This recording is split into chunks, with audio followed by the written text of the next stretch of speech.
right, everybody, welcome to coverage here of Magic Spotlight Spider-Man. My name is Corey Baumeister. That's Jim Davis. We're going to be bringing you coverage here all day of this beautifully fun event. But first, Jim, how are you, and what are you looking forward to today, buddy? I'm feeling great. I'm excited. Yes. You know me, I love Standard, all right? Me too, buddy. I know this might be VV's last hurrah, but there's actually a lot of really cool decks that have popped up in the last week or so. A lot of Dark Horse contenders, a lot of cool new decks that have been kind of crushing on Magic Online, too, so I'm pumped. Yeah, going to be a lot of sweet deck diversity here, as well as showcasing the power of one of maybe the one of the most powerful Standard decks I've ever played. So. Yeah, it's the kind of thing where, like, folks that look at this event and be like, oh, maybe they're going to ban it, maybe. They've discussed, possibilities. But in 5-10 years from now, this is going to be the event we look back on, where, like, Siege Rhino, everyone hated Siege Rhino at the time. And now no one hated that beautiful Rhino. They did, though, and then, but you fondly look back on that, oh, yeah, Siege Rhino. So this is the event people are going to look back on, like, oh, yeah, VV did this or didn't do this or whatever else. So I'm excited. It will be fun to see how the storyline unfolds, that's for sure. So first, let's take a look at the rest of the casters here that are going to be making an appearance here on this broadcast here. It's not just us. We also have Reed Duke and Ailey Loney, which are going to be joining us for the other half of the broadcast here. And then, Jim, walk us through exactly what we're going to be seeing on the schedule. All right, so as usual, we got 9 rounds of Swiss here on day 1. All players 18 or more match points at 6 wins or a possible creative combination of draws to make day 2. And, of course, that's step 1. You want to make day 2, and then on day 2, things get really serious. 6 more rounds of Swiss, and then cut to top 8. The top 8 players all queue for the Pro Tour. We'll more of that in a little bit, which is very, very exciting. But there are tons of great prizes to go down all over the place as well. So day 2 is where things really heat up, and we have our top 8 as well. Yeah, absolutely. And Standard is the name of the game. So let's walk through a little bit what is Standard for anybody that is unfamiliar with this. Standard is a minimum 60-card format, 15-card sideboards, 50-minute rounds, best of 3. Basically the same kind of thing for competitive IRL. And these are all the sets that we have available here in Standard, all the way down to Wilds of Eldraine, and then Magic the Gathering Spider-Man here as our most recent set. A lot of different sets, always rotating. So now, Jim, walk us through the money that these players are going to be playing for. We got prizes today? We got prizes. We got prizes today, that's right. So, of course, the biggest one here is the top 8 players will qualify for the Pro Tour. Yes. And that is the coolest thing, to have this big open event where you can pay your entry, you can walk in the door, and you can say, hey, if I do well in this tournament, I'm going to the Pro Tour, which is so awesome. So those top 8 slots of the Pro Tour got to be the big prize for most players in this room. But I guess, $10,000 isn't that bad either. $10,000 is not so bad, but I'm with you. Whenever you can play an open event tournament and get to the Pro Tour, that's really appealing, especially for, maybe a lot of the players that don't have time to do this RCQ grind, go to the RC, those kind of thing. There's a lot of value in just showing up, top 8ing, and heading straight to the Pro Tour. As well as our top 128 get these really awesome, spectacular Spider-Man foil promos. Those end up being very sought after as well. So we'll bring it back to the booth here, Jim, and we'll kind of, as we get ready for these players in the feature match area, walk me through any kind of like big changes that we've seen in Standard since Orlando, where Mono Red did end up taking it down. Yeah, so of course we've had kind of the narrative of, VV's the best deck, yada, yada, yada, and then Mono Red's kind of the counterplay to VV. Yeah. But the last week or two, we've seen a lot of new decks pop up. There was an Azorius aggro deck, Warden of something, the Happy Guy. Yes. Alongside new cards like Hylia, of course, Quantum Riddler. We saw that card a ton last weekend, and Riddler's really good in Standard too, in case you were wondering. And it's like a blue-white aggro deck that uses Riddler as like, I'm just going to dump my hand, and then Riddler and draw some more cards back. So it has kind of the early game aggro power, a little bit of late game push. Seam Rip is a very good removal spell in this Agatha Soul Cauldron world. We got that deck. We have Simic aggro. Which is a really, really cool deck. Yeah, that popped up a little bit in Spotlight Orlando, right? That was starting to look really nice. Yep, so it adds Jackal, the new Spider-Man card that allows you to copy your spells up the curve. So it plays like 16 1-drops. So you can go turn 1 Llanowar Elves, turn 2 Jackal, and a 1-drop. Flood the board, or a Boroid, a really powerful card there. Some of those decks are playing Riddler also. I know some aren't, some are. I think you should be, because Riddler's really, really good. Yeah. But so those decks are pretty powerful as well. We have some Resurgence of Jeskai Dragon's Control, Shiko. Oh, yes. So that deck won the RC. Which one was that? I'm not sure, but I do remember it won one of the early Standard events there. Yep. But yeah. And that deck is very, very powerful, kind of a control answer. One of the things that happens when you have kind of a polarized metagame like this is you have a target for players to hit. players know going in that VV and Mono Red are going to be the two most played decks. It's the Definitely. VV deck and the anti-VV deck. And if you can find a deck that might be not so great in a vacuum, but good against those two decks, you can kind of metagame and put yourself in a really good spot to take down an event like this. So. Yeah, absolutely. Because, I mean, you see it at Pro Tours where you know one deck is going to be the most played deck. You either see people that play the best deck and they, like, pre-sideboard for the mirror type thing, or, like what you're saying, just a deck that's a complete counterplay to it. Do you think we're going to be at that point where we're going to start seeing, like, a lot of pre-boarded decks this weekend? Or do you think it's just going to be there's enough deck variety that players just have to play good versions of, is it Cauldron, good versions of Mono Red, and try to take it down that way? I think in an open field tournament, that's a risky thing to do. I think so too. Yeah. In a small field event like a Pro Tour, even like a small World Championship, yeah. Where you really have a good beat that every player is there trying their absolute hardest to win. But an open event's fun. Some folks just want to come down and play and jam and try out whatever deck they're playing. So I think that's riskier. I think that the theming towards trying to beat VV or Mono Red is more in your overall deck selection and card choices, not in like pre-sideboarding. Okay. And also, what makes VV so good is it's honestly a hard deck to sideboard against. It really is. Where it has the graveyard angle with Cauldron, but like just the Mako into FOMO into Tursa draws, it's just 9 damage on turn 3, So with profs and everything else, so the deck is so flexible, which is why it's so good. So I think you want to attack the deck more strategically with a certain card. So here's the big question, the $1 million question of the weekend. Is it VV's weekend or is it the other? I think we can basically pair it. VV, all the other decks. Who do you think is going to be taking it down here at the end of the weekend? I'm going to take other, honestly. You're going to take other? I think both a combination of just, quantity. I would guess VV will be about 33% of the field. That's my guess. I haven't seen the numbers yet. Yep. So obviously 2-1 as far as decks in the field. But I think that when you have a format like this, we've seen this a lot on these events where, is it Prowess is the best deck, doesn't win. And so on. This is the best deck doesn't win. So I think when you get attacked, I feel like we have that often too. Right, like the best deck really hasn't won a lot of these spotlight events, of these RCs. So, so I'm taking the field. Okay, gotcha. What are you taking? I am going to take VV.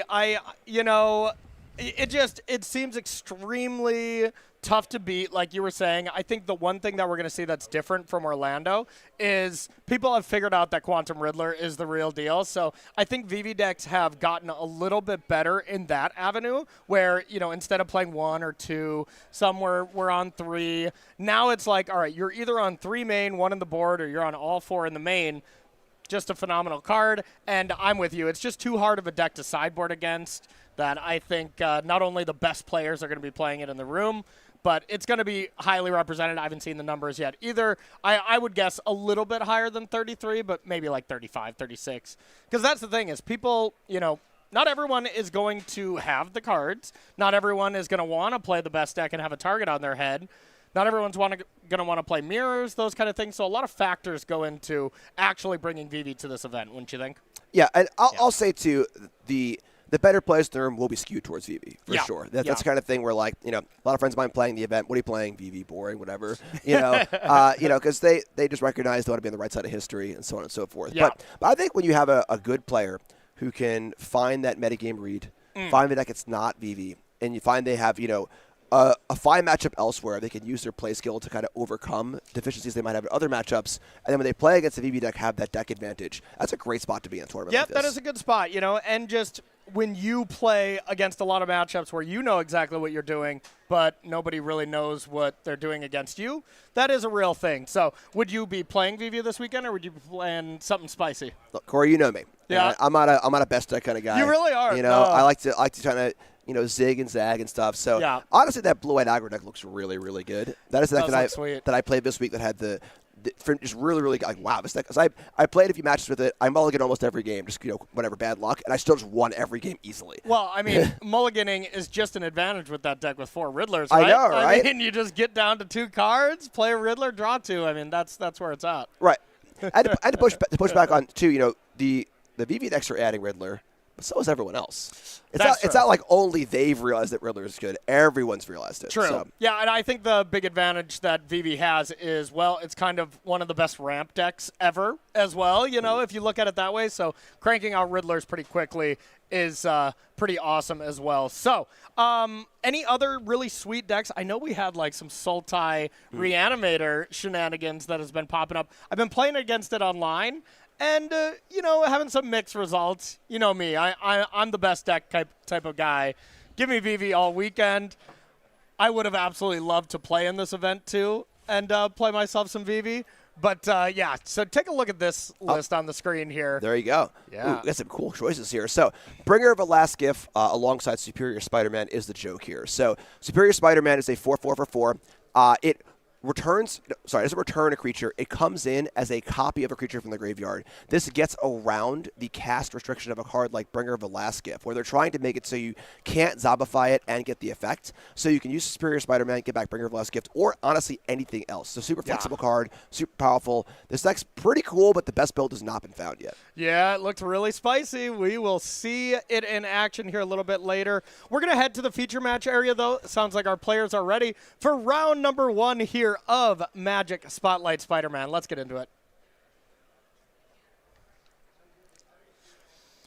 All right, heading down to the feature match area. Nice. We are going to be watching Julian Henry here on the bottom with that really awesome Sultai Reanimator list up against Matthew up there playing Teamer Battle Crier combo. Walk us through that deck. We haven't seen that one in a while.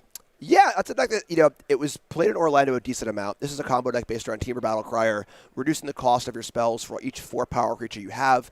It can honestly go off pretty nuts. Kind of looks like a modern deck when it really, really works, but needs to find the parts to come together. It requires a lot of 3-drop creatures in play, which can be tough without Atlanta Elves and so on and so forth. Yep, 100% agree. Gotta love this battlefield, too. Webs everywhere. This looks awesome. Yeah, this is really, really cool. It looks really nice here. Love the aesthetics.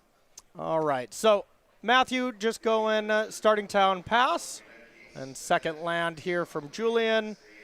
Impending the Overlord, try to find some goods, and that's really what we're trying to do with this deck, right? Fill the graveyard and then just get our Superior Spider-Man and go off? Yeah, fill the graveyard, step 1. Step 2, Superior Spider-Man. Bringing back either the Bringer of Last Gift or Arden the Usurper, a really awesome Final Fantasy draft card, and that can bring back more stuff from the graveyard. So for them, they can kind of do their thing in Game 1. The question is Game 2 and 3 when the graveyard hate comes in. What do those games look like? Yeah, absolutely.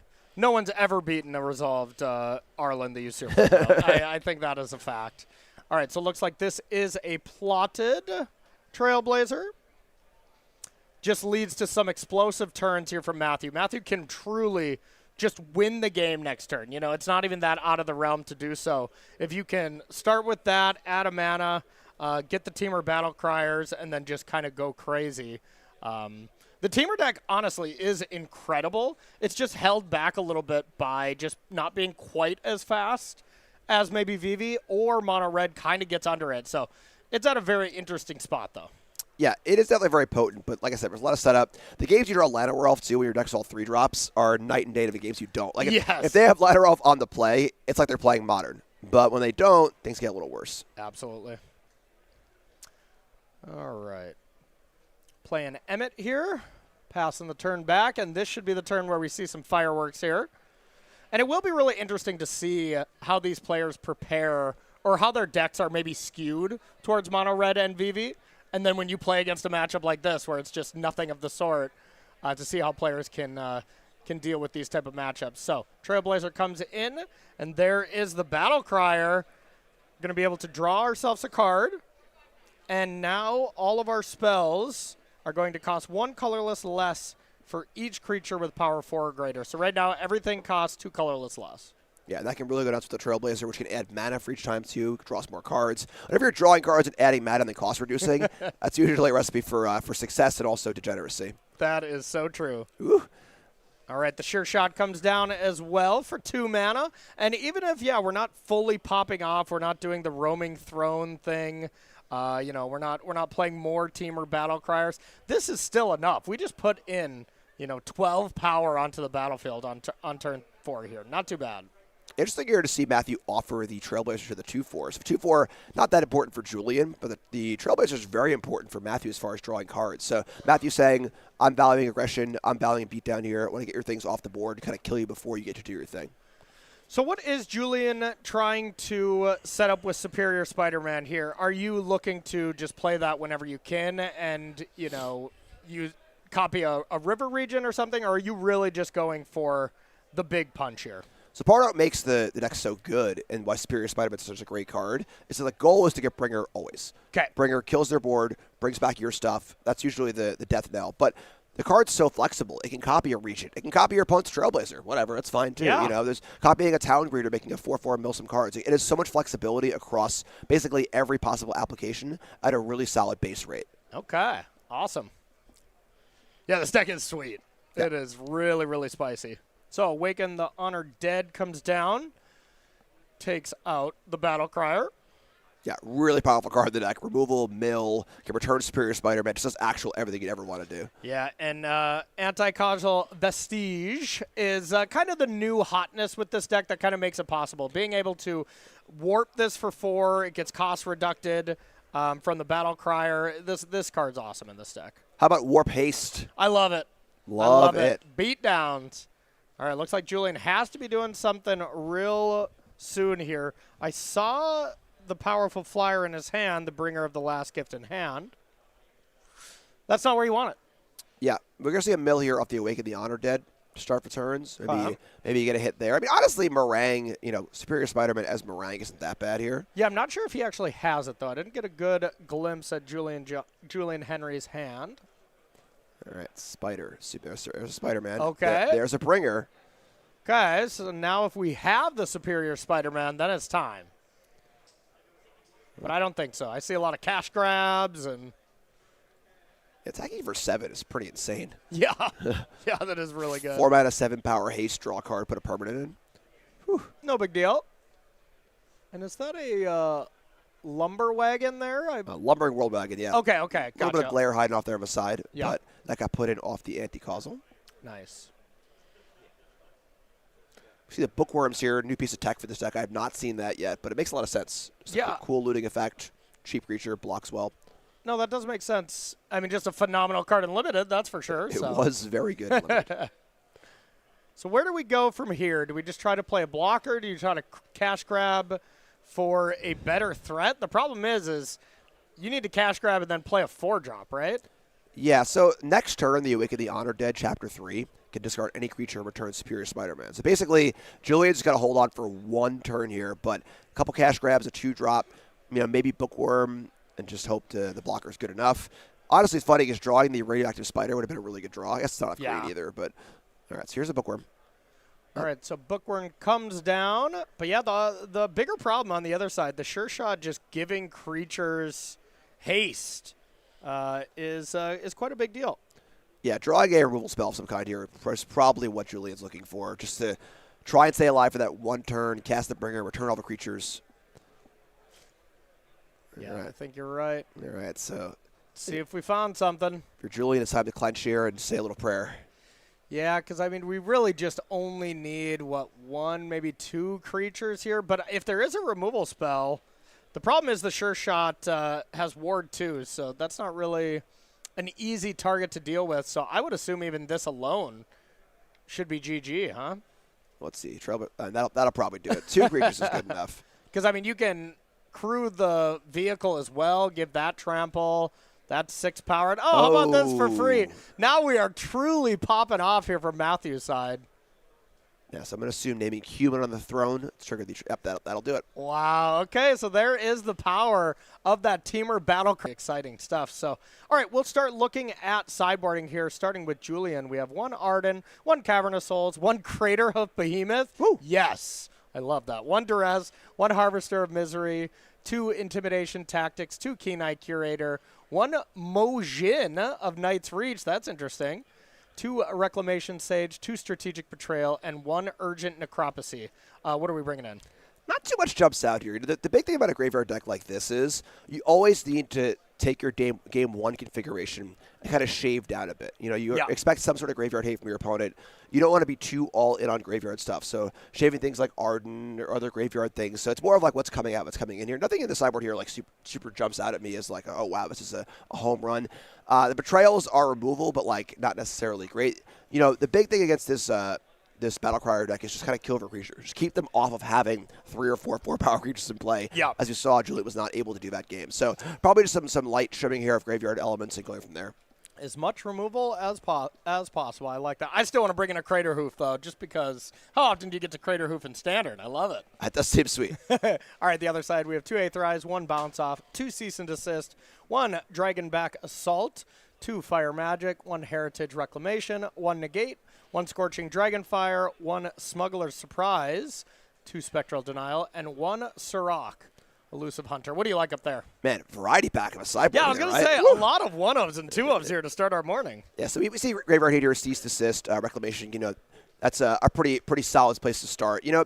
It's interesting because, it's hard to attack exactly what Julian's doing because it is also just a lot of pretty well-static creatures. Yeah. If you go all Graveyard Hate no removal, you can just play Meringue River Regents and, kind of get you that way, too. So I bet some Graveyard Hate. I think Matthew's main plan is pretty good here, so Matthew shouldn't deviate too much. Yep, totally agree with you. So before we get into this match, let's talk about our next event that we're going to be heading to, and that is going to be back to the RCs, and it will be at Las Vegas here. So our second regional championship, we just had one last weekend, and it was a ton of fun, taken down by Jeskai Midrange there from Vinny. Now the next one is coming November 21st through the 23rd, so hashtag SCG Vegas if you want some more information. And go to starcitygames.com/SCGCon if you want to sign up. LCQs, bunch of different events, as well as the main event, of course, of the regional championship. So going to be a lot of fun there, Jim. If we have half as much fun in Vegas as we had last weekend, it's going to be a phenomenal event. Last weekend was great. Just an awesome event. Vinny, super awesome champion. He was so happy, and great decks, great games. It was awesome. We saw Vinny here in the room as well. He's running it back, so he's in Baltimore trying to take it down as well. So, yeah, really fun stuff. Dude loves the game. Absolutely. Loves the game and is very, very good at it. So, getting into game number 2 here, Julian Henry on the bottom here. Unestablished Magic player has been around for quite a while. Maybe he hasn't been around the pro circuit as much as of late, but really strong player. It's interesting because one of the downsides to his Sultai deck is I think it's inherently quite powerful, but the best deck in the format plays 4 main deck Graveyard Hate cards. Yes. So 4 Soul Cauldron, and that's kind of a bit of a tough sell. I think the deck is very, very powerful. But a little risky there as far as that goes. A bit of a interesting metagame choice. I think that's kind of kept this deck down. If we do see action at some point on VV or Soul Cauldron, this could be a deck that could really pop up and take over. Because, Cauldron still just does it still has to target, right? It does say it comes in as a copy of the creature. So, right, so you still have to target, right? Right, so you could choose something else for Spider-Man. Okay. So, for example, they exile the Bringer response because you're correct. Once Spider-Man resolves, there is no target. You just choose. Yes. But still hitting the Bringer is the important part. So. Definitely. But if there's 2 of them, you're that is true. You're in trouble, right? So it's not perfect with the Cauldron. The best thing that you can do is just kind of get an early Cauldron and just keep eating the threats aggressively or be doing your own kind of thing. So, all right, Matthew starts with a turn 1 Llanowar Elf, the ideal start. And heading back Julian's way, we got a Hedge Maze as well as a green-black land. See what we have. Looks like I see Overlord and Town Greeter as the options. Props to Matthew. That is my favorite forest of all time. Oh, yeah? Yep. Ice Age, Forest, Purple Sky. You do love those really old-looking lands. Give me the full art ones all day. All right. Woo. All right, well, that's what you want to see. Bringers to the graveyard. That's step number 1. All right, Town Greeter comes back. There's already one in hand, but the town will be greeted. Overlord ticks down, heading the other way to Matthew.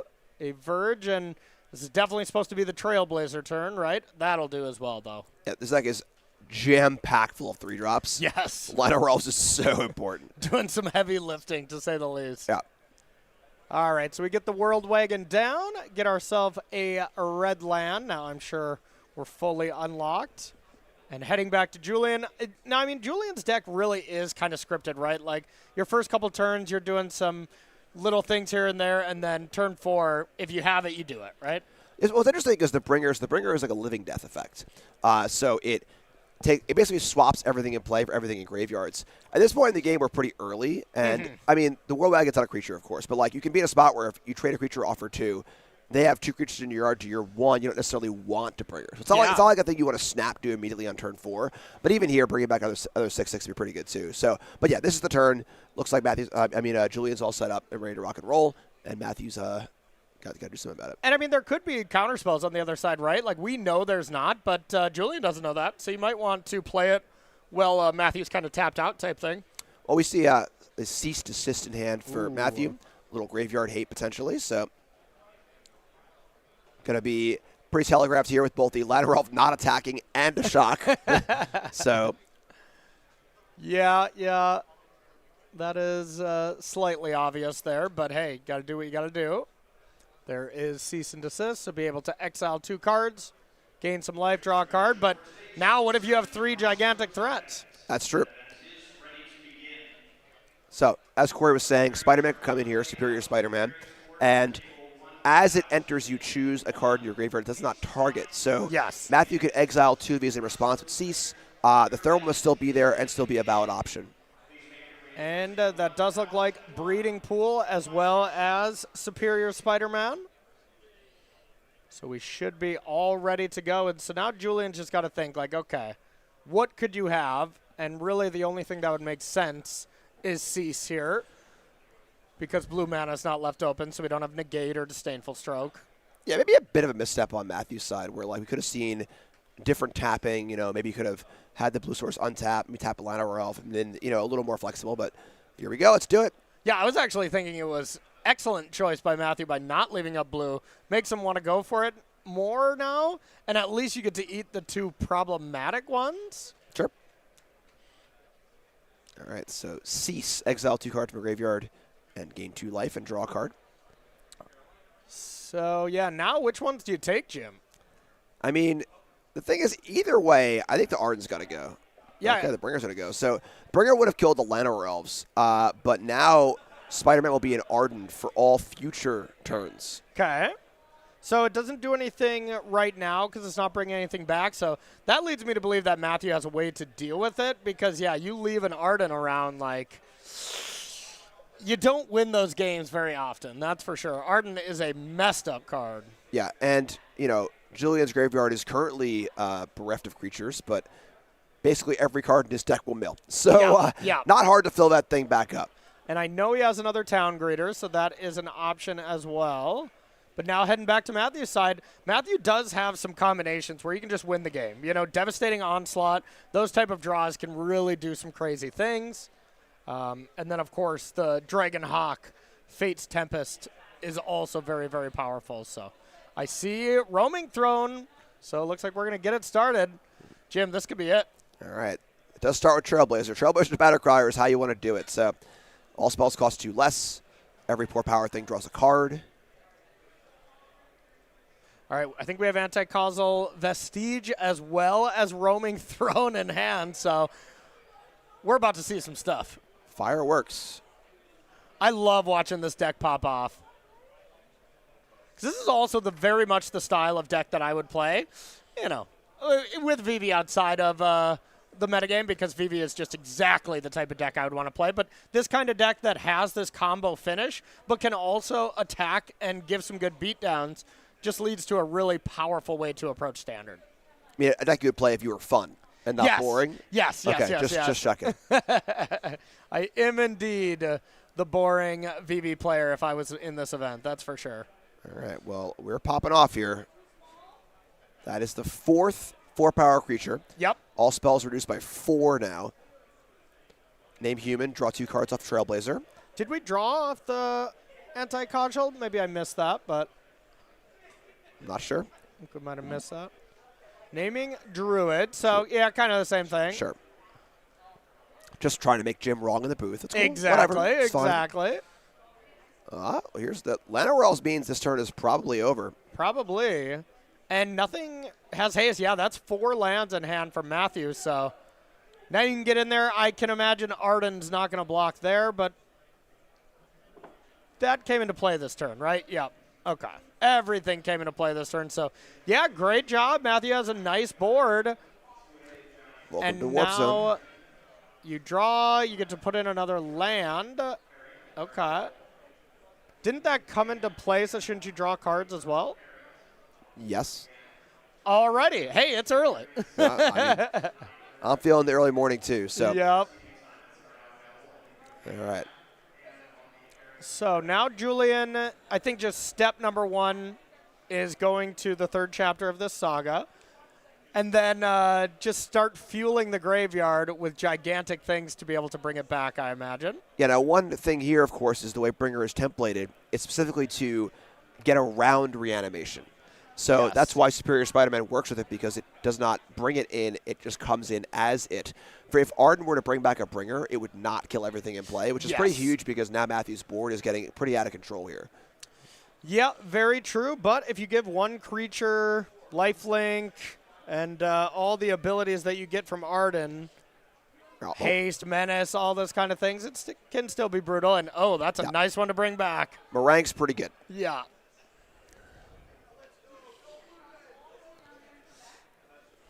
It does feel like it's kind of on Matthew to fizzle, though, because we see Matthew here at 4 lands in hand. You know, basically anything Matthew can keep going here. All the cards are super cheap. We have card draw available, too. So, you know, while Julian knows that Matthew has a nice board, you know, there's a bit of time here if they break things up, hopefully. For sure. And, I mean, to be fair, I think Matthew missed drawing 3 cards last turn, which would definitely help. I mean, if you find one, you know, devastating onslaught, this game is truly over. Yep. But, you know, you do got to find those things. And Matthew will still be able to play that creature in Warp for very, very cheap. Well, wait. It is very, very free. Right? Because don't those battle cries stack? Yep. Yeah. Okay. So that is the most free card you could possibly have. You're going to draw a couple cards.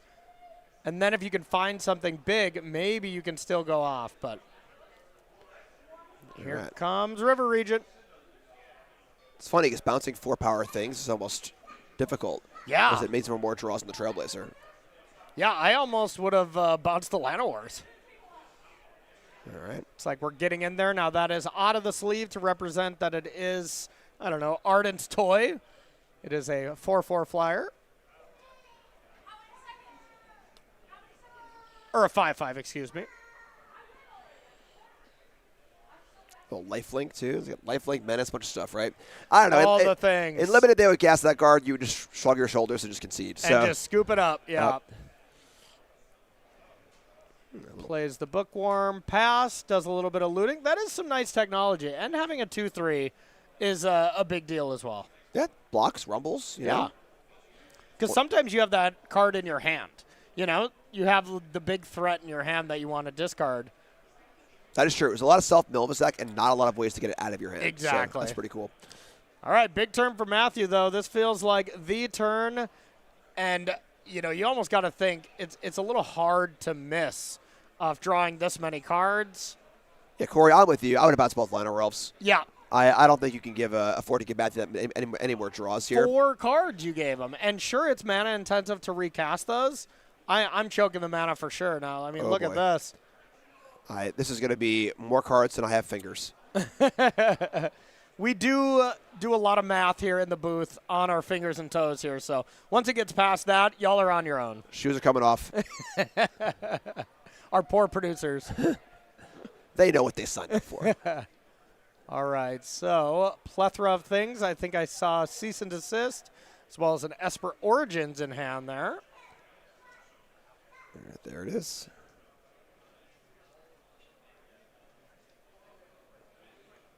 It's 1 mana for the Origins. Yep. And you do a little land count here. We got some extra lands from Matthew, thanks to the World Wagon. And question now is land for turn or not? Best thing to do here usually is you kind of think about, okay, what happened last turn? What got cast last turn? What mana was spent last turn? You can go to there and figure it out. Yep. But, I mean, to be fair, I mean, you don't have that much time when you're Matthew. Is all these gigantic creatures coming back are tough to block, so. Yeah, the best thing here for Julian would be just to find a Superior Spider-Man, just get this bringer going. Yeah. You know, like, get this board cleaned up. Maybe some more self-mill, try to get a few things back as well, but. Yeah, the one thing with Matthew is I think Matthew does have another Cease and Desist. So can clean that up at least. But we'll see. Players got a judge call, maybe figuring out some lands.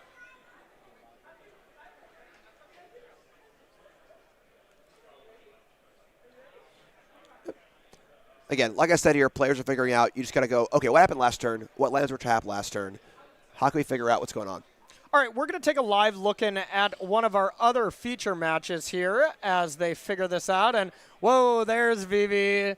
That is the powerful deck here in action. Is it Cauldron Mirror Match? We're going to be seeing a lot of this. So Anthony Lee on the bottom with the Manguchi token. They're good buds. And, yeah, some stuff going on. I do see the Storm Chaser's talent up top. So that's kind of that different version. As well as Duelist of the Mind is kind of spicy there, Jim. Yeah, that card's sweet. I mean, we almost played that card in our Pro Tour Jeskai Oculus deck. Okay. Ended up not playing it, but it honestly, a card plays all profs. 3 toughness is kind of relevant. Yeah. I've been seeing it a couple times. You know, I did a good amount of testing this week, and it popped up, you know, and it's a solid card.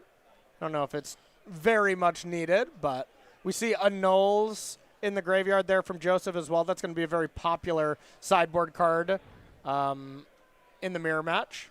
Yeah, Null is a really, really good old school card. Originally from Urza's Saga, I believe. You see that that's the Mirrodin version. It was really good at Mirrodin block as well. Yeah. It's a really, really powerful card. A huge addition to the format.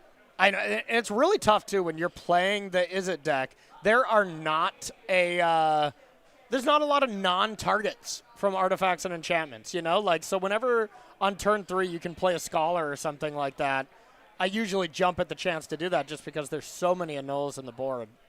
Yeah, it does hit almost all the key cards at a sick rate, too, where yes. they don't draw a card off profs. They don't get to trigger their FOMO. You know, they don't get to get their Cauldron, of course, in, you know, and, like, those exchanges are really, really great because profs is a really hard card to interact with without giving them the advantage. Yes. Profs really is low-key one of the best cards here in the deck, you know? I mean, it does so many fantastic things.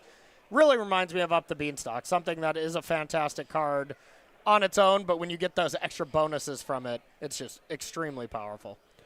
All right. Well, we have an unchecked Vivi here. Not a bad place to be, right? Not a bad place to be, but it doesn't look like any of the other pieces are really there. I think Anthony did just top deck Wild Ride, though, which can do some nasty things with Vivi. I'm not a big Wild Ride enjoyer for what it's worth, but I do still lose to it plenty, so maybe I'm just wrong on that, but when it's good, it's good. Yeah, and we got a little Riddler hanging out there, too. You know, Anthony's a little light on cards. It's kind of the problem with Vivi at times where, like, you have Vivi or Vivi under a Cauldron. You have all this mana. You don't have cards. You know, that's why Winter Night Stories is so good in the deck. Why Riddler's so good in the deck, giving you that thing to do. So Riddler's also great with Wild Ride, so you can give it haste, which is nice as well. So I did get in one challenge online, and I lost to Riddler Wild Ride in the top 8 in a game I was dominant in, which was very sad. All right, so we see here nothing like tapping the creature you're giving haste to, but, you know, when you're adding a bunch of mana by doing that, not too shabby. Yep, so 8 mana available off Vivi, it looks like. And a lot of players will do this. They'll prioritize using the Vivi before tapping on all their lands because, well, if they draw into some interaction, you want to have some available. All right, so count those manas up. There we go. Get the right counters in there. Keep things on the up and up here. Oh, the wrong die. Anthony, come on. Anthony's been here before. Anthony's great, really positive guy. Team handshake. All right. So we're going to let Anthony pop off here. Riddler's going to draw a couple cards, and we're going to come back to our main feature match area. Looks like there was an extra land mistakenly played, so they're doing a short little rewind and then getting right back into the action here. So thanks for your patience, everyone. We are ready to go. No harm, no foul. Yep. It's day 1, you know. Make it Matthew get a warning here. No big deal, you know. It's early. We're still, you know, getting the spider webs out of our eyes and stuff. I see what you did there. All right. So let's try to go with this Esper Origins.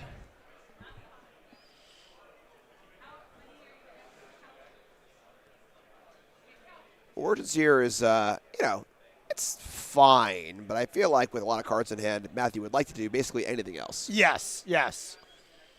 And we'll see exactly what else we have. So getting caught back up into this. We didn't play Battle Crier, which was interesting to try to play the second one and then start casting everything for free. But, I mean, honestly, flashing back Esper Origins for 1 mana is pretty impressive. Yep, gains you life, a little scry, draw a permanent. And now with 5 creatures in play, power 4 more, plenty of mana available for most things. The one card that Matthew really wants to draw is Devastating Onslaught, but he can't find that one off the Saga. So does just finding the Dragonhawk here do it? That would be good. With Julian at 23 and some blockers. Probably not, I don't right? think so. So there's really no way to, with just the 2 red here, no way to like really win on this turn, right? I mean, there could be a combination of like, some other 4-power creature into Onslaught. Yeah. We're going to have multiple draws off of these thrones, off of the Trailblazer. Yeah, I suppose Onslaught does cost 5 less, right? So. Correct. So Onslaught is a red X spell that copies your things in play. It gives them haste for the turn.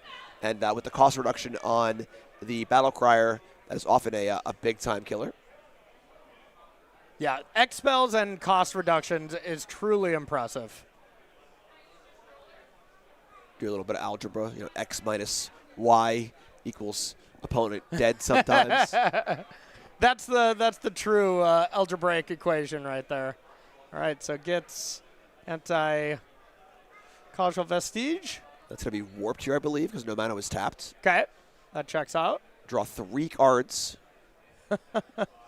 Unreal.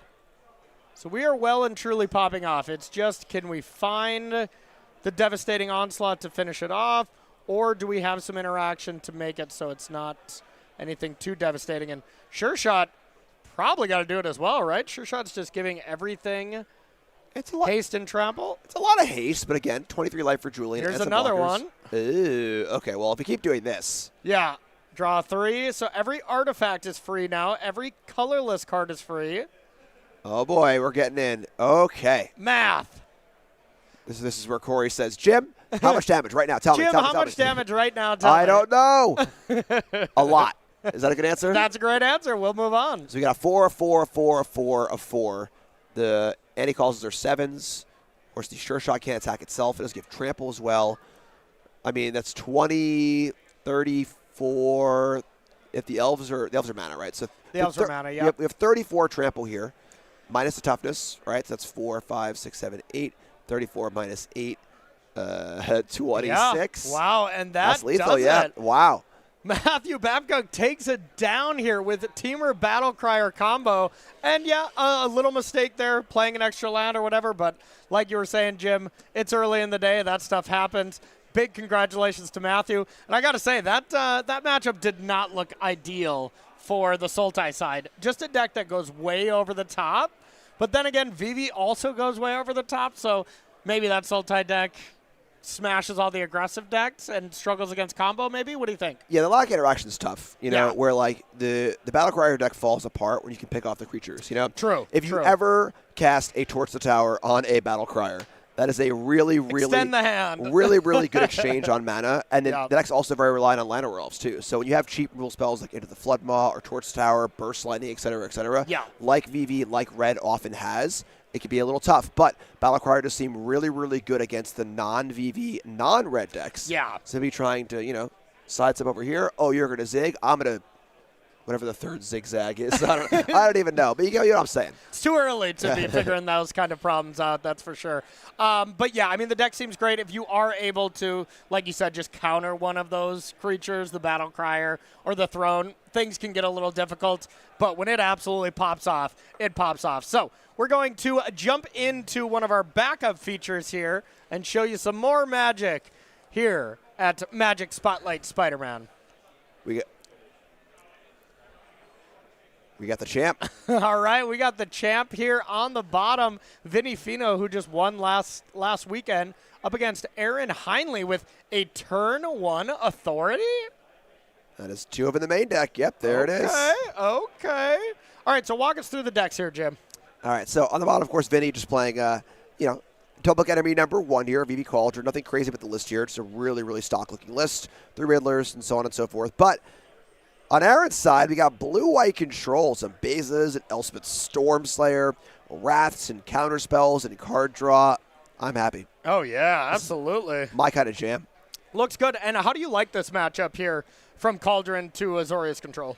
It's interesting, the control deck can definitely tailor itself. We see Seam Rip in the main deck. Authority is more for red, but it is good against Tursa and some of the haste credit threats or whatever. But yeah, Ultimate's pretty cool as well. There's a lot of play to it. I think the control player needs to be really, really careful because the Cauldron deck has so many excellent threats, and Vinny's going to do a very good job of pacing those threats. Yeah. One thing I've noticed in this matchup, if there is a large skill difference between the players, that player is very much favored. If the Cauldron player doesn't know what you have to play around, how aggressive you have to be, they're in a lot of trouble. Same with the control player. If they don't know what they have to respect from the Cauldron side, things really fall apart from either side. Yeah, there's a lot of questions that a Cauldron deck is going to ask of this control deck. And it's on the Cauldron player to ask the right questions at the right times, and the control player to have the right answers at the right times. I also did notice on Vinny's left hand there, is that a spider web? Do you think he got it for Magic Spotlight Spider-Man? Absolutely. Okay. I like the same sleeves from Vinny. Yeah. I love it. Keeping the continuity here across the booth. I hope they're the same one. He unsleeved his modern deck, re-sleeved them up here. I mean, they're nice sleeves. They look like they're maybe even triple sleeved. So those are cool looking sleeves. So hey, you got to protect this sweet deck. So looks like we do have Profs coming down, drawing a card, looking to put that counter on the FOMO. There it goes. And get on in there for 3. All right. So this is an important step for Vinny. Against any control deck, your goal is just to get some sort of a threat in play, make them react so that you can then find better spots to cast things. Yep. Time to consult the Star Charts. God, what an incredible Magic card. Yeah, the thing is, though, if you see a control player cast Consult the Star Charts with 3 lands in play, that is a major sign of weakness. Oh, yeah. No one ever wants to cast this for 2. This is a 4-mana card with a 2-mana buyout in the most desperate of times. 100%. Yeah, you see that 2-mana cast very late in the game when you need to find one specific thing, or on turn 3 when you need land 4. Yep, and looks like there it is, but it looks like this to be a demolition field, so no double blue. No double blue, but there is a Biza available, which looks like some of the modes you get, maybe cards, not the creature, and then the life. So I mean, I'm still jamming that. If I get the card and the life, that's good enough for me here. If I had double blue, sure, maybe I'm holding up Consult. I think I saw another one of those in hand from Aaron. It's pretty funny too because the demolition field is pseudo mana fixing, except Vinny has all basics in play. Got him. Checkmate. Checkmate. All right, heading back to Vinny's side. Saw Winter Night Stories. That's kind of the dream when you have this kind of stuff going. So now if I'm Vinny, I'm trying to assemble Delirium and just have the incredible interaction of Fear of Missing Out and Profs. Walk us through how that works with extra combats. Yeah, Fear of Missing Out is a really, really good card. Just at base value, of course, this card's cards. It gives you extra combat steps for more attacks, but extra combats in this deck work well on 2 angles. The Profs triggers at the beginning of combat, so every extra combat you get triggers Profs again. And the deck also has some Vigilance creatures, which don't need to untap, and therefore can attack again as well. So FOMO in this deck is a great enabler for VV and putting cards in the graveyard, but it's so good with Profs and the Vigilance creatures. Yeah, this is low-key one of the better combos in the deck. Obviously the best is Cauldron and VV, but man, this really does it for me. Yeah. So smart play there, Aaron, chump blocking him a second time, but that FOMO is pretty big, and hopefully going somewhere, or Aaron's in a world of hurt. Oh, yeah. Heading back Aaron's way. Let's see what we got. I see a lot of blue cards, which is usually a really poor sign. Yeah. Is that 4 3 steps? I think that's 3 I think it's steps 3, ahead. yeah. Wow. There's the Star Charts in there, but 3 steps ahead, right, Corey? Get it, Corey? I get it, Jim. 3 steps ahead. I get it.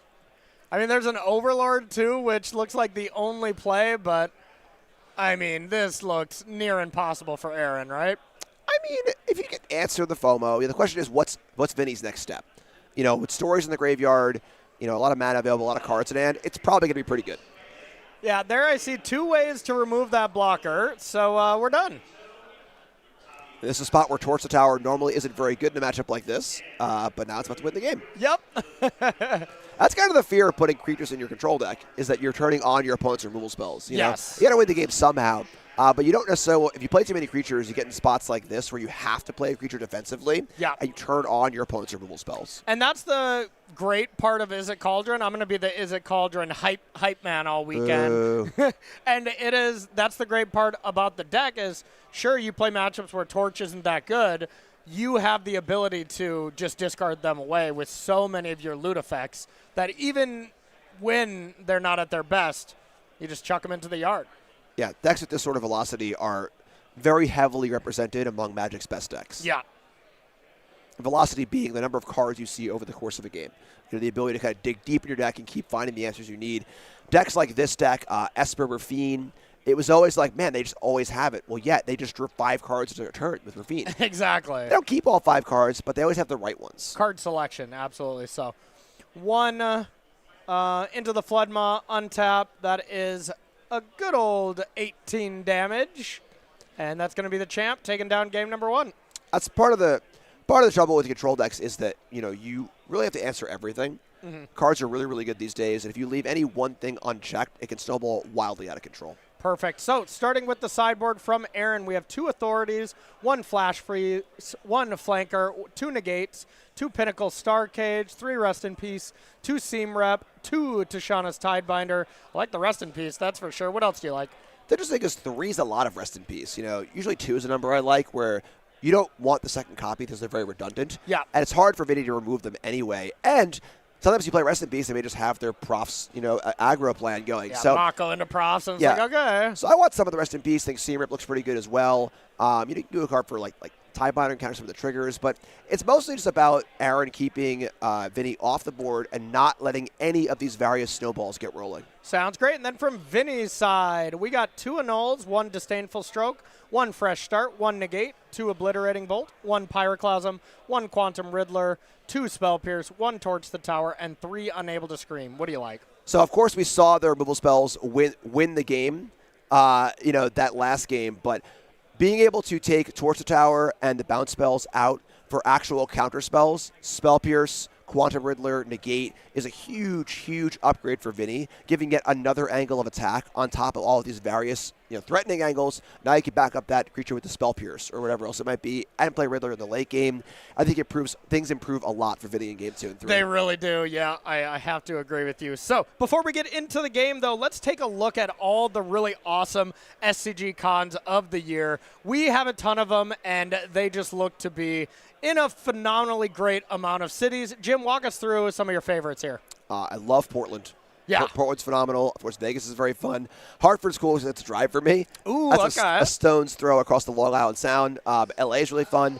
Dallas, I haven't heard word yet if it's going to be in Dallas or in Fort Worth. They're kind of sister cities. But Fort Worth is my favorite travel city ever on the SG Tour back in the day. Oh, really? Okay. Love me some Fort Worth. Just a bunch of great spots, honestly. Love seeing the expanded schedule here. Hope to see you at each and every one of these. Absolutely. Richmond, going to be over my birthday. That one should be a lot of fun as well. That one's a drive for me. It's got to love it. And then just, going to L.A., going to Milwaukee, some places we haven't been to in quite a while. So go to starcitygames.com/SCGCon if you want to come and see us at some of these events. They're going to be a lot of fun. I've played a tournament in every one of those cities. Have you? For sure. I don't think I have in L.A., I've commentated one, but I haven't played one, so. I played an old Star City Invitational there over a decade ago. Okay. Old man Jim over here. So getting it started, we got 2 lands, and here is Rest in Peace. But, yeah, you, like you were saying, though, Jim, if Vinny just goes and has one of these profs draws, or even I see Mako into Scholar, it's like Rest in Peace is doing literal nothing for a while. Right, and that's kind of the issue where, you attack part of the deck. It's still good. No flashback on Winternet Stories, no Delirium. Aside from just the Cauldron stuff, it has a lot of applications, but it feels more like a tool than a main plan. Yeah. No, I'm with you. I think 2 is the right amount because, of course, it can be the thing. If you go Rest in Peace and then you're able to Wrath the board and your opponent has no creatures and no graveyard, you feel great, And I think I see a second Rest in Peace in hand, maybe? And that's the problem, that second copy doesn't do too much. Yeah. Some little land problems here for Aaron again. We see double white, no double blue, no land in hand. All right. Story time. And now just being able to crank these Makos up to 3/3s is really impressive. I like the discipline here also from Vinny, not playing the Steam Core Scholar. It says, hey, here they are, deal with these, you know. Yeah, And your goal against a control deck, you know, people get frustrated, you know, less experienced players, newer players playing against a control deck. Oh, they just keep killing all my stuff. Well, what people don't realize is when you're playing against a control deck, you're actually in control. Yeah. Because they have to react to everything that you do. So by pacing yourself in all the ways you want, you make them play all the cards they want to play at the time they don't want to play it. And that's just beauty. I love playing control decks. I love playing against control decks. There's so much play to the games. Yep. Well said. Well said. I thoroughly enjoy both. I enjoy a little bit more playing against the control decks, making them walk that fine line like you were saying. And like even here, you see the Scholar play, air quotes, would have been better because we didn't have land 4. But I also really would have liked Aaron to stock up for land 4 and then seam rip. Yeah, you can't miss a land drop here. You can't. Control, you got to not be missing land drops. And, I mean, you have 5 looks at 1 untapped blue or white land. Be mana efficient and be on your way, you know. Another attack here from Mako. Looks like we're going to have Aaron up. Their life's good. Never mind. Life is good, Jim. Life is good. life's good, Corey. Hanging out with you here in the booth. Absolutely. And thanks to everyone joining us this fine afternoon and coming to watch some good old standard Magic. This is going to be a great tournament. We got a lot of it ahead of us. It's going to be a lot of fun. Yeah, a lot of cool decks popping up too, like I said. Yeah. You know, there are a lot of cool things to watch for. I'm very, very excited to see how it all shakes out. And you should be too, so don't go nowhere. And we'll have the metagame here ready for you here either next round or the round after. So I got a little thought exercise for everyone in the chat. What do you think the percentages are going to be? What do you think will be the top 3 decks? So we'll test your knowledge there, y'all, and we'll see who is correct. So there is stock up to find some lands. And here's a Scholar to boost up this Mako. And now we get to a point where Vinny has a Disdainful Stroke in hand, has a counter spell. And now Aaron's kind of in the squeeze. There's a lot of power in play. If Aaron relies on one big spell to kind of catch up, a Day of Judgment, an Ultima, and Vinny counters it, the game just ends. Ends immediately, yep. It's usually how it works. Whenever I'm the Cauldron deck, I'm just trying to present a threat every turn so that there's always something they have to deal with. Either eventually they run out, or eventually I run out, or I have that key counter spell to win the game. All right, so pass the turn. All right, Aaron's down to 5 already. This feels like Day of Judgment time, and we're well and truly at the spot where if it's there, if there's a counter there, it's over. And I think that's Disdainful Stroke right in the window, in the front, yeah. So this is what we were saying, where you force the players, the controlled player, to play at the pace they don't necessarily want to play at, and now put them in the squeeze, and you're good to go. Yeah, Aaron's gonna think about it and realize, like, yeah, I probably have to do this. Yeah, Aaron doesn't want to cast Day here. It looks like a counter spell, but you don't have any options. Boom. Disdainful Stroke, and it looks like the champ is going to continue his winning ways. Vinny Fino wins round number 1. And, wow, I mean, what's his record if we combine last weekend? I think he's +1 win, Corey. Oh, thank you, Jim. Thank you, Jim. That is very, very helpful. So congrats to Vinny. It's going to be another fun tournament for him, starting it off on a W. Any big surprises from round 1 here for you? I want to see the champ go back-to-back. You know? Yeah. Vinny's great. A lot of fun, so. Yeah. Cool. All right, so it sounds like we got ourselves one more match going. We're going to jump in a live look-in on this match and see how much they got left. It's towards the end, so we might be diving into it. And, oh, yeah, we're back to our mirror match and must still be game number 2. But, Jim, players only have 2 minutes and 40 seconds. What's exactly going on right now, Jim? What's happening is that VV decks take a lot of game actions, therefore a lot of time. But it's looking pretty good for Joseph here. There is a VV under Cauldron, but Joseph's got a lot going on. We see, is it a Cauldron and a Passage in hand for Anthony? So yep, not a lot of good stuff happening here. A couple stories in the graveyard, but Anthony does not currently have a creature, which is the important part with the VV Cauldron. We do have Winternight Stories and Wild Ride on the board, so something like 1 Riddler, though, here, and we are just ready to completely pop off. Uh-oh, tap it 2. Uh-oh. Putting aside 2 and then 5. Nope. Oh, a duelist. It's Nathan. Nathan, sorry, Nathan, you're cool and all, but a Riddler would have been a little cooler here for Anthony. Still pretty good, though. That is still pretty good. So how large is this? So Nathan, the ability, it's as the power is as cards you've drawn this turn, Okay, correct? so it's only 1-3 at the moment. Right, so then we can see we have the Wild Ride in the graveyard. We have the Cauldron itself.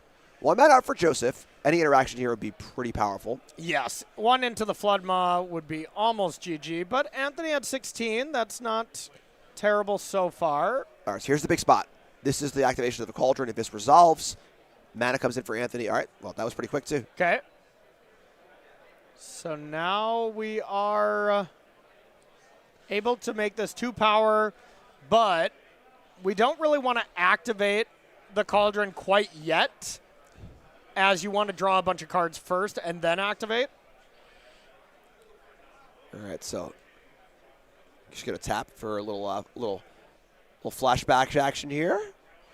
All right, so yeah, no activation yet on the mana ability of the Duelist of the Mind via the VV under the Cauldron. Yes, it's a mouthful. Yeah, hence say why, that 10 times fast. Hence why we're here with a minute left in the round. Yeah. Tough spot for Anthony, too, because like even if Anthony pulls a win out here, it's just going to be a draw. You know? Yeah, yeah. So drawing the 3 cards here. See what we can find. Still has Wild Ride if we're able to find a another large creature. And now, of course, that 4 dice representing how many cards that were drawn, plus the 1/1 counter.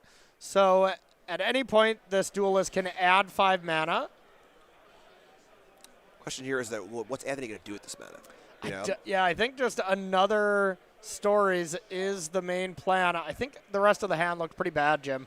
Yeah, so this is cool and all. We see some cards drawn, et cetera, but with 5 life points and staring down a bunch of creatures, it's a little tough.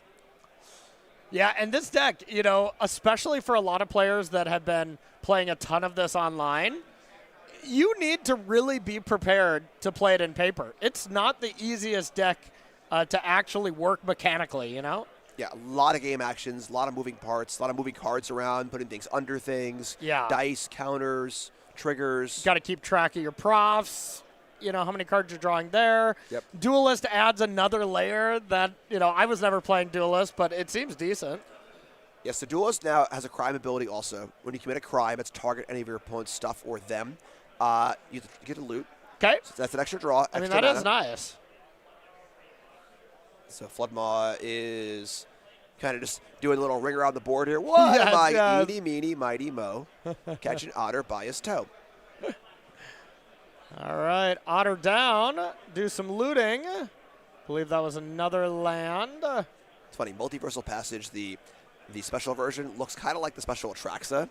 It does, Which is yeah. Kinda, I see it, my head just explodes. Like, what? Same. I was thinking the exact same thing.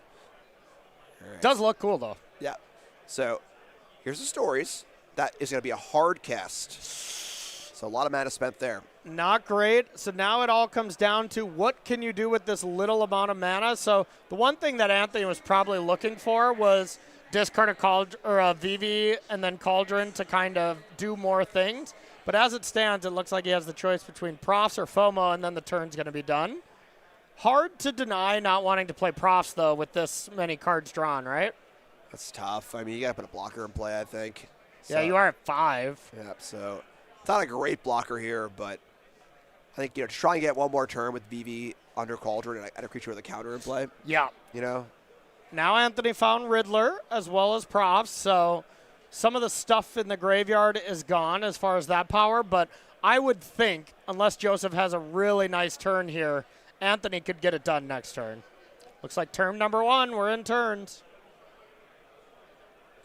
You do see, is that Floodmaw in the graveyard, I assume, not exiled? Um. Graveyard is Floodmaw bolts. Yep. Red card. Okay. Yep.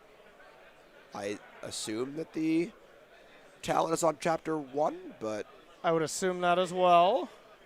some dice in here, you know? All right, Winter Night Stories. Draw some cards. Try to line up Delirium. Delirium with Fear of Missing Out here is going to be huge. Yep. Removal spell, Delirium, draw into a lot of outs here. Yep. So no matter what, we have Sorcery Instant, and I can't picture what that middle-ish card is I think underneath the bolt. I feel like I see Enchantment in the type line, but I could think definitely you're be right, wrong. yeah. So. but it doesn't look like a FOMO. Right. So that's why I think I might be wrong. But yeah. So weapons manufacturer. Okay, that's probably not it. Well, there's FOMO in the And graveyard. profs. Oh, boy. Wow. Oh, boy. So I believe it is time. So now 5. FOMO is 5 power, and that's going to do it. Joseph takes down the first Is It Cauldron mirror here of the weekend. I have a feeling we'll be seeing a decent amount of them. This deck is incredibly powerful, and we kind of saw it on display there for a little bit, Jim. Yeah, for sure. Deck's really good. Yeah. There's not much to say about it at this point. And it's really, really so great. fun to play. I must say, it is an absolute blast to play. I played some last night just in the hotel room. I always get a little FOMO. When it comes to commentating these events because I would love to be playing VV down in the feature match area as well. But that's going to do it here for round number 1. That one really went to time. So we're going to take ourselves a short break. But on the other side, we'll have round number 2. So don't go anywhere.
everybody, welcome back to coverage here of Magic Spotlight Spider-Man. My name is Corey Baumeister. That's the one and only Jim Davis.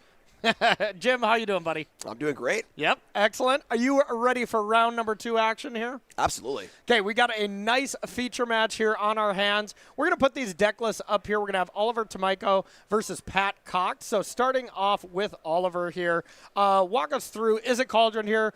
Deck of the tournament, I assume, as far as popularity goes. What's going on in this list? Kind of a classic matchup here. We've got Is It versus Monroe. We're going to see a lot of this. Yeah. Mostly stock from Oliver. We do see one copy of Duelist the Bind, saw that in our last match, and then one Storm Chaser's Talent, which looks a little weird. I think this is mostly just your extra mana sink, right? Because one of the biggest issues can be when you're going off with VV, you're doing your thing, and you just don't have enough cards. That's why Winter Night Stories is so good, and Talent can be that extra mana sink just put all your mana into. Yep, makes sense. Maybe some lists play the 4th Riddler in those spot or something like that. But, hey, still a fantastic card. Can be an early threat. Not as many 3-drops in this version as we normally see. 3 Scholars, maybe Terza, something like that. But let's take a look at Pat Cox's mono red list. Pat Cox has always been an aggressive player. Wild Nakatl is his melee name, so I think that's pretty telling of the type of decks he usually likes to play. Walk us through mono red aggro. Nothing crazy here. Pretty stock list. I do really like the choice to play 1 Shock in this deck. It looks a little weird with the 4 Burst Lightnings, but 1 extra removal spell, and it's the Spider-Man Shock. Yes, Spider Shock. If you're going to have a gimmick, Pat Cox says, embrace it. I love it. Absolutely. So what do you like here as far as the matchup goes here with Is It Cauldron against Mono Red? Do you think it's really die roll dependent? I mean, because, hey, Mono Red won Spotlight Orlando in a sea of Is It Cauldron at the top, but hey, Mono Red came up top. Is this the Is It Slayer? Yeah, Mono Red is kind of billed as the anti-Cauldron deck. You know, it's a deck that is very, very fast, it's powerful. 4 main deck, Razorkin Needlehead, a big testament to what the Cauldron deck is trying to do, draw a bunch of cards. So Mono Red should be favored here, but Cauldron is just so good. And honestly, I really like Oliver's list here. Kind of cut some of the 3s, being a little more lean, should help in this matchup. Yep, totally agree. But enough with us speculating about it. Let's head down to the feature match area and check out round number 2 here at Magic Spotlight Spider-Man.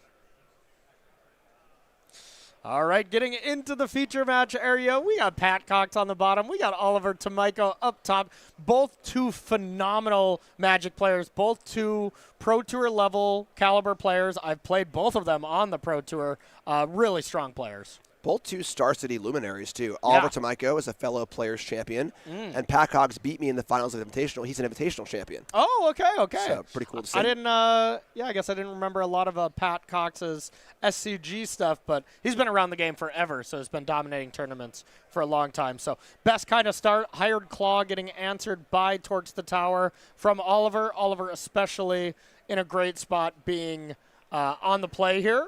And honestly, this is just blowing me away here, Jim. Look at both of their deck boxes. That says everything you need to know about these 2 players. That's great. That is great. Just 2 of the most worn down, beaten up deck boxes from CFP and SCG. That's iconic. Love that. That's great. Yeah, Torch Tower here early is really, really important for Oliver. A lot of the issue of these Cauldron decks is they've been shaving down on cards like Torch the Tower and stuff like that. That's really good against the red decks. So having 3 copies here from Oliver and having 1 early is really, really important. Yeah, totally agree. All right, coming on in with Fear of Missing Out. How do you like the mismatch basics here with the beta and the full art? That's like one of each that we like, though. It's a little weird. Yeah, a little weird. The Lord of the Rings lands here from Pat. Pretty cool. I'm pretty happy with all these basic choices. Yeah. I love the Hardcast Vivi here. Just Oliver saying here it is. You know, if your turn is going to be tap 2, Lightning Strike this, that's great for me. Oh, for sure. Because then it's in the yard, and then Cauldron can deal with it. And honestly, Pat might just aggressively block here to get Vivi into the yard. Sometimes you get that free blocker. You just didn't have a way to loot it away. Sometimes you're pretty happy to block. Speed up. Start your engines. We're on speed number 1. Speed 1. Keanu Reeves, Sandra Bullock. Phenomenal film. Speed 2. It got worse. To say the least. All right. Heading on over to Oliver's turn. And now Vivi's ready to go. Here is maybe our first fireworks here from the Is It Cauldron deck. It's interesting, though, because, like, Vivi is very explosive in, like, a prowess deck when it gets on tap with it. There actually are just a ton of creatures in the Cauldron deck. It's not really a phenomenal VV deck. Yeah. You know, putting on the Cauldron is great, but as far as just, like, there are no ops, there are no cheap cantrips, there's, into the Floodmaw, Torch Tower, etc., which will be good here. Even only a few counters here is good. Mono Red's a deck where you don't need to go that big to beat them. But it's kind of fun to see, you expect this huge pop-off. It doesn't always happen. Yeah, honestly, the best that you can pop off with VV here is to just get enough counters on it so that you can discard another VV with a Winter Night Stories or something, and then play Cauldron. Like, you're totally right. You want VV in the graveyard in this deck more than in play. But a deck that plays a bunch of Wild Rides and stuff, then you can really take advantage of it. How do you like Wild Ride in comparison to these Cauldron decks playing it or not? It's such a weird card. It is weird. It's tough to evaluate. Yeah, when it's good, it's really, really good. And when it's bad, it's absolutely blank. Yeah. And having a high variance card in your deck full of looting effects is pretty cool. Yeah. But it feels like a crutch for some people. I've heard that, where really good players say it's a crutch, you don't really need it. But I'm not sure. Yeah, I didn't put it in my list, but I still lose to it so often, so I'm still very torn, So Scholar comes down to draw some cards here after Profts came into play. So now we're going to have Proft being able to put a good amount of counters onto Vivi, and Vivi has not been activated yet. So 3 counters could go there, and now all of a sudden we'll have 4 mana available if this works. Ooh. Double Burst Lightning, but yeah, if Oliver did have a Torch the Tower or something there, that would have been a complete blowout. Yeah, I think you got to go for it if you're Pax. This is a really good draw from Oliver on the play. Pat's already pretty behind, so you got to go for it, though. Yeah, and I mean, amazing patience from Pat Cox.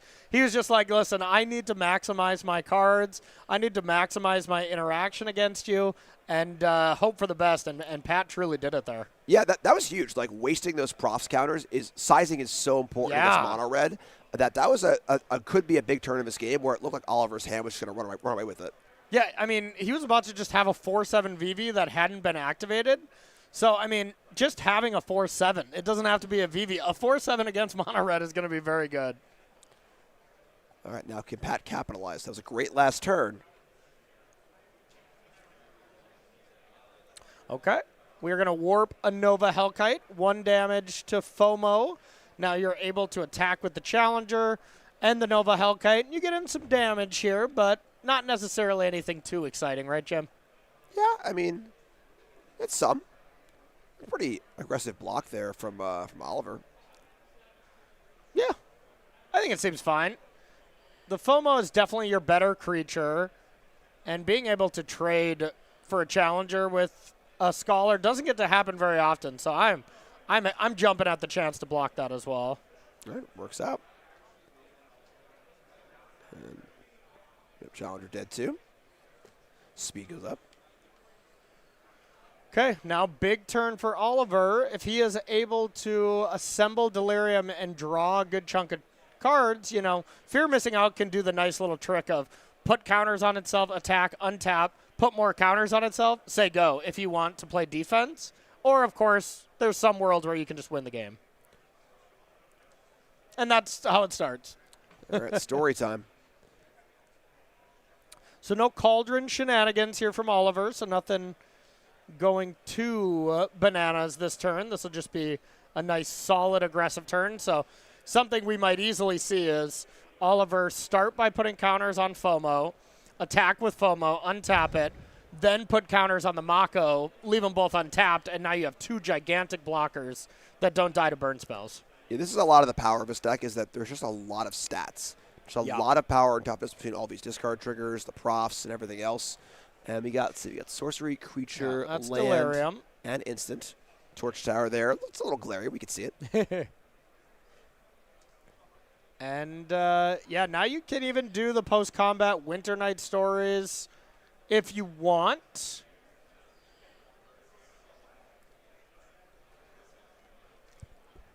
And here comes an attack for 5. Attack, untap, extra combat step.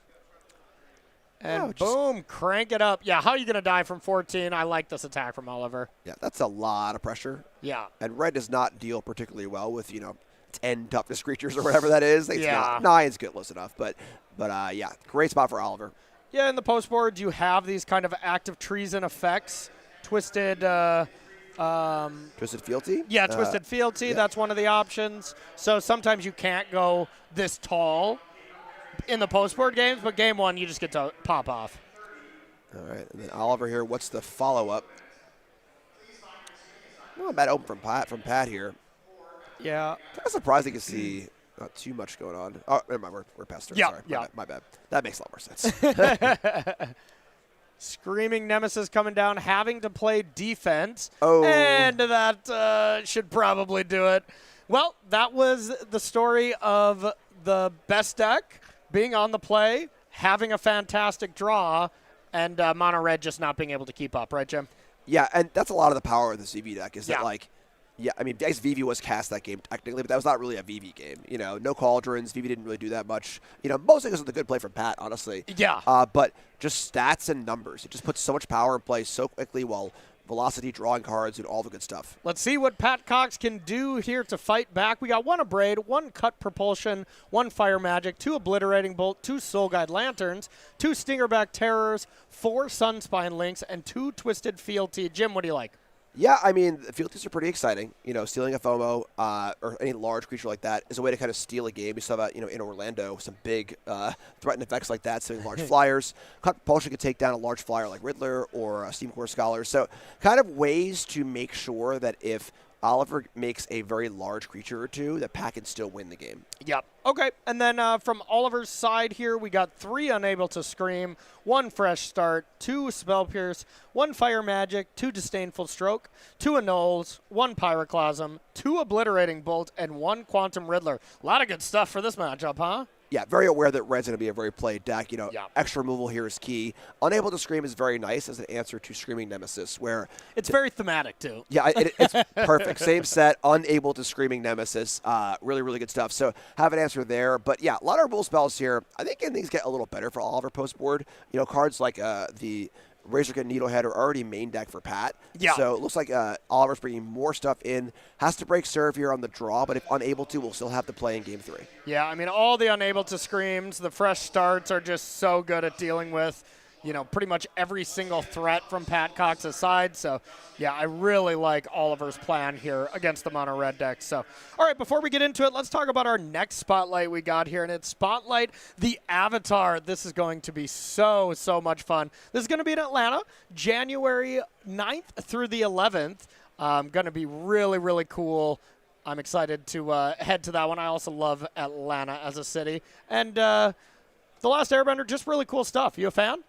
It's funny, actually. I'm not familiar. Okay. I started watching episode 1 on my flight Okay. home from LA a few weeks ago, and I was kind of like half asleep. And when you're watching on a flight, you're not super engaged. Yeah. I watched the first 10 minutes, and I'm like, I'm going to give this the respect it deserves and watch it at home at some point later. Yes. I'm not going to make this a flight show. So I've heard really, really good things. Hope to watch it at some point soon. Yeah, I've heard really good things as well, so I'm looking forward to diving into it. And I'm looking forward to heading to Atlanta for this event. So go to StarCityGames.com to get more information on that event.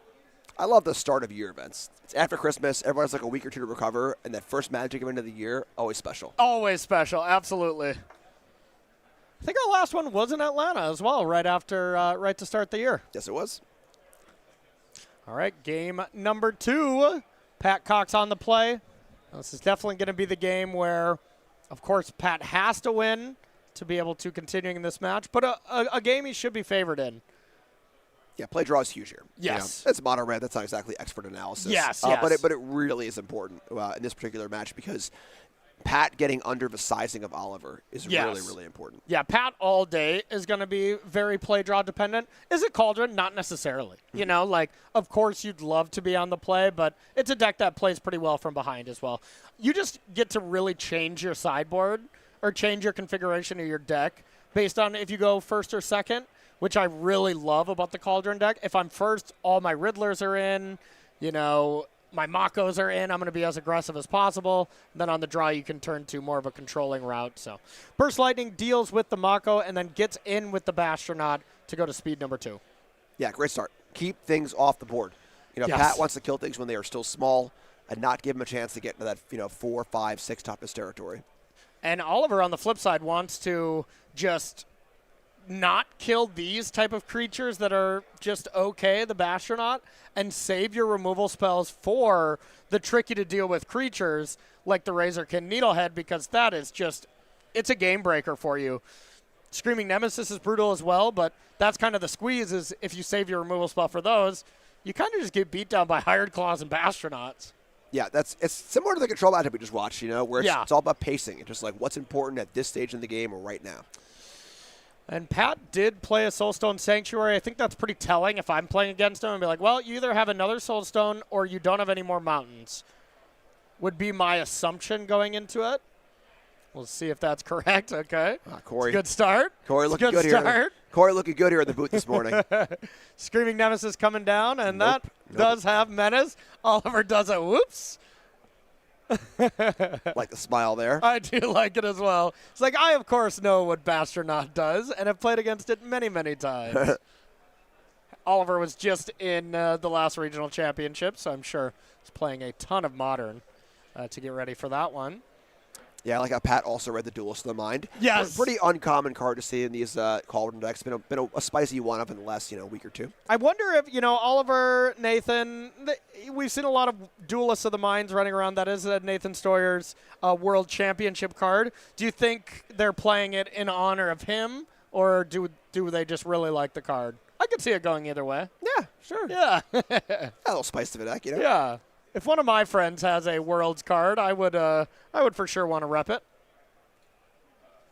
So that does deal 1 damage to the Nemesis, which should deal 1 damage, but I think Pat did miss it. Yeah, that also does not target for the Crybot Duelist of the Mind, I don't believe. Unless that is a different magic we're not aware of. And there is a Thunder magic. That looks like Fire magic to me, though. Yeah, it does look like Fire magic to me. All right. I didn't see him draw, though, so if you did see him draw, I thought I saw a loot, but, okay. It's still early.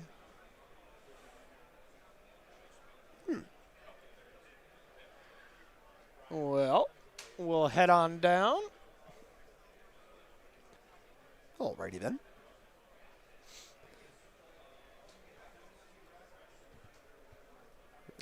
Heading back to Pat's way, see what he wants to do here. Scream. Bang. When in doubt, Attack scream. for 3. Get it going. Maximum velocity. Now we are maxed out, which does not really do anything in the deck when the Bastronauts are not in play. And good old Lightning Strike on a creature. Classic. And no mountain, though, so no land. So heading back to Oliver's way.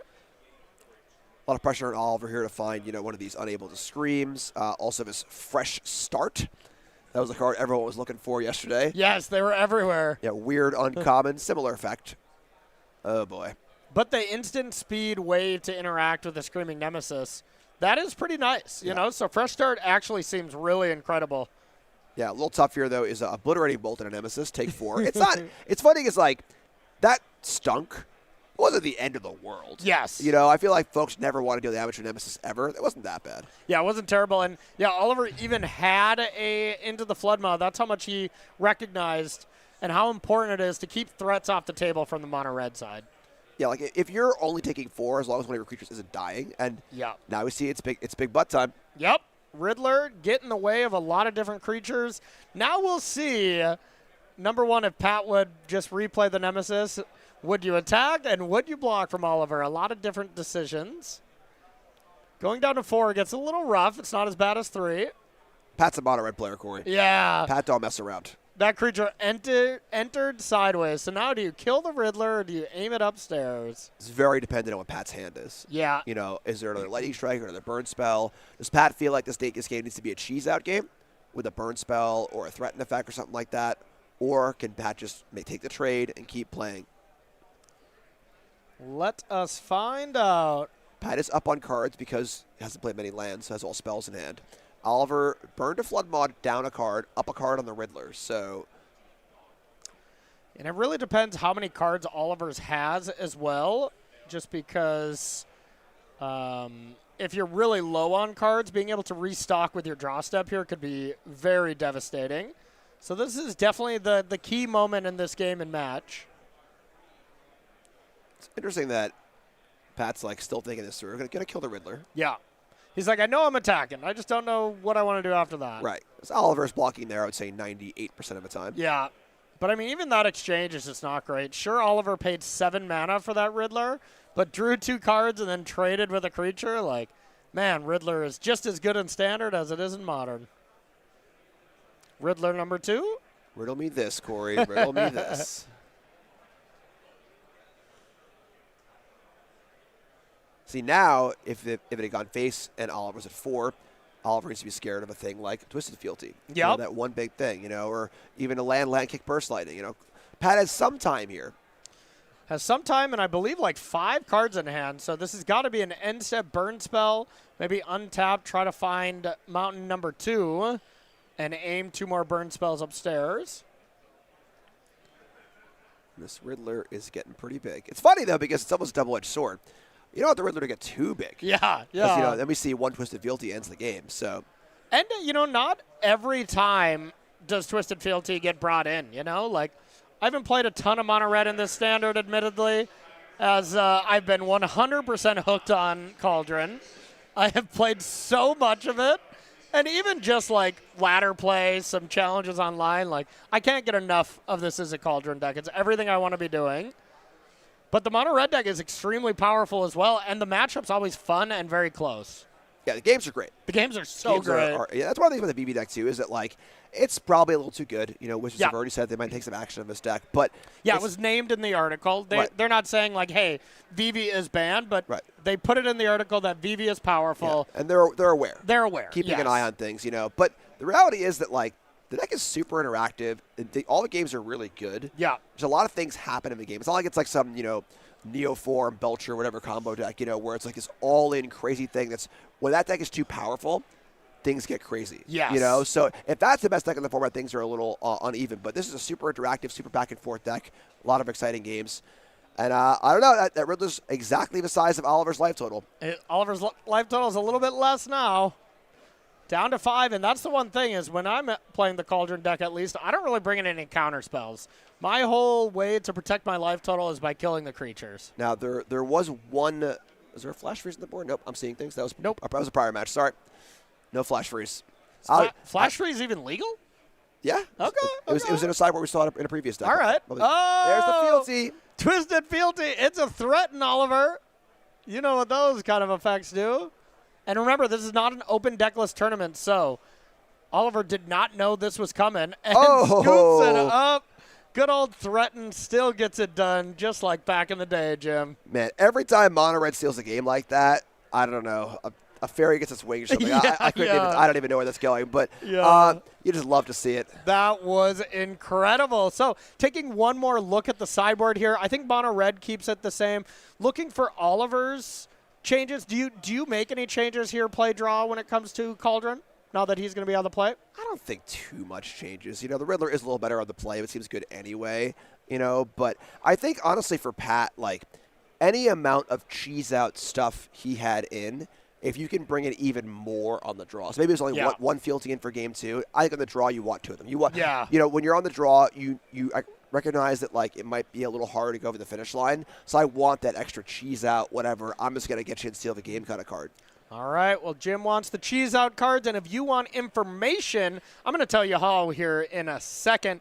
I want you to subscribe to the newsletter here. You can go to starcitygames.com/newsletter. If you want to get just all the information on any kind of events we have, any kind of sale, anytime product can be pre-ordered, anything like that. Jim, you're a big fan of this newsletter, right? Yeah, I've been signed up for over a decade. Yeah, it's phenomenal. So if you want to be signed up, make sure to head to that URL on the screen, get signed up, and be aware of all the things coming down the pipeline here at Star City Games. There's going to be on the play. You would think, even if this matchup's close, even if Mono Red's favored, that Oliver has to be favored to take this match from this position, right? On the play, with all the extra removal spells in his sideboard, I would say Oliver probably a slight favorite. It depends, though. The games are super tight, and Yeah. Pat's deck does have a lot of ways to kind of steal wins, or powerful threats like Needlehead, where if they do stick around for a bit, can do a lot of damage. So we'll see. And Pat is a phenomenal aggressive player. Shows up to any of these events that are close to him these days, and still got it. Looks like Oliver has kept, and just deciding if Pat is keeping as well. Get us ready, and here we go. Game 3 here at Magic Spotlight Spider-Man underway.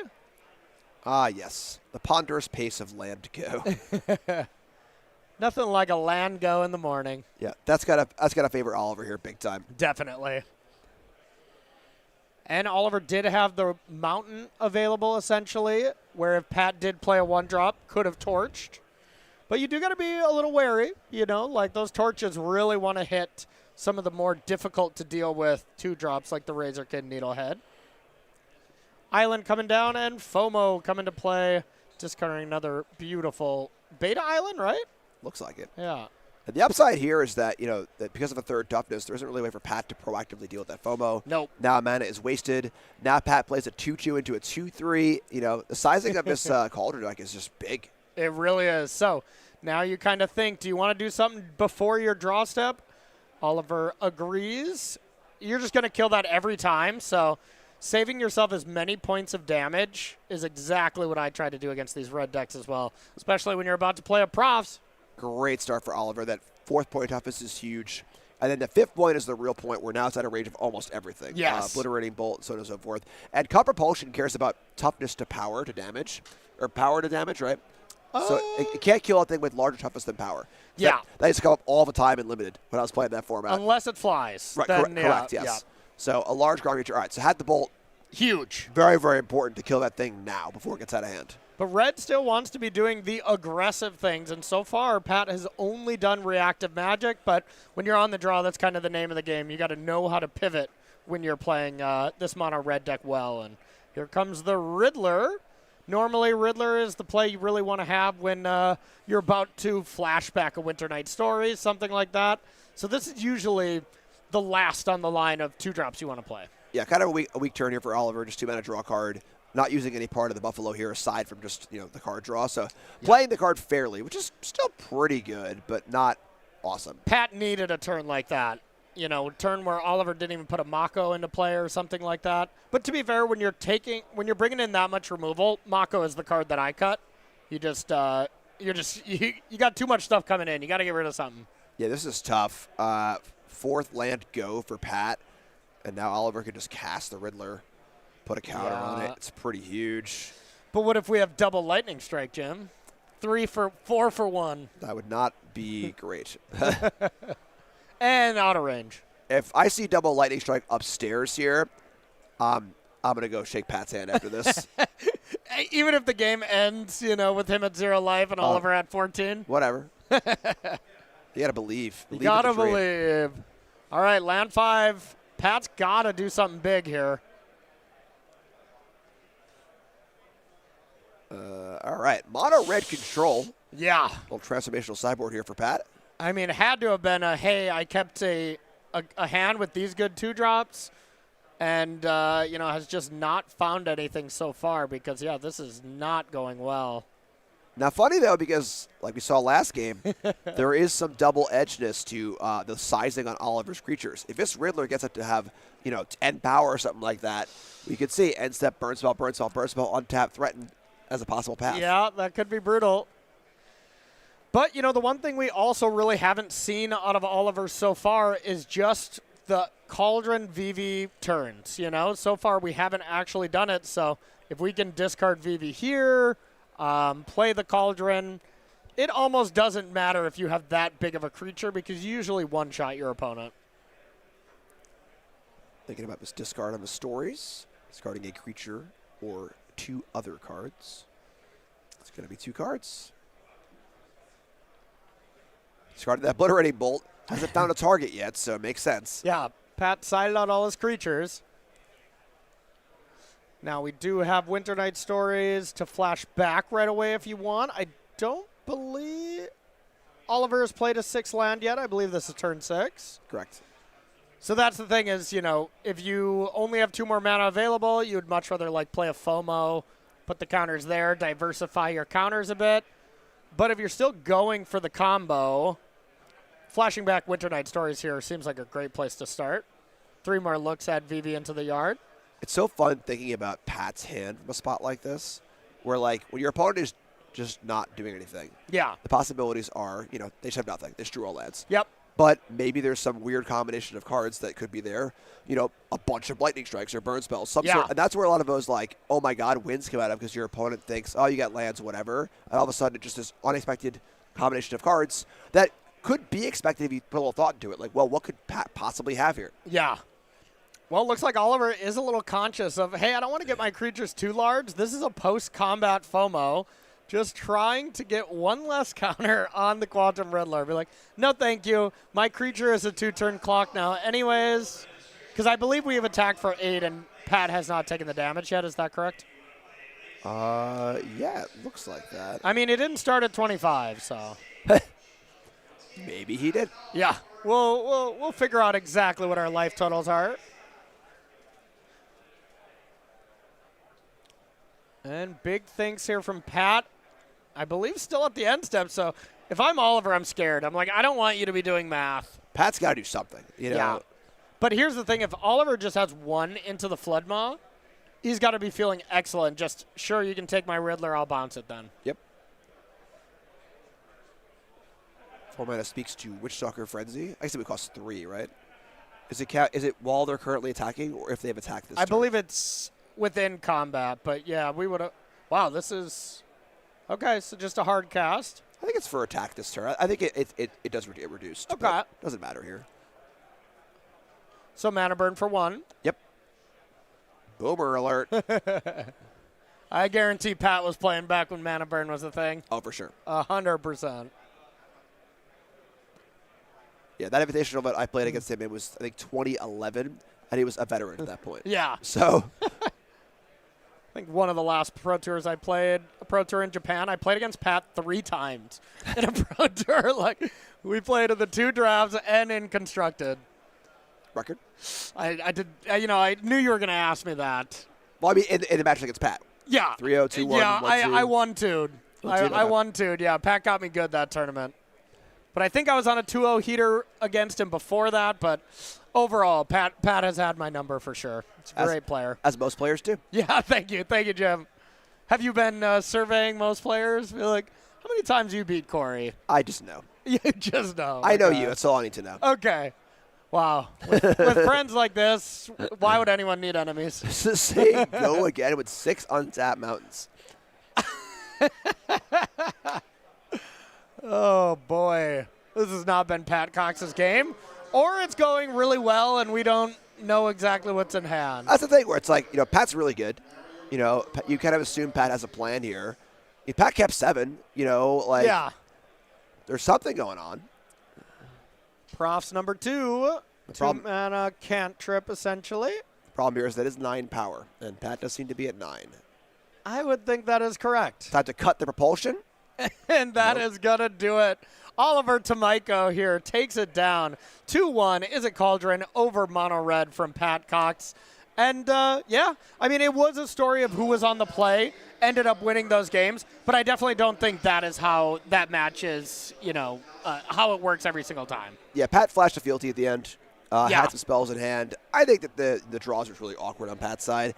Maybe Pat left it a little too much removal, honestly. Yeah. Like you're saying, the Makos can come out fairly often. So not a very, not a great game 3 there, but I think an important game where, like, you can look at a game like that, and yes, a lot of the time it's just player didn't draw well. But if you're on Oliver's side, it's really important to be like, all right, this is weird.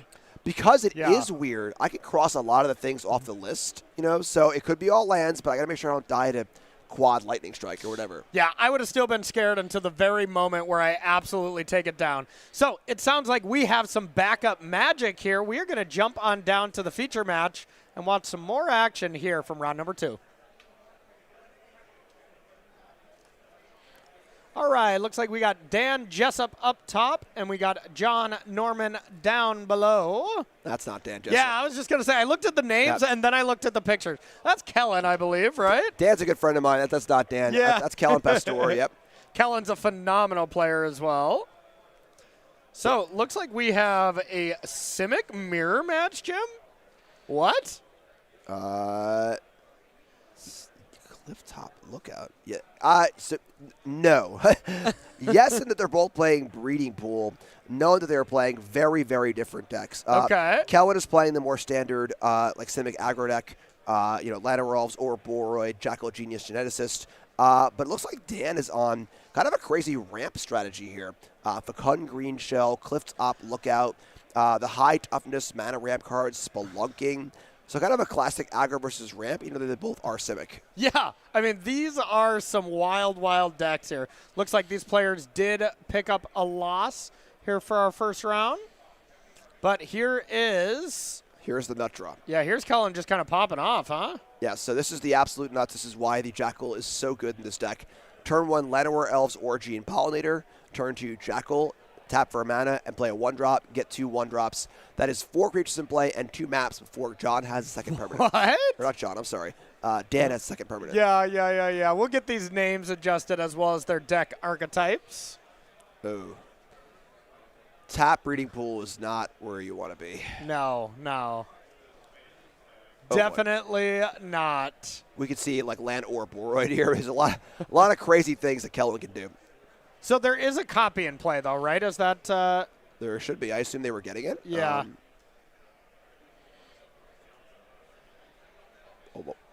Okay. Oh, is it a maze? Oh, sorry. Nope, that's not a maze. What? Oh, the map. Map, okay. Got it. Okay. Players are doing their best to keep us on our toes here in the morning. Yeah, we got. Oh, there are map tokens? Is there a copy token? No one knows. What? Are we playing Invisimagic?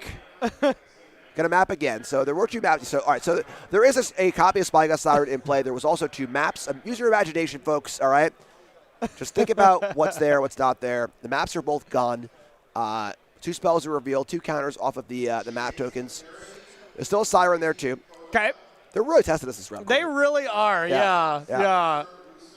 And I'm going to call Kellen Dan here for half this match as well. I mean, I had breakfast with Dan this morning, so. But did you have breakfast with Kellen? I did not. Okay. Maybe I did. I don't even know. I don't know where I am. I don't know who I am. Have we seen Kellen and Dan in the same room? Yes. Okay. Yeah. In this room, right? I played Kellen in the finals of another tournament. That was open, and Dan was there too and did well too. So, okay. Gotcha. So I can't confirm they are different people. Any more than that, I cannot confirm. Okay, so that should be our second Spyglass Siren with the counter on it. Yep. And now, I mean, all this confusion we're having in the morning leads to one fact. Right now, Kellen is smashing his opponent.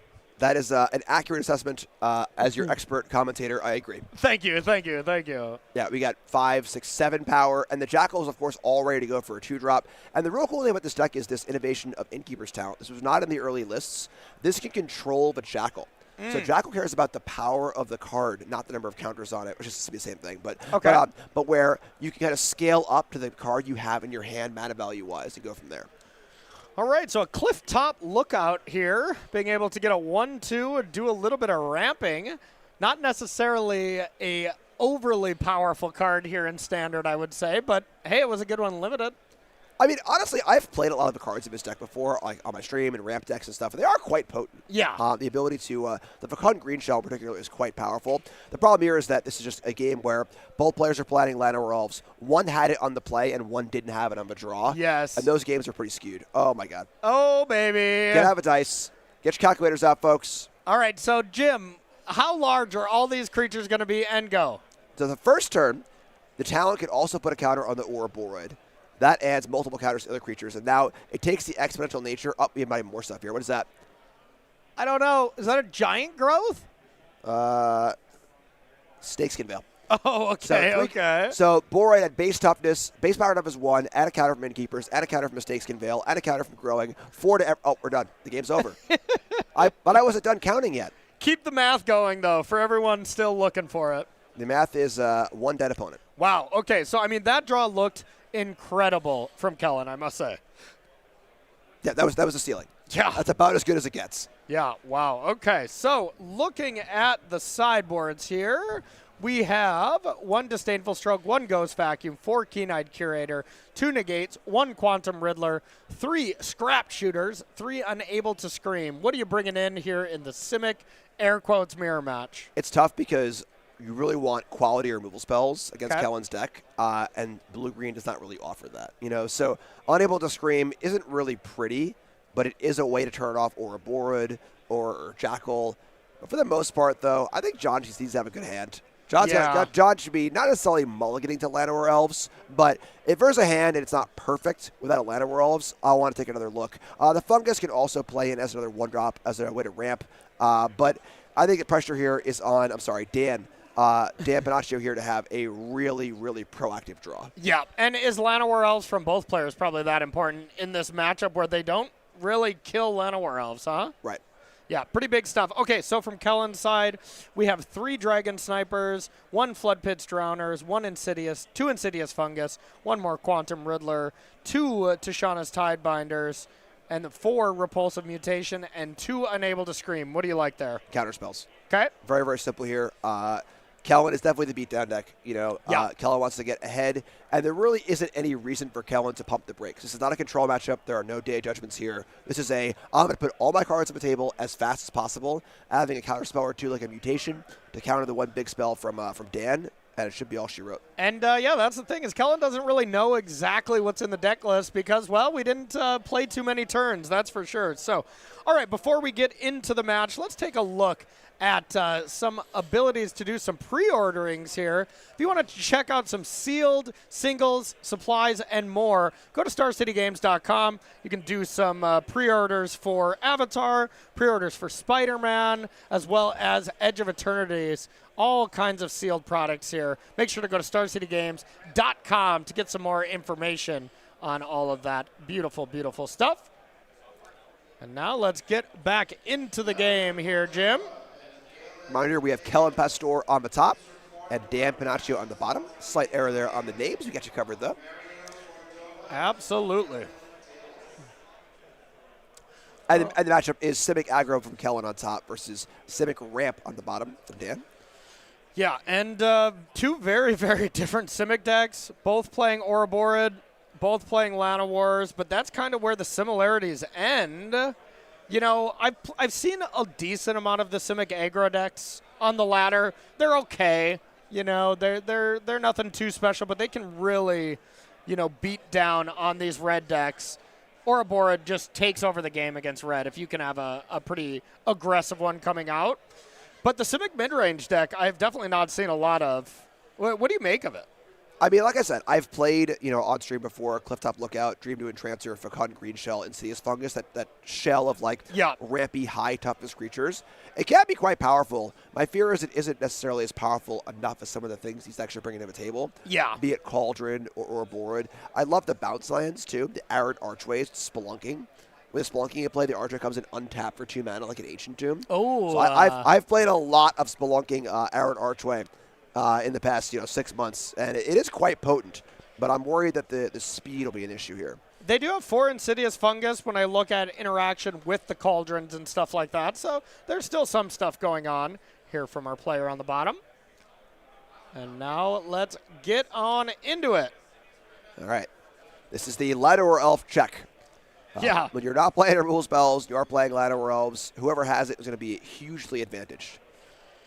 Dan on the bottom is going to be going first. And looks like Kellen up top takes a mulligan. This is a matchup where the right cards matter, not the quantity of cards. Yes. I'd much rather have a 5-card hand with Llanowar Elves, Jackal, or a board or whatever than a mediocre 7. Yeah, 100% agreed. So from the Simic ramp side here, are you just trying to always get the green shell into play as fast as possible? That seems like what this deck is very much built around. Yeah, we get Fecund Green Shell up. It's a really awesome card. It's a 5-mana 4/6. And then whenever a creature with toughness higher than its power comes in, you get a land or a card to your hand. So it kind of ramps up. Then when you have 10 or more lands in play, it buffs the whole team. Yeah. It can go bananas. Yeah. It's a really, really powerful card.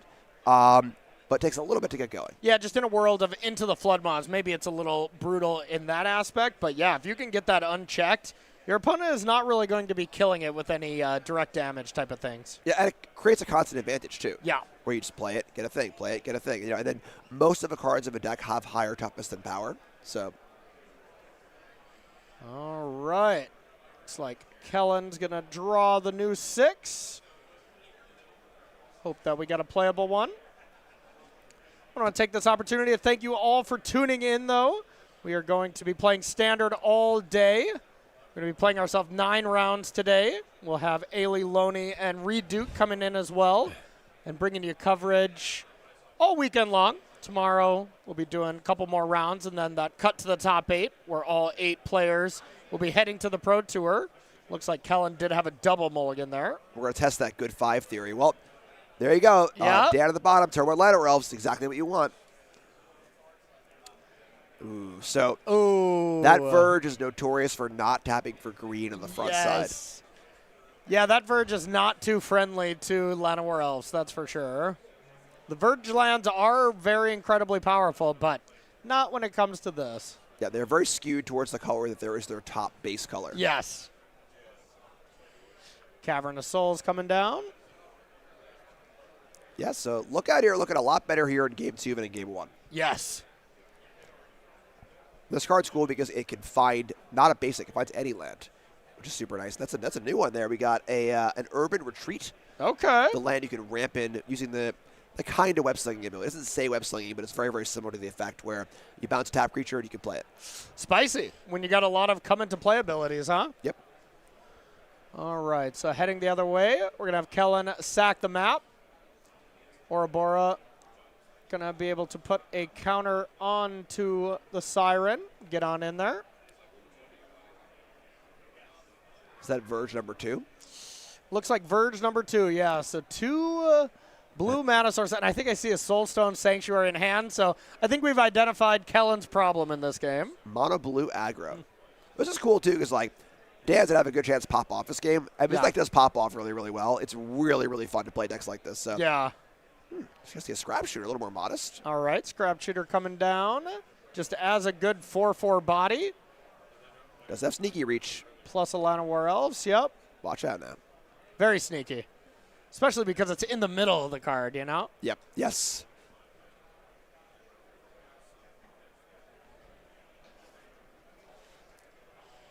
It's fun to see Temple here. With no land synergies, no type synergies, and no graveyard synergies, Temples can be superior to the Surveillance. Yeah. How so?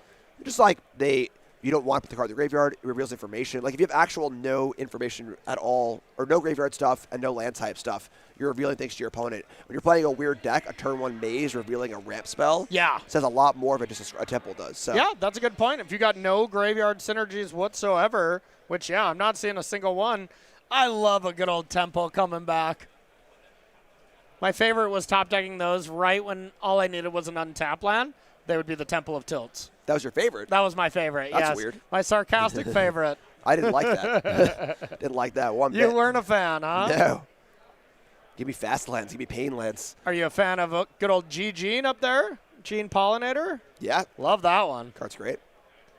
Really good with all the little artifacts that you're putting around, the maps and those kind of things. Also can tap Innkeeper's Talent. That's true. Which is fun. That's true. Level it up. Yep. Interested? Yep. Frog. Ribbit. Frogs have been named. And, I mean, there is a good amount of frogs. There's the retreat. Yes, doing a little web slinging, as you were saying. Some more ramping. Now the question is, does Dan want to fire in this Scrap Shooter to kill the Pollinator? Man, a bounce line. Oh, so much better. Oh, we're popping off right now. Let's go. Okay, I am loving this. All right, Dan plays a Scrap Shooter as well, and yeah, we're ramping. What are we up to? 6, 7, 8 mana next turn? No gift. Yeah. You can keep your presence. Okay. We got Jackal. Into Gene. Plenty more where that came from. Yep. So now another Gene. I mean, this is great. Is it though? You know, like it's cool. I mean, it's cool, yeah. But I think we're past the point of now a couple random 1-2s being Sorry, that exciting. is mostly what I meant. I mean, this is cool. Jackal is a really sweet card. It is awesome. Yeah. Really, really good stuff. And now it's time for Dan here at the bottom to hopefully pop off. Super synergy here. Bounce Land plus Scryland. Heck yeah. Oh, yes. Is it game time? Oh, yeah. Ouroboros is pretty nice. So there is mana available, but Kellen has such little cards in hand from that mulligan to 5. Yeah, different dices. Why not? Only the Lookout got a positive counter. The rest got negative, so those Lana Wars are dead. All right, that's not true. They're all positive counters. We like to have fun. Oh, I love this. Yeah, get busy. Forget ramping. I'm just going to attack and kill you. What do you have, 13? You're dead. Yeah, and I mean, it's not like Kellen's going to have that big of an attack for the crackback. Yep. Kellen is still kind of in the setup phase, unfortunately. Yeah. That, mono blue opening was not where he wanted to be. So. Yeah. So it makes the best blocks that he can. That makes sense. Looks like he does not want to lose his Gene Pollinators. I mean, just casting Riddler is not so bad next turn, but it's not great. Ouroboros just gets it done eventually. It's funny because, Ouroboros is the fail state here, I think. Yeah. I think that much rather have seen Fecund Green Shell, Meringue River Regent, Dream Dew Entrancer. There are a lot of really big things that could happen this turn as far as drawing. I mean, the Green Shell especially. Fecund Green Shell is just it's a card that goes. Yes. It goes and goes. It does not stop going. So hopefully we can see that card in action in this match. I would agree, but looks like Kellen has had enough for this game. Scoops it up. And in the Simic mirror match, we're going to be heading to game number 3. Gotta favor the more aggressive Simic deck if we don't mulligan to 5, huh? Yeah, for sure. The ladder off test there was passed by Dan at the bottom. Kellen did not have one. Big mulligans too. Now, if Kellen has ladder off on the play, I think it's going to be hard for Dan to win. Yeah. If Dan can break serve on ladder elves, we could see some cool stuff. And again, Dan's hand wasn't that good that game. No. Turn 1 ladder elf, turn 2 ramp spell is great, but didn't really ramp into anything. Yeah. Just kind of didn't really find a big thing to do. So there's still a big ceiling to Dan's possible draws we haven't really seen yet. Any big changes you would make there going into the next game? Probably not, huh? No, I don't think so. This is a pretty non-interactive matchup. There's not a lot of removal spells available, so just got to do your thing and hope you do it faster and better than your opponent. Cool. Well, if you want to pick up one of these really cool decks that you're seeing on screen, we, of course, can tell you how to sell your cards to Star City Games to get yourself some good trade-in bonus or just get yourself some cash. Go to sellyourcards.starcitygames.com and, of course, do what Jim and I do. Get that 30% trade-in bonus. You're going to buy new cards. The trade-in bonus doesn't expire. That's the way to do it, though, don't you think? My bankroll is huge. Yeah. You pretty much own Star City Games with that amount of store credit you got, huh? I own this place. I look over and I say, give me whatever I want. They say, yes, sir. They say, please, sir, this is a Wendy's. Leave. We get Wendy's? All right, we'll get back in the game here. We got Kellen up top on the play. Once again, if you're just joining us, sorry, apologies. The names are wrong. Yeah, we got Kellen Pastor on top playing Simic Aggro. And Dan Panacci in the bottom playing listed as Simic mid-range. I think it's more of a ramp deck personally. But hey, I mean, 2 very off-the-beaten-path decks. We're going to have that metagame for you, I'm sure, next round. So we'll see, really what's being represented as Alana War hits the table. So one last time, y'all, get your predictions. What do you think the top 2 decks will be and what percentages as Nick's crunching the numbers on the back end? But, Jim, we got 2 Lana Wars here. Yeah, I mean, if Kellen plays Atlanta War, then Dan has to play Atlanta War. Oh, yeah. That does, to be fair. Okay, just a pass. Doesn't want to attack. Time to drown that elf. Yeah, so Atlanta War battle being won here by Kellen on multiple fronts, being both on the play and then, of course, answering Atlanta off. Not a lot of removal in this matchup, but this sort of temporary stun might as well be a lightning bolt. Man, if we get a Jackal up to 2 power and you can go double Drowner, I'm in. I've been there. I've done it. It's nice. Okay. Jim's lived through it. Jim was born into it. molded by it. All right, so taking a look at the top. Conduit pylons, fun desert surveil land, not scry. Yep. Surveil, scry, close enough. All right, but no play here is somewhat ominous for Dan. Can we have any instant speed interaction I mean, there's a flood maw or from two. Dan's side? A couple flood maws. That's really it. Okay, Innkeeper's Talon, here is the test to see if there is anything to be able to interact. Looks like there is not, and the Drowner gets on in there for 3. Even a flood maw would be tough here because then Kellen could just recast the Drowner on Dan's turn, tapping the elf again. And, Oh, you yeah. know, so That is brutal. So stun counter comes off, but doesn't untap this turn, as Kellen had a nice little play of drowning it in the upkeep. Another pylon coming down for another surveil. you must construct additional pylons. We must construct a battle state here that is more favorable here for Dan as well. He's got to get going. All right, green shell goes to the bin. Okay. Insidious Fungus comes down. This is nice. I mean, you can at least like block, sack, draw a card, and put a land into play. Right? Never mind. Yeah. That's pretty good. That's even better than bouncing the one you already have. Just play a new one. Going to drown the elf again. No, I mean, this is Kellen, really realizing how important elves are and the ramp is in this kind of matchup. When you're given the option to Stone Rain your ramp opponent, do it. Do it often. Yeah. We got these Tidebinders here. Imagine a Tidebinder on the fungus activation. Oh, God. That would be nice. That would be devastating. Yes, the fungus can put in land in. A little explore action on the sacrifice there. Yep. If one were so inclined. You could also kill an enchantment too. Yeah, So. or an artifact if we play against these Cauldron decks too. So that is a big deal. But looks like we went to destroy the Innkeeper's Talent before it put on more counters. That makes sense to me. All right, and this is the new tech. A sniper. This is Tyvar. And Tyvar was an absolute house in Duskmoor and Draft, making a jump here to constructed, indestructible, a bit of an overrun effect. Quite potent for kind of goldfishing at the end of the game. Yeah. Which will be really, really good here. That is a very powerful creature. That is for sure. But, I mean, yeah, just Kellen's battlefield has just went so wide, even on only 2 lands. This has been amazing, but Unable to Scream looks pretty solid here. Now it's just going to be auto-tapped with Gene Pollinator. Yeah, that's a start. Yeah. One of the few answers that Dan has. Tyvar wants to scream really bad. But is unable. You know that feeling when you feel like you're trapped inside and you just got to let it out, but you can't? Yeah. Me too. Yeah.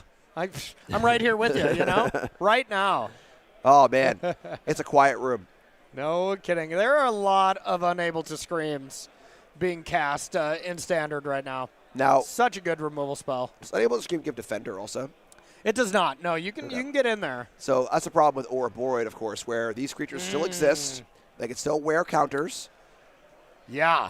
They can still be tapped, Most of the time, if you're like the Is It Cauldron deck playing against mono red, you just deal with those creatures, right? They can block, but sure. But in this matchup, there are definitely utilities for these creatures. They're unable to scream. It should be in air quotes for now. Maybe a peep. Yeah, yeah. Gets a good chunk of damage in. That sniper's got vigilance, I think, but there we go. Kellen heard me. Kellen heard you. Kellen's got those eagle ears. Not exactly sure life totals. I don't think those are updating. All right.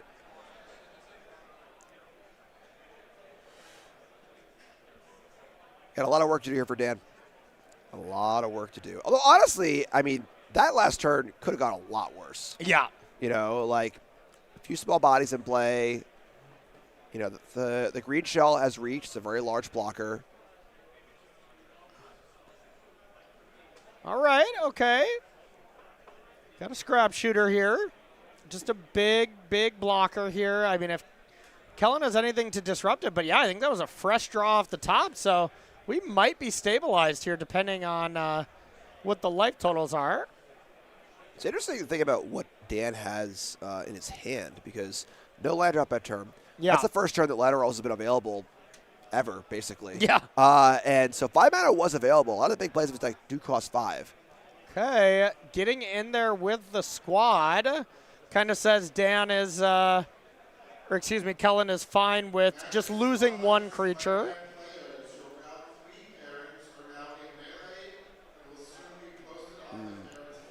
Lana Rose is like finally off the bench in the game and now ready to block. Yeah. He's like, that was not the job that I signed up for. No kidding. Come on. I just woke up from my slumber for 4 turns. Can I add some mana or no? Yeah. We shall see. This leads me to believe that that Kellen, that Dan is at a very low life total. Yeah, I agree. This sort of like, throw away a large creature to deal some points of damage is pretty tough. And then, of course, Dan at the bottom has to recognize, all right, how much mana do I need next turn? Missed a land drop. Can you afford to block here? But, all right. Okay, so it looks like we have some interaction. Into the Flood Maw on Gene. Filtering a green into a blue on the Condo Pylon is what that card does. Yep. I believe, that should be in hand, but...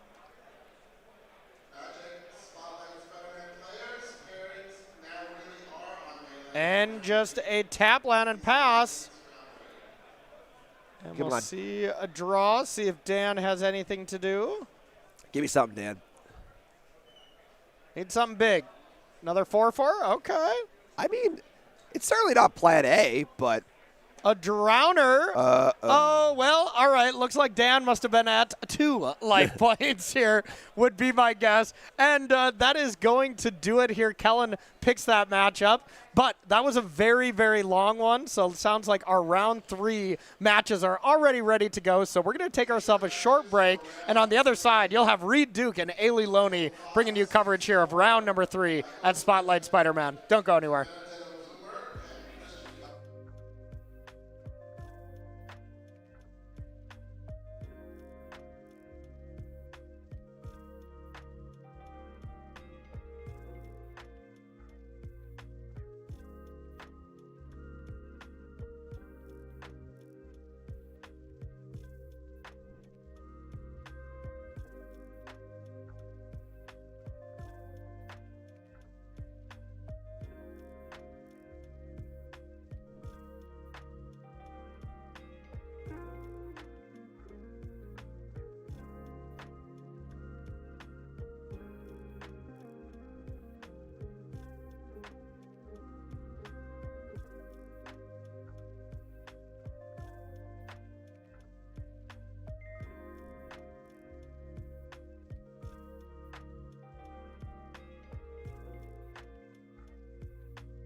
Good morning, everyone. Hello, and welcome back to coverage of Magic Spotlight Spider-Man here in Baltimore, Maryland. I'm Ailey Loney, alongside a man whose resume is longer than a Magic 2025 Magic card. Reed Duke, Hall of Famer, Pro Tour champion. How you doing today, Reed? I'm doing great. Thank you for the kind introduction. Absolutely.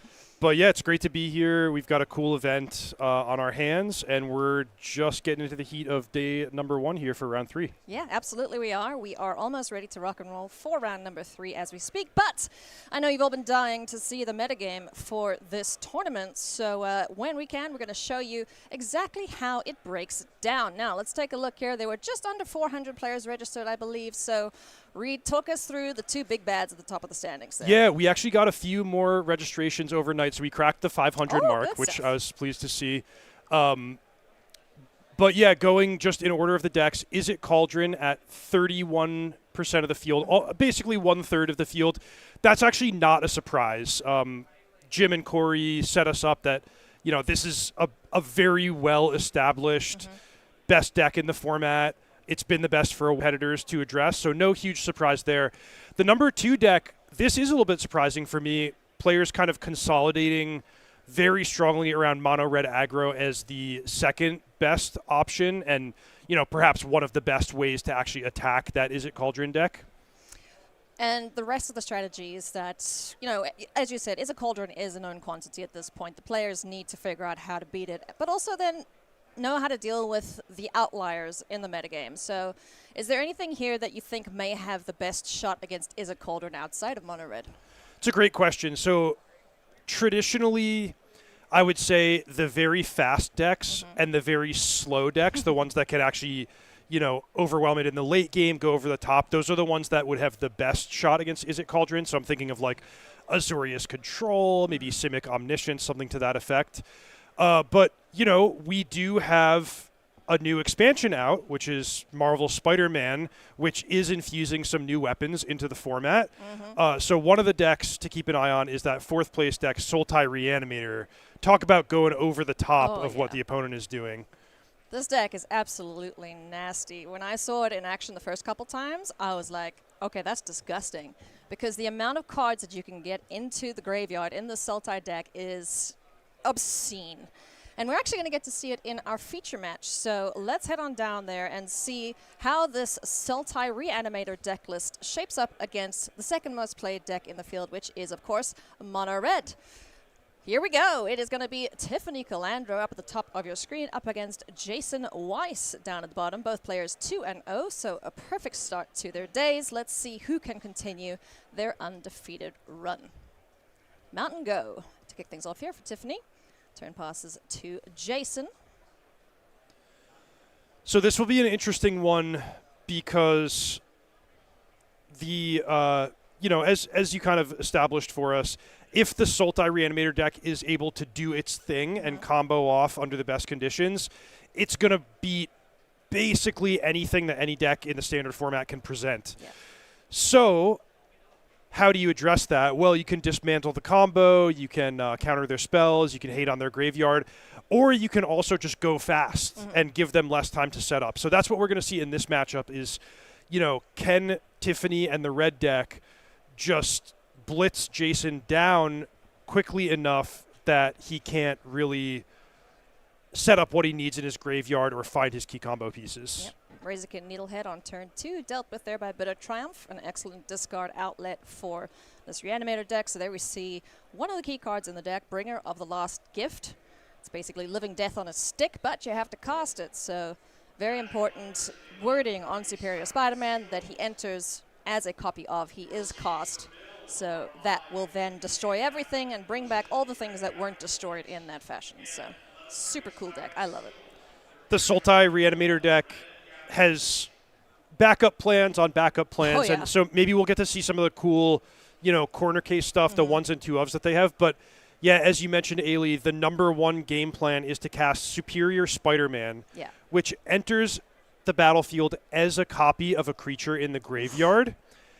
And therefore, with Bringer of the Last Gift, you can simulate casting it from your hand with Superior Spider-Man, come in, get the triggered ability. I was going to say, hang on, we might not get there because now we have a Nova Hellkite alongside a Screaming Nemesis and a Burnout Bastronaut. So there's going to be Bitter Triumph taking care of the big dragon, making sure it's not going to come back from Warp at a later stage, but 3 damage in here for the Screaming Nemesis. Down to 11 goes Jason. Jason putting up, well, both players doing pretty well. Tiffany is presenting a very thorough, resilient, and high-pressure offense. Jason doing a good job defending himself, though. One of the things that I was worried about with the Sultai deck is just a really, really high mana curve. Like, we're talking lots of cards that cost 7, 8, and 9 mana. So against a red deck, if you just don't draw, the cheap half of your library, you can be in big trouble. But Jason has actually drawn 2 Bitter Triumphs, which that's it. Yeah. In game 1, those are his 2 cheap removal spells that he has access to in his entire 60 cards. So, can't really ask for a better defensive start. And now the question is going to be, can he find Superior Spider-Man, Zombify, whatever he needs to actually win the game. Yeah, now's the time to start enacting the winning condition here for Jason, because he hasn't got that much more removal, and these creatures will kill him eventually. He's at 11. His lands hurt for the most part, so let's see what he decides to do here, if anything, up against the Screaming Nemesis. He's going to block. Bernard Bastronaut gets the pump, so the damage will come through, courtesy of the Screaming Nemesis' second ability, and now Jason can't gain any life. There's not that many things in here that gain life, but, they'd be nice at this point. Yeah, the one that comes Arden? to mind is Arden the Usurper, which could present some lifelink damage. But, yeah, having to block Screaming Nemesis with a 2/2 is a tough way to do it. You're basically preventing 1 damage from the attack. But it could be that Jason just actually wanted the Steam Core Scholar in the graveyard in case he was able to find Superior Spider-Man. Yeah. Looks like he wasn't, and we're on to game 2 pretty quickly and decisively. So how hard against a mono red deck do you think you have to mulligan to Superior Spider-Man and Bringer in hand? It's a really, really good question, because the more fast and unforgiving your opponent's deck, it's definitely true that you want to mulligan more and have a higher standard of what kind of hand you're going to keep. However, one of the things that I always like to coach people on is you can't mulligan to something that's not there. Sure. Right? So Jason has a couple, well, to be more precise, he has 2 removal spells in his deck. You can't really mulligan until you have a perfect hand with one of those 2 removal spells. So you have to be realistic about what your deck is likely to deliver before and after sideboarding. But what I like to do in this kind of situation is I like to mulligan such that I'm pleased with my first couple of turns. So if Jason can find a big creature and a way to discard it, maybe that's enough, and hope that the Zombify or the Superior Spider-Man comes off the top. You're not going to be able to have everything rolled up in your opening 6 or 7 cards, but you just do the best you can. Alrighty, well, friends, if you are ever looking for Magic product, if you're looking for events, be sure to head on over to SCG Con. Also, if you'd like some free shipping on orders with $100 or more in singles, be sure to head on over to StarCityGames.com. Go and check out the cards you want to buy. If there's any sweet deck you see here this weekend that you want to build in any format, be sure to go and check out StarCityGames.com. They've always got some sweet deals on, always great bargains and discounts, so go do that in between rounds while we're sideboarding. So, players getting ready for game number 2 here. We did see the sideboards there briefly. What do you think from Jason's side he's bringing in to tie things up here against Tiffany? Basically every cheap card. Yeah. The most important one, perhaps, is going to be Harvester of Misery, which can serve as a removal spell on turn 2, a board sweeper on turn 5, and just kind of an acceptable reanimation target that self-enables. So, you discard the Harvester of Misery on turn 2, kill your opponent's creature, take some of the pressure off, then it's there ready for you when you need it for your turn 4 or 5 big reanimation play. We do love a card that can put itself in the bin and doesn't need any extra help courtesy of a Bitter Triumph or, any looting effect that might be necessary for some of the other bigger targets. There's a Stab, there's a Shoot the Sheriff, maybe Scrap Shooter, just as kind of like an oversized body to have that mix of removal spells, creatures on the battlefield, and a combo finish to kind of throw as many stumbling blocks in front of the mono red deck as you possibly can. So this deck, it's kind of pick your poison, you know. A lot of people have different targets. I think the consistent thing to find is Bring of the Last Gift, just because it's so powerful. But, you know, we see a couple of one-ofs in here, like Valgavoth, Terror Eater. There's also Myojin of Night's Reach in the sideboard. So what matchup would you bring the Myojin in for? Well, boy, that's a blast from the past. It's originally from the Kamigawa expansions, from like, that's barely making the cut to be legal in Modern, but it was available in Foundations and is actually really sweet alongside Superior Spider-Man, because this is another one where you have to, well, it says on the card you have to cast it from your hand, but Superior Spider-Man actually serves as a workaround to sort of clone that effect and get the what is it called? An immortality counter? Divinity, I think. Divinity counter. Yeah. So you can make the opponent discard their hand, which is really useful in a matchup that's about kind of going over the top, where there are some decks in Standard where you'd have to worry about, I'm going to combo off with my Reanimator deck and possibly not win the game. Like think Simic Omniscience or Reanimator Mirror Match, something like that, where you just have to really drop the hammer by saying, okay, you have nothing left to continue fighting after I get this one. Well, doubtful we'll see it in this matchup, considering Mono Red usually is hellbent for the middle way of the match. As we get ready to go here, does Jason like this hand? Nope. Says so. We're going to mull to 6 here for Jason Weiss. Yeah, I think he heard your advice to mulligan aggressively in a fast matchup. You find something that will get you the win by turn 4 or you're dead. Oh, gross. I think one of the most disgusting combinations I saw with the Sultai Reanimator is already having the Bringers in the bin. Some players play the Big Vampire, the, what's his name now? I've forgotten. The 8-mana one from Murders at Karlov Manor. Is it Vein Ripper? That's the one, yeah. Okay, yeah. Vein Ripper, yeah. Some people have that there, so, you know, bring everything back from the yard, but then you have your Bringers going off a second. No, you don't. Something else wiped the board. But, yeah, then everything died again, and it was just like a one-shot to the dome. I was like, that is disgusting. Yeah, that's pretty cool. You know, it's one thing to put a bunch of power and toughness on the battlefield and pass the turn. Yeah. It's another to just get the game over with in one go. Easy peas. Much prefer that, especially if you're sitting at like 2 or 4, which Mono Red can certainly deal with. Let's see, are we happier with this hand for Jason Weiss? Tiffany Calandro, ready to do Mono Red things. Cool. Let's boogie. Here we go. Game number 2, kicking things off with a Bloomin' Marsh. Mountain, do we got a 1-drop? Nope. No 1-drops with Tiffany just yet. Botanical Sanctum, and Overlord of the Bilmer. Oh, this is my favorite Overlord. Yeah, this one so sweet. Has been a big performer in a lot of different formats. Alrighty, so turn 4 looking good here. If we can get a reanimation target for, or not reanimation, a copy for Jason Weiss. Hey, Magebane Lizard. Oh, this guy's so good. Against anyone playing non-creature spells. Able to ding the opponent, put some more pressure on the life total. Yeah, that's a sideboard choice from Tiffany. It's kind of interesting because if you just quickly look at Jason's deck list, you're like, wow, pretty large density of creatures. However, it's important to note that some of the most important cards in the deck that need to be cast are the non-creatures. You know, the cash grabs to sit up, the removal to set up, the removal spells that came off the sideboard, the Zombify or the Smuggler's Surprise that might actually win the game.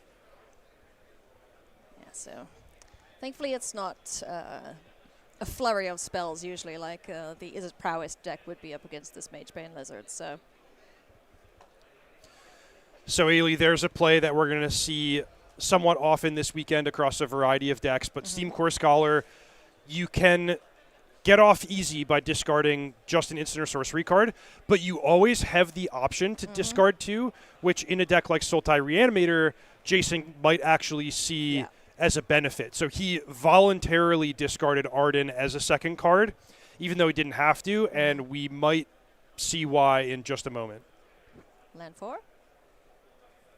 Yes. Yes. Cavern of Souls. Naming. Man.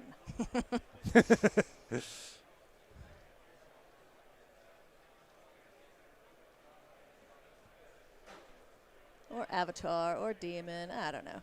Pick your poison there, whatever you have the most of in hand. Are you going for it? I mean, nah, not really any good targets just yet, huh? Yeah, so here's the thing is Arden is super, super powerful when you have a stocked graveyard. Nice. Yeah, but right now not so much. it is a legend, so Yeah. it's like, okay, I could play Superior Spider-Man, copy Arden, bring back Arden, but then I have to legend rule one of them, so it's not, you're not really getting super far ahead there, and I think Jason is making the judgment call that he can take one more turn to set up a more stocked graveyard in order to get more out of his combo turn.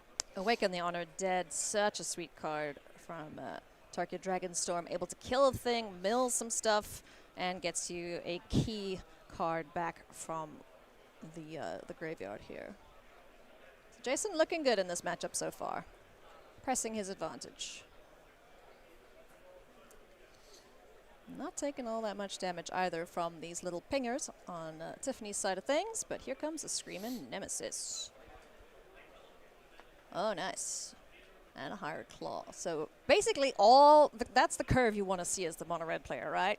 Now just turn things sideways. All of the mountains tapped, all of the creatures tapped. Those are the good signs for the mono-red player. Absolutely. Steam Core Scholar, I think, is going to get in the way. It does have first strike on Tiffany's turn, so it's just going to die. Poor little guy, but is the most damage that Jason can soak up there. Yeah, and importantly, he wants that creature in his graveyard. Yeah. We're going to see a big, meaningful, random mill of 3 cards with Awaken the Honored Dead. Yep. Draw first, And then then it triggers. We're very likely to see Arden the Usurper hit the battlefield. And bring his own friends to the party. Ooh. Whoa. Whoa! Firepower. Gimme! Oh, man, if only there was a bringer in there right now. Hell yeah. We're going to see Spidey anyway. Here comes Superior Spider-Man. Arden is on the board. He stole the Spidey suit. All right, so Superior Spider-Man, you may have it enter. You can just have a 4/4 for 4, which is, there are times when that's going to be appropriate, but you may have it enter as a copy of any creature card in any graveyard. In this case, it comes in copying Arden the Usurper, which then brings in a copy of Cards? another Arden the Usurper. Now, I'm interested to see here, would these 2 cards... Where's the other Arden coming from? Okay. So that was just the way it's displayed. There's not actually an Arden on the battlefield. The Arden is returning Steam Core Scholar as a demon with Menace, Lifelink, and Haste. And, importantly here, Vigilance. Yeah, that's super big. So I think this is going to be really 5 life. tricky for Tiffany to overcome. The ways that she could approach it would be finding removal, which would, of course, have to target the Arden first. Could try to get some damage on the Screaming Nemesis to at least stop worrying about the lifelink from the demons. But even if you can do that, you're going to be dead in the span of 1 or 2 turns here. Yeah, it's going to be tricky. Like, there might be some, cheeky shenanigans with 2 of the Witchstalker Frenzies whacking. I couldn't even do that because it would just die on the first one, right? The Screaming Nemesis, just to get that face damage. Well, we agree that Witchstalker Frenzy would be one of the best cards to have here because you could just kill the Superior Spider-Man, which gets you out of, a little bit out of the most urgent trouble. Yeah, take off the lifelink, the Menace, and the Haste off of the Steam Core Scholar Demon. So here comes the attack. Razorkin Needlehead hanging back. But we are going to see some extra dings here from our lizards. This big old 5/5. At the moment has lifelink. Let's see where he's going. Yeah, Hired Claw. The problem child here amongst all of these little lizard friends. And notably not putting Arden into combat.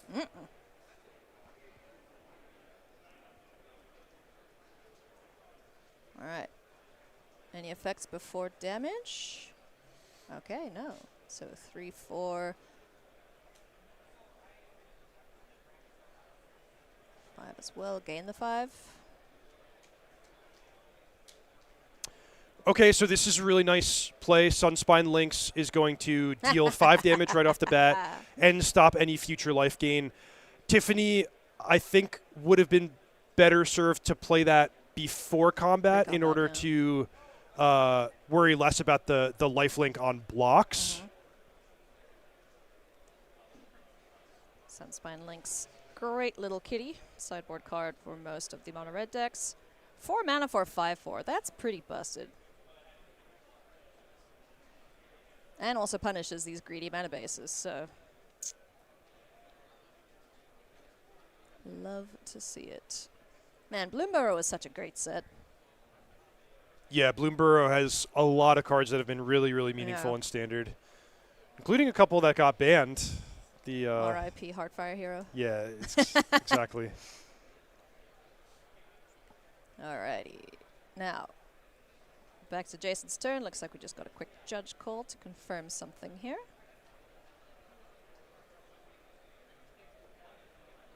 So if he hadn't gained the life there, he'd be sitting at 5, which is a lot more manageable for the mono red side of things. Yeah. Now, the first question we're going to have to answer is, will Tiffany get another turn in this game? Because these demons are big. Yeah. They have menace and lifelink. So Jason is going to be able to present 14 power worth of attackers. Tiffany does have some blocks. Yeah. Sunspine Lynx. I mean, all these demons fly, right? No, they don't. Okay. The Steam Core flies because it has flying on the card. Yeah, we couldn't get any audio on the judge call, but it might have something to do with the resolution of the saga, the timing. Right. So, Chapter 3. Was it a May? Yes, that is an optional ability on Awaken the Honored Dead. Bringer. You got another spider? Wunderbar. Okay, well that's one way to clear the board and go to game 3. Huh. Righty-ho, so everything dies. And anything not killed this way that's in the yard comes back. All right, so Superior Spider-Man is entering as a copy of Bringer of the Last Gift, which says when it enters, if you cast it, which you did in the case of Superior Spider-Man, each player sacrifices all other creatures they control. Then each player returns all creature cards from their graveyard that weren't put there this way. Yeah. Now, the way that we were displaying that Arden... Because Superior Spider-Man... Oh, is that... Superior Spider-Man doesn't exile it, right? It just becomes a copy of it. Yeah, that's my question is, was the Arden still in the graveyard? Yeah, it is in the graveyard, so it should come back then. Because it's there, but Superior Spider-Man is a copy of it. It's not exiling it to become a copy of it.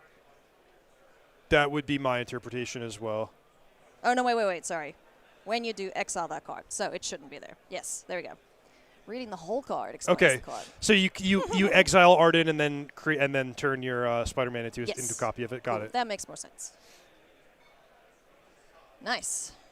So that is a disgusting resurrection here from Jason. The Harvester of Miseries, ETB, will enters effect. Will kill the 2 little hired claws that come back. And now you got to think it's just, all right, turn comes back to me and I kill you with a whole bunch of demons. Yeah, it's so cool. It's like, all right, I'm going to downgrade your army from these 4 scary creatures into the 2 hired claws. Simultaneous to that, I'm going to bring in Harvester of Misery to kill off your 2 hired claws. Now you have nothing against my, 22 power worth of creatures? Yeah, roughly. Okay, they're not all demons, but they're pretty scary. This is what nightmares are made of. Spirit, an avatar, a demon. And this guy also comes off of suspend here, so. Overlord of the Baelmerk times 2. Or impending, not suspend.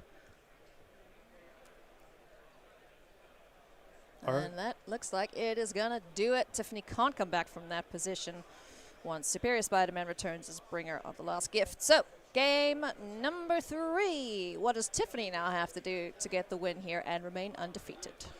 She's just got to do what she did in game 1, which is go fast. Now, one thing that does jump off the page is that Tiffany does not have access to any graveyard hate. Many decks in Standard, you're going to see some number of, Ghost Vacuum, Soul Guide Lantern type stuff because that's the way, or that's part of their balanced recipe for fighting the Izzet Cauldron deck. But Tiffany's mono red deck, she's decided, I'm not looking for a balanced recipe. I'm looking to do my thing, and that's good enough at face value against the Izzet Cauldron deck, the mono red fast game plan. I don't even want to slow myself down by turning to cards like Ghost Vacuum. Yeah. But here in this corner case, 4% of the field matchup that she's facing, she probably does miss it in the sideboard. Yeah, so it basically goes back to then game 1 mindset, kill you as quick as I can, and then if it's turn 4 or 5, rely on stuff like Sunspine Links and getting crafty with, the attacking or, targeting my own creatures to try and deal face damage without having to do combat. Totally. I love the Sunspine Lynx is coming in. I could see Vengeful Possession stealing like a cheeky win under the right conditions. Notably, Jason's deck doesn't have a lot of cheap creatures that are going to come down early and be targets for stuff like Burst Lightning or Torch the Tower or whatever it might be. So I could see Tiffany kind of reducing her count of those cheap burn spells in favor of Sunspine Lynx and Vengeful Possession instead. Alrighty, friends, if you are interested in attending one of these events, there's just one more until the end of the year, I believe, and that is going to be SCG Con Las Vegas. There's a regional championship there. It is modern, so if you want to jump in and try one of the older formats in Magic, or if you just want to come and play whatever it is that you want to, get involved in, there's Commander, there's Sealed, there's Cube, everything and anything goes on at these SCG Cons, the regional championship, also offered up spots for future Premier Play events. So go visit starcitygames.com/SCGCon. That is November 21st to 23rd. Hashtag SCG Vegas. You gonna get that one, Reed? You like Modern? I do like Modern. I had a great time watching SCG Houston, which was the first of those 2 Modern RCs that happened last weekend. So yeah, for better or for worse, I'm just gonna be watching from home that time around. I'd love to compete, but it's a little far for me. Yeah, that is pretty far. North America is a pretty big continent. No kidding. Europeans don't understand. They're like, oh yeah, it's just the city over, right? Yeah, it is. It's like 3 hours away, friend. Oh. All right, let's see. Let's get a great game 3 here between these 2 very different archetypes. Very fun to watch, though, because you can be dead at any point with either of these decks. Turn 1 here for Tiffany. We do have a Hard Claw down, and that is what she loves to see. Well, hey, intimidation tactics. Let's take a look at the hand here for Tiffany. We have a Hellkite, a Razorkid Needlehead, and another Hired Claw alongside 2 lands. So this play is bringing up some, past trauma for me because it resembles so much the, I'm going to shock myself and thought seize you in Modern against Burn, which it's like, okay, I feel really grateful that I have a turn 1 play and that I have just something cheap to interact. On the other hand, the 2 life that you're paying from the Watery Grave under bad conditions can, that can be sort of enough. Yeah. That could be what Tiffany wanted to get out of the card in her hand anyway. So it's something for Jason, but it's not as good as like having Stab would have been to actually take a threat off the battlefield, or certainly not as good as Untapped Swamp to make the same play. Yeah, absolutely. But on the plus side, the biggest threat in hand taken care of. Razorkin Needlehead is going to get dinging every time Jason draws. And we also have Hired Claw dealing the non-combat damage every time it attacks. What's the second play here now for Jason, as the turn is his? Do we have more removal? Certainly hope so. It's going to be Dredger's Insight. Okay, this is an interesting include in some of these lists, where basically it mills some stuff for you, and then every time something comes out of the bin, which can be a lot, if Bring of the Lost Gift hits, you gain a bunch of life. So. Yeah, so a random mill here. It hits Arden, which is very, very, very strong, but still, as we saw in the previous game, requires at least a second creature in the graveyard before it can be at its full value. Yeah, it's a pretty miserable mill, unfortunately. And Dredger's Insight can take any of these cards, but you'll only gain the life if it's a non-land permanent. Yeah.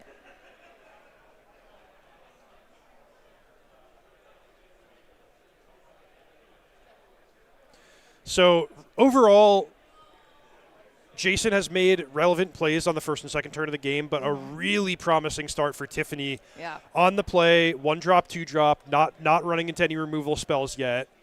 So if she could just get this over with and give Jason as little time as possible, she is totally enacting the game plan that she's trying for. Ding ding, fire on all cylinders here. 2 Hired Claws now, and mana left over to pump up the one attacking if she so chooses, but it is a second copy of Razorkin Needlehead, so now taking 2 on the draw here. Jason's going down to 8, and he's in big trouble. Yeah, he's in huge trouble. I mean, look at this. 4 creatures deployed in the first 3 turns after getting hit with intimidation tactics. Goodness me. Jason's mathing here. It's like, can I even do anything here? He might just be dead. I mean, he might have, like, the turn 4 combo all rolled up, and he's just never even going to see a turn 4. Aggro decks do love being on the play. Because, yeah, it's 2 damage from the Hired Claws. And then 4 creatures with no blockers currently. And then if Jason does get to a draw step, he just has 2 Razorkin Needlehead triggers to deal with. Right. So we know Tiffany's last card is a land. It's the Soulstone Sanctuary. So if you just dump your 4 mana into pumping your Hired Claws, that's going to be 8 damage from combat, 2 from the Hired Claw triggers, and 2 from the Razorkin Needlehead triggers. So that's 12. So even a single removal spell will not save Jason. A couple of points of life gain from Dredger's Insight will not save Jason. A single blocker won't. So, yeah, I mean, it's I don't know if his deck really has the tools available to get out of this situation at such an early stage. Based on the time he's tanking, I think he doesn't have an answer here either. But we press on. Let's see. 2 mana tapped here now for Jason Weiss on Sultai Reanimator. Looking like he's going to take his first loss of the day to mono red in the hands of Tiffany Calandro. Big thinkies here for Jason. Thinking of absolutely every possible way that he could do this. And yeah, if that Watery Grave was a swamp in the beginning of the match, perhaps he might have a chance here with a removal spell. But okay, Overlord of the Baelmerk. Mill. Nope.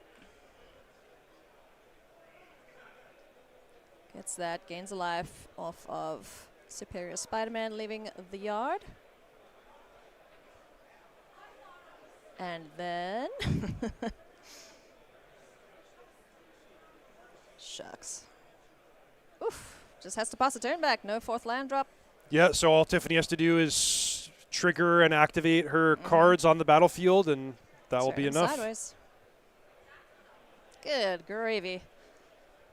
That is what you want to see out of your mono red deck when you are playing them at a tournament. So pump up for both creatures as well. Do some quick math, and that's going to be it. GG to Tiffany Calandro. Advances to 3-0, Reed. Pretty much the perfect outcome, I guess, barring a 2-0 for the mono red deck. Yeah, totally. I mean, 3-0 is a wonderful start, especially since this tournament has a little bit of a smaller field than some of the previous Spotlight events that we've seen. So remember, 9 rounds today. Mm-hmm. The cut for day 2 is 6-3. So if you can get 6 wins, you're already well on your way to, finishing in the prizes, making a run at top 8 tomorrow. And 3-0 start, you got to be feeling great. Absolutely. I mean, truth be told, if I were playing this event, I'd be playing mono red because it goes real quick. The less you have to think in a Magic tournament sometimes, the better, because getting the games won and done super quick. Like, I mean, we're 20 minutes into this round, and Tiffany gets to go and relax and think about the next matchup, chat with the team or whatever if she's here with anyone else today. So I very much like the aggressive strategies. And let's see if anyone else here in our next feature match enjoys that. Ooh, we have an Is a Cauldron mirror match here between 2 exceptionally good players, Christian Calcano and our most recent Pro Tour champion, Michael De Benedetto Plummer. Let's jump in and go and check out who can Vivi best. Let's boogie. 2 of the most accomplished players in our field. Michael Plummer, as you mentioned, Ailey, just won the reigning Pro Tour champion and just one of the most successful players of the past year or 2 in Magic. Christian Calcano, also Pro Tour finalist from 2023, and just a player who's been around forever and been successful in a huge range of formats. Also, both these players just really popular fan favorite guys that are easy to root for. Christian is such a chill guy. Like, even in the finals, Pro Tour Lord of the Rings, like, he was just completely relaxed and calm the entire time, and he's so great to see at every event because you're going to get good magic out of him, and if you get to chat to him, you're going to get a great interview as well. So Michael starting things off here with our Riddler friend, Quantum Riddler. Pretty much an auto-include in any blue-based deck these days, in many formats. It's just that good. And Christian Calcano taking care of the little Mako that was on the board. Fear of missing out now. Gonna do the discard and draw Winter Night Stories in the yard. Yeah, so what can we say about these Cauldron mirrors? They're explosive. Yes. There's a lot of ways that they can play out.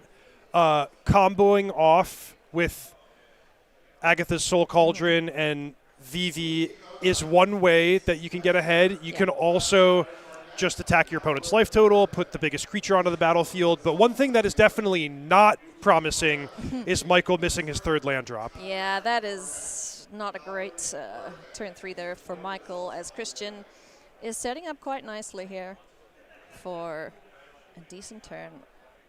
Getting the Quantum Riddler down, getting those cards drawn. And like you mentioned, this matchup is explosive. There are so many avenues of attack for the Izzet Cauldron deck. Like, you have to be prepared for all of them, no matter what deck you're playing. Marauding Mako follow-up play there as our Quantum Riddler warps away. Yeah, so Calcano did set up a pretty cool play that he had access to, which is he discarded the Winter Night Stories on the 2nd turn, warped the Quantum Riddler on the 3rd turn. For the most part, you just think of that as, I'm going to draw a card and the Riddler's going to go away. But it is a creature on the battlefield for that one turn that can be used for Harmonize. Yeah. So Calc could have just taken, a big setup turn to draw a bunch of cards and sculpt his hand. But he instead is kind of smelling blood here against Michael's missed land drop, and he's like, I'm just going to put these creatures onto the battlefield so that I can start growing them and attack and get this game over with. Yeah, and if Michael hadn't missed, then we may have seen what you mentioned with Winter Night Stories, just trying to keep ahead of where Michael was, knowing he had missed the land drop initially. As it stands now, we've got Quantum Riddler, we have Fear of Missing Out, Marauding Mako ×2, and now we have Winter Night Stories with the 2nd Quantum Riddler being cast. Not too shabby, eh?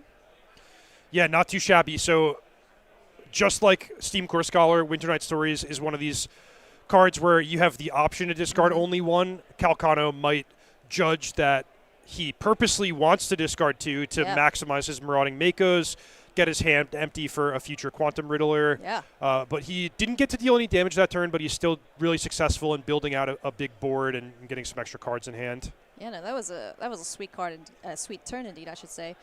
Discarding 2 lands, so hopefully Christian isn't having the inverse problem and flooding out.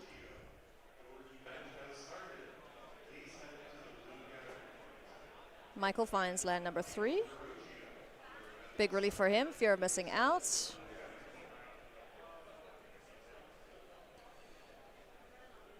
A big thing about this Is It Cauldron deck is often your early setup turns are going to be playing these draw and discard spells, Fear of Missing Out, Winter Night Stories, and dumping a VV into your graveyard.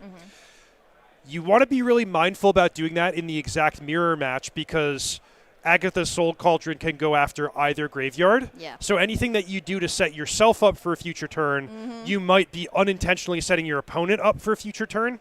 So that's why you see these players, like maybe one or both of them have drawn VV and had an opportunity to put it in the graveyard. You just don't want to do that until either you have to or you're ready to capitalize on it right away. I kind of like the slug match, honestly. Just let them fight. Fair and square. Just creatures. In as much as this can be described as fair and square, because it's Prophetic Memory and all of these marauding Mako things, like it's pretty broken just in its own right. Oh, absolutely.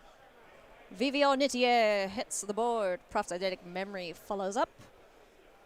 And will Michael respond here? Does he have a Torch the Tower or similar? Does have 3 of them in the main deck. Into the Floodmore instead, so Vivi won't get a counter. Still gets the trigger though, right? Yeah, still get the 1 damage Yeah. trigger, but the important thing is that Calcano's not going to be able to use that as a mana burst. Yeah. So Michael doing a decent job of keeping a pace with Christian, although the board on Christian's side is getting a little large because every discard makes our tiny Makos not so small.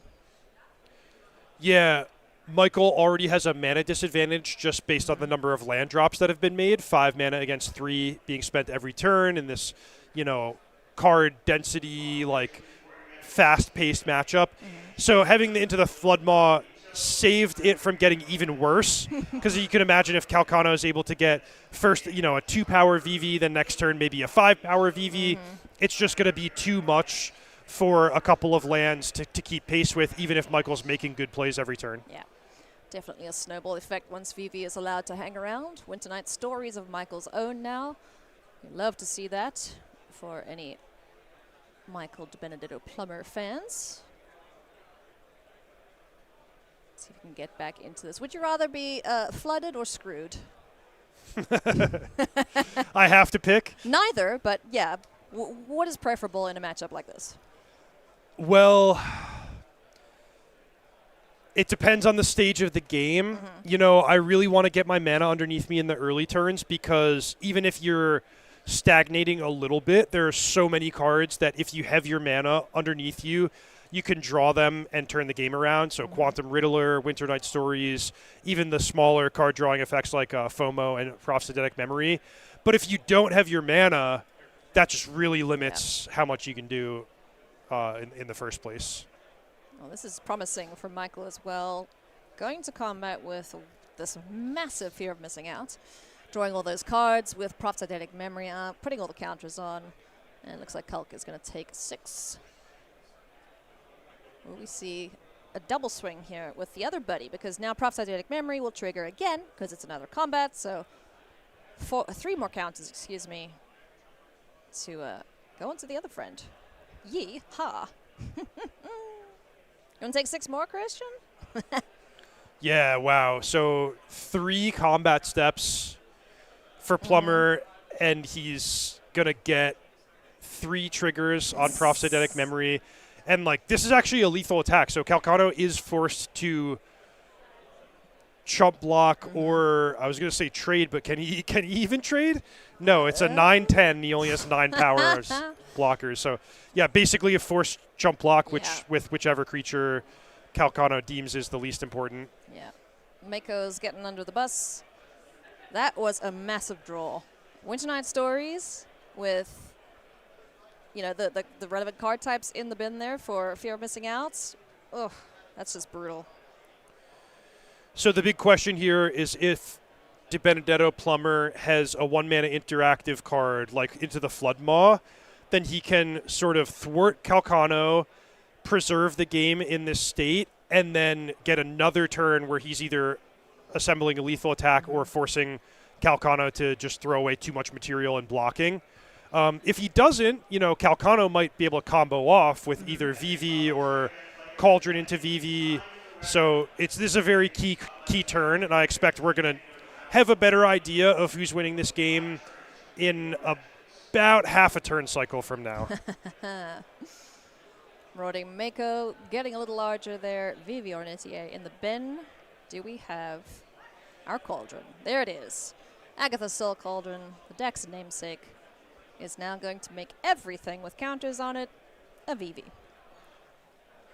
Yeah, so Michael will want to Into the Floodmaw the Cauldron in response to the activation, which he doesn't have it. Oof. So now Calcano's getting a massive influx of mana because remember, it's not just the Steam Core Scholar that picked up the counter, but all creatures that have counters for any reason can now activate as VVs. So Calcano now working with an influx of like 11 more mana, the 2 Riddlers in Warp, a full hand. So he's got a lot to contend with, but, this is becoming very, very promising for Christian. 100%. I mean, when we're just trying to do quick maths there, that dice there is keeping track of how many cards is drawn. There's 3 attackers. We now have the Steam Core Scholar, which has Vigilance, which would be able to do the second attack anyway once this fear of missing out gets the trigger. We have Delirium, so that's checked off. Quantum Riddler, too. This is probably lethal in the air. Yeah, so what Calc can do is use Proph's Eidetic Memory to pump up a flyer, then attack and get the extra combat from Fear of Missing Out, pump the flyer again. So I expect he will win the game this turn.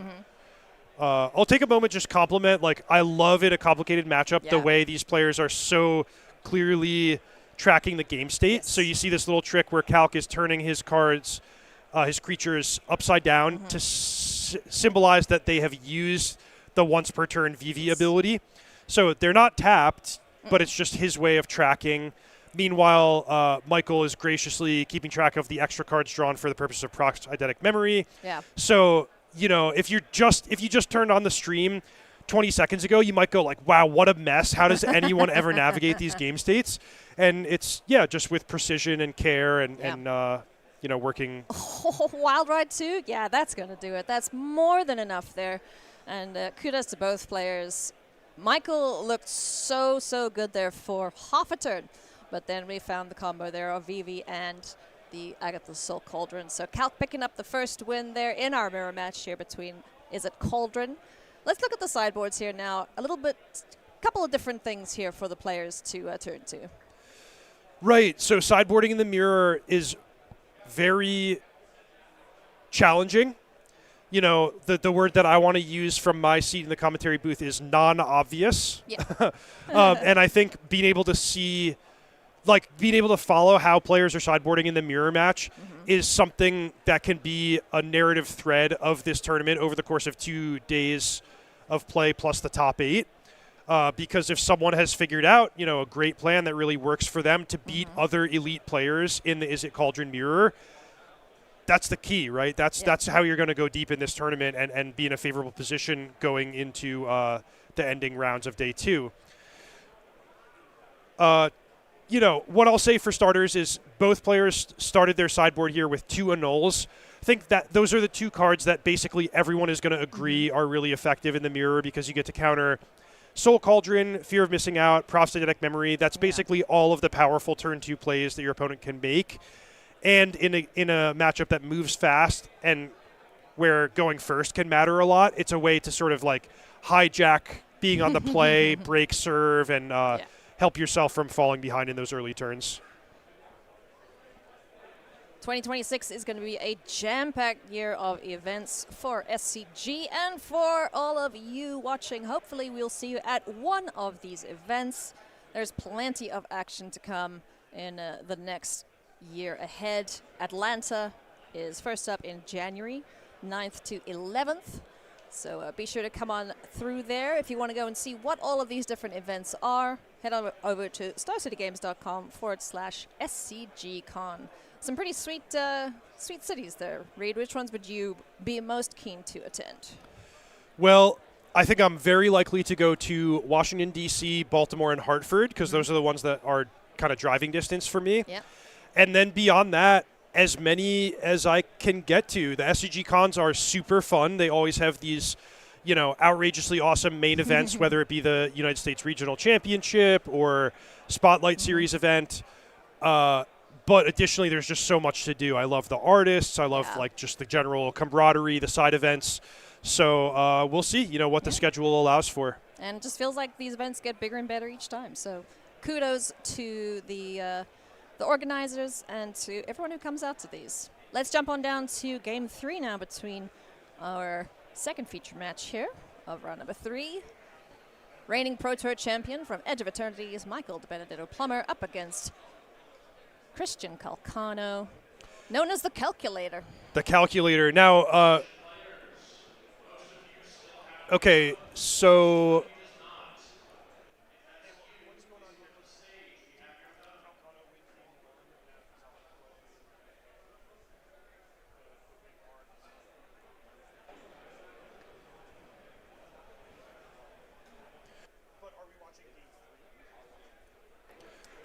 Okay, so we're going to get this updated, but we're watching Game 3 right now. So the players are tied 1-1. Calcano is on the play for this game on a mulligan to 6. Starting off with Agatha's Soul Cauldron, while the way is clear. No fear of nulls or anything like that. Multiversal Passage enters as whatever Michael chooses. Proph's Eidetic Memory is the play here for Michael as we get in with our little Marauding Mako. Won't stay little for long, though. He has certainly eaten his Wheaties.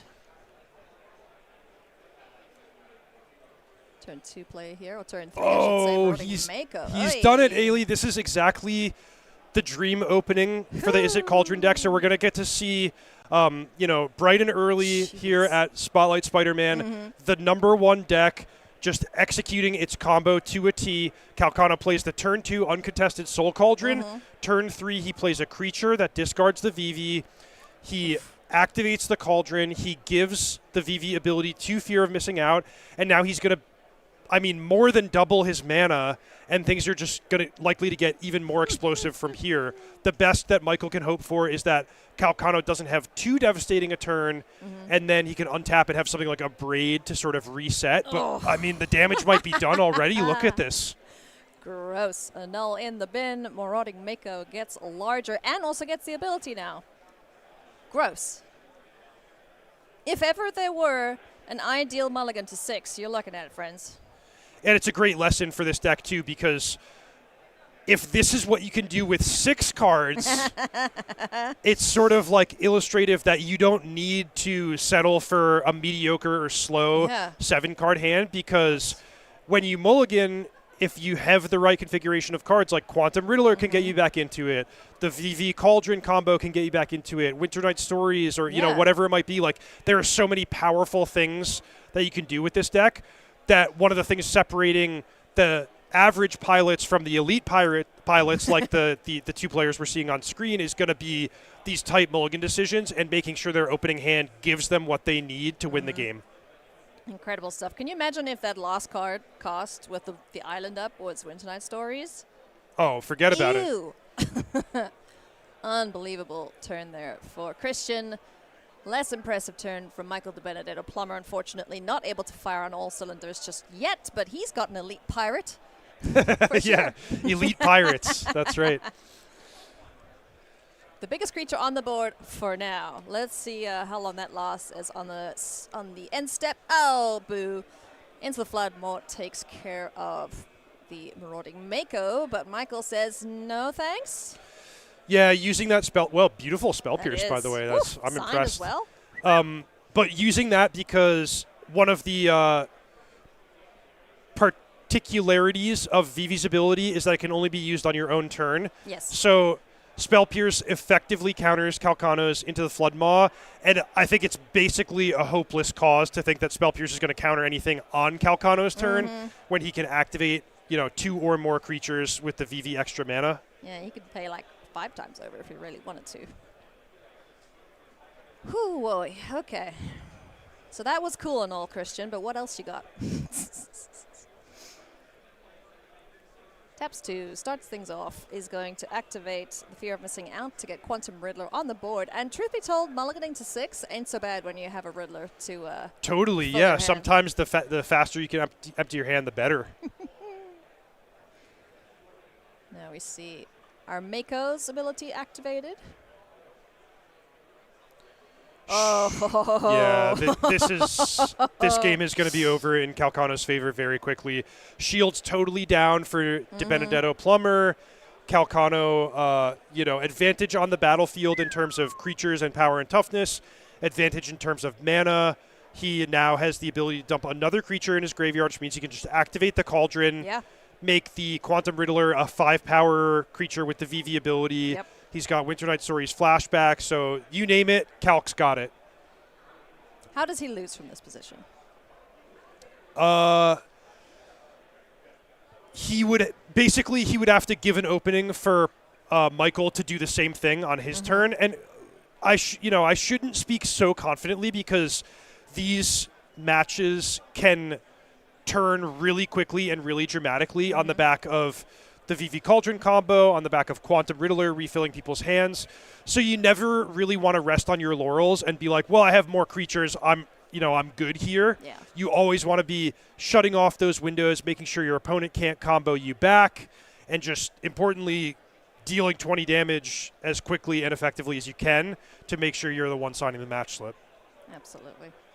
We've got Delirium online here, so Fear of Missing Out and the Marauding Mako are getting frisky. Does Michael want to block either of these creatures? Shenanigans are afoot. Spirebluff Canal untapped here. We do also have Agatha's Soul Cauldron that can exile something and put another counter on, so a pseudo-combat trick on board. Nope, just going to take the damage down to 11. Goes Michael. Second combat. Almost as good as second breakfast. Marauding Mako in once again. Ouch. All right.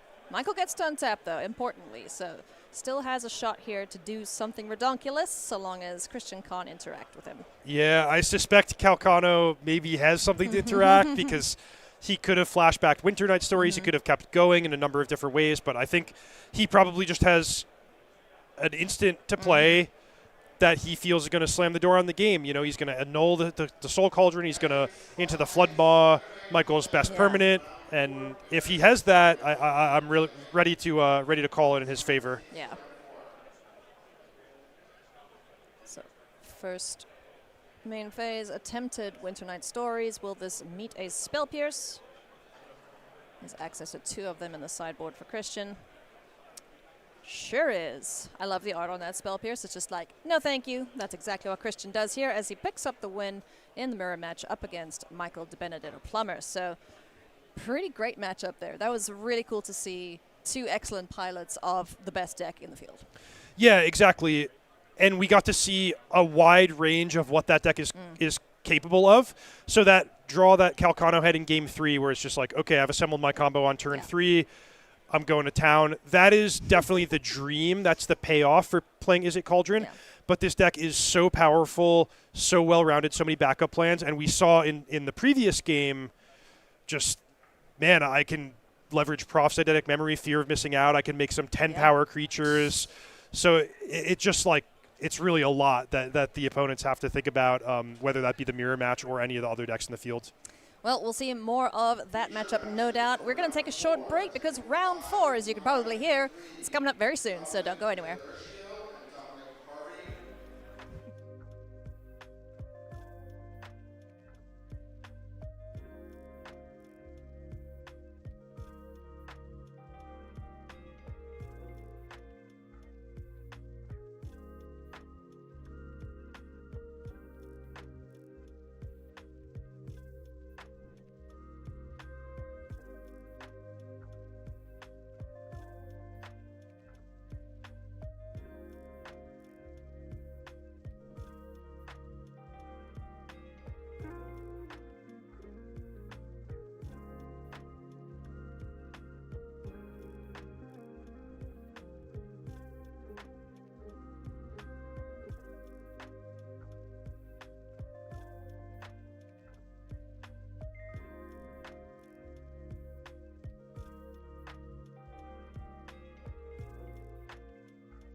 welcome back to coverage of Spotlight Spider-Man here in Baltimore. Welcome back to the feature match area. I'm Ailey Loney alongside Reed Duke, and we are going to be heading into round number 4 of 9 here today. The players who are undefeated are going to be looking to remain as such for as long as they possibly can to give themselves the best chance of being, first position in the top 8. That's always a good place to aim for, huh? Yeah, for sure. I mean, step 1 is that 6-win mark in order to punch your ticket for day 2. But importantly, the records do carry over from day 1 to day 2. So you don't want to be 6 wins and you're done. You would love to be 7-2, 8-1, or even 9-0 in order to put yourself in the best possible position. Well, let's take a look and see who our players are that are making the most of their morning here thus far. Here are all of our undefeated players. Let's see if we recognize any, recognizable faces, I guess. Dom Harvey, the first one that jumps out there, playing Is It Cauldron. Plenty of Is It Cauldron. Zorius Control, though. Hey, Youngjin Song. Mono Red Aggro as well in the hands of Kenton Nazjin. I probably butchered your surname. Apologies. And Demir Midrange, so the players undefeated thus far. There is something else other than Is It Cauldron. If we have page 2 of standings, we can take a look at those just to see what the story looks like further down the standings. But otherwise, at least there's some variety here, Reed. Yeah, and we'll get to see some good matchups, some different strategies represented. But yeah, there's a clearly defined problem for the players here, which is find out how you're going to beat some of the strongest players in the field piloting Is It Cauldron. Yeah. Whatever your weapon of choice, make sure you pass that test, and you'll be in good shape for this event. Oh, I want to know what that Boros aggro deck is. Hopefully we can see Francis Wills continuing to win. I love me a good Boros beatdown, just like the next player. But we are going to be jumping into a match that is going to be Is It Cauldron up against Demir Midrange. Now, Demir Midrange hasn't changed all that much. A couple of inclusions from Final Fantasy, most notably Cecil Dark Knight. What do you think about this archetype and its chance here this weekend, Reed? I'm a big fan of Demir Midrange. This is a deck that's been around for a while. I played this deck at the World Championship last year, so almost 1 full year ago. And it hasn't changed that much. You mentioned like Cecil, a couple new removal spells, but the core of just, I'm going to play small creatures and get paid off by Kaito and Enduring Curiosity, that's the same. We can flash back to when we had our last round of standard bannings. We lost Monstrous Rage, Corey Steelcutter, the works. After that, people were like, well, hey, Demir is a strong, successful deck that didn't get touched at all by the bannings. So it was an early front runner in this format. I think all of that is true. It's just that, the Cauldron deck was like even a better deck that wasn't touched by the bannings. But Demir still does, everything that has made it successful for the past year of standard play. And I know some of the players who are Demir experts, they feel like they know how to navigate the Cauldron matchup, and that's exactly what we're going to see this round. Well, the players are ready to rock and roll, so let's go down to the feature match area and see Aiden Mirabelli up against Andrew Vorel. Aiden on top of your screen there, and Andrew down below. Andrew is rocking Demir midrange, and his list is very interesting. It kind of looks like it's pre-sideboarded, to be honest, because he's got like 1 Deep Cavern Bat, he's got 1 Long Goodbye, 1 Fey Bloom Trick, 1 Tragic Trajectory. It's kind of just a mishmash of, I want to play everything, but I don't know what I want to play. Yeah, that's so interesting. In particular, the 1 Deep Cavern Bat is like really tough for me to get my head around. But yeah, it could be what you're mentioning, that it's just thinking deeply about my optimal configurations before and after sideboard in a lot of matchups, and just wanting to be prepared with a lot of a lot of options. Yeah. Both players with a turn 2 play here. Agatha's Soul Cauldron for Aiden, and Andrew flashing out the Flood Pits Drowner. Doesn't have anything to target, but can get the beatdown going, taking Aiden down to 18. That multiversal passage art is so cool. Yeah, and I like the way Aiden is displaying it with the blue mana symbol on top to represent that it became an island in this particular game. Smart. Meanwhile, no land drop for Andrew on his turn 3. Not a great sign. Hey. Hi, Vivi. Not really where you want to see Vivi with a cauldron on the board, but that will be a phantom interference. Almost said phantasmal. That's not the right thing. Keeping Vivi off the board for now. I really like that play from Aiden, though, because it's sort of like a catch-22. You know, you want to deal with Vivi on the battlefield, or you want to deal with Vivi in the graveyard. Yeah. That's how you get Vivi in the bin. You just need your opponent to have reactive spells. It works, though, because that's what Dimir midrange does. It kills your creatures, counters your spells. What it can't do is remove a Soul Cauldron from the battlefield. Blue-black, not so great at artifact removal. Multiversal Passage down once again. Aiden not going to take 2 damage, so let's see what the follow-up play here is. If anything, nope, Floodpit's Drowner number 2. This hand was very reactive from Andrew, so far at least. Yeah, so what Andrew's approach should be is just basically keeping Aiden's battlefield clear of creatures, and that's going to do 2 things. First of all, it's going to make these Floodpit's Drowners into very meaningful threats that might just deal 20 damage. Yeah. But it's also going to stop him from utilizing the Soul Cauldron combo if he can't actually start developing his board. Hey, finally we find land number 3 here. Spyglass Siren hits the board. A map generated, and now this is 6 power, potentially represented for Andrew if Aiden doesn't find a way to deal with these creatures. Ooh, I don't like this land go situation here. Yeah, what is going on for Aiden? Does he just Have nothing. what could he have at his hand? I mean, you don't just keep a Cauldron VV hand, right? That doesn't seem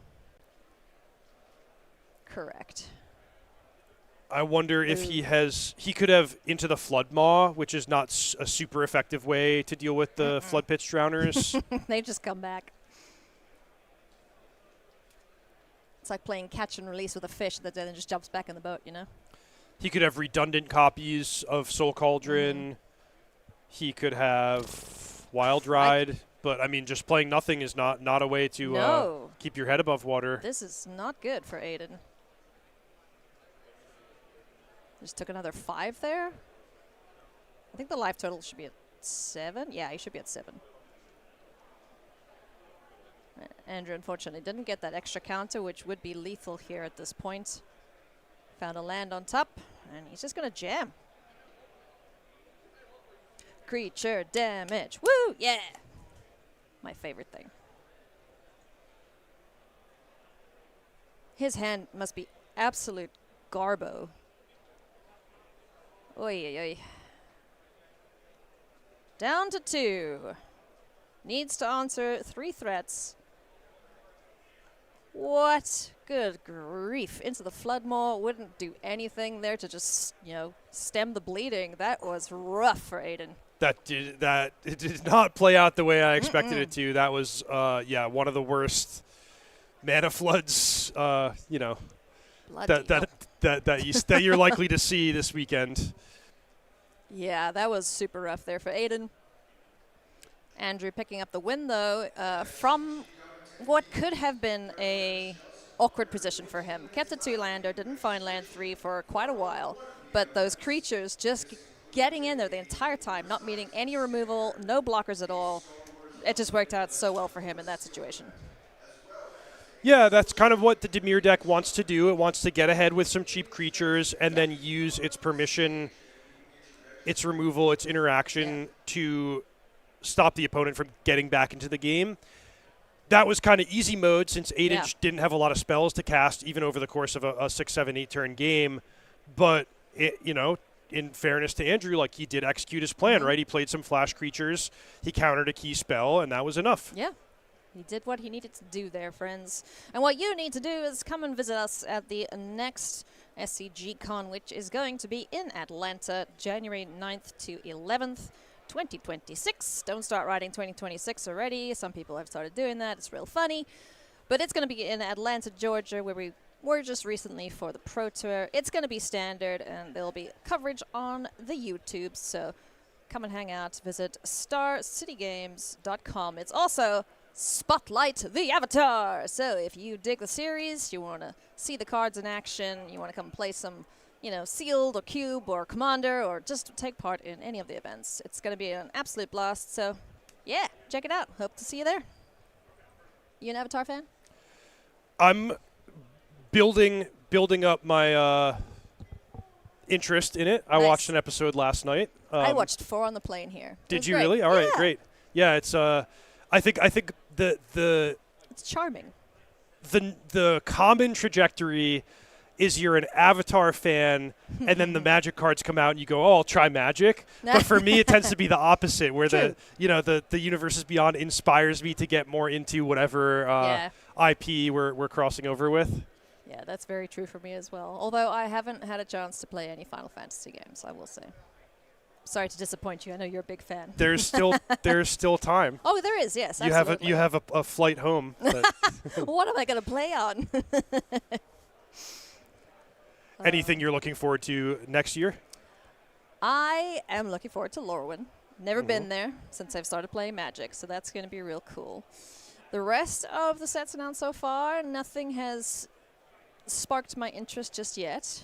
I am, though, looking forward to the PlayStation Secret Lair, because I was a PlayStation kid growing up. Oh, cool. Yeah, Okay. so I actually made a Kratos deck with just a proxy because the cards aren't available yet. And that deck is so fun. That card, because everything has haste, and if you don't attack, you get smacked for the number of creatures you don't attack with. Okay. It's so fun. So it's like someone's gonna die. Someone's gonna die, yeah. So yeah, that's definitely my jam. Looks like game 2 is almost ready to rock and roll here. Players taking a look at their opening hands. Is this a keep here for Aiden? More things to do, sure is. Off we go. Multiversal Passage. This is the most played card from the Spider-Man set by a long shot. Yeah, which that's not uncommon because a really nice multicolor land like this is just so likely to appear as like a 4 of or Yeah. high counts in a variety of decks. So even though it's not maybe the flashiest or most exciting card, that title I might give to the Superior Spider-Man that we Yeah. saw last round. It's that's not uncommon for just sort of like a core staple card or a desirable land to be the most played from a new expansion. And Starting Town, probably the most played from Final Fantasy as well. Yeah. Well, let's see. Andrew's got 3 Starting Towns, only 2 Cecils. So yeah, it does beat out the Dark Knight. So fear of missing out on the board here for Aiden. If this can survive, he'll be in a more favorable position than he started out with last game. It's actually kind of fascinating to me. I just started pondering like, well, 2 different 2-color decks in the 3-0 bracket facing off. Why does one elect to play Multiversal Passage and the other elect to play Starting Town? Just cards that are pretty similar in power level and function, but just the little subtleties of maybe the Izzet deck wants to turn on its Verges a little bit more. Maybe the Dimir deck has a little bit better, more use for colorless mana. But yeah, just that type of deck building question is really interesting to me. I request that you consult with your Team TCG player members. Okay. And get back to us about I'll that. report back. Finding lands here, both players. Doing a good job of keeping the board clear. Nathan Stoyer hits the board. Duelist of the Mind. Yep, so this is something special about Aiden's particular take on Izzet Cauldron. He has 4 copies of Duelist of the Mind. This is a card that it's not impossible to see it, but I wouldn't consider it a part of the stock version of Izzet. So Aiden seeing something that other players aren't either valuing the flying attackers or just thinking that he can really supercharge the power of Duelist of the Mind by drawing a million cards. I mean, it's a baby Steam Core Scholar, right? Yep. Basically, just in terms of what it can do if you have a disgusting board state and you've got multiple attacks. It's got Vigilance. Anytime you use Agatha's Soul Cauldron to exile a card from the opposing graveyard, it means committing a crime, so that's pretty cool. Recurring way to do that. And they say crime doesn't pay. Shoot the Sheriff, though, takes care of Duelist of the Mind. Outlaws of Thunder Junction. Also had quite a few key cards joining the standard metagame. Aiden now contemplating what turn 4 is going to look like for him. Has the Cauldron down. Can he capitalize on that? And can Andrew keep him off any game plan involving the powerful artifact?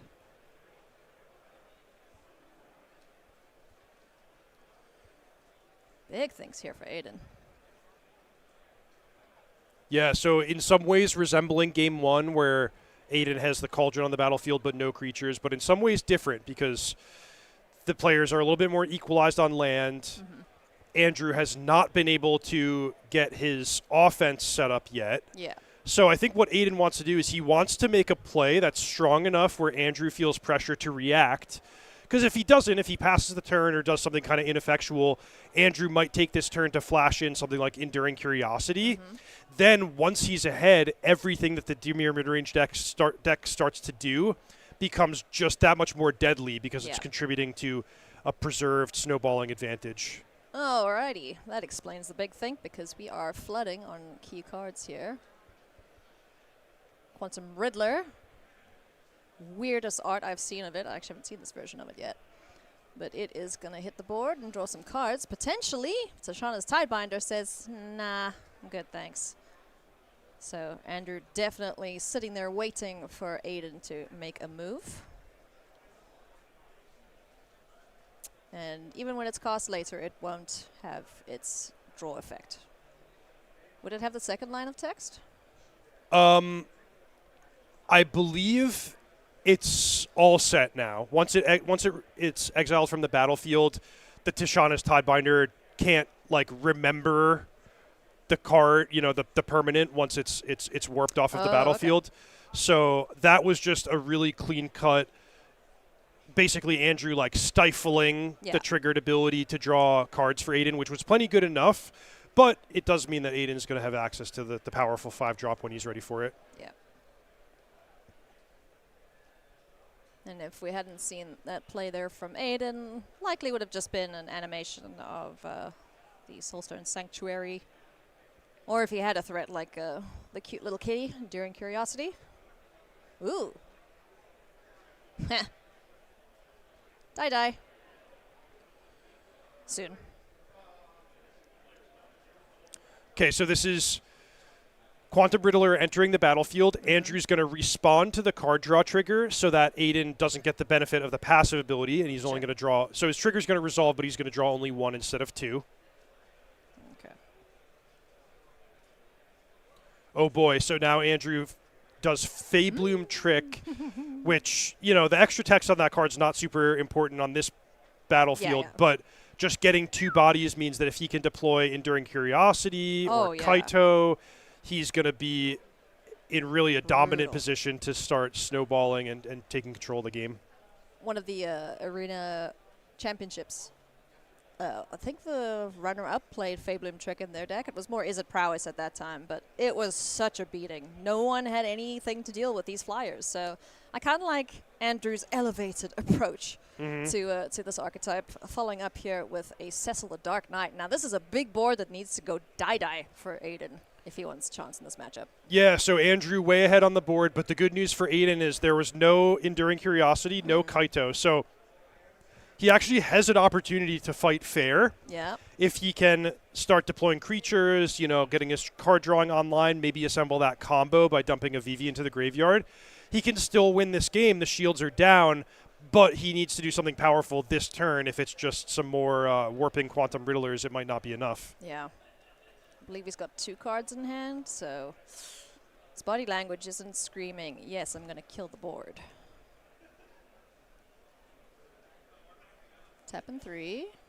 First things first, Winter Night Stories. Okay, decent start. I'd really love to see Aiden discard Vivi here in order to start powering up his deck. Does he have it?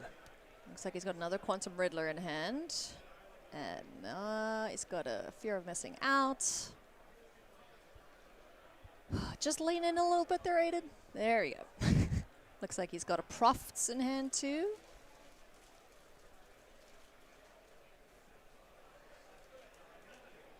I bet he'd love a totally not illegal blasphemous act right now. Yeah, I wouldn't expect him to have boarded in any kind of mass removal, but he does have access to 1 Pyroclasm. Yeah. I mean, in this matchup, like, maybe that was a consideration for him, but, like... Maybe. I think it does enough for it to take a spot of something else. Probably the more deep cavern bats your Yeah, Dimir yeah. opponent has, the more interested you'd be in a card like that. 3 toughness is really tricky here for Cecil in the land, especially. What do we got? Okay. 3, 4, 5, 6, 7, 8, 9, 10 damage on board. Yeah, so Aiden needs to present some blockers or removal in order to survive. Right now he's thinking about what to discard to his Winter Night Stories. We do not believe he has a VV to dump into the graveyard, so now he's going to decide, do I want to just fight fair and try to play some blockers, or do I need to do some kind of desperation move like trying to draw into VV? Yeah. Oh boy. Quantum Riddler. Draw. I think this is he is deciding he's going to go all in looking for VV. So 4 more draw steps, 4 more draws to try to find the wizard that's so key to his deck. If he finds it, he can discard it, and then he can exile it and get a burst of 5 mana right away. Yeah, I don't think he found it. That is so rough, man. This deck did him dirty this round. Yeah, definitely not the draws he was hoping for. Andrew on the other side of things, definitely in the dominant position. Looks to be advancing to 4-0 very shortly. Let's see what Aiden discards here. So let's say, for the sake of argument, Aiden goes island into the Flood Maw. Well, you can't target the Soulstone Sanctuary. Is that a legal move? Let's find out. Into the Flood Maw, return, if you gift a fish, I think, return target creature. If it was return target non-land permanent, no, they shouldn't be able to target that. Can you just use the bounce target creature mode? Yes. Okay, so that's great. Right. So yeah, he takes 3 power off the battlefield without having to reset the Tishana's Tidebinder. Yeah. So that's Something. That's another turn. 3, 4, 5, 6, 7, down to 2. Yeah, actually, Andrew would win with a Kaito, but he doesn't have that. Ninjutsu in the powerful Planeswalker creature friend. Soulstone Sanctuary hits the board again. Azure Beastbinder, unblockable. This card has also seen a lot more play lately. I really enjoy this little Rat Rogue friend. All right, so now we rinse and repeat. Aiden has, again, this moment where he has all this mana. He has the Soul Cauldron ready to go, but he's got to do something powerful because he has basically 6 almost lethal threats on the other side of the battlefield. Yeah. So just, some cards here and there are not going to do it. He really needs to assemble that VV combo. Last gasp attempt here now for Aiden to try and level the playing field against Andrew Borrell playing Dimir midrange. Will VV arrive fashionably late to this party and stabilize Aiden Mirabelli?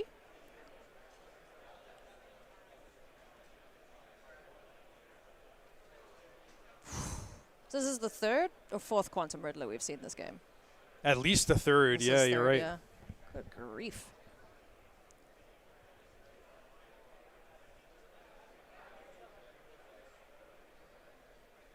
No draw yet, right? Yeah, so he's warping Quantum Riddler. Andrew is thinking in response. Or actually, Aiden could be thinking in response. He could say, trigger on the stack, I'm going to take an action. Cool, yeah. I like that. Get rid of the thing that can't be blocked.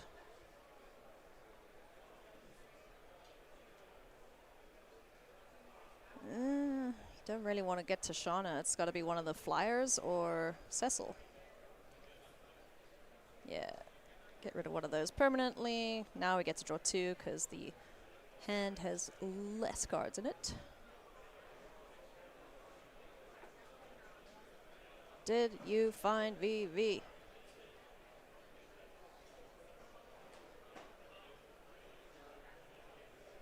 One, 2, 3, 4, 5, 6, 7, 8, 9, 10, 11, 12, 13, 14, 15, 16, 17, 18, 19, 20, 21, 22. So he's almost seen half his deck and no VV.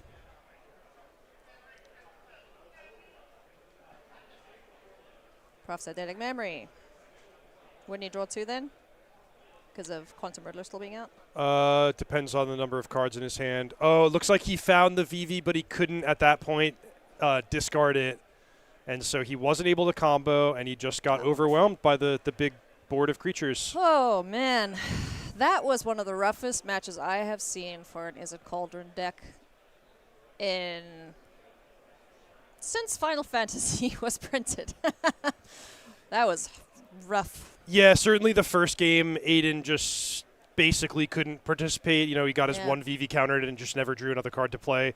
The second one was more interesting, but the way I would describe it was Dimir got to play the game that it was designed to play. Yeah. It got to play the fair creatures removal value type game, never had to face down that powerful combo of Cauldron plus VV. And, going wide served Andrew really, really well against Aiden, who had to just spend so much time, kind of spinning his wheels with the warping and the Winter Night Stories. Yeah.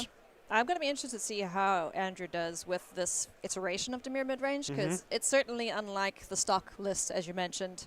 Not too many people playing like the Fabloom Trick or the Azure Beast Binders or even the Duelist of the Mind. So, yeah. Maybe he's got the upper hand against the mirror match, and if the rest of his matchups against this Izzet Cauldron deck go the way it did, he's going to be looking pretty good for the rest of this tournament. We have another feature match for you, friends, and it is going to be Dominic. I'm going to butcher this surname. I apologize. Palercio, Izzet Cauldron, up against Dom Harvey on Izzet Cauldron. So, let's go. How do you feel about Wild Ride, Reed? Well, Wild Ride is a really interesting one that's a fringe choice, which we should keep a close eye on over the course of this weekend. So I would say, just based on what I've seen so far on camera today, roughly half of the decks playing one copy of Wild Ride. And what that allows you to do is it allows you to go from 0 to 60. It allows you to start from not a big battlefield and win the game all in one turn when you are able to assemble the Cauldron VV combo.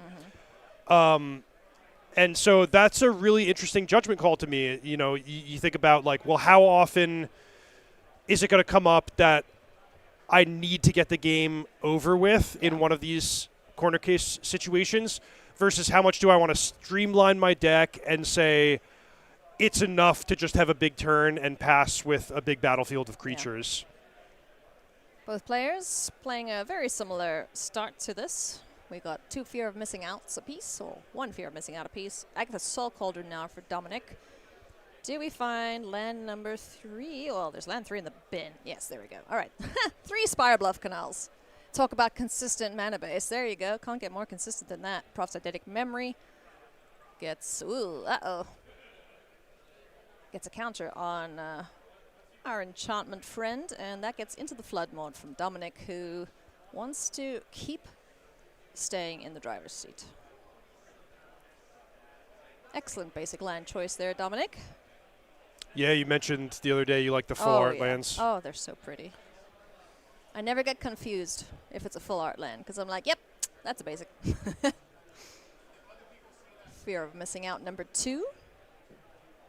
All right, and VV hits the bin with the Cauldron on the battlefield, so Rut-Row Spaghetti-O. Palercio may go for the combo, in which case the question becomes, Dom Harvey, what do you have? Do you have a 1-mana instant to either kill the creature or remove the Soul Cauldron in response? Now, talk to us about why Dominic's not just going for it immediately. Well, you sort of get one shot. There's 1 VV in the graveyard, so if he activates the Soul Cauldron targeting the VV and Dom Harvey bounces the Cauldron in response, sure, you can recast it, but the VV's not there anymore. So Yeah. you kind of took your one shot and it doesn't work.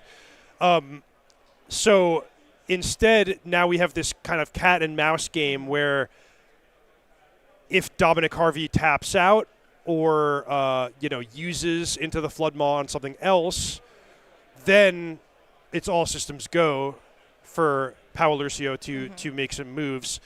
Then there's also this additional wrinkle that Soul Cauldron is not just about what it does for you, it's about what it stops for the opponent.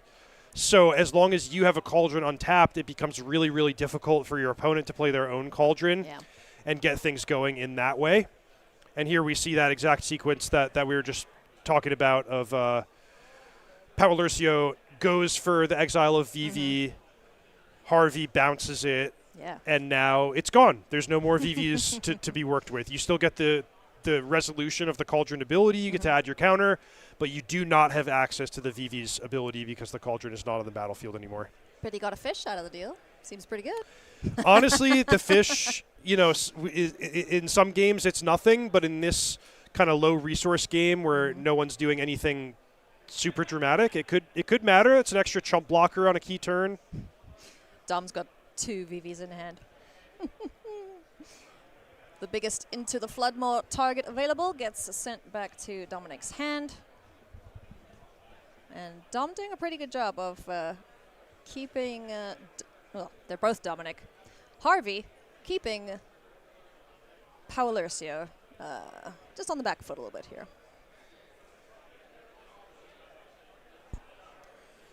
So that's good. You spotted VV in Dom Harvey's hand. That's a really dicey one because he's probably going to have to deploy it just because if that's what he's got, that's what he's got. But once that's on the battlefield, it means that if Pau Lucio can kill it, either with a removal spell or in combat, now it's food in the graveyard for the Cauldron, and Cauldron, of course, can go after either graveyard. And so it's a very volatile situation that these players are facing. Yeah, and when it gets to this mirror match and the situation where, well, no, you go, no, you go, no, you go. It often comes down to who's got the biggest thing on the board. So Dom Harvey doing a pretty good job here of keeping the biggest threats off of Dominic's board.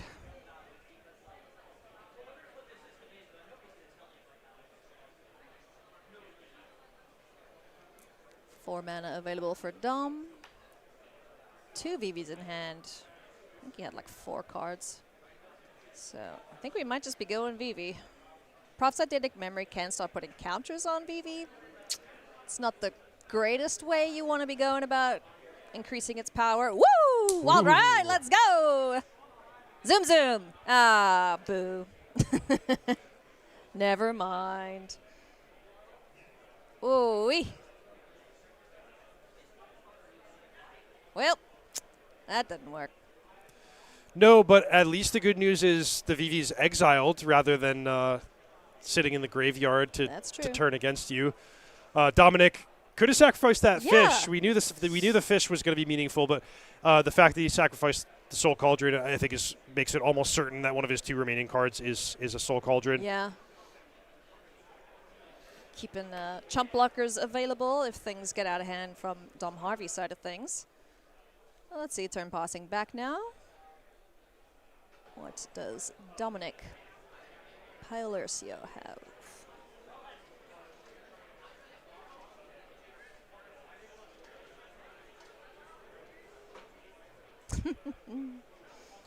Okay, no huge surprise there. Redundant copy of Soul Cauldron.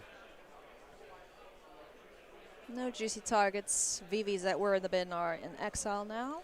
Yeah, you can exile the Wild Ride so that it doesn't get harmonized on a later turn. Yeah. I'd hate to have a massive flyer swinging in and for lethal. Another nice thing about sacrificing the Cauldron is it does get you closer to Delirium. Right now, Pau Lucio has land instant artifact, so there's a lot of ways that he could get delirious. I usually do that by just not going to sleep. Yeah, of course. 5 mana now available for Dom Harvey. 3-ish cards in hand. We know about another VV. Are we going to attempt to go for it now? There is the Soul Cauldron available to take care of that Wild Ride like you mentioned, but does he have another copy of something? Hey, we're torching towers. And a ding from the VV on the stack. Was that a Braid taking care of VV number 2? If Harvey had an additional 1 mana instant there, he could have thwarted that plan. Yeah, but that would have been sick. as it is, a Braid is kind of the perfect answer. And now that Soul Cauldron can do a lot.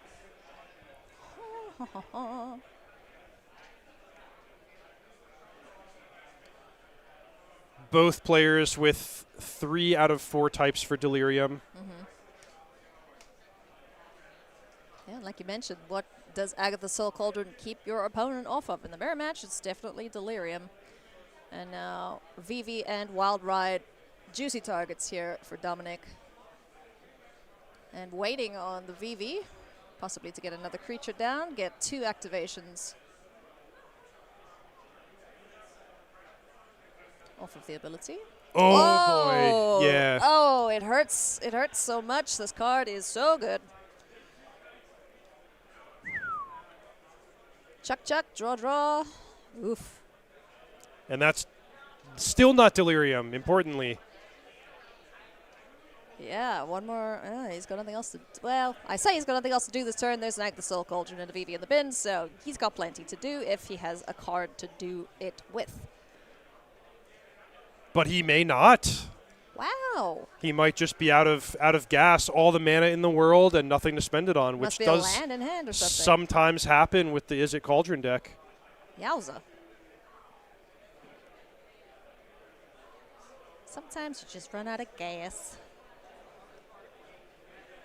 Got a hole in the tank. Dom Harvey, though, is at 4, and that is big, big trouble.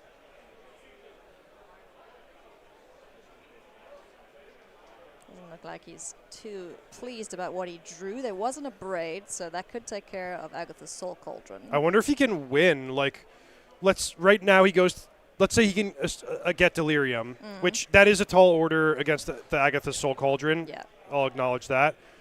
But he goes to combat. He makes the Fear of Missing Out a 6-power creature, attacks for 6, gets another combat step, makes it a 9-power creature. So if he can both get Delirium and remove a blocker, he can win. That's not impossible.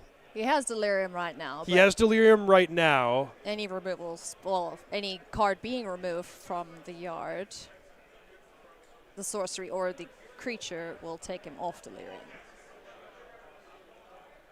So 4 onto Fear of Missing Out. So is he going to let him go to combat? If he lets him go to combat, the game is over. So it's Paolo Lurcio's game to win or lose here if he activates the Cauldron or doesn't.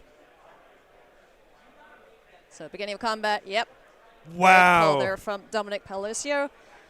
Getting VV out of the bin, taking the Fear of Missing Out off Delirium, and taking this to another game. Wow, so Ailey, that was a real like blink and you'll miss it moment, but let's highlight exactly how that game ended. So Dominic Harvey went to combat with Delirium and Proph's Eidetic Memory, which he had drawn 3 extra cards that turn. Yes. If he gets to do his thing, he makes his Fear of Missing Out a 6-power, attacks, gets another combat step, and makes it 9-power to exactly kill Paolo Lurcio from 15. And he had a Braid in his hand. Yeah. So if that game was decided in a tournament setting by the presence or absence of one word. If Paolo Lurcio says okay, then Dominic goes declare my attack, trigger Fear of Missing Out, kill your blocker, and you lose. Yep. But Paolo Lurcio was not to be fooled. He knew about what could happen there. And instead of letting Harvey go to combat, he exiled 1 card to take him off of Delirium, and that was the difference in the game. Absolutely masterfully maneuvered there by Dominic Palacio, and just a great game in the Is a Cauldron matchup. There are so many little micro decisions, so many things to keep track of. You know, basically every single area or every zone, you need to be aware of what's happening at all times. So that was really, really cool. Sideboarding time. I assume we're going to see a bunch of annuls coming in. Disdainful Strokes perhaps too. What else are you keen for here in this mirror match. All right, so let's make it an ongoing learning process for us and for everyone at home as we see more and more of these Is It Cauldron mirrors in the tournament. So starting point, Annul is the obvious card. Basically, everyone has 2 copies of Annul that are going to come into the mirror match. The next card that's really interesting to me is Spell Pierce, which from my seat as, somebody who's played a few matches with Is It Cauldron, but I'm not an expert, it's really not obvious to me if Spell Pierce would be a desirable card in the mirror match. Yeah. It hits a couple key things, but there's a lot of mana, there's a lot of creatures. It could be sort of a brick. However, in the previous round, we saw Michael DiBenedetto Plummer and Christian Calcano, 2 of our elite players in the field, both brought in Spell Pierce. Yeah. Dominic Harvey has 2 in his sideboard, but Dominic Paolercio doesn't have it. So that, to me, illustrates different conclusions about this card, Spell Pierce, possibly against the field at large, but possibly as specific as do you want this, yes or no, in the mirror match? So that's definitely one that I want to continue to look out for and see how many players are bringing it in. Yeah. Is it a play-draw thing? Is it a judgment call? Or is it just, universally accepted as that being a good card? You always hate getting spell pierced. Oh, it's the worst. Especially if it's just 1 in your opponent's sideboard and they're never going to find it. You try and execute your game plan on turn 2 or 3 and then, poop. There it goes. If you want to stay up to date with everything that is happening at SCG cons around the country, be sure to sign up for the newsletter so you never miss a thing. Go to starcitygames.com/newsletter. It's on the main page as well. You can find out all about the upcoming sets. You can find out about any cool deals or sales, as well as upcoming SCG cons, like the next one that's going to be in Las Vegas. So go check it out, go register, sign up for the email, and actually get emails you want from companies you actually like instead of all the junk that we are subjected to on a day-to-day basis. Game number 2, well ready said. to go. Thank you. Whee! Oh, here's another one that we only see in very few decks. Our little otter friend making an appearance. Yeah, actually, Harvey has that and no Marauding Makos, so right away a very important distinction between the 2 players' versions of this archetype. So he's got 4 of Storm Chaser's talent to make the little otters, get things going. This is more what we would see in the prowess version of the deck. There's these little otters. By the way, Ailey, both players using full art basic lands, different takes on it. Yeah. Excellent work there, gents. Much appreciated. Also, kind of a cool nuance. Dom Harvey's Props Eidetic Memory, there's a little stamp on the right side of it. Yeah. That's a Pro Tour draft stamp, which means that Harvey or somebody that he traded with opened that at Pro Tour Murders of Karlov Manor in the draft portion. That's pretty sweet. I do believe Dom played in that one. So you love having those little souvenirs. And if you ever see a random stamp on a card, then it's from a Pro Tour draft. Yeah, totally. The Pro Tour or competitive draft stamps, they don't tend to make cards more or less valuable. But for me as a collector, I just love when a card has a storyline behind it. Hey, I remember when I got this. I remember this moment where it served me well. Yeah. It's just very cool. It's nice having pet cards in inverted commas like that. Dominic Paolercio is hustling. He is playing so quickly here. We've got Marauding Mako, we've got Fear of Missing Out, into the Floodmoor, taking care of this little token. That's the one downside to Storm Chaser's talent, is you don't get your friend back later. And, Props Eidetic Memory on board too, so he's just putting his foot on the gas and he's not letting up. Right, so sometimes the game ends via the combo, sometimes the game ends via giant creatures attacking you. Props Eidetic Memory can absolutely do that, especially when paired with Fear of Missing Out. Dom now, pausing to contemplate this next turn.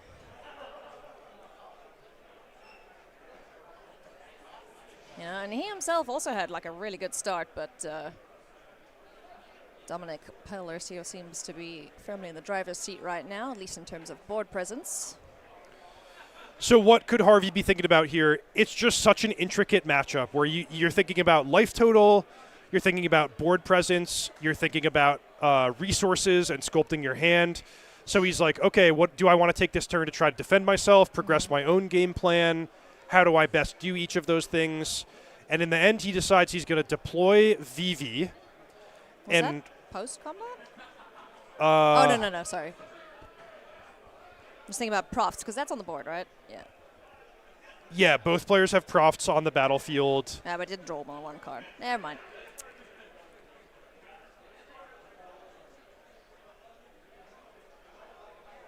So this Mako getting real large. Are we delirious?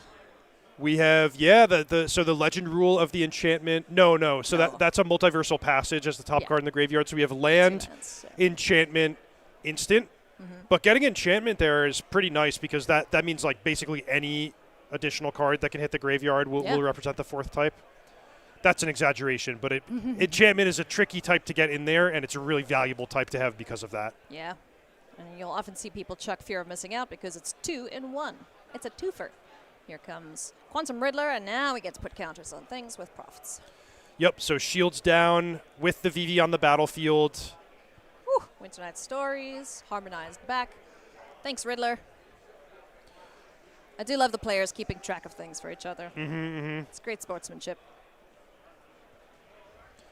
So Harvey's going to have a huge turn because he's going to get to put these counters onto the VV in combat, and then post-combat generate 5 or more mana. He now discards another VV, which means if he has a Soul Cauldron, he can actually start making other creature or granting the VV ability to other creatures. There's also a really cool nuance that if you use the Soul Cauldron to grant the VV ability, you can use the ability one time for each different instance that your creature has. Yep. So, for example, a VV on the battlefield with the Soul Cauldron granting it another VV ability can be activated twice. Yeah, it's pretty gross. Oh, he's got it. Woo-hoo-hoo. All right, so VV's making what? 14 mana as to start. Sure, why not? Now, he is going to have to go to combat at a certain point to pick up the profs counter, so it's not very likely that Harvey's going to win this turn. But depending on the contents of his hand, he might just spend 14 mana presenting an absolutely overwhelming battlefield. Okay, so the counter goes on the Riddler, so we get to activate VV twice, the Quantum Riddler once. We kill that. How big is VV now? It's going to be... Is it lethal? No. Off by 1? No? It looked like he... Okay, so what he signaled there was he was going to put the counters on VV, attack for 7, then have so much mana in his post-combat main phase that he could level the Storm Chaser's talent and recast a spell for that last ping. Yeah. So, yeah, talk about 0 to 60. Like, Dom Harvey started the turn with no creatures and no Cauldron on the battlefield. I'm sorry, it wasn't no creatures on the battlefield. It was a 0-power VV. Yeah. But that was that going uncontested can get out of hand very, very quickly. My goodness, that was such a great turn there for Dom Harvey. Things are tied up now between the two players. They're going to shuffle up one more time and consult their sideboards. While we do that, friends, if you are looking to buy any of the latest sets, any sealed product, singles, supplies, and more, head on over to StarCityGames.com, get the latest sets, go and check out Edge of Eternity, some absolute heaters in that set. You got your Shocklands, you've got Quantum Riddler, Cosmogrand something. Zenith? Yeah, that's the one. Too many words put together, but that card's sweet too. So yeah, I'm impressed that you got the Cosmogrand, but yeah, I missed Cosmogrand Zenith. Yeah, I missed that one. Yeah, that's a cool card. I hope some of the the aggro decks with that in it are doing a great job this weekend. So yeah, be sure to go and check out StarCityGames.com. Go buy all your cards for whatever format it is you play. Players are on the way. Spire Bluff Canal ×2, and here we go with our Fear of Missing Out. Chuck in Winter Night Story. What's Dom Harvey got in response?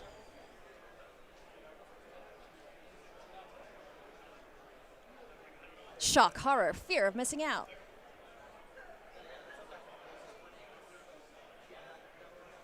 And Critter's going to get frisky. So we've seen these games end in multiple ways. We haven't seen any, well, I guess we did see Vivi ding someone to death there, as that would have been the, the resulting outcome there in game 2. What's another way we can win with this deck?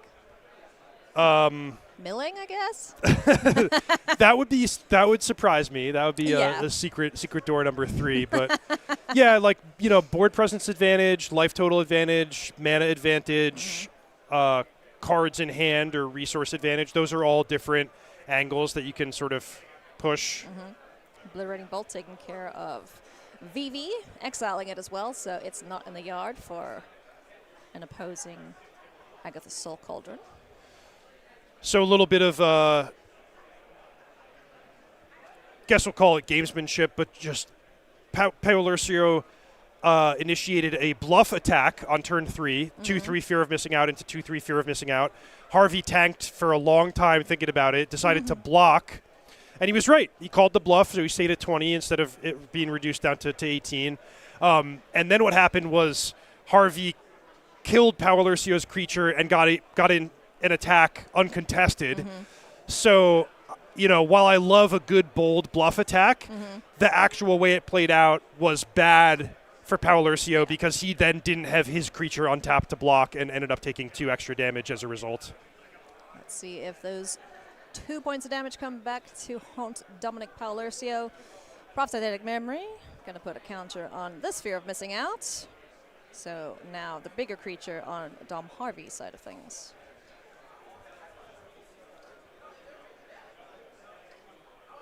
Duelist of the Mind. No more Duelist of the Mind. Into the Flood Mode, taking care of that pesky flyer.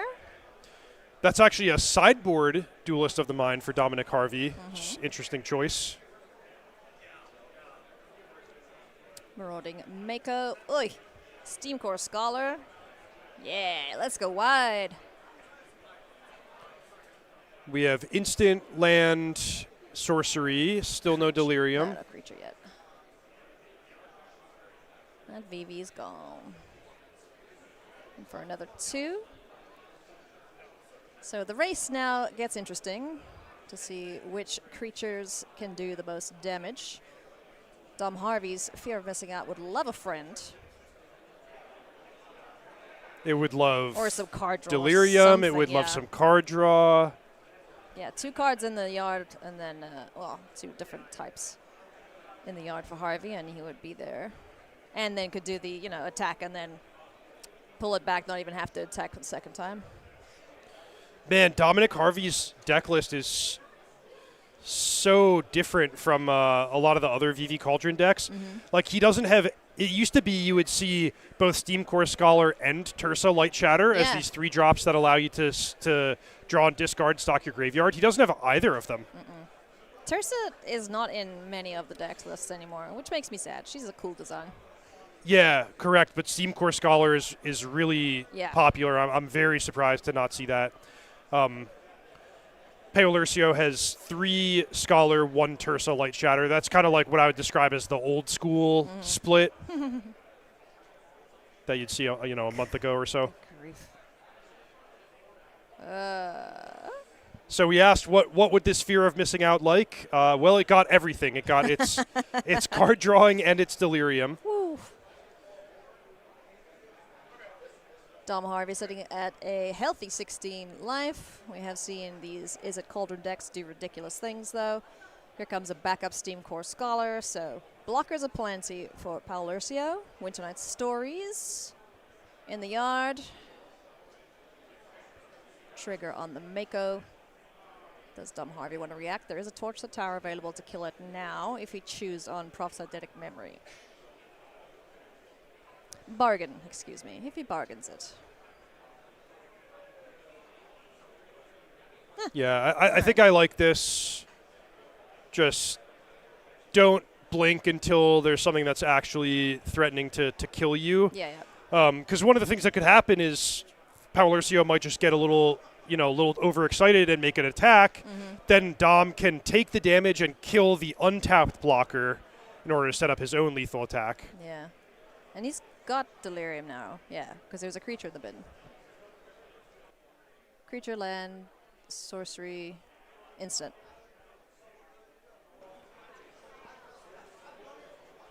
Okay, there you go. Nice. So that prevents a second combat. Torch the tower, taking out the fear of missing out on Dominic Paulercio's side of things. It's a fun little game of do I die on the crackback? So best card would be, well, one of the easiest nice draws would be into the Flood Maw to take out that massive, massive fear of missing out on the other side of the battlefield. Yep. You could also try to assemble some kind of Cauldron VV combo. Or the worst of them is just present 2 chump blockers. Yeah. That's not where Dominic Paulercio wants to be. So any way to remove a blocker gives Dominic Harvey the win here. I see that he has VV and Cauldron both in his hand. Start things off with Winter Night Stories. Was there a burn spell in there? Well, there was a land to assemble Cauldron VV, and that is a whole ton of mana. Oh. I mean, heck, he could just make 10 mana and spend 5 to flashback to harmonize the Winter Night Stories if he wants. Gross. 10 whole mana. Oh, sorry, 8 whole mana. Okay. There's Duelist, Harmonize. Let's draw some more cards. Can we get these creatures off the board? Is that into the Floodmaw, perhaps? The Duelist of the Mind is really cool because it doesn't have to be on the battlefield to see you draw the cards. It just counts the number of cards that you've drawn this turn. Ugh, profits. I hope you're counting how many cards you've drawn, because it seems like a lot. 7. No biggie. Hey, you know that whole mill thing? Yeah, no kidding. Draw your library out. Go on. Go on, Dom. And do all it. of this, and he just needs 1 removal spell, and he found it. Braid. Good grief. Okay, Dom Harvey picking up the win there with a massive fear of missing out, getting the combo, and just the world was his oyster there. Whatever he wanted to do, he could. That was an amazing match. I mean, unlike poor Aiden that we saw in the previous game, who just his deck didn't deliver, you know, playing Is It Cauldron, not finding his key stuff. That match I would describe as actually both players had reasonably strong draws in all 3 games. So we got to see, you know, who could navigate carefully, who could overpower the other deck, who could, you know, figure out what's most important in the match and in the game at hand. And Dominic Harvey advancing to 4-0. He's got to be one of the favorite players in this field. The field, yeah. Looking forward to seeing how far Dom can go with his slightly unconventional build of the most popular deck here this weekend. We're going to take a short break. Reed and I are going to hop out the booth and let Corey and Jim take you through the next couple of rounds, so don't go anywhere.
All right, everybody, welcome back to coverage here of Magic Spotlight Spider-Man. My name's Corey Baumeister, and I am joined by the one, the only, Nick Miller in the sideboard over there, and we also have Jim Davis here. Jim, how are you, man? How was your break? I'm doing great. I actually went down to the Baltimore Science Center with the family on the break. Okay. Checked that out a little bit. It was really, really cool. But now I'm back, ready to call some more Magic. What did they have to say about, like the metagame? Did they have any strong opinions at the Science Center? Dinosaurs. Dinosaurs. Okay, well, we are going to have more strong opinions here on the metagame. We're going to pull that up as it's the first time we are taking a look at it. And is it Cauldron at 31%? Jim, I think you kind of nailed it exactly. Didn't you say like 33? I was like 33, 34. Oh, then yeah. Then you lost. It's Price is Right rules. Well, Yeah. so did you, right?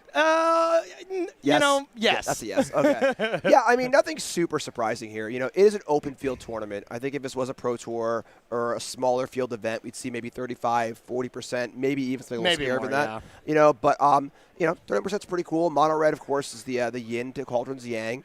A little surprising to see Dimir mid-range up here as the third most played deck at 8.4%. Yeah. Then we see Sultai. I'm actually surprised to see less of this Azorius aggro deck. Only 10 copies. It's kind of a recent development. It won a Magic Online challenge. I was really impressed when I played it online this week. Yeah. I thought it was very, very good. I thought it'd be like third or fourth most played deck, honestly. I'm excited to see it in action, Jim, because honestly, I looked at it and I'm just like, okay, so we're just putting Riddler in any deck and it's okay. You know, like we're just making any deck better by putting Riddler. So, I'm excited to see it in action as it has been doing pretty well so far. So let's see who else has been doing very well so far. Let's take a look at the standings. Going into round number 5 here in Baltimore. Starting from the top, hey, Jody Keith, Steve Stillman, Dominic Harvey, all on Is It Cauldron. Walk me through the rest of this as well, Jim. I mean, what jumps out to me is what we're going to see right now in mono white tokens. Yes, we're back. That's one of my favorite decks. That's a name we haven't heard in a long time. There we see Philip in 9th place playing Azorius aggro. Yep. Well, just had control. A deck I thought would do pretty well this tournament as well. Mark in 12th place. And then Dimir mid-range. It was our third most played deck. Only one copy here of a top 16. But, still pretty early. There's a lot of 4-0s. Yeah. So let's pop down to sheet number 2 here and see what who's rocking and rolling. And to be fair, when I play Cauldron, playing against Dimir, I think that match is actually closer than Mono Red. Like, I love to play against Mono Red, but Dimir can definitely get me here. So looking at this, okay, well, we have Amin Abadi there with a turtle emoji. How did he get that in there? I'm impressed. I'm impressed as well. He's also a hilarious human being. So any other big standouts here, Jim? Get Mardu mid-range. Jump off the page here, which is kind of interesting. Another Azorius aggro deck, a lot of Cauldron, a lot of red, a lot of Dimir makes sense, But again, 2 Azorius aggro in the top 32. There were only 10 in the entire room. I would not be surprised if one of these players goes deep again. I think that is very, very good. Yeah, absolutely. And people are not used to playing against it, and they have a huge advantage here for day number 1 at these spotlight events where it is closed deck list. So that is a way to really kind of annihilate the early Swiss portion when you have some kind of unknown tech like that. We did see a lot of Is It Cauldron there. It looks to be having a very, very strong tournament so far. I think that's what we would expect, going into this. But, the tournament is still very young. We'll see how many convert, see what those metagame shares shift to when it comes to day number 2. Yeah, I think also like we were saying in the intro, a lot of the good players never playing Cauldron. Yeah. So as far as just, if you were to look at DCI numbers don't exist anymore, but whatever, rating in some way, some sort of ELO rating, Yeah. I'd imagine that there's a pretty high concentration of high ratings also playing Cauldron. So Yeah. that's going to skew things as well a little bit. But yeah, still a lot of tournament to go, and I'm very, very excited to see where things shake out. I think the one correlation with DCI numbers is the smaller the numbers when they used to exist, that's probably the players that are playing Is It Cauldron, the players who've been around for a while. Yep.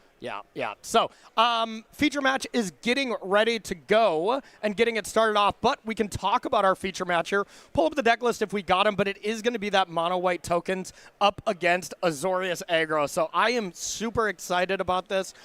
Walk me through mono white here as we get into the feature match here and remind people what this deck is. But players are ready, so we're going to head on down. All right, mono white tokens, Jim. What is this deck doing these days? Yeah, I mean, the same thing as before. It's just putting Caretaker's Talent in play, making tokens and drawing cards. Carrot Cake, Caretaker's Talent, removal spells, Enduring Innocence. Voice of Victory, great in this deck. It's a great card in general, but as a token maker as well. Beza. And this is a card that had really fallen, a deck that had really fallen off where it was really good against red decks in past formats. Seems a little rough against VV, honestly. Yeah, and I think that was exactly what I was going to say. That is what it looks like as far as why Mono White has kind of fallen off a bit, is definitely because, well, there's not a lot of instant speed interactions. Like, you're going to get lost to save your life here, so... yeah, that's really the main thing. So we'll get these players switched around. We got Alex up top, and we have Gryffindor on the bottom. Sleeves will help you out if you need a little name tag on the sleeves. Yes. So there you go. That's amazing. That is amazing. All right, get lost on Voice of Victory. Be able to get even more maps. The Spyglass Siren is ready to go. So now looking at the flip side, the Azorius aggro deck. What is this deck trying to do? You were saying it's been doing some nice things for you, huh? Yeah, it's super low to the ground. It's really using Hylia, Guided by Light, Edge of Eternity's card that can warp in for 1 or be cast for 3. Whenever an artifact or creature ETBs gain a life, and a turn if you gain 3 or more life, draw a card. Yes. Plays really well with Spyglass Siren, Novice Inspector, Voice of Victory. Tons of ways to trigger this and draw cards. The life gain's good against red. If it's a deck where you have Seam Rip and stuff against the Cauldron deck as well as a Fast Clock, and against Mono Red, you had Sheltered by Ghosts and big idiots, you know? Yeah. And then Riddler's great in this deck because it's a little more fair. You're just emptying your hand and casting it, but like that's great. And then the big thing here is that Riddler is good against decks that would normally be good against this deck. I think you could have just stopped there and just be like, Riddler is good. Water's wet. Yeah, no, but that makes a lot of sense. And I got to say, this Mono White deck, to me, looks like it's going to be very, very good against the decks that are trying to beat the Cauldron decks, but bad against Cauldron. And that's honestly not the worst place to be at this tournament, with this deck only being 33%. Day 2 maybe could be a little rougher depending on how everything shake out, though. Yeah, for sure. I mean, there are 4 Seam Rips here. There's definitely some care to Cauldron. Yeah. This is not just like an old school list someone just dredged up from 6 months ago and is playing, so care taken. And yeah, this looks like it might be a decent matchup. I mean, once the sideboard counter spells come in, things will change a bit. Yeah. But should be okay here in game 1 against Blue-White. Yeah, absolutely. So as things start to develop, so far Alex is just doing some setup, couple creatures here and there, sacking the maps to make sure we can get as many lands as possible, and then nice, a Mockingbird on Enduring Innocence. That's pretty nice in Alex's deck, I must say. Yeah, that's really, really good. Bunch of little 1-mana creatures here, and it's honestly a card that Alex could just be playing. Honestly, Yeah. If Alex just put Enduring Innocence in his deck, it wouldn't be that insane. So, gonna pass it back here. Gryffindor's way. Let's have some carrot. Okay, yeah. Carrot Cake, a card that, to me, like, when you looked at this as in a standard deck, you just think, like, okay, that can't be right. The power level of it doesn't seem standard ready. But when you pair it with Enduring Innocence as well as the powerful Saga, the Caretaker's Talent, and you can activate this on your turn, or play it on your turn, activate it on your opponent's turn, and kind of double dip there, the cake is nice. Yeah, it does a lot. You can have your cake and eat it too. You sure can. Not a big fan of carrot cake, though. I like orange cake. I like ice cream Oreo cake. Is that unhinged of me? Is that my unhinged that's my favorite cake? No, you're just 6 years old, and that's okay. Yeah. I love you for it. Yes, thank you. So now it looks like Alex is trying to think, when this dies, does it come back? Well, it goes to the graveyard, and then it is no longer an Enduring Innocence, so I would assume Mockingbird does not come back, but honestly... I'm pretty sure it does. Oh. I believe Mockingbird will come back. It'll be cast for nothing, so it could copy a token. Yeah. So it could copy the rabbit, I suppose. Well, we'll cut that out. Of course, when Mockingbird goes to the graveyard, of course, it comes back. Oh, wait. Producers are telling me this is live. We can't cut that out, Jim. Sorry. Dang it. Okay, that is sweet, if that's how it works. So does it come back and then it can copy anything? Yeah, or? the thing is, it will be an enchantment. Okay. So it doesn't really matter that much. But is it I an guess. enchantment that can copy a Novice Inspector and then get a clue? It can copy a clue. It can't copy Inspector because it was cast for 0. Okay, gotcha. So it can copy a token. But it can't copy a clue because it's a creature. So I think it's basically going to come back here as a enchantment version of a Mockingbird or a rabbit token. I believe that's my understanding of how this works. The judges know better than I do, so we're going to find out. Either way, judges are your friend. I clearly need to call a judge if I was in this situation, and maybe you as well. So we'll get confirmation on exactly what that Mockingbird is coming back to copy, and then we'll go here. Did it block? It did block, I believe. Maybe it didn't. Yeah, because the Innocence is still alive, too. Okay. So, forget all that. You know what? Forget it. I'm just not going to. Okay, so Riddler gets warped on in. Believe that was an Into the Flood Maw. A lot of cards in end. As usual with Riddler. Yeah. And I got to say, Riddler was the card of the tournament last weekend when we were in Houston. For sure. Most played card. I would not be too shocked if this knocks on the door as the most played card for this event as well. Like, this card is just incredible. It's fun. It's so cool. The design is awesome. I am the biggest Quantum Riddler fan. It's just cool all the other stuff you can do with it. Yeah. You know, like when I first saw the card, I'm like, oh, all right, so it's like a Mold Drifter sort of. You just draw a card. But, like, Yeah. there are so many ways you can use this 4-power body to give it haste, tap it, convoke things out of the graveyard, whatever else it might be. Yeah. Yeah, I was first starting to, put one or two right when Edge of Eternities came out into Cauldron. And I'm like, okay, this is kind of cute when I draw it. And then I'm like, oh, you get to flashback Winter Night Stories. Oh, when you cycle, you draw 2. Oh, when you have FOMO, you discard and draw 2. And the pieces and the dots just kept connecting. And I'm like, yep, this card is just truly fantastic. Novice Inspector comes on in for 1. Gryffindor largely does not care about his life total. And I will say, you would think that this mono white tokens has a good matchup against most aggressive / mid-range decks. Does the fact that it's a Riddler deck kind of change that equation, or do you think Gryffindor is still favored here? I mean, it helps. Like I said, realistically, the Riddler is not insanely synergistic in this deck. Yeah. But it's just so good against all the things that this deck would normally be bad against. You're playing against a bunch of small creatures. If they have a lot of removal or sweepers, or they can kind of go long with you, Riddler is just great in all of those spots. So it's a big factor of the matchup for sure. And I got to say, it's really nice with Cosmogrand Zenith. Kind of the main card in this. Like, the fact that it's either a big spell or a cheap card to maybe produce that second spell is a big deal. So Caretaker's Talent, is this a Spell Pierce? Ooh, okay. So bouncing the Enduring Innocence in response to it. It's reasonable to sorcery speed ability, so you could have done it later. But I get it. Alex was going to do it anyways. Or you could have bounced the rabbit. Are they rabbits? Yeah, that's the Carrot Cake token. So Yeah. upon activating talent, we could have seen the bounce spell go after the token. I mean, that would have stopped both draws. Yeah, you stopped one draw by doing this, but you got the, you made your opponent commit 3 more mana next turn. So gives and takes with this play for sure. Yep, we'll see what the setup is from Alex. With the Riddler hanging out in the Warpstone, it's the kind of thing where the aggro deck doesn't mind going long. Yeah. It's like, yeah, whatever, sure, Riddler sounds great. And, I mean, after Riddler's in play, Mockingbird for 5. Let's go. Second Riddler. Third Riddler. Riddle me that. All right, Alex casts the Riddler, draws a card.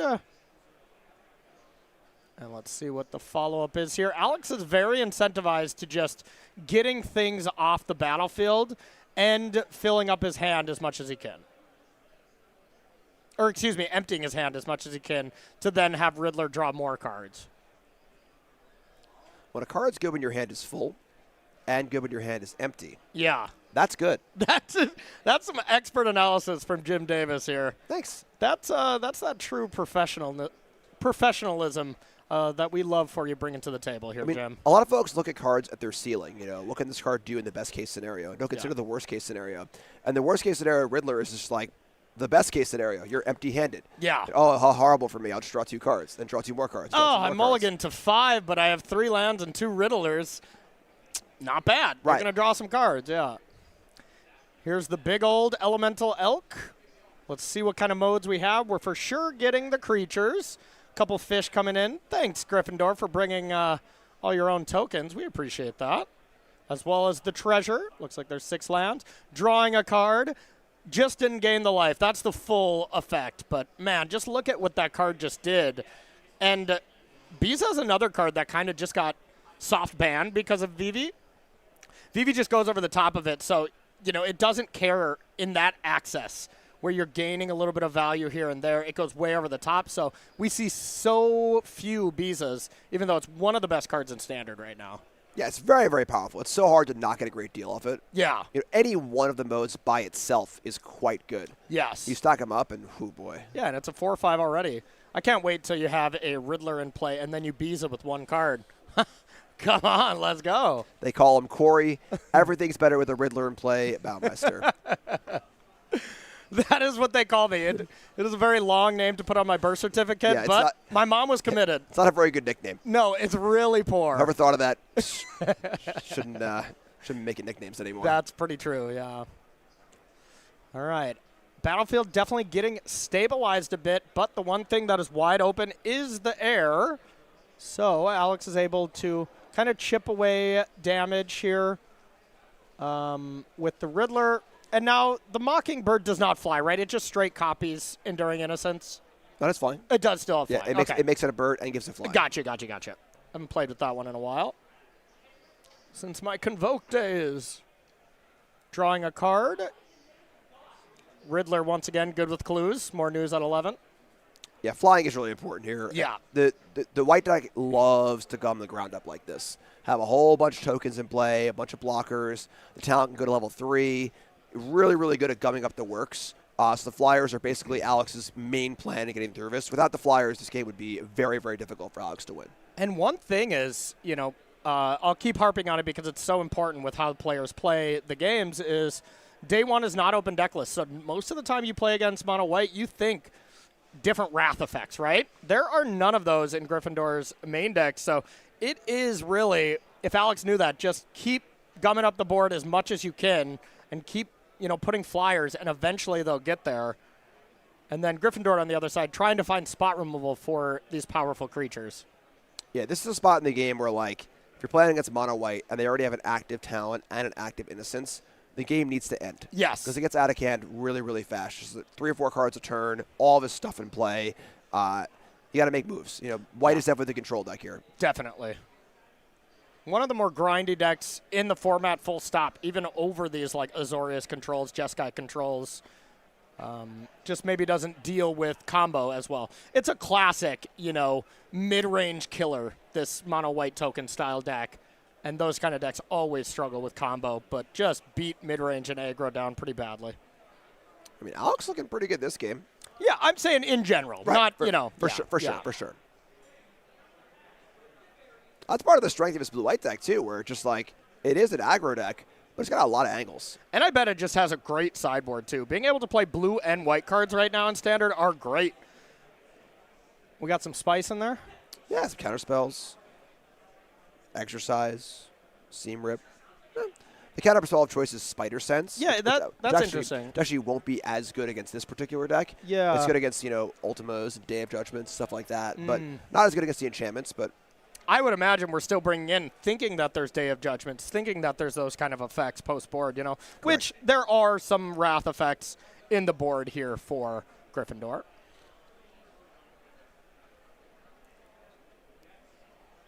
All right, big thinks here. The carrot cake went to the yard.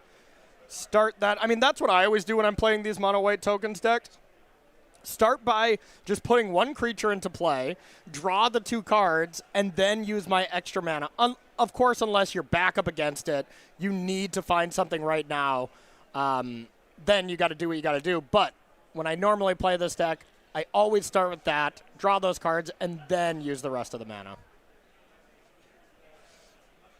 rabbits and fish just hanging out. Full house, rabbits over fish. All right, here comes a little bit of an attack here, a little froggy of an attack. Yeah, I mean, you can't block the Flyers. You got to do something, right? Yeah. Let's see what Alex wants to do here.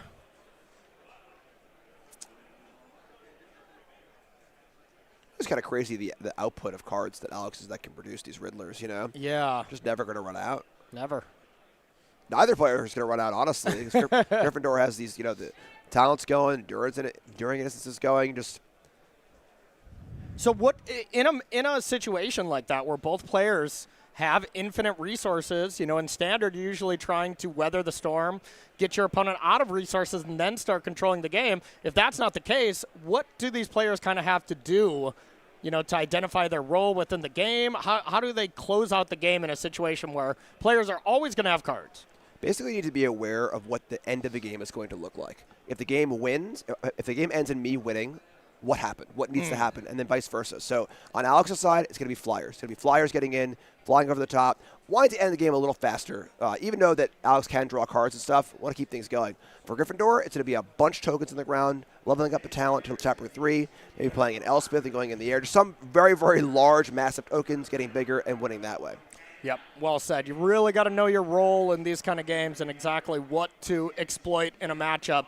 Because if you just start casting stuff aimlessly, you know, that is how players kind of get lost within the game, and then they're like, what am I even trying to accomplish here? But Alex definitely seems like he knows what's up. He has the Cosmogrand in hand, and maybe he just drew it, but has the Cosmogrand in hand, so is looking to get flyers into play first and then maybe add some counters on them next turn. Although, now that I say that, maybe we could have played Cosmogrand and Riddler. That would have been pretty nice. Yeah, I couldn't have hard cast Riddler. I don't think the body's pretty important. Now, I think we could have, right? is there treasure missing or nope, 2 left over? Oh, because we cast the Inspector, right? Yeah. Right. If we didn't do the Inspector. Correct. But, you know, once again, Alex is probably hedging against a sweeper, just thinking, like, the only way I lose is a sweeper here. Let's play around it. There's also the threat of the Chapter 3 of the Caretaker's Talent, where instant make a Carrot Cake token, level up the talent. Now there's a bunch of 3/3s coming in. And that could, you know, with a removal spell or 2, spell death out of nowhere. Yeah, this mono white tokens deck does really just kind of like, oh, what are you at, 37? Oh, I have that many. All right, so we got our cake last turn, and we get to eat it too here for this turn. Scry first, then draw 2. And now this is kind of the turn where it feels like Griffin just took this turn off, in air quotes, where he was very efficient when it came to just maximizing the cards that he could draw. This feels like the turn where it's like, okay, now time to control the battlefield. Let's get some stuff off the battlefield, get lost a couple Riddlers, and try to go that avenue. Or, of course, maybe there's an avenue to win. It doesn't seem like it so far, though. Yeah, 3 blockers for Alex. You know, mana up.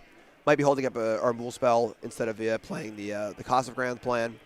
And a lot of cards in hand for Gryffindor, like a lot. We're talking at least 7. Yeah, who's got the Riddler card advantage now, huh? I don't know. Gryffindor's deck could probably splash blue for some Quantum Riddlers, huh? You just name blue and Citadel. Easy game. Yeah. You'd be blue flooded at this point. The base color of the blue-white Verge is white, right? Yeah. There we go. Yeah, there we go. That's just good deck building. We see the red Verge there. That's just for a very, very small splash on the board of 2 High Noons and 2 Imidane's Recruiters, which is actually a pretty nice plan against combo decks. Yeah, okay. I like that. I definitely like that. As well as Crystal Barricade in the board. That's a rough one for Mono Red. Yeah. Screaming Nemesis hates this one trick. I can see the thumbnail now. Yes. Such a content creator. That's where your brain went. It's the only place it can go. Big things here. Lots to work through. A lot of cards in hand. Yeah. And that's the thing, though, Gryffindor, I mean, I'm sure we wouldn't have to tell them this. You're playing a slow deck. You do got to be conscious of the clock, but it is a deck that can just flip the corner like that, though. Yeah, the life gain is pretty important here, too. Of course, the Enduring Innocence gain a bit of life here and there. And that Carrot Cake life gain last turn put Gryffindor out of lethal range from 1 single flyer. Yes. Which is a big deal. That is indeed a big deal. So, yeah, can deal with one of these Riddlers, but you got to think, if I'm Gryffindor, I'd be like, I need to probably deal with both of these Riddlers. And, you know, I'd probably have to start there to kind of figure out what's going on. Getting Enduring Innocence in, though, as well to gain a couple more life is pretty nice. Send in the attackers. You figure it out, Alex. Exactly. Alex had to figure it out quickly. Yeah. Alex knew exactly what he wanted to block with. I love seeing that. Yes. A player who's not, I'm going to take this thing humming at me and figure out what to do. Yeah. But already has thought about it and is ready to go. Absolutely. So it looks like a rabbit is going to fall, as well as Biza to the yard. We've seen a lot of mismatch basics on the broadcast today. Is that like a geographical thing? Like, is Baltimore just a mismatch basic type of place? I'm not from Baltimore, so I couldn't tell you. Okay. That's not how we do it in New York, that's for sure. Okay. All right, so it's funny here. Alex was ready to scoop the cards up because it looks like a sweeper. But we, of course, know there are no sweepers in the main deck of Gryffindor's deck. So kind of curious to see where this goes, actually. Yeah. I don't know what Gryffindor's plan is. I mean, 2 Elspeth would be incredible. Elspeth, get rid of those Riddlers. That would be nice. Wow, does this first, or does this second? I would have liked to see him do it first. Yeah, I don't really know what the plan is here. Die with honor to Riddlers? Maybe. Maybe. I mean, honestly, what Gryffindor, I think, really needs to do from this exact point is have 2 get lost. And even then, I don't know if that's enough. Looks like there was a Biza as well to gain some life to maybe get out of range at worst.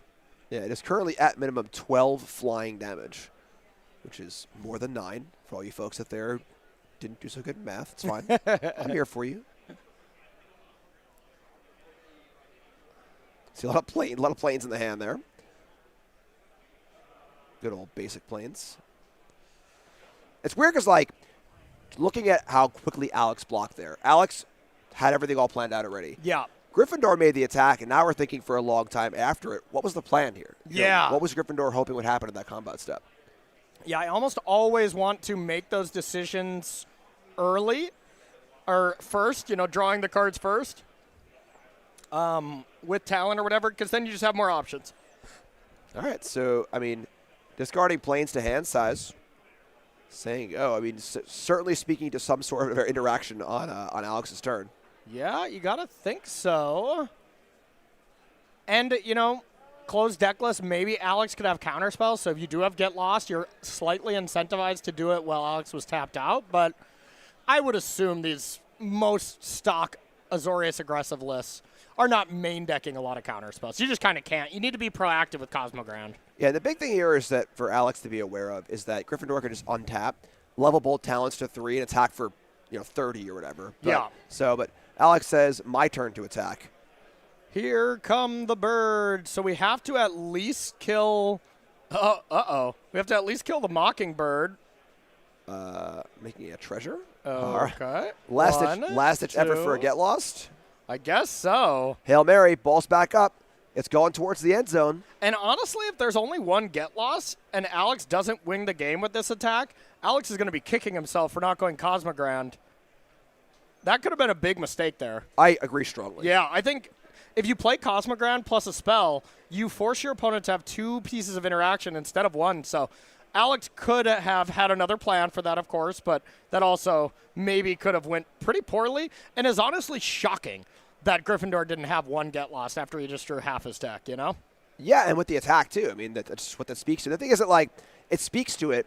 It's not like Alex is going to not attack there. Yeah. They're coming in. It's an aggro deck. What are we going to do? You're showing me, 30 damage on the ground next turn. What am I going to do? So. All right, so looking at the sideboard, we're going to start with mono-white tokens. We got 2 Elspeth, Storm Slayer, 3 Exercise, 3 Rest in Peace, 1 Seamret, 1 Sheltered by Ghost, 3 Spider Sense, 3 Split Up. That's actually the other sideboard. So that is Alex's. So how is Alex sideboarding here? Yeah, a little curveball here for you. There we go. We're keeping everyone on their toes. Yeah, I mean, Spider Sense is interesting because it is closed deck list. Spider Sense can counter an instant or sorcery, which is big for countering Day of Judgment, Ultima, things like that. It also counters triggered abilities, I believe, too, right? I believe that is correct, yes. It's has a mild utility, but for the most part, it's going to come in for sure. I mean, Alex has to assume that Gryffindor has sweepers. There are 2 Ultima in Gryffindor's board, so I can see those coming in. The Planeswalkers seem nice, too, as a way to kind of sweeper, and then also the flying part of Elspeth is really, really important to kind of get in the air for that big kill. Yeah. I imagine Sheltered by Ghost is coming out. It's basically bad against everything but mono-red. Yeah. So... No, I'm with you on that. Okay, and then the flip side, we got 4 Crystal Barricade, probably not bringing that one in, 3 Disenchants, 2 High Noons, 2 Imidane's Recruiters, 2 Rest in Peace, and 2 Ultima. What do you like? Not much. The thing is that the Ultima seem good, having a sweeper, but you got to be pretty aware of it. Some sort of counterspell is coming in. I would imagine you'd be expecting more like Spell Pierce or Negate, something like that, or Staple Strokes. Sense is the same thing, though. So they're probably coming in, but they're going to be answerable as well, which is a little interesting. And then everything else seems kind of meh. So I think that, Gryffindor's deck does look Like, it should be reasonable here. But Alex definitely has the tools we saw there in game 1. Yeah, totally agree. So, all right, before we get into our next game, Jim, if you got a bunch of cards laying around, are you just going to, like, let them collect dust? Or are you ever trying to, like, turn those cards into different cards by chance? Always. Always. Okay, well, you should sell your cards, and you should get that trade-in bonus here at Star City Games, Jim. I mean, it's awesome. You need to get that 30% trade-in bonus because, let's get real, will you spend that money on Magic cards at some point in your life? Yeah, absolutely. Yeah, so I've got my bankroll. It's funny, I was thinking to myself, do I have more money in my bank account or my Star City Games store credit bankroll? I don't think I want the answer to that question. My wife doesn't either. So yeah, okay, well, let me just see your bank account, and let me know the digits for it as well, and I'll look. 1, 2, 3. Okay. 4, 5, 6. Perfect. 7, okay. 8, 9. All right, perfect. I am going to go check out your bankroll here. But if you want to be like Jim and you want to stock up a bunch of store credits, you can just say, hey, put it on my tab whenever you come in to Star City Games or you order cards online. Sellyourcards.starcitygames.com is the place to do it. I do the same thing anytime when I am getting ready for a new standard season, new modern season with some staples that came out. Sell my cards and get ready for the next season is the way to do it. So these players are starting it off. We're going to have Gryffindor on the bottom, starting it off with mono white tokens. Yeah, like I said, I think that Gryffindor's deck, in theory, should be matchup favored. Yes. I just have a lot of faith in this blue-white deck, though. It really does cover all the angles. Yeah. And I'm just really, really impressed with it. So we'll see. You know, got to win one of these. I mean, I win both of the next two if you're Gryffindor. And then, Yeah. So Jim, if we're looking at everything, because we have to look at everything in the lens of the big bad of the tournament, of Cauldron, how does it stack up against Cauldron? Do you think is it a favorable matchup, or are you still, is it rough, or? Izori's deck? Yeah. I think it's pretty good. You know, Okay. the seam rips are nice. You know, it's cheap enough where they can get under. The flying's important to get over the large ground creatures that the profs can make. Okay. And just a fast clock, it's a good interaction. I don't think any deck is particularly amazing against Cauldron. Yeah, that's the thing. It's like whenever we have a best deck, it's like, okay, everybody, you know, you'll hear a lot, I have a great matchup against Cauldron. It's like, do you? Yeah. Do you really? Maybe. And I think we're getting to the point of your great matchups, in air quotes, is like close to a 50-50. If you can get close to 50-50 against that deck, or 53% or whatever, you got to be pretty happy. Yeah, and we're seeing here what this deck can do. This is a very Convoke-esque start, you know, just like there's 5 permanents in play on turn 2, a 2/3 Warden, Scries are going off. Like, this is nice. Yeah, where's the Knight Errants, you know? Not needed, I guess. That card is great. R.I.P. How about Venerated Loxodon? Were you? Oh, yes, I was. Yeah, Venerated Loxodon. Absolutely. That was one of my most successful weekends I ever had. All right. Go ahead. This is a gutsy attack here. So attack with the voice with the Innocence in play. Going to draw a card, but lose the voice to these 2 blockers for nothing here but 2 damage and a card. Ugh. I don't like that because, yeah, that combination is very, very good. Voice of Victory into Enduring Innocence. This deck previously could never activate Enduring Innocence the turn you play it on turn 3, but Voice unlocked that line. I did not like that either. All right, well, we'll see if it pays off or not. And I mean, you know, Alex saw that line, right? Did not attack on purpose there. So was aware of it. So I love this. You know, the Warden doesn't really care how it got the counters, just that they're there to get the flying and vigilance. So yes. A little map action on the Warden. We can see the Warden jumping right into the air here. Alex prioritizing in the air. Going to get in, going to fly over, going to deal that damage quickly. Yeah, so one more counter to be able to have flying and vigilance, but can easily do it right now. And believe it or not, you can also tap a Riddler to that. Just another application to, one of the best cards ever printed. It slices, it dices, it draws you cards. Which reminds me of like a ShamWow commercial or something. It does this. You're going to love my Riddler. Exactly. It warps. It costs 5. It attacks for 4. Bam.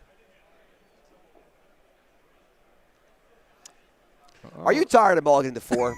I am. Are you tired of being empty-handed? Jim, I am.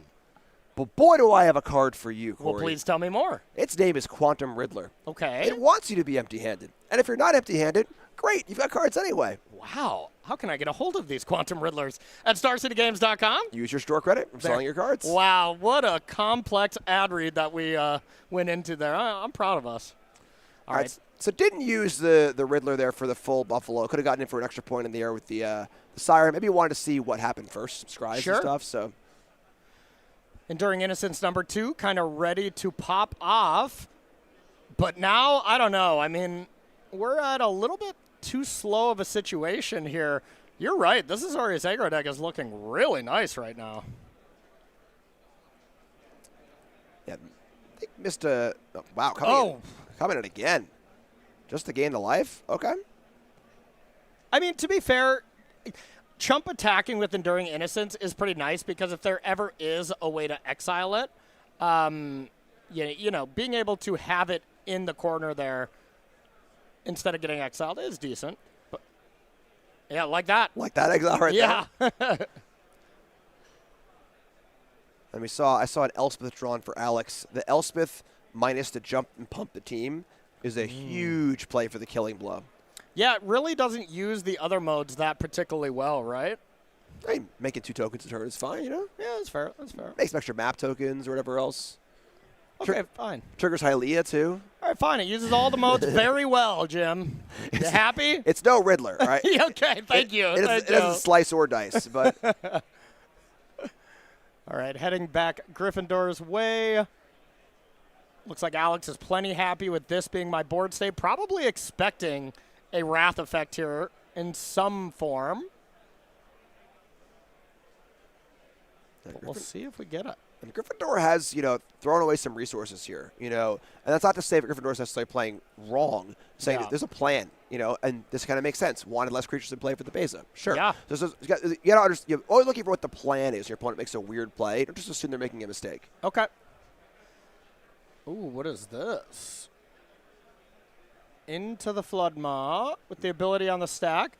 I will say, I wonder why Alex doesn't play any Spell Pierces anywhere. This feels like a great Spell Pierce deck, I agree. I think playing only 3 Spider Sense is the only counter spells in the entire list seem a little weird to me. Yeah, it's Magic Spotlight Spider-Man. I get it. Sure.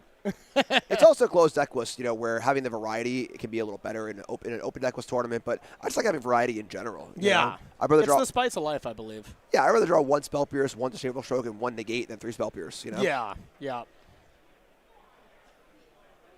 So the question here is, will the fish come in before the Enduring Innocence leaves the battlefield, allowing a card draw? And I think it does draw a card. I mean, you just do it with the Beza trigger on the stack, and then it would not. I mean, draw a card for the Enduring Innocence. Well, we bounced the Enduring Innocence, right? That was the card that got bounced? But Floodmaw puts the fish in during the resolution of a spell, then bounces the Innocence. Of course. Right. Yeah, I was thinking the fish from Beza, but yes, that should trigger. Wrong fish. Yeah. There are a lot of fish going around, though. Gotcha. One fish, 2 fish. Go on. Just blue fish. That's all we got. Okay. There's some green in there. All right, Alex does have a Spidey sense up there, as well as an Elspeth, Cosmogrand, and looks like a Novice Inspector. So we were really close to doing the Cosmogrand thing. But overall, this battlefield looks very, managed now. Alex needed a good turn here, and it doesn't look like he's going to have it. Yeah, the Spyglass Siren stays home. We're going to start working on ward number 2 here. Okay. Looks like it. Fix the draws a little bit. Voice. Probably doesn't want that one. Yeah, I imagine any non-land here is going to the bottom for the most part. Yeah, but that's the thing is even a land isn't that good anymore for Alex, but you can still sack this clue. Yeah, clues are interesting where the maps have to tap to be used. Clues do not. So a tapped clue can still be sacrificed. Here is the Enduring Innocence back again. And Carrot Cake. Put a rabbit into play, draw a card. Take a rabbit out of the hat, put it on the battlefield. So now Spidey Sense can counter triggered abilities there, right? I Could've- believe, yes. Could have countered the rabbit, stopped the draw. Probably not worth it. Probably not. Unless you really just want to get cards out of your hand for, you guessed it, Quantum Riddler. Yeah, I think I like just drawing a card of your own here so that you can maybe go Cosmogrand plus something else and really try to close this game out. That'd be a big game, too, because the counter from the Cosmogrand as well as the counter from the tapping stuff for the Warden. 2 things in the air. That looks pretty great. Yeah, can we get the other one into the air, though? That's the problem. You need 6 other permanents. No, the counter from the Cosmogrand. Oh, yeah, of course. I forget that it doesn't matter which counter kind of thing. Yep. So there is Cosmogrand. Is there a way to do it? Yes, we hit it. So boom, boom. More dice, please. Now that's 5 in the air there. 6, 7, 8, 9, 10, 11. I'm only counting 11. Are we 1 short of lethal? I'm also counting We're 11. 1 Yeah. permanent short of lethal. 1 clue. Get a clue. God. Well, he got one. It's right there. Get more than 1 clue. Get more clues.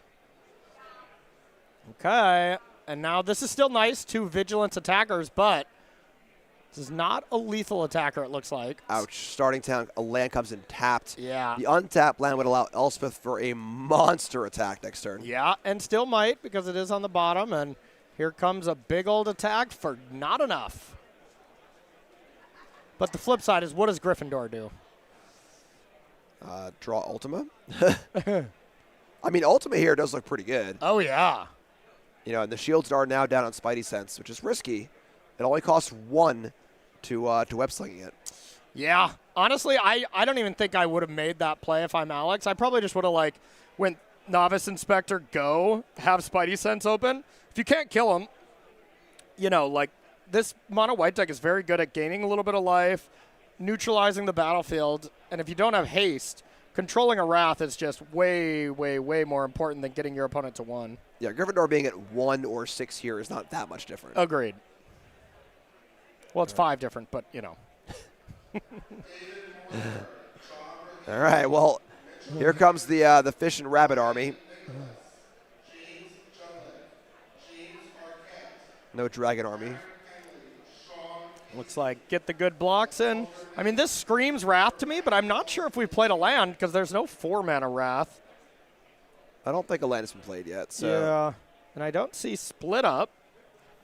So let's see. If we get land 5 Ultima, definitely very likely at this point. And then, yep, there it is. And the turn. Ultima. And, yeah, this decision from Alex could be backbreaking because, well, it's not like you have Tursa plus put some counters on it to win the game here with haste. You need to rebuild a board and then do it. So I love the smattering of dice left over. Yes. It's just like a bunch of random dice on a table with no home anymore. Just, oh, man. Yeah, a lot of work to do for Alex here. Exactly.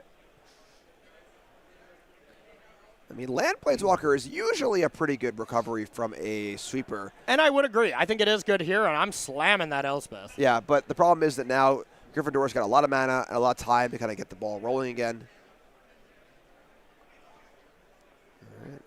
All right.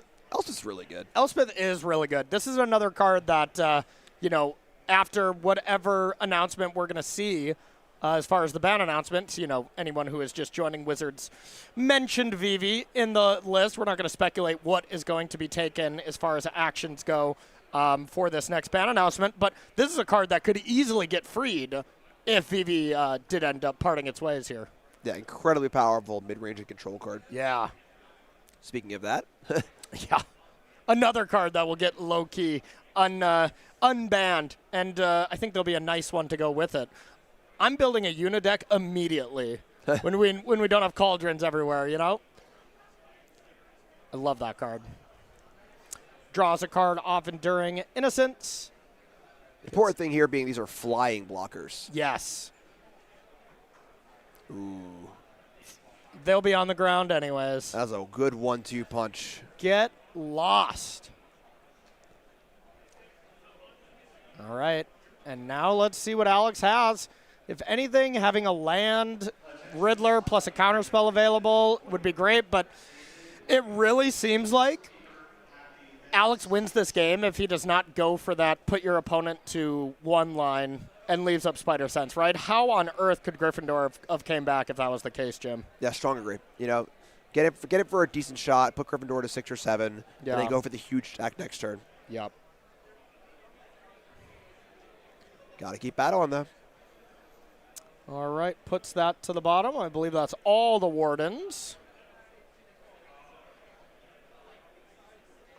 Looks like players, a judge came in and stopped them, I would say. All right, let's just double checking maybe how many maps.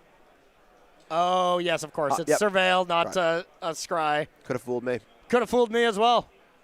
Little things like that when you're in a heated game, when your graveyard doesn't matter. Like, you don't think of it, but that's why we have judges watching, just to make sure everything is nice and clean. We know chat caught it. Yeah, it's weird, too, because, like, the Warden scries, but the map surveils. Yes. There's so many little, you know, usually when you're putting a dice on a Warden, you are scrying. So, very easy mistake to make. I would 100% make that mistake if I was playing that deck. You know, how many Legacy tournaments are there where a player casts Brainstorm as Ponder or Ponder as Brainstorm? Oh, yeah. It just happens, you know? 100%. That'd be a sick split card. Hey. Ponder or Brainstorm? Woo! Time to do some demolishing here. Get that land out of there. Sunken Citadel with Fountain Port is such a great combination, and that is really the low-key power of these mono-white decks. Those 2 lands are incredible. They just don't have another home right now. So that is the one of the many reasons why I absolutely love this mono-white tokens deck, even if it's not at its tier 1 home like it usually is. Yeah, Fountain Port is a real good Magic card. It really is. All right, untapping. This feels like it's going to be a great turn here from Gryffindor.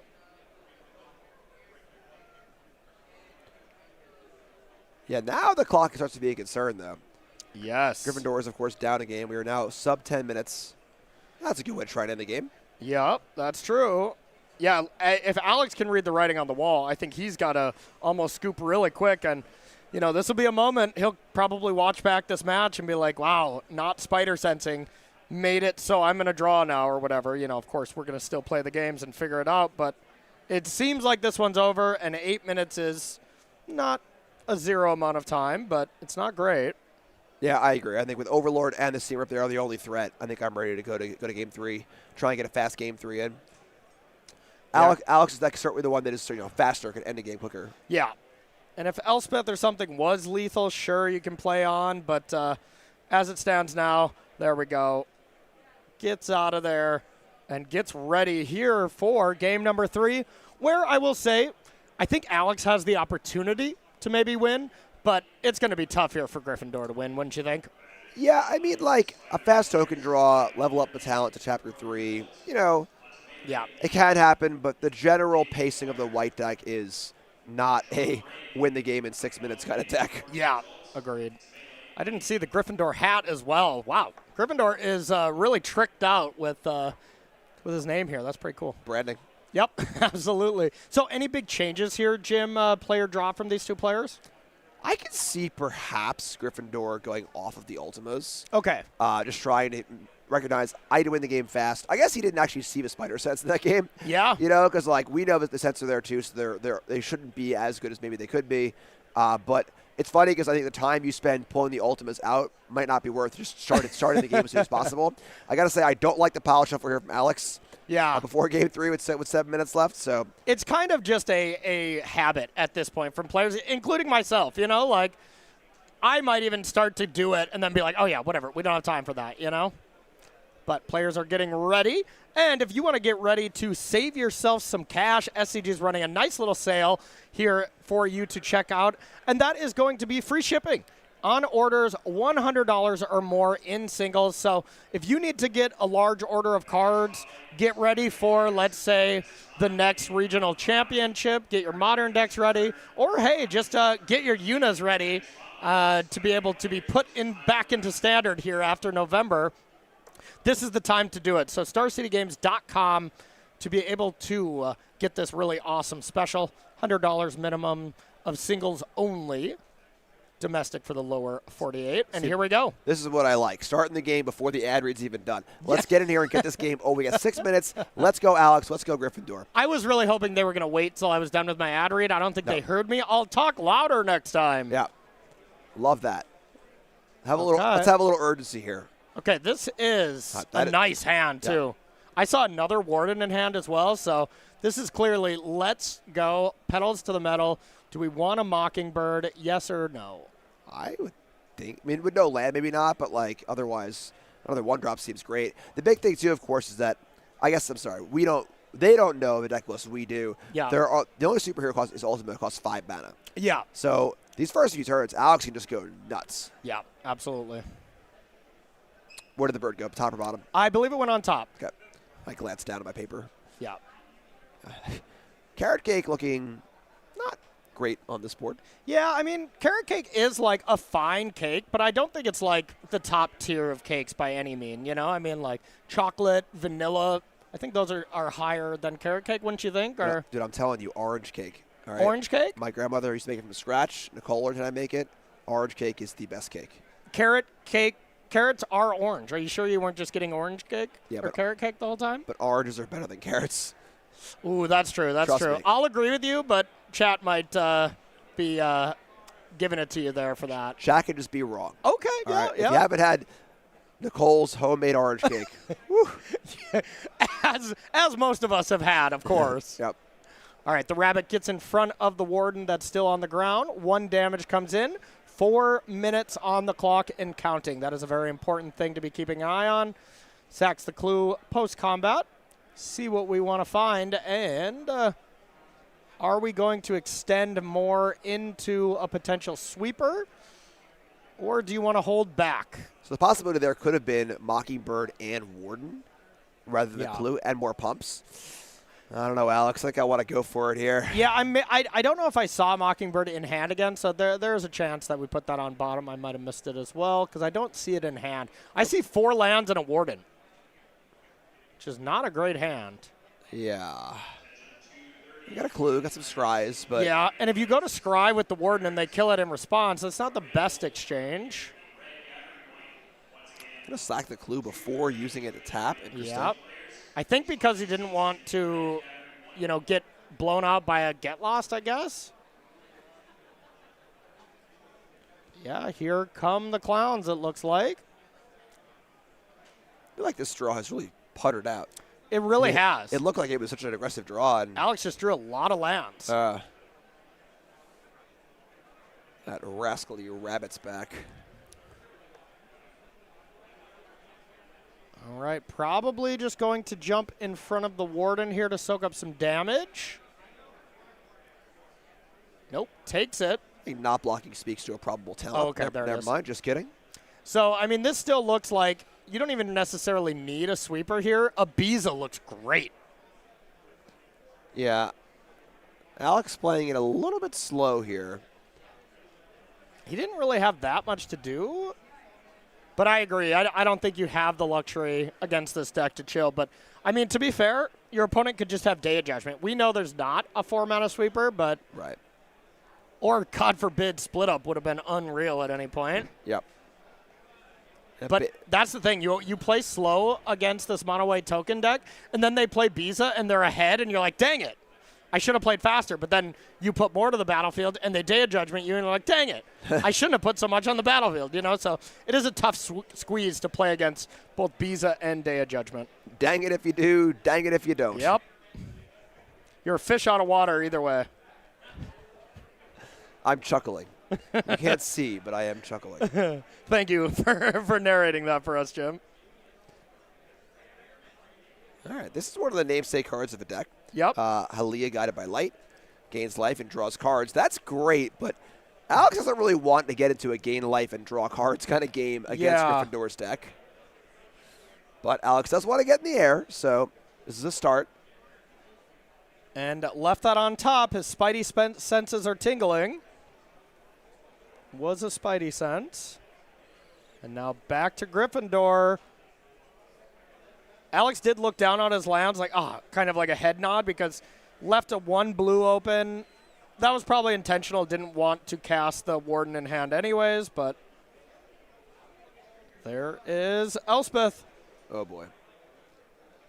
Elspeth is pretty wild in this token deck, of course. Yeah. A great card in a vacuum, but whenever actually you're using the static ability positively, Elspeth goes bananas. Yes, because they do fly into the next turn as blockers, which is huge. Now, the question here is Gryffindor's turn in the corner of this game. Can Gryffindor turn it fast enough to actually win the game? You know, so it'll be And going if to you turns. try to win, are you putting yourself at a liability to then get cracked back? So Gryffindor really has to figure out what his role is in the game. Do I play for the draw? Do I go for it? What do, you know? Because the draw at this stage, when you don't have the 6 wins, is brutal. It's almost like a loss when you're trying to make it to day 2. But once you make it to day 2, those draws are not, completely useless. Man, base is so big.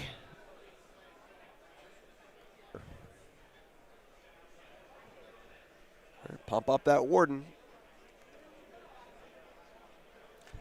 Siren on top, not so exciting.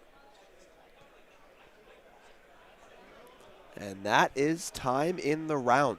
Ding, ding, ding. There's the judges saying you finish your turn. You have 5 extra turns. So Gryffindor will be turn 1, excuse me. So Gryffindor will get those 3 turns, unless it was verbally said past the turn beforehand, but nope, there is the dice. So 3 turns from Gryffindor, 2 turns from Alex to finish this game. Otherwise, they'll still have an unbeaten record, but they will have a draw attached to it. Yeah, I think if this game is going to end, Elspeth will be involved. Elspeth's already on the table, so it will be involved. On Alex's side, either way. Oh, sure. Whereas, if Griffin, goes shields down for a turn on Flyers, and Alex can play an Elspeth, something like that, just because it's going to need to be some sort of huge swing. That's a pretty huge swing there with an Overlord. That's a lot of stuff. Yeah. Flyers. Now it's the big question. Does Gryffindor think that it's time to get aggressive? And even if so, what can you attack with? I guess you have to activate Elspeth, and then they don't get vigilance, right? Yeah, so that is a big thing. I guess you could attack with Biza, but that giant Warden as a blocker is still a problem. Yeah, I mean, I'm getting in there with that Biza, though, right? That's a lot of power. Yeah, I mean, I think if you're Gryffindor, you're trying to win this match. Something's got to get in here, and it is a lot of power of the next few turns. No attack. Wow. Okay. Maybe looking to go for the one big attack. Yeah, or play for the draw. Recognizing maybe we can't get it done. So, turn 2 for Alex. Pass. Alex has conceded the chance to win the game. It looks like this is Alex playing for the draw, I would assume. Yeah, that's tough. I think Alex had played this game more aggressively. I don't think so, actually. I think it's all last game, that tap-out turn. Oh, for sure. That tap-out turn, I think this match goes to Alex if he doesn't try to put Gryffindor to 1 and instead puts him to 7 with a counterspell. I think that was the big moment of this match that he might look back on and kind of shake his head. For sure. I mean, right now this is Gryffindor's game to lose or draw, Yep. Looking for a win here. I don't think Gryffindor can lose. I don't think so either. Seam rip. Goodbye Flyers. And, oh, man, we might even just win this turn. We might not need turn 5. Spider Sense. Does that counter that? Counters triggered abilities, right? Oh, yeah. Maybe not. I mean, I think you're right. Yeah, because the Elspeth minus is an activated ability, not triggered ability. Can't counter that one. Oh, boy. Read it again. Oh, tap. no. And now you wish you would have countered the seam rip, but honestly, I don't think it would have mattered. I agree. This is turn 3, so it'd still be another turn to attack after this. Yeah. And wow, Gryffindor takes it down here to advance to 5-0, and ooh, still had all these Elspeth. Was going to go with the second flyer, even if that Spider Sense was able to counter that. So really, really impressive stuff there to advance to 5-0. And hey, that's a mono white tokens deck at 5-0. I am pumped about that. Yeah, and the blue white deck, like you said, game 2 could have made play a little differently. Could have held up Spider Sense, and the next stuff, when you're playing an aggro deck with counter spells and a lot of cheap options, whatever, a lot of options to make. And we'll see. And when you add Riddler to the equation, you know, you have so many more options because that card is so good. So slaps the top of the hood. You can fit so many cards in this bad boy. So that is going to be it for this round. That was a really long match. So we are going to take ourselves a short break. And on the other side, round number 6 here of Magic Spotlight Spider-Man. Don't go anywhere.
right, everybody, welcome back to coverage here of Magic Spotlight Spider-Man. My name is Corey Baumeister, and that is Jim Davis, the one and only. And Jim, we're heading into round 6. Things are really starting to heat up. It's winning in time for day number 2 already between these players. Yeah, that went fast. It really did. Been flying today so far. It really did. Standard, these matches are definitely just getting done very quickly. But let's take a look at the standings to see who has a chance to be playing for day number 2 already. This is our second page. We'll go to our first page here to check it out. But 17th place, this is the end of the 5-0s already. So not even a ton of players that are still undefeated. Jim, walk us through this. I was kind of going into shock. I was like, there's only one undefeated left. Wait, what happened? All right. So, yeah, a lot of Cauldron, as to be expected. You know, And a lot of red. Yeah, it's most played deck, and then a lot of the good players are playing it. Red. Mono white tokens and get Gryffindor, we just saw on camera. 5-0 now. That's a big surprise for me. Yeah. And then we have Jeskai Control, that we're going to see here. Our Mark. I think this deck is another cool Dark Horse deck. I played it a bit leading up to this event. Kind of everyone forgot about Shiko. Shiko's still pretty good. Shiko is still a very good card, so we'll see if Jeskai Control can stand up to Cauldron because, well, that is going to be our feature match. But as far as great players, Steve Stillman, phenomenal player, 5-0'd in one of the qualifiers yesterday, and now is 5-0, so that's big game. Oliver Tamaiko, a phenomenal player, a co-players champion, just like yourself there, Jim. That tournament does not look easy to win or even get to. Yeah, it was a pretty awesome tournament, seriously, I'm not going to lie. I didn't like who you beat in the top 4 of that, but outside of that, then good job, you know? I did. That was my brother. I still am sad about that. Let's take a look at that second page here to check out to see how everybody else is doing. So, any other big surprises here on this page? Andrew Vorel with Demir mid-range there is a phenomenal player that did take his first loss. That's the big standout to me. It looks like Jody also took a loss as well. Now at Yep. 4-1, still in great shape here playing as a Cauldron. A lot more Cauldron on this side too here. Zori's Control, we just saw that as well. Yeah, Demir, a lot of Cauldron on this page, honestly. Yeah. A lot. And we'll see if that shakes out as we keep going on here. So we are definitely starting to see a lot of Cauldron at the top. Do you think this is just early stages in the tournament, or are we entering the fact that, like, okay, this is the deck, maybe playing something else is just kind of the second best, or are we not there yet? I mean, we were there a while ago. Okay. I think it was, Wizards already announced, they're talking about it, Yeah. discussing it, and everyone's got to keep an eye on it. And, it was no secret coming into this event. Yeah. That a lot of the good players are playing Cauldron. Cauldron's really, really good. This is one of the best standard decks you've seen in a long time as far as versatility and everything else. So, I expected to do very, very well in this event. How well remains to be seen. It definitely does remind me of, we were kind of talking in the break, of 4-color Copycat. It very much reminds me of that style of deck. It has a good plan B like that deck does, and a phenomenal over-the-top plan A that decks just can't deal with. So, deck's incredible. I for sure would have been playing it with this many Riddlers in the main. I maybe would have played 5. If allowed, I think I would have snuck a 5th in there. That card's pretty good in that deck, believe it or not. But it sounds like our players are ready here for round number 6. So let's jump on down to see a little Jeskai Control action. All right, getting us ready to go. We got Mark Schoonover up top playing Jeskai Control, and we have Ryan Mullins on the bottom on Is It Cauldron. Ryan went really deep in this last tournament and is Burnt Taco 77 on Magic Online, for anyone who is aware. I've lost to him quite a lot, and we play the exact same decks in basically every format. So we're kind of deck soulmates, if you will. So you're both bad guys. We are both very bad, yeah, absolutely.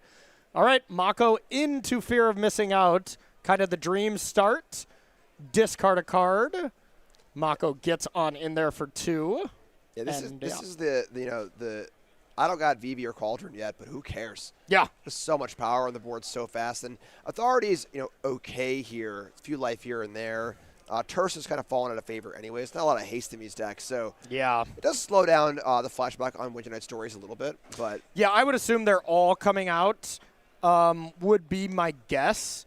And this list that we're seeing from Ryan, a little different. There's just 3 Cauldron, 3 VVs, kind of this deck that's pre-hedged for the mirror. and you get to play a couple Storm Chasers talent instead. To me, I don't want to get cute. Play the busted card. Play 4 of them. Play 4 of each. You draw it more often. Your deck looks so different when you do the Cauldron thing. So not necessarily something I fully agree with, but whatever. Yeah, I think the logic is that, like, you don't want to be in a squeeze spot in the mirror where you have to discard a VV early and then expose it to their Cauldron. So you're having less copies. You can also piggyback off of their copies, too. So it's certainly like maybe you're being a little too smart and cute, but I get it. Yeah, I understand that stuff. It's just, when you're in the mirror, don't discard it until the turn you're putting it underneath the Cauldron, and then problem solve. That solves so many problems in the mirror if you just completely change your mindset to that. But whatever, I digress. So going back to Mark's turn, Ryan's turn 2 was very weak. Just cycle a Mako. Nothing special there. And fear of missing out, number 2, comes on down. Mark will gain a life. And Ryan's going to be able to do some discarding. Is that in response to a discard trigger? I believe it is, or maybe it just, I'm going to destroy this as soon as possible. Even maybe priority was not given yet to Mark, but here is the discard. That's not a VV. Could have been, though, if you were playing the 4th. I'm just kidding. No, you're not. You're right.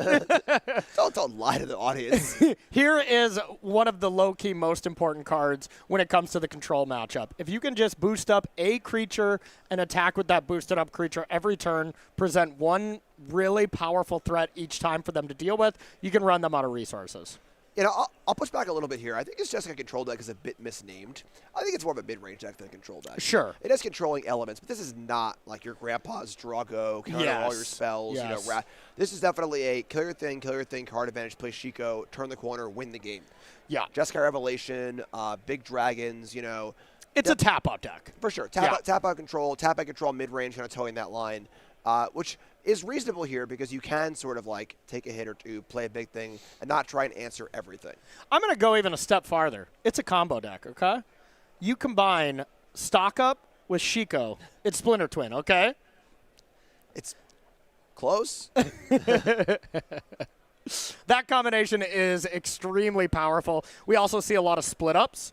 As if you can ever, Split Up is such a great combo with Authority of the Console. If you can ever go Big Dragon, cast Split Up for tapped creatures because, well, all your creatures your opponents control either attacked you or they entered tapped off Authority, that is a true blowout scenario as well. So this deck is just very good at utilizing Shuko to its fullest potential.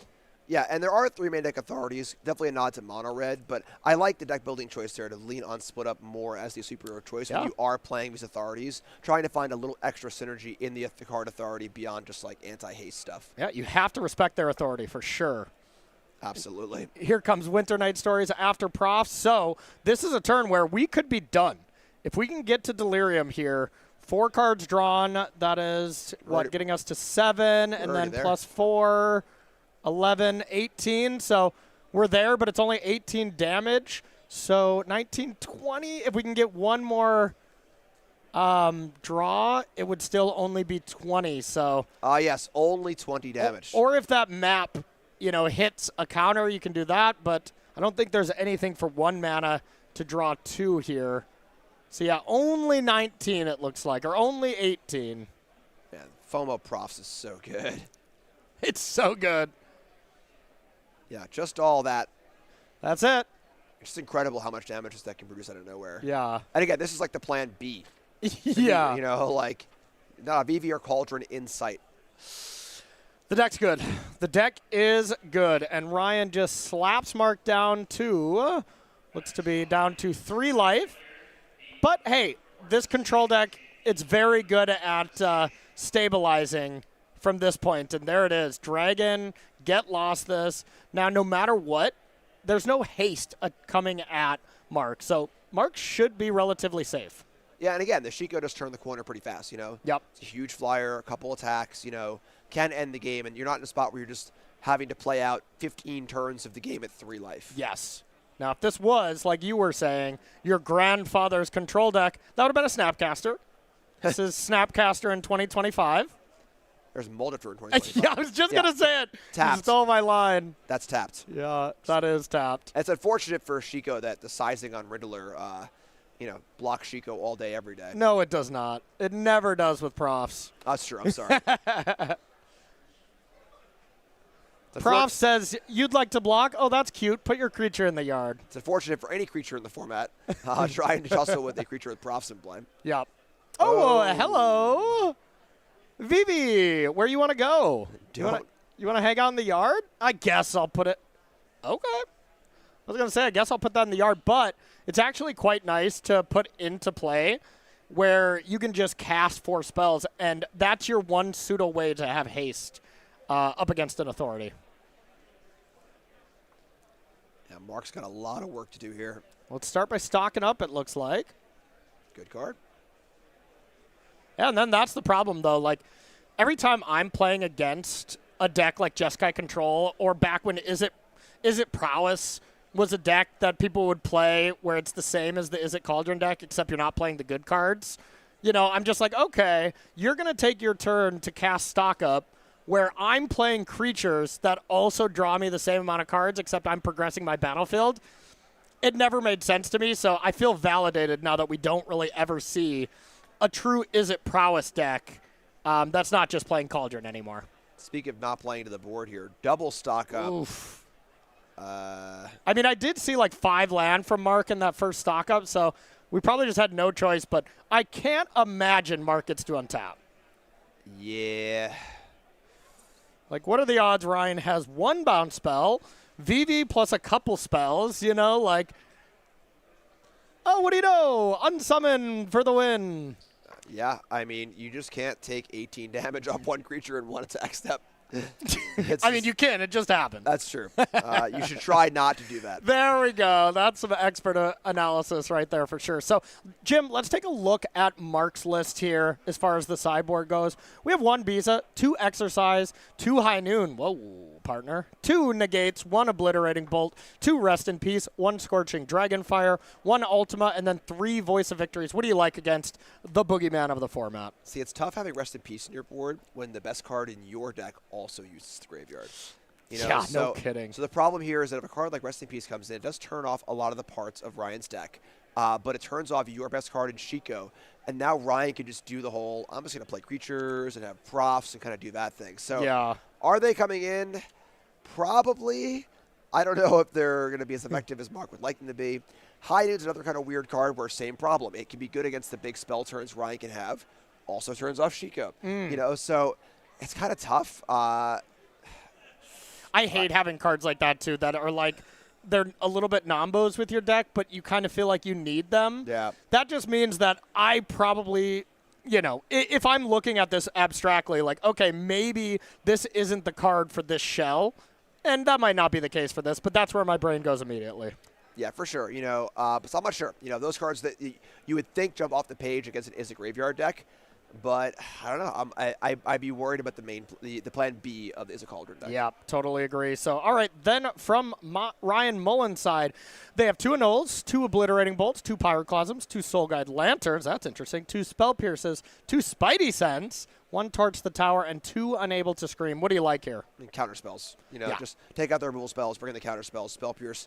Spider Sense counters an instant or sorcery. That's pretty good here. Yeah, that's good enough. It's negate. It's just better negate. Right. And even just countering a Get Lost or something like that, some big creatures totally fine too. So bring the counter spells in, and again, like what usually happens with Cauldron against these spell-based control decks, when the Torch Towers and the Flood Maws come out and the counter spells come in, the matchup gets a lot better for Cauldron. Oh, yeah. So Mark has his work cut out for him. I would totally agree. That first game, you really need to win from the Jeskai Control side. So, Jim, I'm putting you to a thought exercise now. Last weekend, we were in Houston, and we saw our first regional championship here for the U.S. RCs in Modern. What do you think is going to be the most played deck here at this next RC?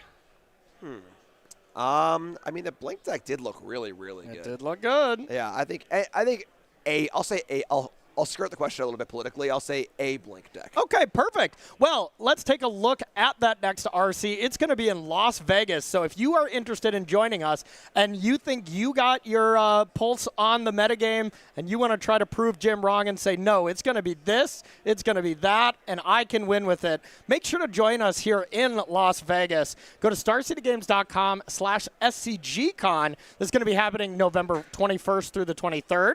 you can use that hashtag SCG Vegas to see some more information. And it's going to be awesome. Modern is the format. We got LCQs to be able to get in if you're not qualified. And, of course, you can probably catch us in the mystery sealed queues on Friday, right? Wouldn't you think? It's a date. I'll see you All there. right, I'll see you there. I hope I open Yorian again. That was so much fun last time. I know you keep talking about it over and over again. You won't stop, folks. We're at lunch. Remember time I opened Yorian? Yeah, what, like last week? Yeah. Yeah. Okay, well, God, I guess hint taken. I won't talk to you anymore off camera, bro. All right, props eidetic memory coming down from Ryan. That is probably the most important thing to resolve here. So big game to start here for Ryan Mullins and Mark. Surveilling a gigantically expensive card to the yard, and look at the power of this card. You used to see people get lost up the beanstalk, so that's really telling of how great this card is. I also think that was a little too aggressive, but we're here. Yeah, it's an exchange. It's not great. The question becomes, with Beanstalk, it was different because, it was just always drawing cards no matter what. If Mark can keep creatures off the board from Ryan, and with Ryan with no 1-drop and no 2-drop, that is definitely a attainable goal, I think. Yeah. That could be an angle to go for, but goes to the props, try to keep things small. Maybe a little gun shy from game one there, just taking 17 damage out of nowhere. Now you feel horrific if your opponent just plays another profs, though. Oh, well, they probably had one. Wow, I love it. Ryan with the total Chad move. You destroyed a prof? I'll just discard one. I don't need it anyway. I don't need it. Not important to me. The problem is these maps are also, kind of profs-esque. Oh, man. Same idea. Adding counters, drawing cards. Get Lost has always been kind of an awkward card. Like, you hate to play it, but you kind of need to in Standard. But when Get Lost also gives you 2 maps where you could just pay 1, get a counter on one of your creatures, and then if you have the VV Cauldron thing, you just get to net, 3 mana or whatever. Whenever I get Losted and I'm playing Cauldron, I'm just like, thumbs up, you got it. You got it, buddy. Yeah. But High Noon's down, Jim. That's a big game. It's the worst card that everyone plays. They Get Lost. It really is. Well, partner, it's a weird seeing you around these parts. All right. Everyone in chat, let Jim know he needs to work on his Western voice. Those fighting words. I'll be seeing you outside the corral. Okay, I'll see you. I'll see you at High Noon. Okay. I think it's past noon now, but when the clock strikes 3. It's past noon for you too, my partner. Oh, good Lord. Get me out of here. Can I stop now? You can, please. You could have stopped a long time ago. Just checking. People were begging for it in chat. All right, looks like we put a Riddler on top. Makes sense. Why would you ever put that card to the bottom? Ryan's thinking about it. And again, this High Noon, once High Noon's in play, Ryan is not, you need to be afraid of Mark's Shikos. Yes. Well, I mean, it still flies, but yeah, you can't double spell there. So yeah, Mark's half his enchantments are nombos with his own dragon. I wonder if you side some out, but that makes sense why you discard a prof because, well, there's another profs.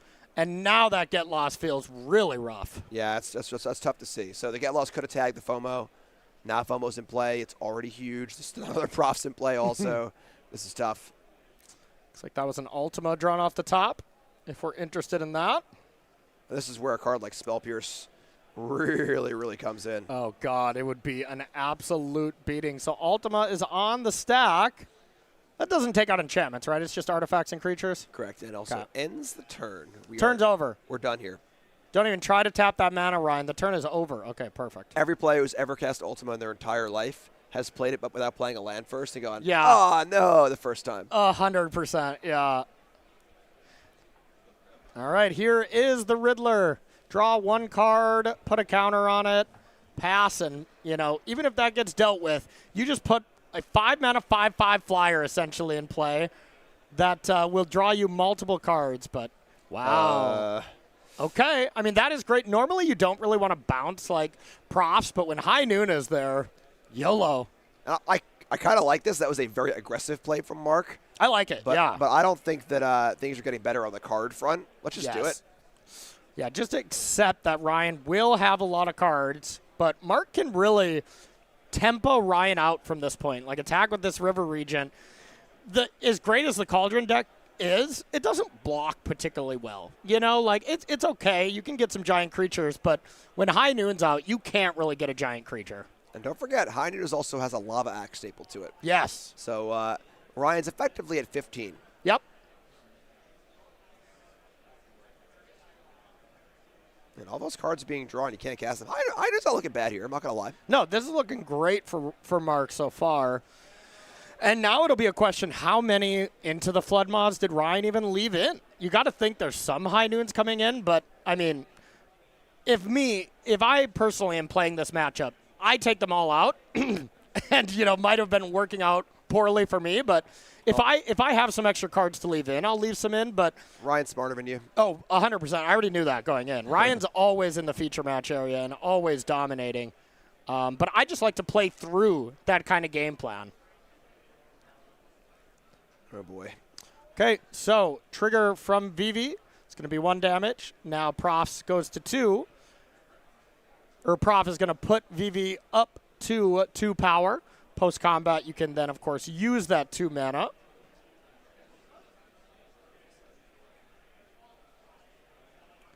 And Warp a Riddler. Why not?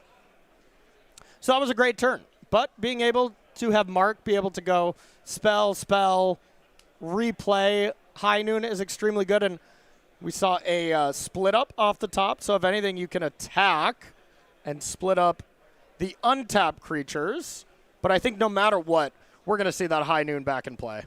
Yeah, not too shabby. Could stock up as well, it looks like. 3 mana. It's going to be stock up. Authority, stock up, stock up. Yo, bro.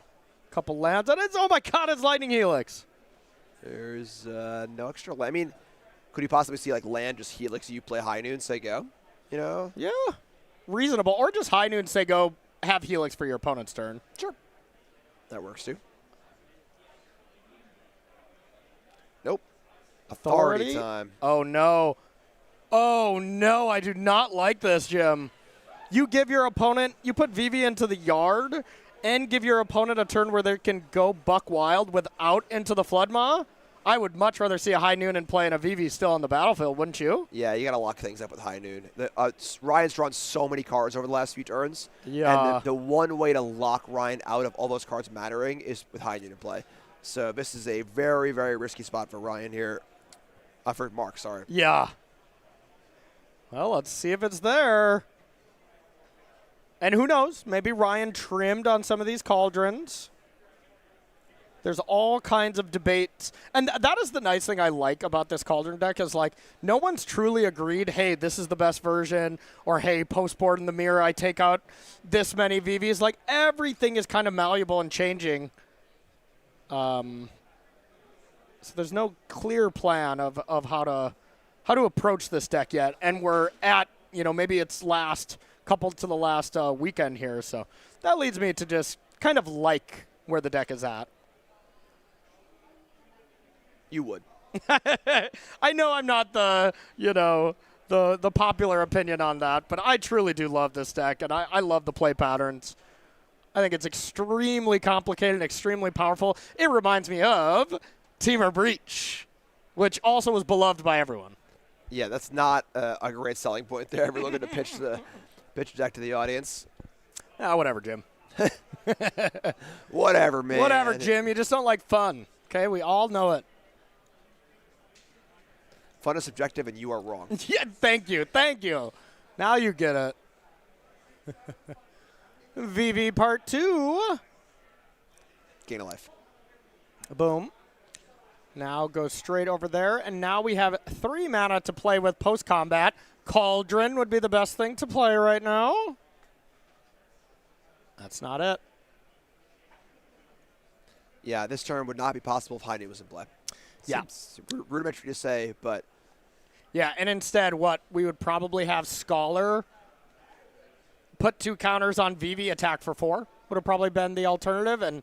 Wow, discarding Quantum Riddler is a sign of strength. And remember that Quantum Riddler there off to the right, not in play. Kind of looks like it's attacking or just came into play, but that is in the warp zone. Just a heads up to anyone joining. I see a Rest in Peace, High Noon, and I don't know what that altar is. Helix, maybe? No. I'm not sure. Either way, it looked cool, but I don't know what it is. Yeah, this is tough because the Meringue plan was looking pretty good when it was predicated around High Noon. Yeah. It was just like, I'm going to make it so you're a little stifled and can't do things, and then I'm going to attack. But Oh, my God. Is it Jeskai Revelation? It is. Oh, okay. What does this card do, Jim? This is 4 damage to anything, bounces a spell or permanent, makes 2 tokens, gains 4 life. Oh, but how about a Spell Pierce from the top ropes? Gets Spell Pierce. Well, this might be Ryan Mullins locking up day number 2 at 6-0, and in pretty impressive and quick and decisive fashion there. Best deck doing best deck things, and I got to say Ryan Mullins just played extremely tight Magic, made it look pretty easy, Jim. Spell Pierce on a 7-mana spell.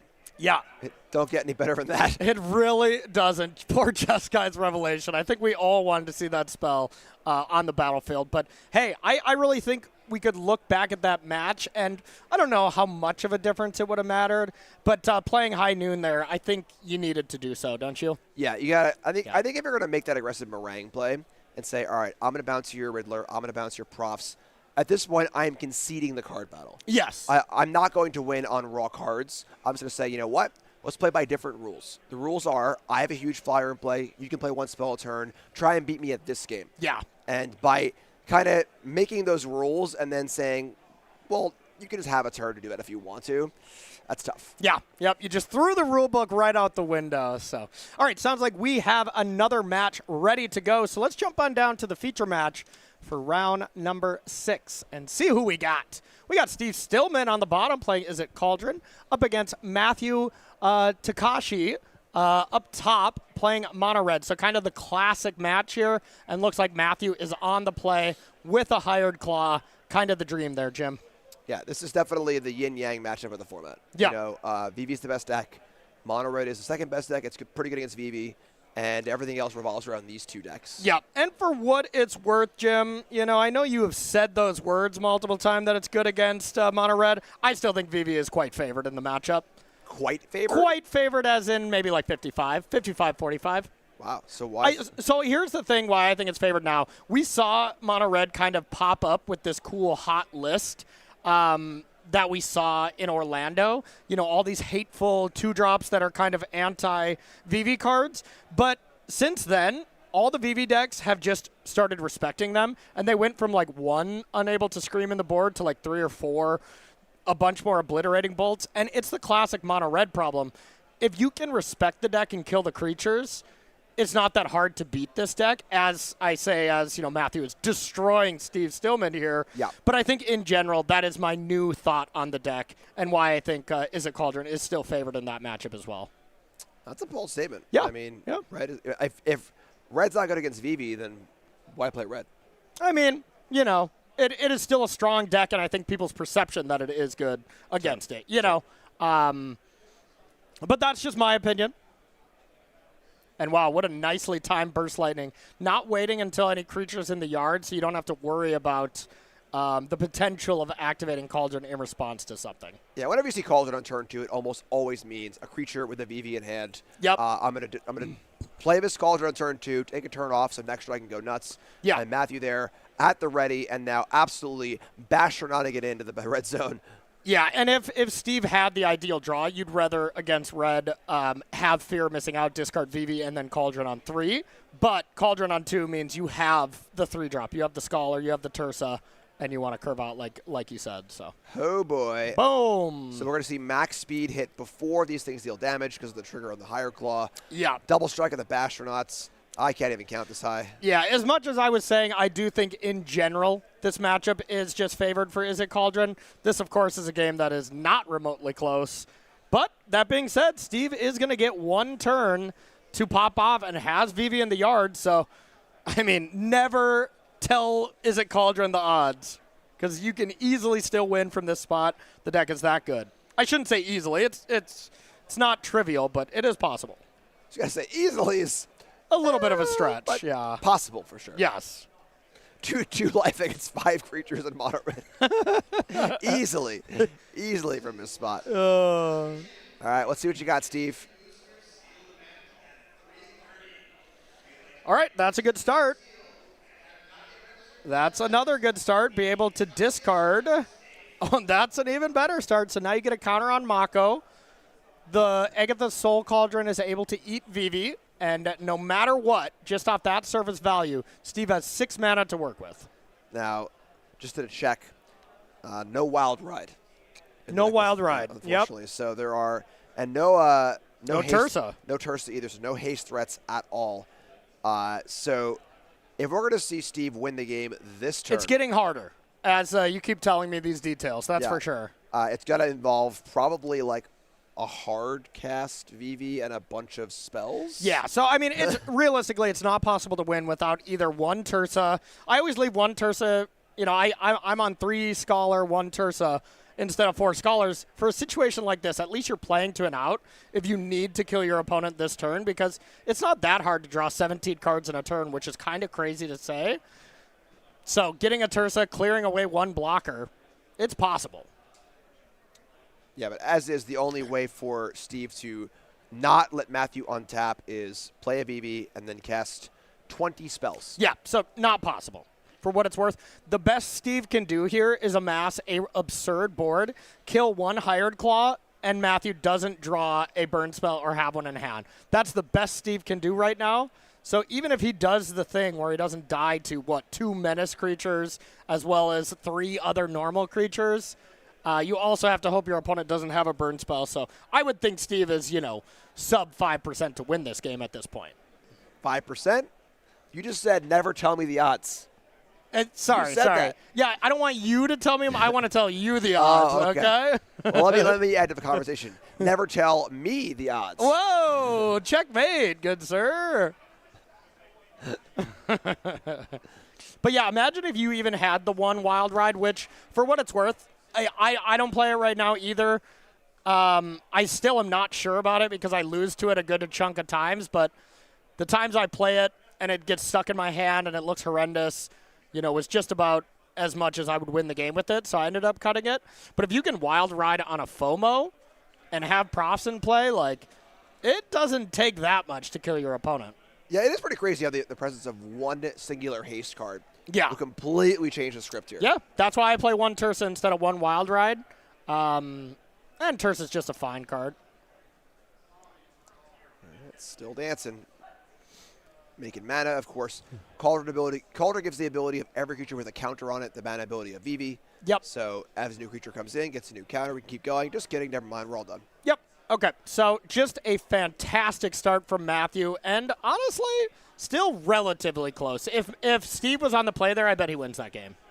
Fair. Yeah, All right, so let's take a look at the sideboard here, starting with Steve Stillman. By the way, a great player, just played his first Pro Tour at Edge of Eternity, so is kind of on a heater right now, was the best performing player playing Boros midrange. For a little fun fact. So now, Jim, 2 Annul, 1 Fresh Start, 2 Obliterating Bolt, 2 Quantum Riddlers, 2 Spell Pierce, 2 Spidey Sense, 2 Torch the Tower, 2 Unable to Scream. What do you like? Kill spells. Kill them. 2 Unable to Scream, 1 Fresh Start, turning off Nemesis, Torch Tower, Obliterating Bolt. Just keep things off the board. Buy yourself time and do your thing. Because clearly the thing that Cauldron is doing is more impressive overall than the thing that Mono Red is doing. Yes. So, I mean, look at that presence. That presence of 6 removal spells coming in. When we were in Orlando, when Mono Red had a great tournament, everyone was just dying to, 1 Razorkin Needlehead because people were trimming on their torches because they weren't great in the mirror, and they weren't putting a lot of removal spells in the board because everyone expected so many VV mirrors. So this is the respect you need to stand up to Mono Red. And then, of course, it's still close. But slightly favored in my opinion. Matthew's side, we got 1 Chandra, Spark Hunter, 1 Cut Propulsion, 3 Obliterating Bolt, 2 Pyroclasm, 2 Stingerback Terror, 3 Sunspine Links, 1 Take for a Ride, 1 Thunder Magic, and 1 Twisted Fealty. What do you like? All right, so Cut Propulsion can kill large flyers. Only 1 Fealty. I'm going to need an Oracle text on Take for a Ride. It sounds like a threatened effect of some kind. Yes. So if that's a threatened effect, usually we see 2 Fealty. If it's 1 Fealty, 1 Take for a Ride, that makes sense. But I think that, as we've seen previously, Mono Red needs to kind of cheese out here a little bit. Threatening a large flyer, it's pumped by profs, and then just being as fast as possible. Yeah. Totally agree with you. Okay, so before we get into this match, let's take a look at all the events that we're going to see in 2026. We still have some events here in 2025, but 2026 is going to be jam-packed. But before we do that, let's take a look at this really cool sale-ish that we got. We can get some sealed product, singles, supplies, and more. StarCityGames.com if you want to check out, maybe pre-order any of the Avatar set, Spider-Man. You can still get packs for that. Some of these collector boosters for Edge of Eternities. All that information at StarCityGames.com. Now let's take a look at all the events here in 2026 that we're going to be taking a look at. And woo, Jim, there's a lot of events. But this is going to be a heck of a fun year. Yeah, a lot of cool spots here. A lot of great cities in this list for discussed. We're in Baltimore right now. Of course, Baltimore is great. Dallas, Fort Worth, love that area. L.A., Hartford's a nice little bunny hop for me across the Long Island Sound. Of course, Vegas. We'll be in Vegas next month, which is super fun, going back there again.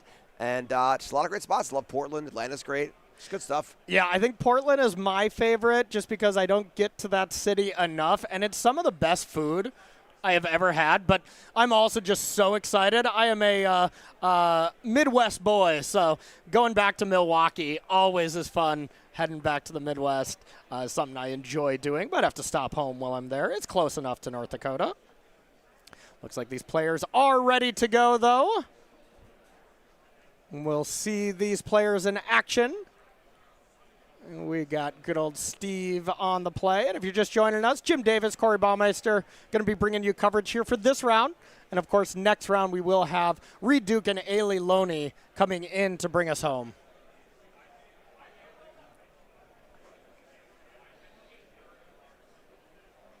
Little spotlight peek here. Pretty cool sideboard card here in the red deck. Stickerback Terror. Not for this matchup, but for the mirror. Pretty cool. Just the classic, like, big, dumb red flyer for red mirrors, you know? Yeah. No, perfectly reasonable card, that's for sure. Also, Matthew's shirt is awesome. Yeah, that is pretty cool, yes. That's a fly dog. All right, let's see what we want here. Steve deciding if we want to keep, and one mulligan from Matthew. And we're underway. Spire Bluff Canal comes on down for Steve. A mountain on the other side. And let's see what amazing 2-drop Steve is going to deploy. Fear of missing out. Discards the new Spider-Man land. And I got to say, love Steve for plenty of reasons. That's the right mountains. That's my favorite lands, those John Avon full art lands. I have giant copies hanging in my stream room, which I guess you have seen. I have been there, yes. Cool stuff. I've streamed from there before. That is true, yeah. And then I came home, and I was wondering how you got in my house, but whatever. Dude, windows, you got to lock them. And basement windows are never locked. Yeah, I know, but you also broke the window, dude, so whatever. We'll that was after the fact. I'll invoice you here after this show. I'm not paying. Double fear of missing out, and now we are in dangerous territory here. Screaming Nemesis on defense says a lot about what Matthew is recognizing his position is in the game. That was a confident defensive Nemesis. Yes. Too. Well, Jim, walk us through how it works with 2 fear of missing out when it comes to them both having delirium. Oh, it's crazy. Yeah. It's a lot of attack steps. Yes. Yeah, so if we were to see that and profs or whatever, we could see a lethal attack for sure. So yeah. Interesting, though, that Matthew's already taken the defensive posture as early as turn 3. I mean, Steve's draw is really, really good here. Had the answer Needlehead, has double creatures in play, and is really going nuts. Yeah. So, drawing some cards. If we do have Delirium, the nice thing you can do is attack with 1, fear of missing out, untap that same creature. Then the next combat, attack with the other fear of missing out. Oh, my God. And looks like that's what we're going to be able to do here. Delirium. So now we're going to see the trick. And, ooh. I guess, is it probably the same? Because 2, then 6, 7, 8. It should be 8 damage either way, I guess. So it is the same right now. But normally, you can take a 3rd combat step if you stack it right. All right. The Emerald Challenger coming in for 2. Not as impressive as it once was. No. Fear missing out is going to do a little bit more work. And, you know, this is just Izzet Cauldron on the play. If they have the nut draw, it doesn't matter what red has, in my opinion. But if red has the nut draw, and is it Cauldron has the nut draw on the draw, I think it still favors Steve, which I think that's telling of the matchup. Frenzy time. So could have maybe played around the frenzy there by attacking one at a time. Could have, yeah. But you don't play around Lightning Strike that way, and you attack for one, then you don't get that combat, but Sure. it's minor. Oh, man. Just casually drawing 2, no problem. Oh, let's go. Now the extra combats get a lot more tricky when you got a gigantic flyer here, so back Steve's way. See what we want to do here. A little smirk there from Steve. Probably like, wow, my deck is great. Why 6? Huh. 6 toughness. This is so much. You know, didn't want it to die to Witchstalker Frenzy. Yeah. Or any card in the red deck. I guess Yeah. Cut Propulsion would do it, but Yeah, but that is not even a commonly played card. And like, man, if you're attacking Riddler in that way, just trying to kill Riddler is not great. Because, well, it already got to eat. It already got to draw a couple cards. It's already drawn 3 cards right now. And now you get to attack, and then post-combat you can Winter Night Stories or get in 4 more damage. that a Burst light. of lightning. Going face 20 to 18. 18. Take for a ride. Let's get that one pulled up on the screen. Yes, please. For, of course, the people at home that don't know what that card does, because we, of course, know exactly what that card does. Word for word. Yes, gain control of a creature until end of turn. Untap that creature, gains haste. But you can cast it as though it had haste if you've committed a crime. All right, well, a crime was committed. Yeah? All right, not the typical use you want to use with a card like this. Yeah. 'Cause, yeah, if anything, wouldn't you want to take it and block the FOMO? Double block even? That's what I thought. I guess it was after blocks, yeah. Well, I mean, you could have done it before blocks, right? Right, that's what, yeah, right. Yeah. I agree with your assessment. The Scala. Fortunately, there's another word on here. It's until end of turn. Yes. The Riddler is going back. Maybe we have the consigned. All right, just kidding. Wrong format. Draw a card off Matthew, and I think we're going to game 3 here, I folks. think you took the words out of my mouth. Matthew tends to agree. And now the game that really matters, game 3 with mono red on the play. That can be tricky, of course, for Cauldron on the draw. You have to have some respect for the matchup. You got to keep a hand with like either a torch, an unable to scream, or at least some kind of instant speed interaction. Fresh Start is another very good new piece of interaction here, wouldn't you say? Yeah, pretty cool cards on the same vein as Unable to Scream. It's kind of unfortunate for the red players where they both have these shock effects, right? And the shock effects in Steve's Cauldron deck kill everyone in 2-drop in Matthew's deck. But Matthew's shocks don't always kill the 2-drops in Steve's deck with the FOMOs. We saw about that game where like it was just FOMO into FOMO, shock your thing. Yeah. And then Matthew couldn't break serve back on mana parity with his own shocks. Yeah. And that's just tough. It is tough. So, you know, the Burst Lightnings of the world, they're okay. I would imagine Mono Red trims them a little bit, but we shall see. So, before we get into this, we are, of course, at Magic Spotlight Spider-Man, but let's take a look at the next Spotlight, and that's going to be into 2026, and it's Spotlight the Avatar. I'm really excited for this one. This is going to be awesome. First event of the year. Everyone's coming home from the holidays. They're ready to play some Magic, so make sure to join us here in Atlanta, Georgia, January 9th through the 11th. It's going to be a lot of fun. I believe standard, right? I believe so. Yeah, yes. okay. So this one's going to be standard as well with some of the very, very cool cards from the newest set. So awesome stuff. Make sure to join us in Atlanta. It's going to be a fun one, Jim. Should be really cool. And here we go. Players playing at a solid pace, which we appreciate. Big game, too. Your winner here locks up day 2. Yes. We'll have a lot more to do, of course. You know, seeing 6-3 on day 2 is not ideal, but No. it does feel nice to lock it up and feel like you can Yeah. just play the rest of the day. And 6-3, though, you know, there is that chance that you go XO and you still make it to the top 8. So still things to play for. But, yeah, 6-3 at an RC looks a lot better as you can, like, X1 into a Pro Tour invite. A little rougher at the Spotlight. Yep. Bastronaut coming in, going from Speed 1 to Speed 2. 1 mana removal spell. And honestly, yeah, if I'm Steve, I think Steve played this perfectly because you don't care that your opponent's at speed 1 or speed 2. You don't care that your life is at 19 versus to 20. You care that there's no Razorkin Needlehead as you untap. So you need to play defensive for that. Nice, very patient play from Steve Stillman. There's FOMO again, not shockable. Can't block either. Yeah. Little sneaky menace there on the Goblin. Yep. Yeah, the Bastronaut is a great card. And Screaming Nemesis. Now Steve is put to the test. If Steve does not interact with creatures and just does something like a Scholar or something, those are the games you lose from the Cauldron side. But if he can go unable to scream on Nemesis and a 2-drop, something like that, that's where you want to be from the Cauldron side. Big turn for Steve. I strongly agree. This is probably the most important turn of the game. Yeah. I would definitely agree. Let's see what we got from Steve. Big thinks, recognizing this is the crux of the game, crux of the match. Great mana here for Steve, too. Just a couple Just Fireball perfect. Canals, you know. Just perfect. Really capped off with the most beautiful John Avon lands you'll ever see. Mine are beat and worn so much that, I got to start buying new ones, but it's from years of having fun with them. So props is not amazing here. And wow, we're getting busy. Yeah, if you're not blocking, might as well get in. I did see an Into the Flood Moth, so there's at least that as far as interaction goes, but that's not amazing. Ooh. At least you get to bounce one of them.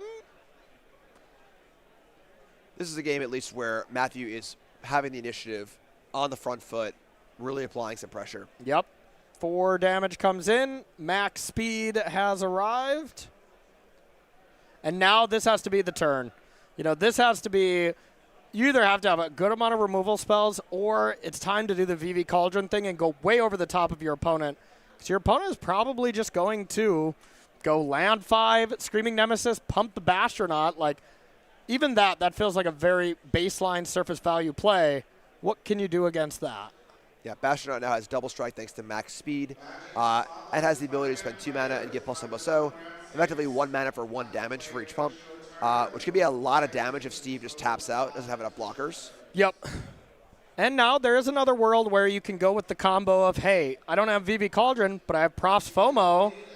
Can I get to Delirium? Something like Riddler into Winter Night Stories. Draw a total of 4 cards. Get Delirium. That's another nice one.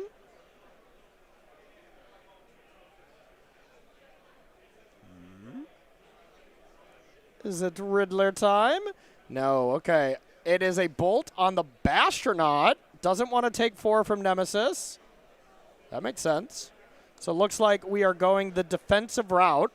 And this is Steve saying, I don't have enough to kill you this turn. I want to get in some chip shot damage, interact on your turn, maybe another bounce spell, and then try to win on the following turn. Feeling a fresh start here.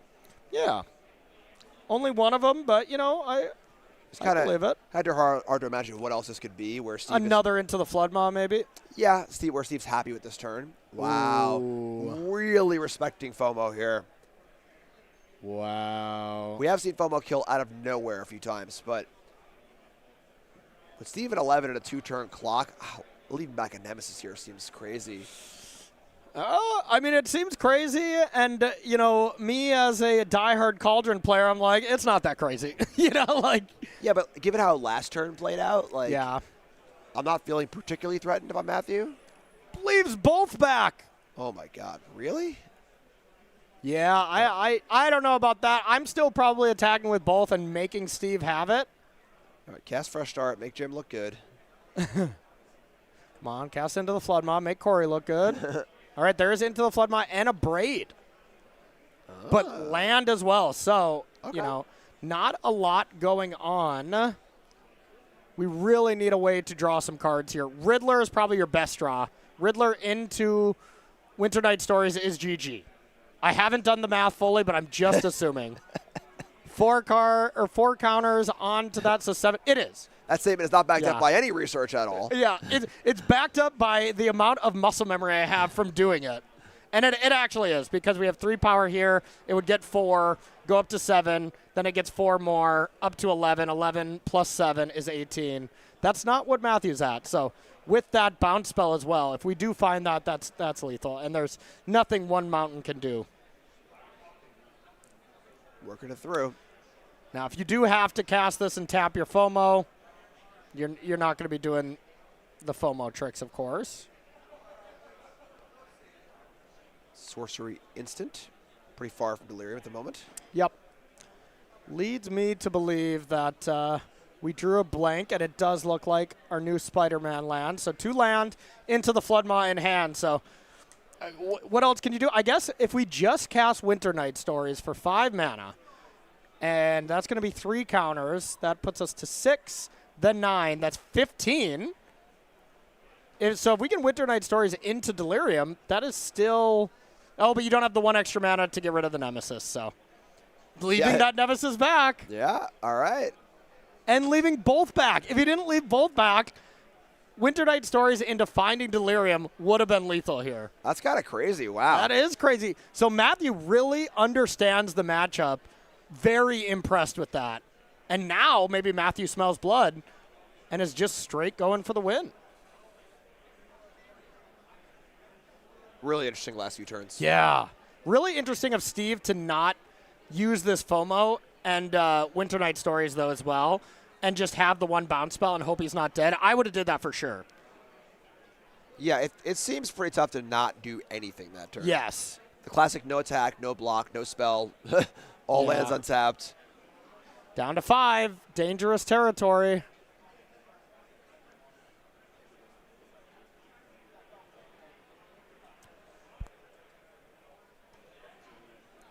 Just going to pass the turn again. Wow. What posturing. I love this. Yeah, I feel like this is, hey, I have the win, and I'm just waiting for you to tap out, maybe? Let's see. There are a bunch of Witchstalker frenzies in the deck, so... I mean, now at this point, I think Steve goes for the just hard cast Winter Night Stories from the yard, hope the 2 attacks gets it done. You already have the land in hand, so that's +1 to Delirium. You just need to find a creature or an enchantment. Both players showing a really keen awareness of like all the possibilities that this game could end in. And that's just why this matchup is so sick. Both players, their roles change at different times during the match all the time, and you really need to identify that. Wow, just an attack for 3. I think this is just too cautious of Steve. Unless he drew some kind of other piece of interaction, but it's hard to not think you're just dead. Wow, so the Witchstalker Frenzy on the Screaming Nemesis. And this looks like a lightning strike upstairs and a second lightning strike upstairs. And that's going to do it. Matthew Takeshi takes it down and advances to 6-0. Let's keep an eye on Matthew. Matthew played that match incredibly well. I mean, I think there is a lot of mono red players that would have lost that game with that Screaming Nemesis both staying home. It's not for sure that Steve could have won, but he could have went for it, and if he got Delirium, would have won that turn unless both got left back. So, bravo. I think that was awesome. That was a really, really awesome few turns there where every turn it was like player just not doing anything or like making some weird play to play around things, and like that was just awesome. Yeah. Every turn it's like, okay, why'd they do that? Okay, why'd they do that? So it's a real thing where you kind of piece together the puzzle of what the game's going to end, what's going to look like. Really good stuff. Yep, and both those players recognize their role within the game. So that was a masterclass from both sides if you want to learn how to play either of these decks yourself. So, all right, that's going to do it from this round. But we are going to actually head to a deck tech that we have with Julian Henry. It was that really sweet Sultai Reanimator deck that we saw round 1. So Julian had a chance to talk with Nick Miller. Let's listen in. Welcome to the sideboard here at Magic Spotlight Spider-Man, part of SCG Baltimore. I'm Nick Miller alongside Julian Henry, playing what I call the breakout deck of the tournament. I did not expect to see the numbers that it has. This Sultai Reanimator deck, powered up by the Spider-Man himself, Superior Spider-Man, fitting for the weekend. How did you come to this deck? I lost to it online, which was kind of impressive, but I lost to it when I had a cauldron in play, so led me to like work on the deck a little bit. But the superior Spider-Man not targeting when it chooses what to copy helps a lot fighting through graveyard hate, as well as Awaken the Undead was like the two aspects of the deck that I thought were really strong and worth working on. Right, I was going to say the first question I had is how can a Reanimator deck thrive in a format where 30% of the field at least is playing the Cauldron main deck? But as you said, Spider-Man has this kind of unique text where it doesn't actually target. Yes. And then you get to do a bunch of other things on top of that. The Cauldron is still annoying, but it is possible to just power through it if you mill yourself fast enough and you have multiple Bringer in the graveyard. They're not going to be able to exile all of them in response. And take us through what this deck really does, because a lot of Reanimator decks of the past kind of just puts in one big creature, hopes that that can kind of win the game. You're doing a little something different with the Bringer of the gift here. Yeah, so a lot of players refer to that deck as being Living End because the Bringer of the Last Gift has the same effect of the card Living End, which is to wipe the board and bring everything back from the graveyard in play. So this deck has a lot of self-mill to make sure to have a lot of large creature in your graveyard and to really like have an upheaval in your favor once you are able to pull off that trick. Right. And some of the other lines is you actually get to bring back Arden, which then brings back another creature of your choice, and then you just kind of do this overwhelming board presence thing. Yeah, Arden is the backup reanimation target. It is a lot more vulnerable into the flood maw, but it is really good to make sure there is enough target, and in matchup where the Bringer is underwhelming or maybe not enough to finish the game, such as against Mono Red, Arden is excellent to close thanks to the life gains that it provides. Right. So I was going to ask, how does this deck line up in the meta? Is it fast enough to compete with these other combo decks? Can it survive Mono Red? You know, how's the Cauldron matchup? That kind of stuff. I've had pretty good success against Mono Red. The innovation of playing the Oblivious Bookworm, 2/3 blockers, match up really well against the early creatures, and if they kill it, then they can't develop their board at the same time, and so it really puts them in a bind, which gives you the time to set up your reanimation of hopefully Arden in that matchup. Vivi it's a pretty close matchup. Cauldron is definitely annoying. Like, even it's sometimes you can power through it, you still usually have to deal with it. But there are a lot of tools to do that. Awaken the Undead in particular is really key. It just works with the deck in every way. Like, kill the Cauldron, mill yourself, discard the Bringer, and bring back the Spider-Man. All of the ability are extremely relevant in this deck, and you can also find them in cash grab with cash grab to make sure you have it very consistently on turn 3. Yeah, that's the card that really shines for me when I look at the deck list.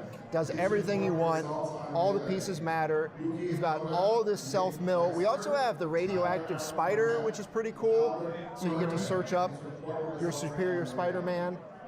It's not great, but it's just a 5th copy to insulate myself against just having all the Spider-Man at the bottom of the deck.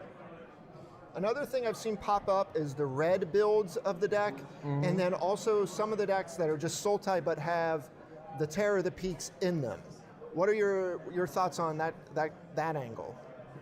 So I feel like the 4-color version has more caverns, all the caverns, and FOMO, which is excellent, especially with Arden. But I find this version to be a little too vulnerable and not flexible enough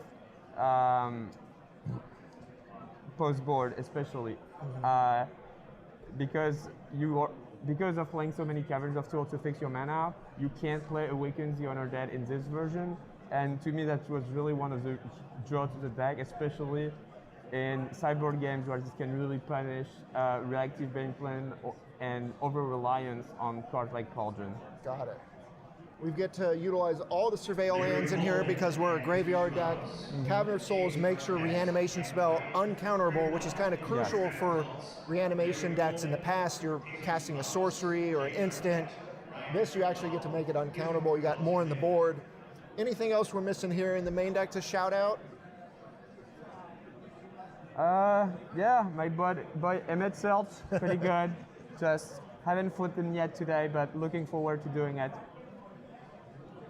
What about the River region? Just all the pieces you want? For you were talking about Terror of the Peaks. I prefer River regions over Terror of the Peak, and I found it to be usually enough to win the game. Sometimes the bringer can be a little awkward when you've killed a lot of your opponent's creature and you bring them all back. Regent really helps with that, making sure to clear the opponent's board when you do get to do the living end. And even though you do pass the turn, that's usually overwhelming enough to win, and without having to play an uncastable card in the deck such as Terror of the Peaks. Got it. That makes sense to me. Sideboard here, we have some more big creatures to bring back between Craterhoof and the Myojin. Got some Rex Sages, I assume, to deal with Cauldrons and other types of graveyard hate. Anything else you want to call out here? No, I mean, the big creatures are mostly here when the bringer is less effective and you need something different. I mean, Myojin, Kamigawa, no one knew it was, everyone wanted to like, how is this legal in standard? Are the other one like legal? No, it's just that one. Who knows why? Foundations. Yep, That's why. that is why. But yeah, I mean, Kenai Curator, pretty good in the mirror, pretty decent against VV in general. The game slowed down. 3/3 actually kind of hard for them to kill, and stop their interactions as well as beating them down. All right, well, the deck looks great. I was looking for something sweet this weekend. I think this is the coolest deck in the room if you're looking to try to play some Spider-Man cards. Meanwhile, the Vivi Final Fantasy cards are kind of running wild. This is where you want to be if you want to play Spider-Man, I guess. Yeah, you even get to beat on all the other Spider-Man decks because you're the superior one. It's in the name. That's right. Julian, thanks for joining me here in the sideboard. Stay tuned to Star City Games all weekend long for the action here in Baltimore.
What's cracking, everyone? Hello, and welcome back to coverage of our Spotlight series. It is Spider-Man, it is SCG Con, and we are in Baltimore.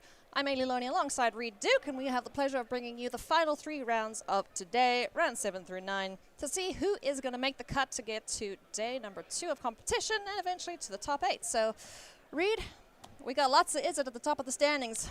We sure do, yeah. We're getting pretty deep into the first day of competition. A very elite, select number of players have already gotten their 6th win to guarantee their spot tomorrow. And along the way, the top of the standings are starting to take shape, and the spoiler is a lot of mountains, a lot of red.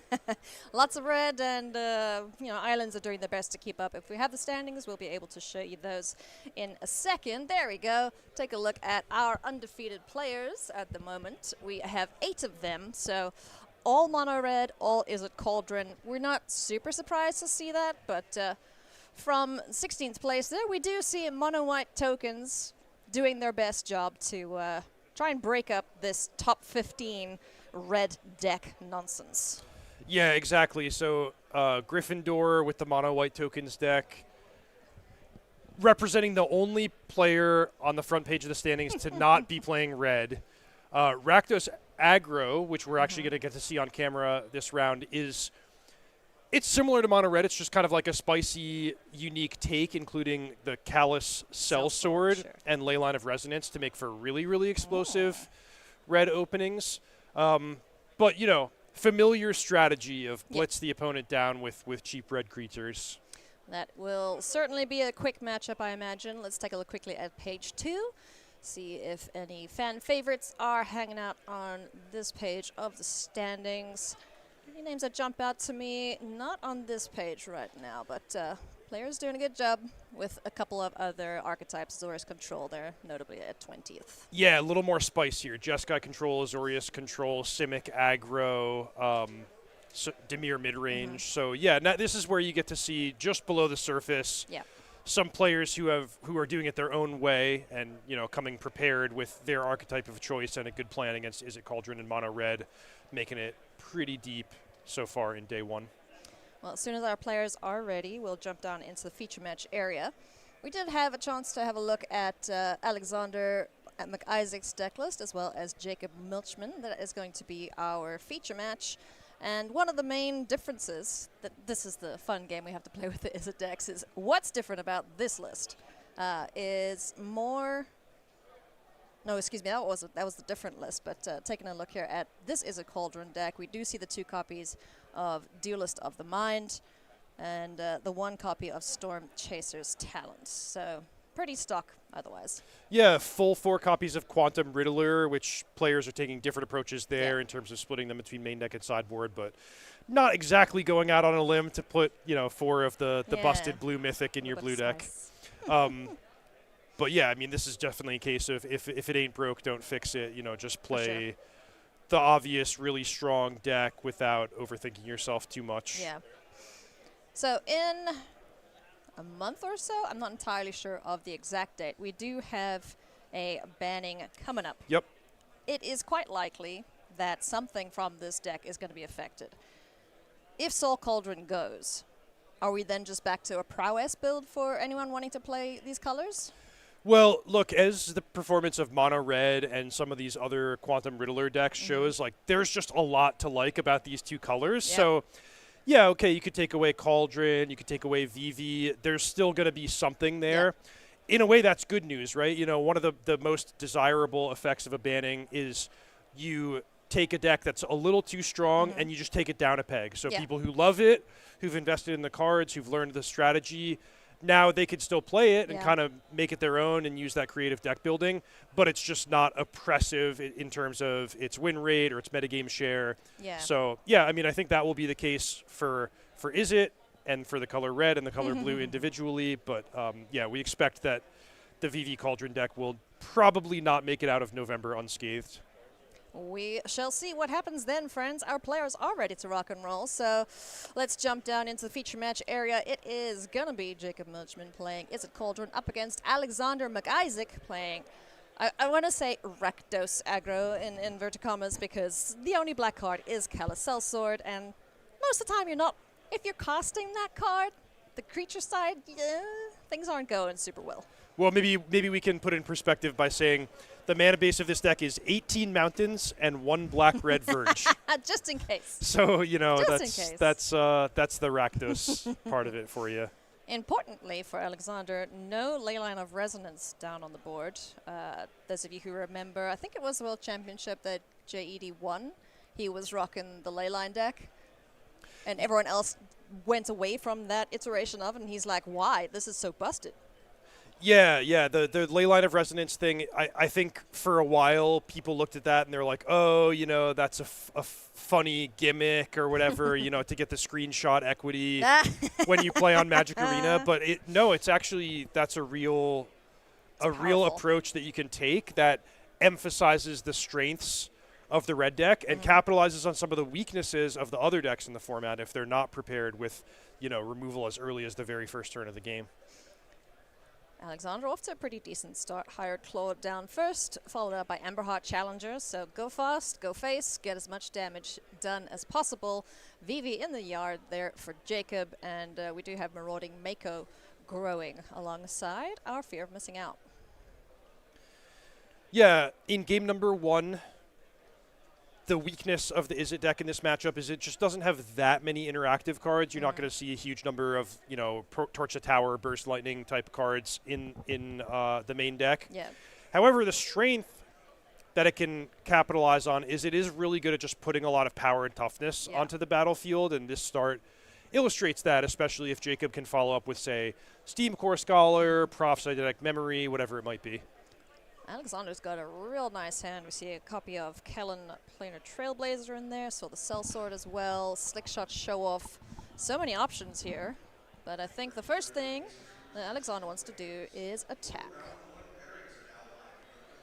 And this is bold, right? Because on the battlefield, the fear of missing out can block and beat either of these two creatures in combat. So Jacob already to a very meaningful block decision, you know, do you just take the damage to preserve your creature? Do you think maybe it's a bluff? Do you think maybe it's not a bluff, but I want to make my opponent commit their mana to win in combat here? So very, very important strategic decision for both players.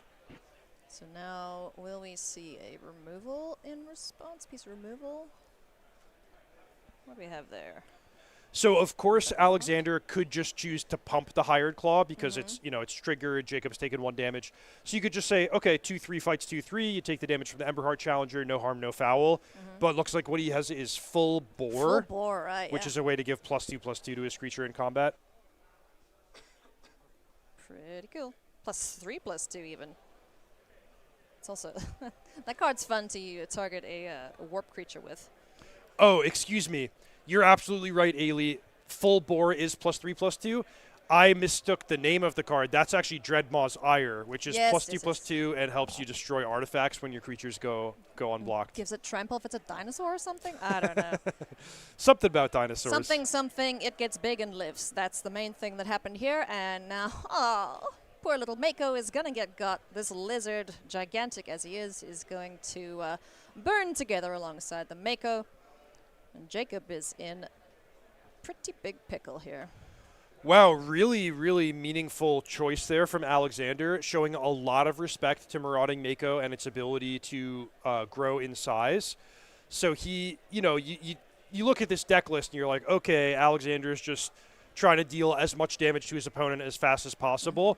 But showing that he can make a strategic judgment call like that, where he's going to give up material and spend his turn fighting what Jacob has on the battlefield instead of just maximizing his damage input, shows kind of an experienced, well-rounded, you know, calm mono-red player. Yeah.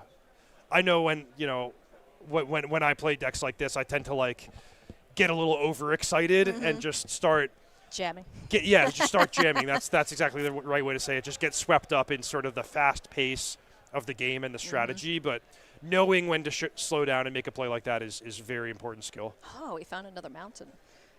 Truth be told, though, Alexander could have just rocked on with 2 mountains and done perfectly well for himself here, but we do see Vivi Ornitier on the board for Jacob. In comes Our friendly little mouse, Emberheart Challenger, going to get in for 2. Jacob's down to 8, and definitely within dying range if we see any more combat tricks here from Alexander next turn round. And by the way, Ailey, that was a stone bluff.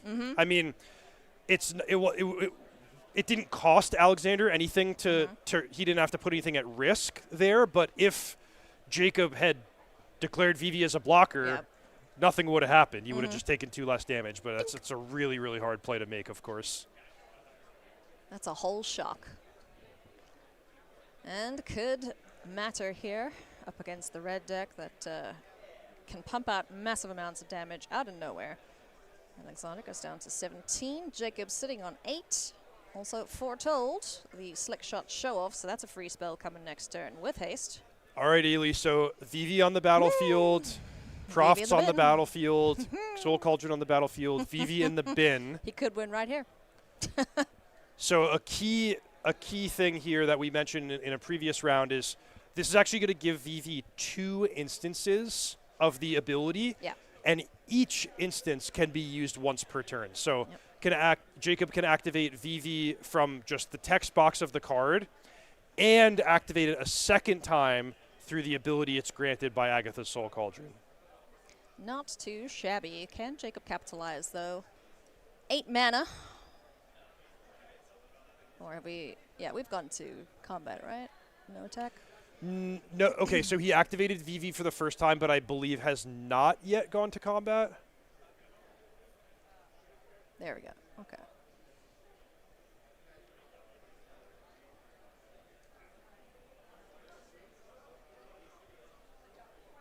All right. Torch a tower. Ding. Get an extra counter. Creature off the board. Only Kellen now. Alexander did have a good start, but it does look like Jacob has found one of the 7 pieces of interaction he's running to deal with these creatures. Kellen is like a little level up creature, for those of you who are wondering, what the heck does this card do? Well, he becomes a scout. He is a scout, and then he becomes a human fairy detective. That'll exile cards for you, and then you pump him up one more time.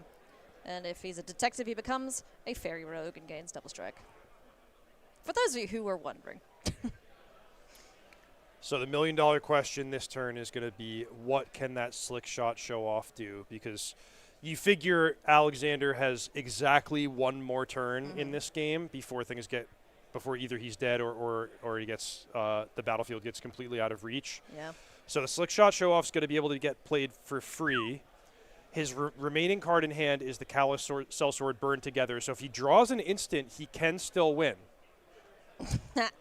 Oh, he drew the ley line. Oh, ley line. You are 5 turns too late there, friend.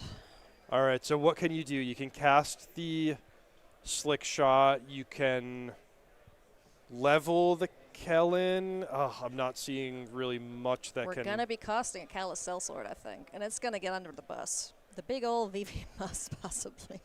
Yeah, so then I guess if you can't win this turn, you start to say your prayers that, okay, Jacob has as much mana as he could ever want, but let's hope that he doesn't have anything to do with it. Man, that's a rough situation to be in. Oh, it was looking so good, and now not so much. Jacob stabilized here. Alexander, from what we can tell, can't kill him on this attack. But he's going for it. I'm like, what are the mountains doing attacking? Nope, he's leveling up and exiling the top. Ooh, hello. Okay, well, that'll help. And that'll do it, I think. Well, if he draws a mountain here, because we've already resolved combat damage. So, oh my God. That was amazing.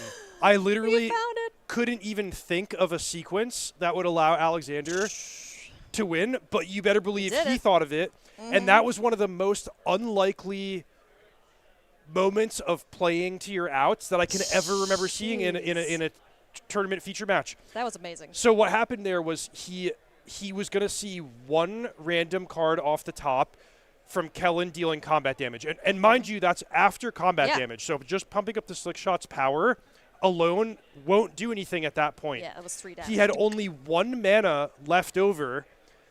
There's no free spells in the deck. No free spells basically available in the standard format at all. So I'm thinking, okay, what can he find for 1 mana that changes this equation? It's not like he has 1 mana to deal 5 damage to the opponent.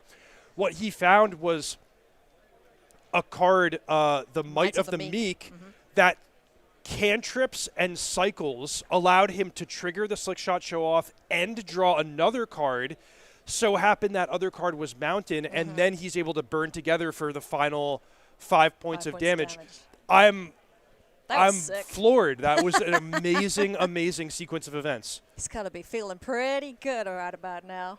And you and I were sitting here, okay, you know, you got to play your blocker and pass and hope you get another turn. But no, he just went for it. I think he correctly identified that that was going to be his last turn of the game, and he needed to play to try to win, no matter how unlikely it was, and he got there. Oh. Wow. Kellen's value just shot up. Good job there, playing a Trailblazer. So that was sweet. Going to sideboard now. Let's take a look here at the more interesting one, I'd say, from the mono red player. What do we change here? I love that there's a Fanatical Firebrand in here. Just going to say, it's one of my favorite cards. So we got Dreadmore's Ire, Electro, Assaulting Battery, which a lot of people thought would be, slam dunk in a mono red deck. Just being able to store up mana, essentially. And then also having, that burn effect when it dies. Yeah, we should mention Alexander played this exact same deck. You and I covered his match deep in day 2 of Spotlight Planetary Rotation, which is very, very similar format.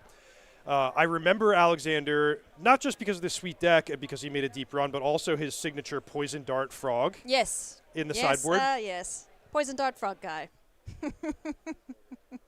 He's just hanging out there in the sideboard because why not? You got all the cards you need, then you are good to go. While the players do sideboard here, just a reminder that if you'd like to sign up for the newsletter from SCG, you can do so and find all the information on the latest sets. You can find out info on the latest sales as well as the SCG events coming up. SCG Con Las Vegas being the next one, so end of November, 21st to 23rd. Come and hang out there in Las Vegas. And keep an eye out for all the latest sets coming up. Avatar The Last Airbender being the next one. If there's not another one, jammed in the middle of the 2 releases. It's hard to keep up sometimes. It is hard to keep up, but we've got Avatar coming out next month. We've got Lorwyn coming early in 2026. So it's going to be a fun couple months for Magic players. Yeah. A good new year, we hope. Hope so, yeah. Players shuffling up. One thing I could see happen post the ban and whatever's affected in the Cauldron deck is just replacing one artifact for another, being Monument to Endurance. That draw discard deck is so sweet. I've been killed by it a couple times on the ladder now. Where basically you're just benefiting off all of the discards. You're either doing damage or you're drawing cards. So I think we might see that a little bit more for the more discard-centered game plan. Yeah, it's so interesting. You can sort of turn the clock back, and the predecessor to the VV Cauldron deck was basically Jeskai Oculus, where instead of being all about using your graveyard to set up the Cauldron, it was using your graveyard to set up either casting or returning Abhorrent Oculus from the graveyard. And you can do exactly the same thing. I mean, you could go back to doing it with Oculus if you want to do that. You could also do the same thing with Monument to Endurance. So, again, a single card or maybe 2 or 3 cards getting banned won't eliminate this archetype and this, suite of cards from being playable in Standard. So it's really, really fun to think about what the future might hold in a world where we see something banned next month. And, I mean, look at Mono Red. It's as if nothing happened after Corey Steelcutter and Heartfire Hero were banned. And Monstrous Rage, Monstrous Rage. It's amazing to consider how strong that archetype is, even after losing several of its best cards. Alexander McIsaac, happy with his hand. Let's see if Jacob Milchman up there is as well, or if we're going to mulligan. Both players 6-0. Would love to advance to 7-0. Looking great thus far for tomorrow's tournament, tomorrow's rounds.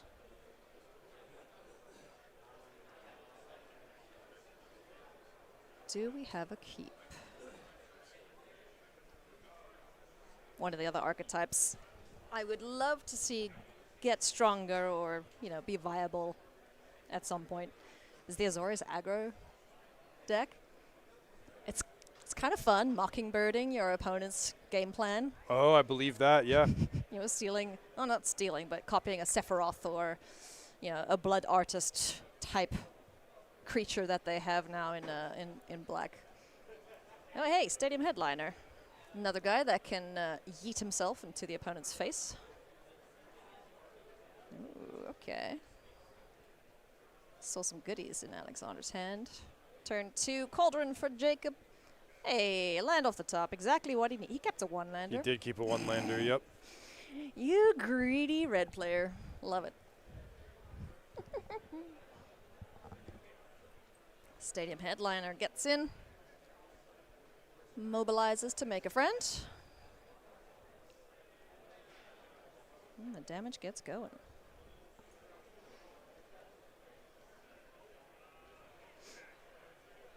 Oh. Okay. Nice. Oh, I like that a lot. Turn inside out on the creature that's going to die anyway. Might of the Meek. To draw a card. Wow, turn inside out on the warrior token Yeah. is that's an amazing play that I hadn't thought of. Yeah, it's going to die. You might as well get a benefit So off of it. yeah, you basically get to lightning bolt your opponent and get a 2/2 just for free. Yeah.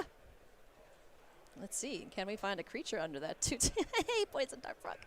It's so cute. Critter? Yeah, that was a hard claw, I think. That's right. Nice. So that'll be a nice little ambush at some point. Wow, what a cool deck. This is sweet. So many things to do, avenues of attack.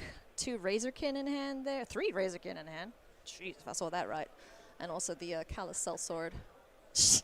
Yep. Oh boy. Would you like to draw some cards once those guys are on the board?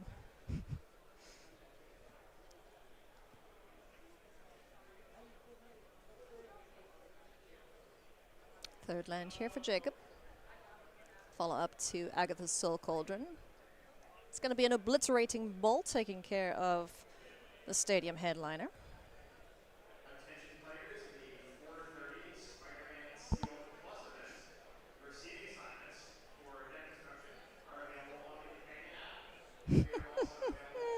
Keep a one-lander. Rip lands off the top. In for 2. Just keep it as a 2/2 for now. And Razorkin Needlehead hits the board, allowing Alexander to get a little more damage in when drawn. But Torture Tower says, no thanks, get off the board. So Jacob's doing a good job of preserving his life total here.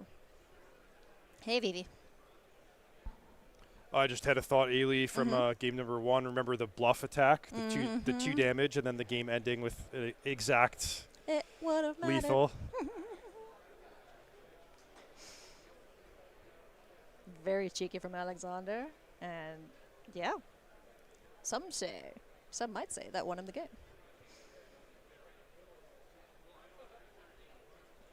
So we've got Dreadmore's Ire, 2 more Razorkins. What's a card behind there? Another pump spell? No, Emberheart Challenger. Yeah, so very tricky turn because we've seen really, really bad things happen when the Izzet Cauldron players get to untap with Vivi. Alexander's only way to remove Vivi is burn together. And he'd have to use pretty much his whole board to do it. Yep. He does have Dreadmaw's Ire, which means he can kill the Agatha's Soul Cauldron if his creature goes uncontested here. Yeah. And I believe this is post blocks. Sure should be. Now, does Jacob have a removal spell for this creature before Dreadmore's Ire takes effect? 'Cause, yeah, that becoming a 4/4 will definitely deal with Vivi thereafter. Yeah, Torture Tower, get rid of that creature before anything else can happen. 1 ding off of Vivi, gets a counter. Oh, the Torch the Tower is devastating here. Now Alexander can't destroy the Cauldron or the VV or push any damage. So that, you know, the presence or absence of Torch the Tower there was game changing. So Jacob looking in a very good position here. Yeah, if he has something remaining in his hand to spend his mana on, this would be a great time for a Quantum Riddler, a Winter Night Stories. Razorkin Needlehead. Not, you know, not plan A or B, but plan C there for Alexander. Won't be too mad about it, knowing just how much interaction these Is It Cauldron decks have post-board.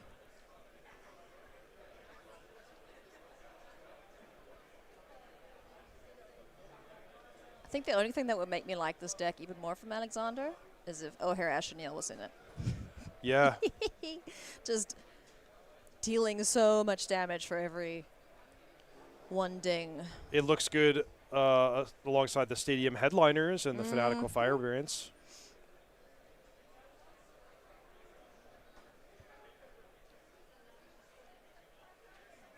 So where is Jacob going with his turn now? And this is actually one of the strengths of Mono Red on display here is you can sort of let your opponent have the Cauldron VV stuff, but if you get them to a low life total with Razorkin Needlehead, you know, there's only so much they can do. So, think about the cards that I called out as the very best draws for Jacob in that spot. Quantum Riddler, Winter Night Stories, Fear of Missing Out, Steam Core Scholar. Those are all based on drawing cards. So, you know, at 12 life, he can probably afford to make one play like that. But the window closes really quickly. If once you're at 8, you know, you can't draw 3 and feel good about it. Here comes a fresh start. Card from Tokyo Dragonstorm. -5 to this Needlehead, loses all abilities, and also will die to a blocking VV. So you don't often see the little wizard in combat, but sure helping out here on Jacob's board.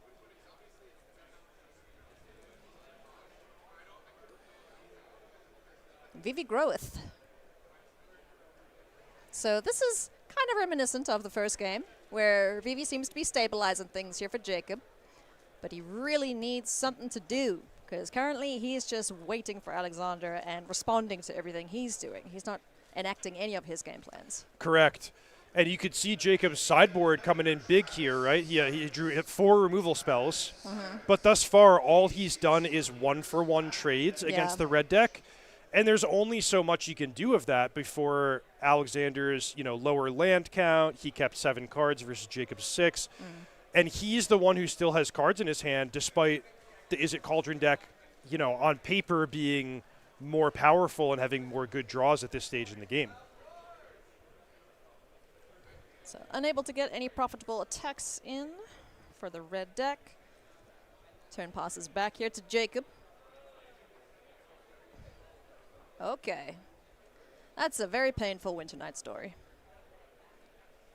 Ding, ding, ding, ding, ding. Yeah, like I said, worth it, I think, one time, but after this, you have to really think twice about making another card drawing play. Ouch. Yeah. If Jacob can find the win at this point, sweet. But he's going to have to be very careful with his life total here now. Pitch in a bunch of cards. He is able to discard more than just the 1.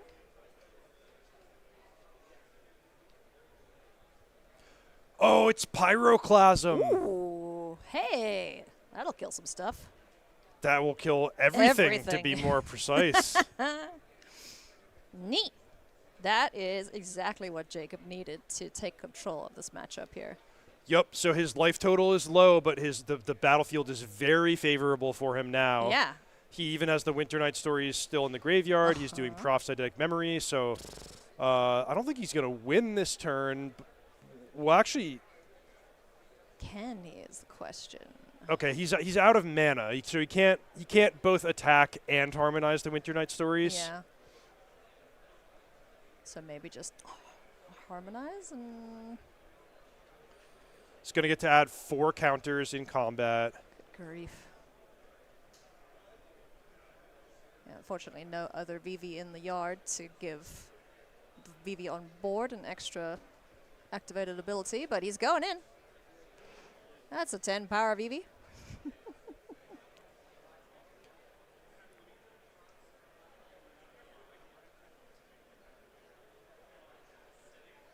I think we just got a judge call here. Just to double check life totals and board states are correct. So once again, we have this identical situation of Alexander, you have 1 turn to deal the remaining 7 points of damage. Good gravy. Alrighty. What do we got? We have a hasty critter. We've got Burn Together in hand. Is that another land off the top? I think it was. Yeah, okay. So land number 4. Nothing doing in the yard. I guess it just has to sit there. So is there any shenanigans like last game? You attack for 2, you burn together, you get a Valiant trigger, and then what can you find? Do you get the Valiant trigger? Yeah, it does target. Yes, it does, and then it booey. Okay. I'm not sure there would have even been anything, but that's what I said the first game. Yeah. So who knows? Could be wrong. Yeah, target. Okay. Then sack. Yes. All right. It's not a sack. And Oh, I guess you can get the Valiant trigger and then still have an opportunity to respond to it. yeah. So if you exile like a 1 mana pump spell, you can Yeah. still cast it before the burn together resolves. So that Yeah. that was That was the out, Alexander's yeah. out. Jacob, though, had the removal spell this time around to make sure that didn't happen. And we get a game 3, which is pretty cool. Very cool. I'm loving this match so far. Yeah, it's been sweet. We just want to say a big thank you to the sponsors of SCG Con and Spotlight, Spider-Man, Beckett, and Dragon Shield. Thank you so much for helping us make this tournament possible. If you need to get your cards graded, if you need to protect them, check out Beckett and check out Dragon Shield. Players now consulting the sideboards. Let's see if anything changes here. Let's see if Alexander keeps a 1-lander.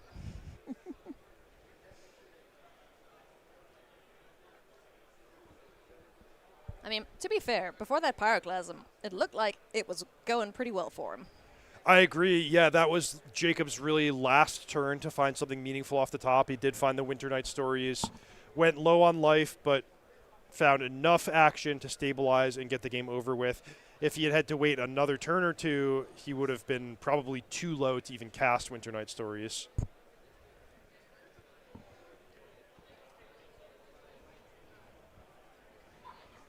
Never a dull moment when mountains are involved. So let's see if we get a Leyline start Yeah. on Or the play for Alexander. Do you think you may have taken them all out? Let's see. It is As he rifles possible. through. Yeah, I mean, I could see it because no, I see one. All right, all right. He was thinking about it, though. He's like, do I want that in there? 2 things about Leyline. First of all, it's better. I think this is a card that's better in game number 1 Yeah. than after sideboarding, with the difference being, when you're playing mono red, that your opponent's going to have every single removal spell and every single cheap card in against you after sideboarding. Yeah. So it's a little bit less likely that you're just going to go Leyline 1-drop and then be able to attack uncontested the following turn. It's also, I think, the Leyline's going to be more effective against certain matchups that are maybe less interactive. If you play against Simic Omniscience or even a control deck that might start their game with a tapped land versus Is It Cauldron after sideboarding is probably one of the more interaction-heavy matchups that you're going to face with Alexander's deck. Yeah. And then it's always just a feels bad where it's like, oh, I just want to pump my creature up. Oh, it's dead. Yeah, you see the highs and the lows. And the downside of a Leyline deck is, let's say, okay, you mull to 6 looking for your Leyline. then you start with a ley line. You have a land, a creature, a pump spell, and then your creature gets torched the towered, and you're like, okay, go. You know, I did all this work to get my ley line, and I can't even make great use of it. So a lot has to go right for the ley line to be impactful, and I think that happens more often in game number 1 and less often under these conditions, but we might still see it. So Yeah. Fireworks, please. Let's see. Razorkin Needlehead, 2 lands. Some pump spells. Emberheart Challenger. That looks pretty good. yeah, it's very good. Notably, no ley line and no 1-drop creature. But I mean, I imagine Alexander's going to be happy enough with this. Certainly, if you gave me his deck and I had this opening hand, I would keep it. 2-lander beats a 1-lander. Give him that much. If Jacob goes Mount and Go, there's even a world where you might choose to plot the Slick Shot show off rather than play into a removal spell.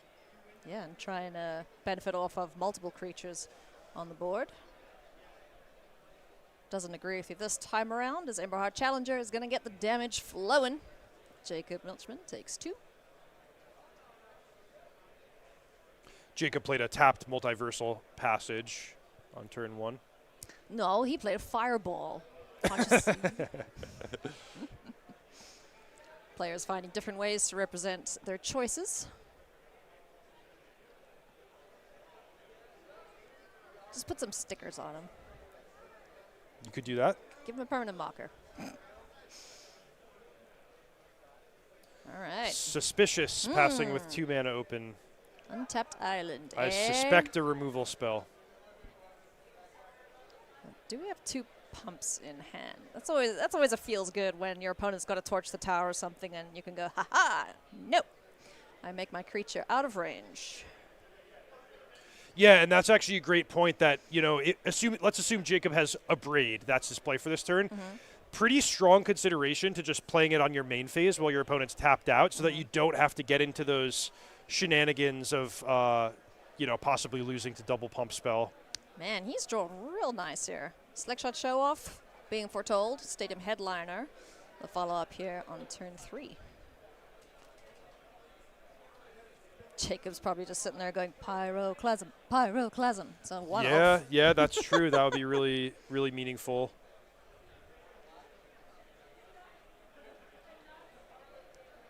A fresh start for the mouse. Alas, losing its abilities. At least it can block.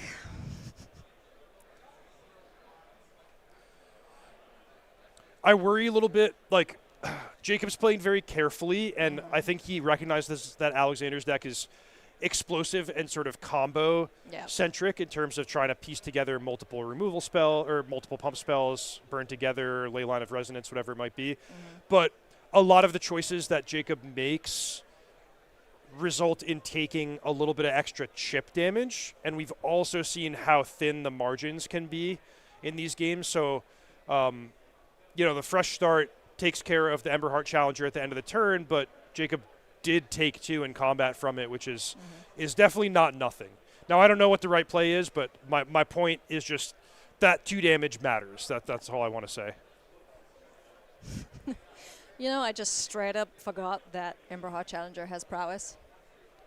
Yep. It's like, yeah, it's got haste and it's got valiant. It's so good. That's all it needs. No, it does way more than that.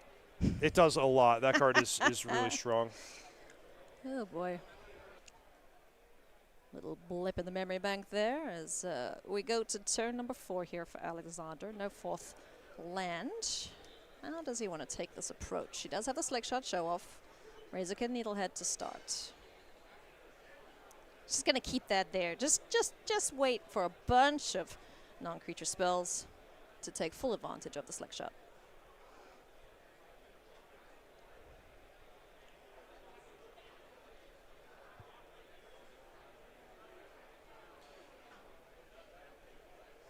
Looks like end step, Jacob deciding if he wants to interact with Alexander's board.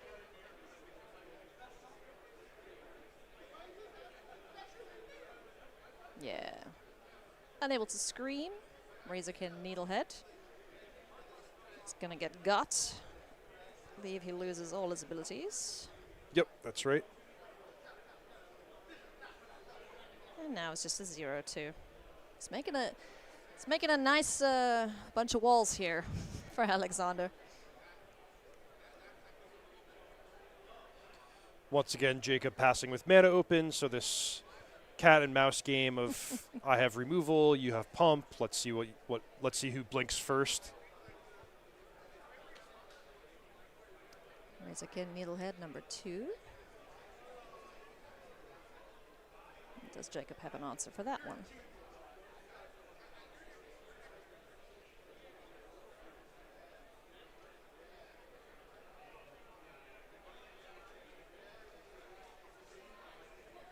Big tank here for the players.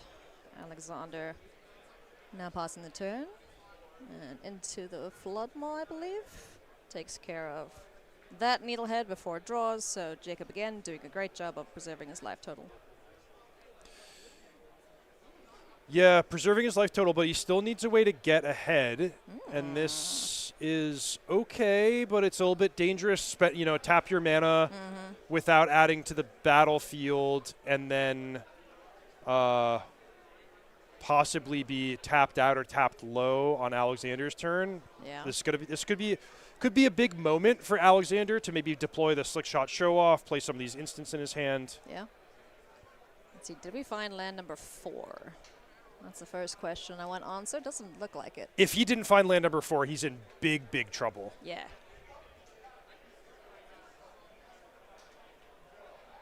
And Alexander's just like, don't play a land, don't play a land, don't play a land.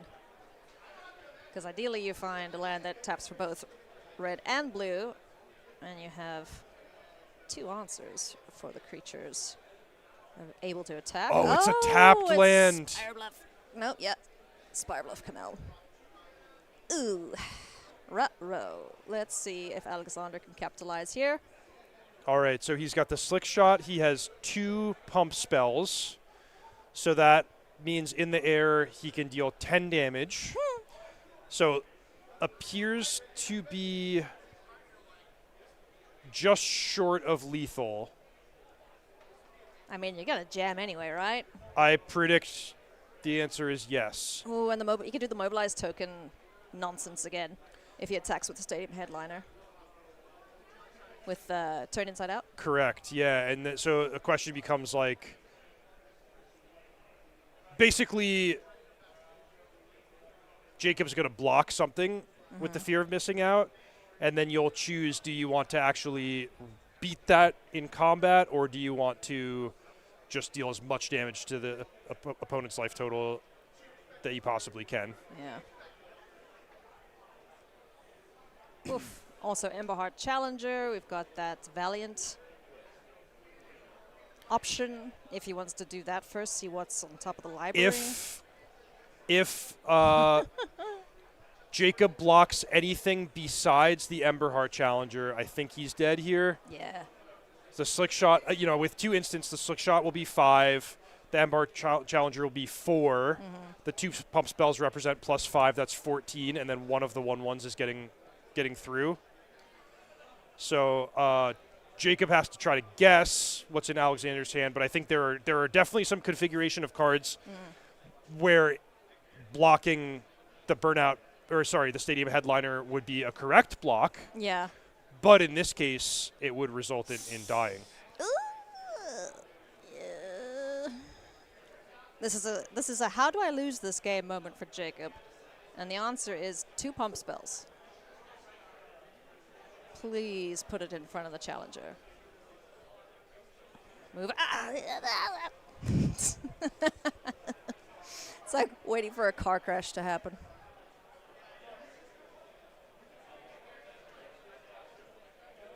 Think about it. Does he have it? Most of the time, the answer is yes. You've bluffed multiple times in this. Is he bluffing a 3rd time? All these thoughts going through Jacob's head. He's doing his damnedest here to stay alive. He says, that's my block. Before damage is dealt. Pump spell number 1, Emberheart Challenger. Leyline of Resonance off the top. But wait, there's more. Indicating the prowess triggers, the pump, as well as the triggered ability of the Slick Shot Show Off. And why not one more for the road? I think Yeah, it's has to be. lethal. Yeah, this must be lethal. It's going to be 9 from the Challenger, 5 from the Slick Shot. Yeah, that's it. Super dead. I don't know exactly how much damage that was. I'm sure It was someone exactly in chat. 15.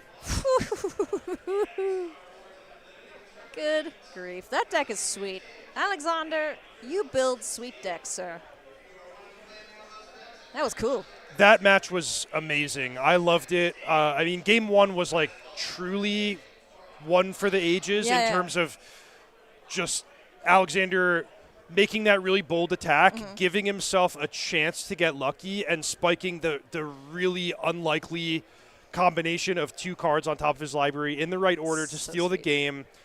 Games 2 and 3 were really close and interesting. Yeah. They ended up splitting them, but Alexander, with his trusty Leyline of Resonance red deck that he's now played for at least 2 big events, he advances to 7-0. He's our tournament leader. It's the Poison Dart Frog, I tell you. It's his lucky charm. It's like a companion. Yeah, exactly. Probably doesn't get to cast it or put it into his hand, though, so. We do have another match to show you, friends. One more feature match from our round. So we'll jump into it shortly and see who it is that we're going to be checking out. But, yeah, I'm still just flabbergasted after game 1. You know, that's just having that knowledge and presence of understanding, okay, I could win this. Probably could. And yeah, just going for it. So yeah, and so correctly identifying that it's now or never. You know, whereas I think a lot of us have the instinct to play it safe, right? Oh, let me try to survive one more turn and see what happens. But you know, you got to know when to pick your spots and make the game boil down to one, you know, lucky or unlucky moment. Yeah. Friends, we have our backup feature, so let's head on down to the feature match area and see what's happening. We're heading into game number 2 here. Zachary Keeney up against Michael Freeman. Boros Aggro. We were checking out this list earlier, and Zachary Keeney is the Opt player, I believe, choosing to play 4 copies of Opt instead of the typical 1-drops we see nowadays from the Izza Cauldron deck. Yeah, so almost, you know, not the same list, but similar to Dominic Harvey, who's another top VV Cauldron player so far in the tournament. They're both playing a configuration that's almost like Izzet Control. It's just, I'm going to maximize all of the best value cards, the core part of the VV Cauldron engine and combo, and, you know, cut the chaff, cut the second best versions of the creatures in order to just emphasize what he believes are the very best cards. Yes, indeed. So players going to take a look here at their openers. Ugh. Is that a 1-lander? It's a 1-lander with an Opt.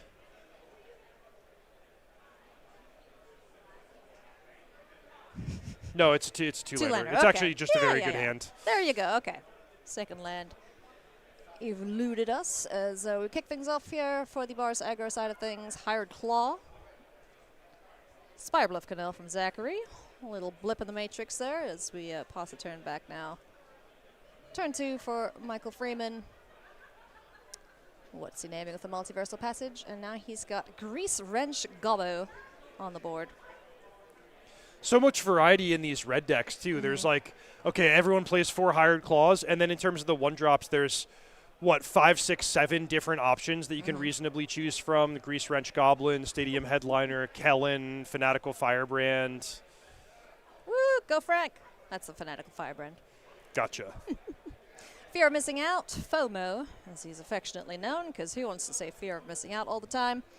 Chucks Winternight Stories into the bin.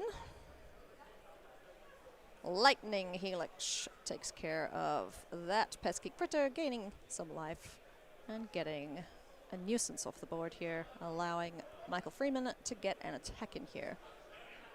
For 4? That's right, for 4.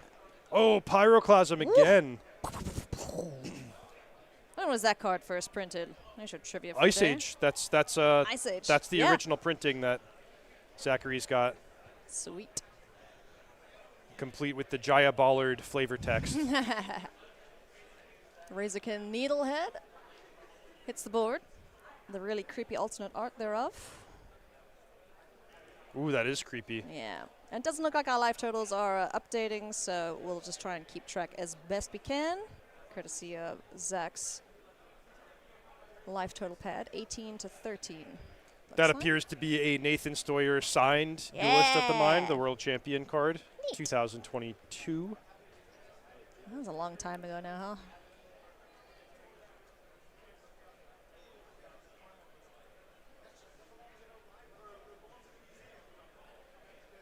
One of the flex slots, Duelist of the Mind. Giving some extra evasion for the Is a Cauldron players, being a vigilant attacker as well. So extra combats with fear of missing out, so super cool with that thing on the board. And like you mentioned, it doesn't care if it's on the board or not when you're drawing cards. Right. It's just like, I am now enormous. See how many crimes Zachary's able to commit next turn. All the crimes. You know, with the wings on Duelist of the Mind, you'd think he could be like pseudo-angel as well. No, he's just human advisor. Just give himself some wings. Mm-hmm. Yeah, that's interesting. Well, curious what the story is there. I'll have to ask Nathan. He's in the field of players today. Well, I'm sure Nathan would just say, "Oh, I wanted to have flying, Yeah. so they gave me flying." But Because only wings give you flying. he's the world champion. He gets to have whatever he wants on his card. We know that's not true because I know Paolo for his card, he wanted it to have flash. Wow, Yeah. that's a fascinating piece of magic And, lore. And he said that the game designers were like, no, that would be too good. In comes Razorkin Needlehead. And Zachary did not block, which not shocking to me, but that's always a decision. Again, just like in our main feature match, these 2 points of damage matter. So you don't want to take unnecessary risks or put your most important piece of material at in the face of danger, but you also don't want to take 2 damage when you don't have to. High noon. It's time for showdown. But you can only play 1 card, which I guess is thematic because, pew, 1 shot and you're dead, right? Also, it's one-on-one. There's, it's honorable gunfighters duel. Yeah.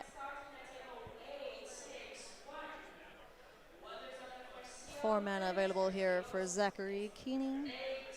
He's got prophetic memory and also has a Winter Night Stories in the yard to draw plenty of cards. But he's sitting at 10, so has to preserve that life total. Land for turn is an island. We're going to opt first. No, into the Floodmaw. Cool. Zip. And this Allowing is him to do more things. Yep, this is the first crime of the turn. He's looting with Duelist of the Mind. Crimes, crimes, crimes. And he discarded, I believe he discarded something.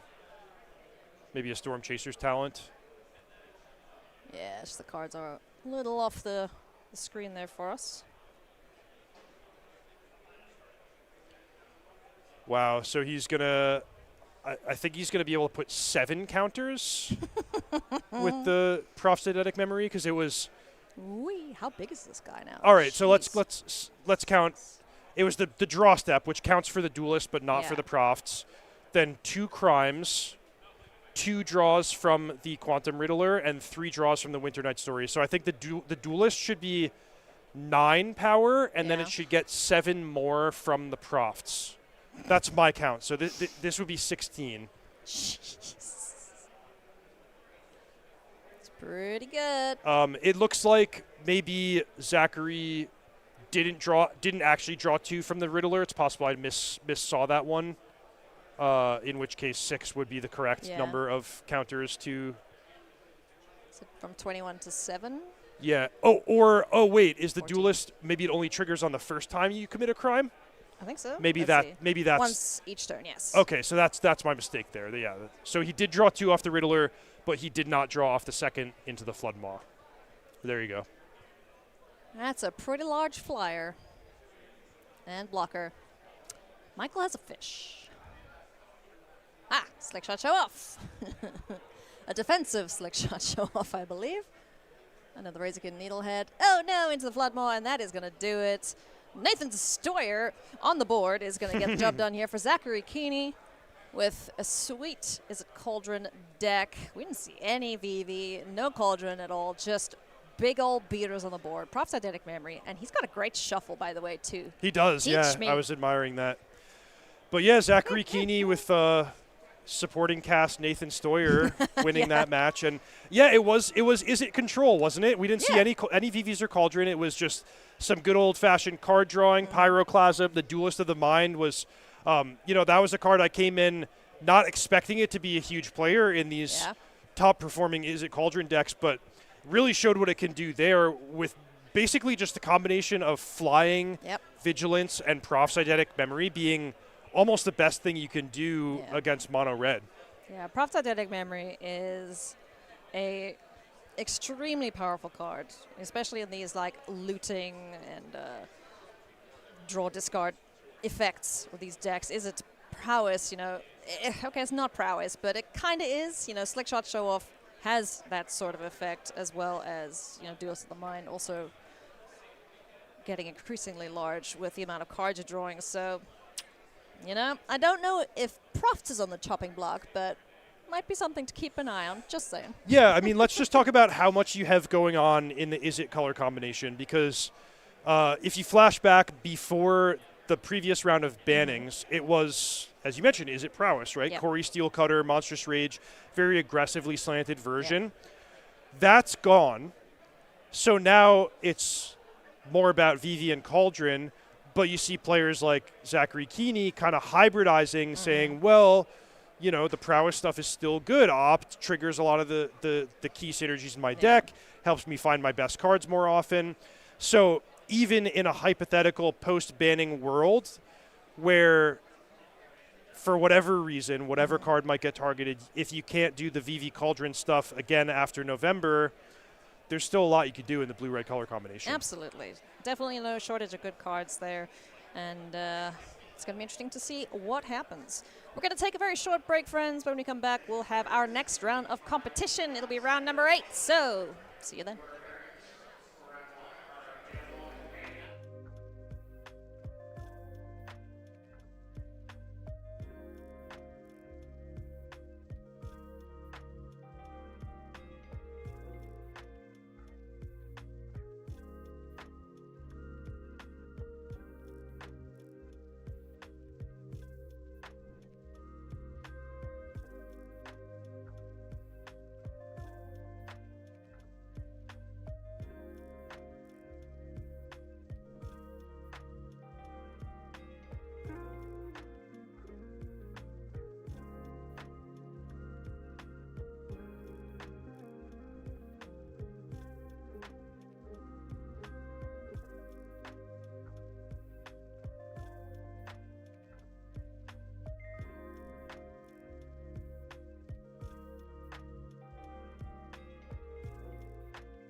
welcome back to coverage of Spotlight Spider-Man here in Baltimore, Maryland. I'm Ailey Loney alongside Reed Duke, and we have had some crazy magic thus far, Reed. It's been super cool to watch all of these different archetypes crawling out of the woodwork, but still we have to deal with good old Is It Cauldron. Maybe not good old, but you know what I mean. We'll be affectionate about it. For better or for worse. Yeah. Let's take a look at our standings and see just how they are shaken out. Who remains undefeated? 4 players. And, hey, Mono Red Aggro, times 2, kind of. Or actually 3 Mono Red Aggro players. Rakdos is kind of there anyway, too. But, yeah, that's pretty cool to see. Yeah, so the whole page is dominated by Is It Cauldron. That's the deck that appears the most in our first page of standings. But of the 4 players with pristine 7-0 records, actually 3 of them are red-based aggro and only 1 Is It Cauldron. So definitely these are the 2 decks of the event, and some folks doing their best. We see Jeskai Control in 11th place. We're going to get Azorius Control in our feature match area. But let's see what's going on the second page of standings. Yep. Let's see here how the rest of our 6-1 players are shaken out. All the way down here, players 6-1. We see some Demir mid-range. That's sweet. Sultai Reanimator. Hey, the turtle's back. Azorius aggro. I would love to see that in action. So just putting it out into the universe for whoever decides feature matches. That would be great to see. And Simic aggro, too. Guessing that's like the Ouroboros counters nonsense. And Azorius aggro. So while the field is filling out and consolidating around Is It and in some cases mono red, we're still at a stage where we have individual pilots of a variety of archetypes putting up a good show. Yeah, absolutely. So we have our feature match deck lists to take a look at, and Reed did mention that one of them is Azorius Control, and it'll be interesting to see where the control decks do end up. I've really been enjoying the Jeskai Control variant. You know, with Shiko being able to bring back a 3-drop or recast a 3-drop for free. Like, that list has been super cool, but if we can bring up the Azorius Control list when we have it available, we see some powerful stuff to play with. We've got an Elspeth Stormslayer ×2, as well as Ugin Eye of the Storms, and plenty of card draw, plenty of permission, and a sneaky 1 copy of Rest in Peace in the main deck. I love how you pointed out the Ugin Eye of the Storms, because I'm coming from having just played a bunch of Modern, where in that context it's like, okay, you're playing turn 3 Ugin off of your Tron lands, your whole deck is colorless, so you're just re-triggering that ability over and over again. But actually, this is just a fair and square Ugin. You're just trying to do what the text of the card says on turn 7, 8, and 9. One really big, powerful one of Planeswalker to go over the top. I love to see it. Yeah. Elspeth Stormslayer, this is just one of the best Planeswalkers printed in recent years, if not one of the best Planeswalkers ever.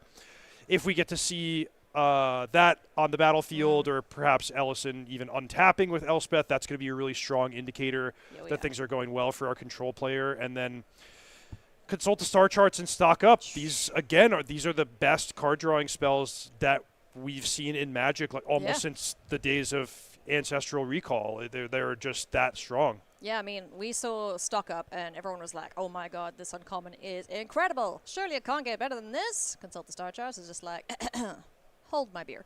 Totally. Thank you very much. It's so good. The later the game gets, the better it is. And like you mentioned, having those powerful planeswalkers to work towards. As soon as Ellison starts attacking, you're in trouble. So if we're going to take a look at the other deck list here, it is going to be good old Is It Cauldron once again.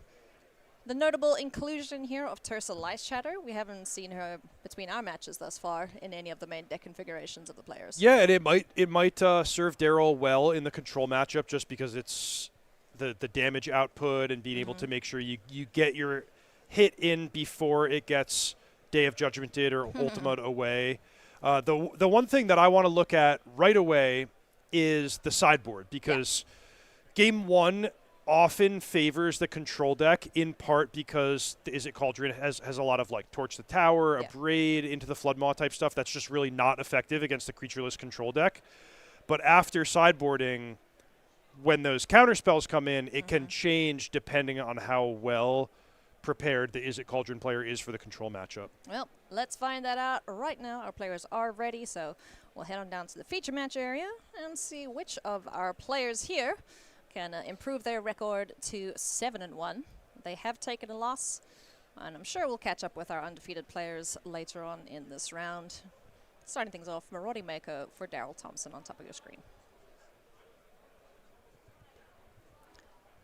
Meticulous Archive. Ugh, these surveil lands are so good. I love them. They're just good wherever you want to play them. Yeah, once again, coming from a modern background where you can fetch for them. Yeah. With they're just really, really nice built into the structure of your deck. And especially, like, you know, the Sultai Reanimator decks, having something else that's not a non-land permanent, being able to chuck things in the bin for you. Oh, it's so nice. Quantum Riddler. Going to draw some cards here for Daryl.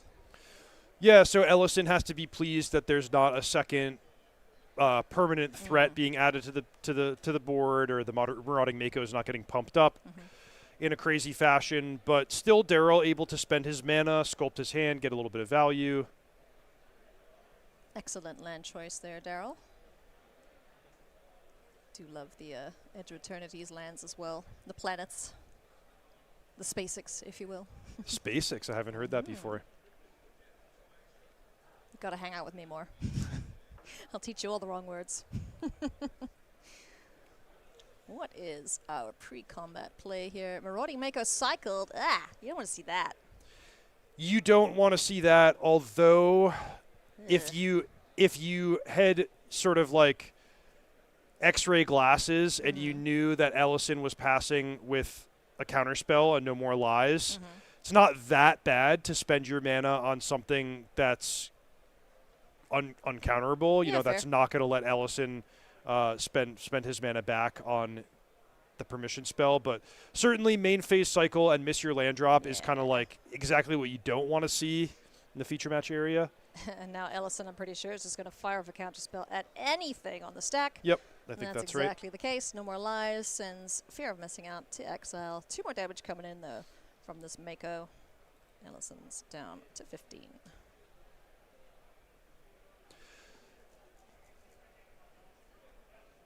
Land, please, for Daryl. Because, yeah, you kind of got to stay ahead of resources here against the control player, but Seam Rip is going to get rid of this little Mako. Now, oh boy. I hate to get too far out in front of my skis in terms of, you know, calling a game too early, but at this point, it's like, look, Ellison has a really good start. Daryl has a really bad start. It's a matchup that favors the control deck in game 1. But after sideboarding can get really tricky, games can go long, they can be really challenging. So I'm already at this stage starting to think like, all right, you know, how are we going to finish this match in 50 minutes? And what has to happen in order for me to get out of it, not with a loss or a draw, but actually as the winner of 2 completed games? And I'm thinking about that from both sides. So if I'm Ellison, I'm like, all right, great. You know, I'm enacting my game plan. Let's just get this one done crisply and efficiently, land my Elspeth Stormslayer or whatever else it might be. Yeah. And if I'm Daryl, I'm thinking I still want to play hard, give myself my best shot. But if I'm going to lose this game, I'd rather lose it quickly so that I have enough time to play the 2 games that actually advantage me after sideboarding and get those done in the 50-minute allotment. Yeah, I mean, my instinct when I saw no land and a counter spell, I was like, all right, scoop it up, let's go to game 2.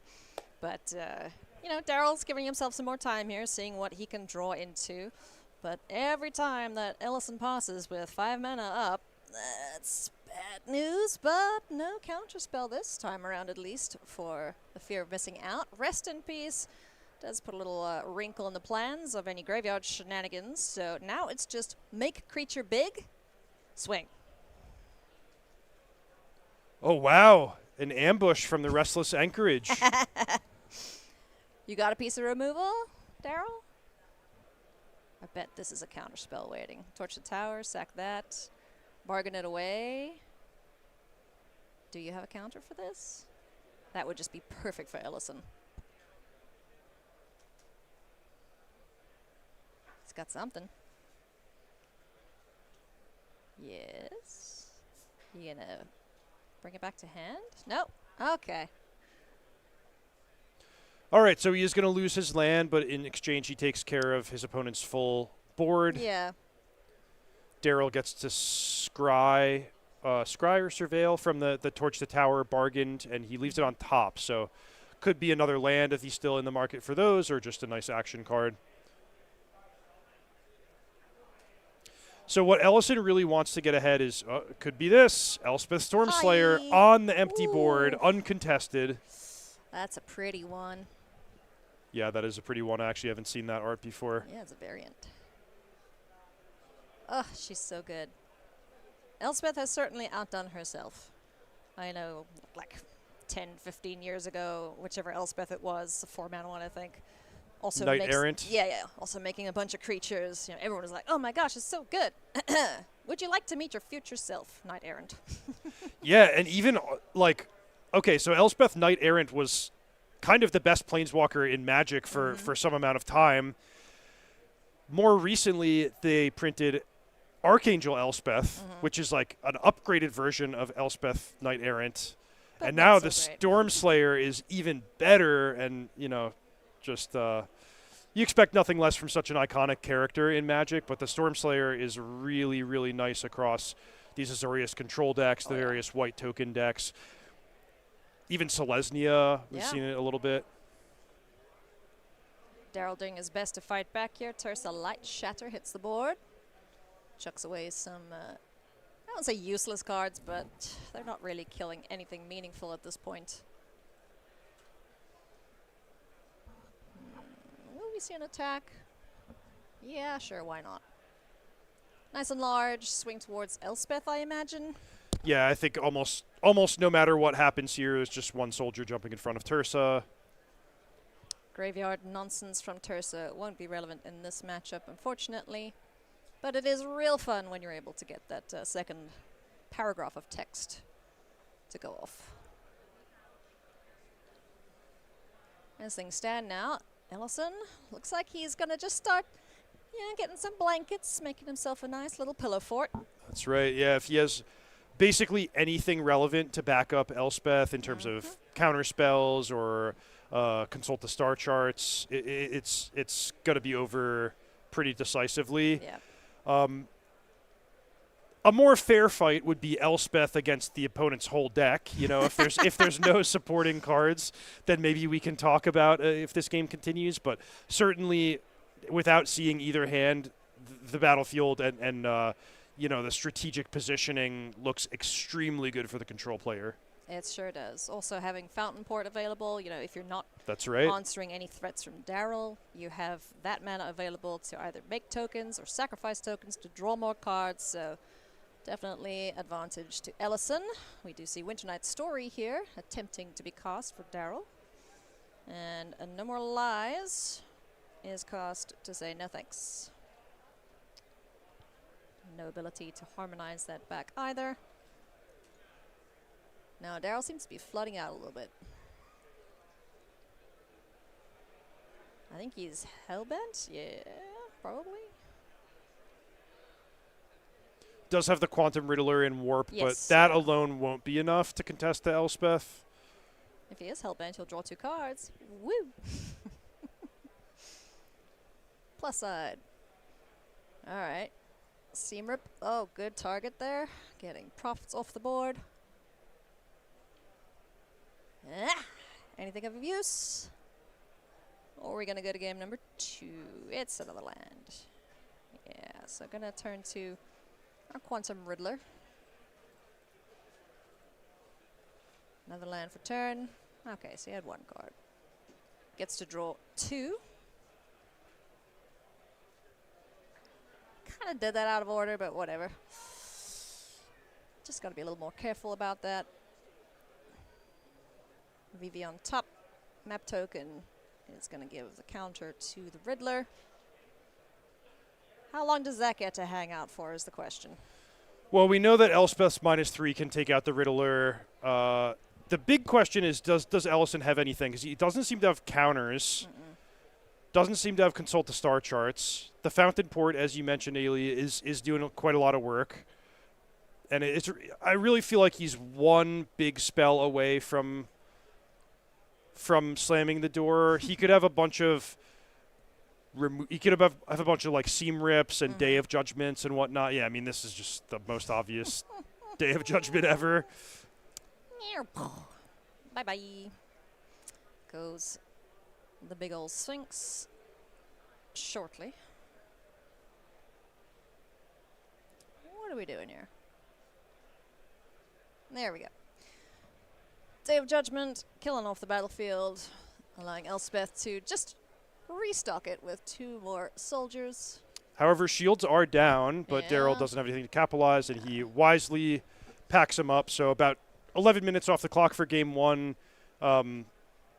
Yeah, that's great that one was pretty quick and decisive because what both players want it's in their mutual best interest, just have enough time to complete all 3 games. Yeah, absolutely. You don't want to miss out on the top 8 because you had a couple draws in your rounds of Swiss. So take a look at sideboards now for Daryl.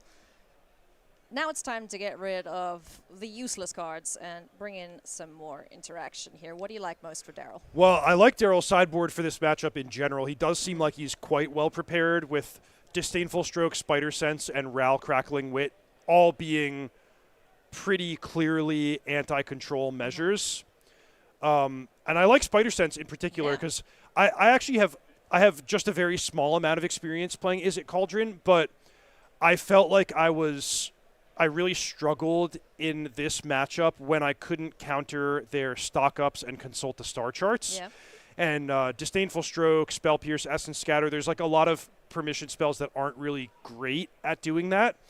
But Spider Sense is. So counter your card drawing, counter your Day of Judgment, win a key counter spell battle. And he's got 3 of them, Daryl Thomas does. So that's pretty sweet. Yeah, that's pretty sweet for this matchup.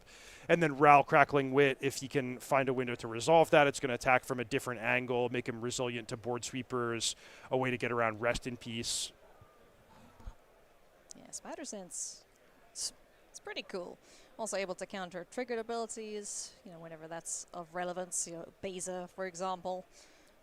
Great point, yeah. Imagine if it could counter activated abilities too. Oof, that'd be a bit busted. Meanwhile, Ellison Berryhill has 5 cards that explicitly call out hating on the color red, which that's looking pretty smart based on, if you recall, when we looked at the top 2 pages of standings, it was, 28 out of 32 players or something were heavy red decks. Bring the red hate. So Devout Decree, Flash Freeze, Rest in Peace, Annul. I mean, he could conceivably bring in his whole 15-card sideboard in this matchup if he wanted, but I don't expect that he's going to do that. And I'm sure he's played this matchup enough times that he has a really sort of careful, well-crafted post-board configuration that he's excited about. Voice of Victory? Yeah, that's a guessing game where if you believe that your opponent's going to take out all of their Braids and torch the towers, you could try to surprise them with Voice of Victory. Honestly, these players don't have one another's deck list, but if I saw Daryl Thompson's deck list and I was like, hey, he's going to bring in 5 counter spells and take out all of his removal, I might be tempted. Get game 2 one and done in quick succession or quick fashion here. If Ellison wants to try and go for the 2-0, he could just go to the go wide strategy and get the game one and done. Friends, if you would like to pick up singles, sealed product, stuff to protect your cards, any of your supplies from Dragon Shield, one of our sponsors for this weekend, head on over to starcitygames.com. Plenty of ways to buy and sell Magic on the site, so definitely go check them out. And maybe go sign up for the newsletter too while you are at it. And just a point to what you mentioned there, Reed. The players don't have each other's deck lists today. Tomorrow, however, though, they will have access to them. So how they sideboard today probably won't be how they sideboard tomorrow. Very interesting wrinkle for the tournament of having to prepare for both open and closed deck lists rounds.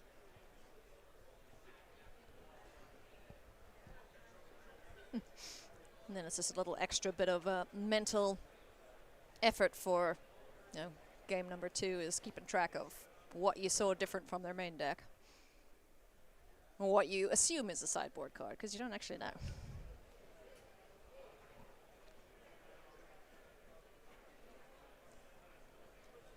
Players shuffling up here.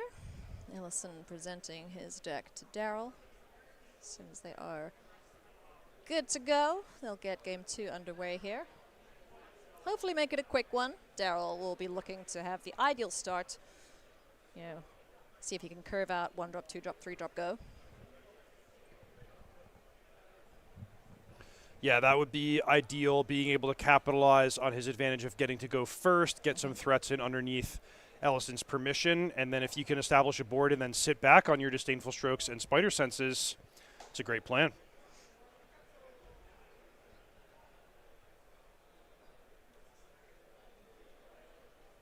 See an island for Ellison, the scariest card in Magic.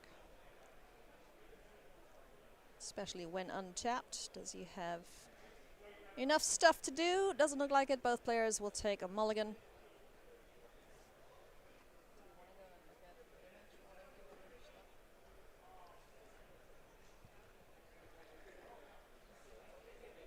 While they're shuffling up and getting ready, let's take a peek into our other feature match. See how things are going there. Mono red aggro. Ooh, Sultai Reanimator, both players at 9. This is game 1 still. Wow, this looks like an epic game 1. There's some BS about to happen here with Superior Spider-Man. Wow, we're like really being gifted here, just tuning in at the exact right moment to see the Sultai deck comboing off. Oh. And we're not going to actually get to see it, but that's Superior Spider-Man copying Bringer of the Last Gift, returning everything from the graveyard to the battlefield, and Kenneth Segura getting game number 1 in seemingly a pretty tough matchup. That was sick. That deck is a lot of fun. I think that is certainly one of my favorite new additions to the standard metagame, Sultai Reanimator. Because who doesn't love digging in the dirt, right? Everyone does. And that's one that straight up could not exist without Marvel Spider-Man expansion, because Superior Spider-Man is the most important card of the deck. Absolutely. Are we happy, friends? Looks like it. Daryl just deciding what to send back. Ellison seems pleased with his 6. And off we go. All right, Daryl. 1 drop, 2 drop, 3 drop. Dead? Nope. Multiversal Passage to start things off. And he is going to name Blue. So that is now an island.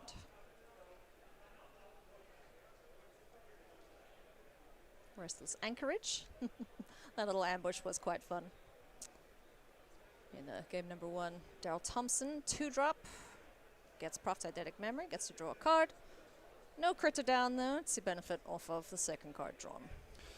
You bring up a great point, Ailey, which is Ellison, he never played a card drawing spell. So the traditional way for a control deck to win is like you trade off, you play your Consult the Star Charts to refill, and eventually enough iterations of that, your opponent's buried. But he never drew stock up, never drew Consult the Star Charts. Instead, what allowed him to win was the built-in value of his mana base. First, there's Restless Anchorage, giving him that really profitable 2-for-1 exchange. But then also Fountain Port, just turn after turn with Elspeth drawing an extra card, all built into the structure of his mana base. And what that means is that even when the control deck doesn't have an ideal draw, doesn't draw the perfect mix of threats, answers, card drawing, removal, whatever, it still gets to function and just win the game by virtue of things going long based on the power of its mana base. Yeah. Mana sinks super, super useful in the matches that end up going extremely long. Ellison says no more lies to Agatha's Soul Cauldron, so doesn't have any mana up now. So can Daryl Thompson capitalize? We'll see another Multiversal Passage. This time we have a mountain. Assume he shocked that in. Or no, it's tapped. VV hits the board. Okay, so big turn because Barry Hill does not want to let Daryl Thompson untap with a VV uncontested. Damn, Judgment. Yep, so 1 day of Judgment to take care of just an 0-3 creature, but he's thrilled to do it. That is a pretty good exchange. What's the big deal? It's just an 0-3. Yeah, Oh. I would have done that too. Man, if Daryl had his one of Ral off the sideboard, that would be great. Instead, this is a pretty good play as well. Just deploy a threat, get the card, make sure you're spending your mana. So that's Quantum Riddler. I wouldn't describe it as like a powerhouse in this matchup, but it's what's so nice is that it just lets the Izzet player have a spell to play on virtually every turn of the game. So Wait. yeah, Elspeth basically perfect answer, and now Berryhill having decent prospects of once again untapping with this Planeswalker. Can Thompson present a haste threat or Nice. Obliterating Bolt? Nice one. Yeah, that is a great way to deal with Elspeth. You don't want to let that card get out of hand. Steam Core Scholar, going to get to draw some cards and get a buff here off of Prophet's Eidetic Memory. He's just hoping now that Ellison doesn't have any more removal in hand. Let's see. Can you kill a 4/4? No. Oh, not yet at least. Demolition Field. The land for turn. Where are we going on your turn here, Daryl? Another Steam Core Scholar. Ew. 2 more cards. 2 more counters. This has actually turned into a dicey situation for Berryhill. A moment ago, I thought he was in great shape, but he really needs to have consult the star charts end of turn. Yeah. Needs to dig. Needs to find a sweeper. Takes 4 here off of one of these scholars. No play. That's bad news. What can he have? Just all lands? More Rest in Peace? Something that's not particularly useful. Oy, oy, oy. Though he did surveil to the top, so whatever's on top, he believes that might be good enough to keep him in the game. All right, Daryl. 2-turn clock here if these creatures go unchecked. Dunk. Take 8. Down to 8. He could have Flash Freezes, Yeah. Devout Decrees, Seam Rips. Yeah. Just Imagine if one- it's just, absolutely useless pieces of cardboard sitting in hand, if it is those. Okay, stock up. That's our first step here. Can we find... Oh, that looked like an Elspeth. I would keep him alive if it was.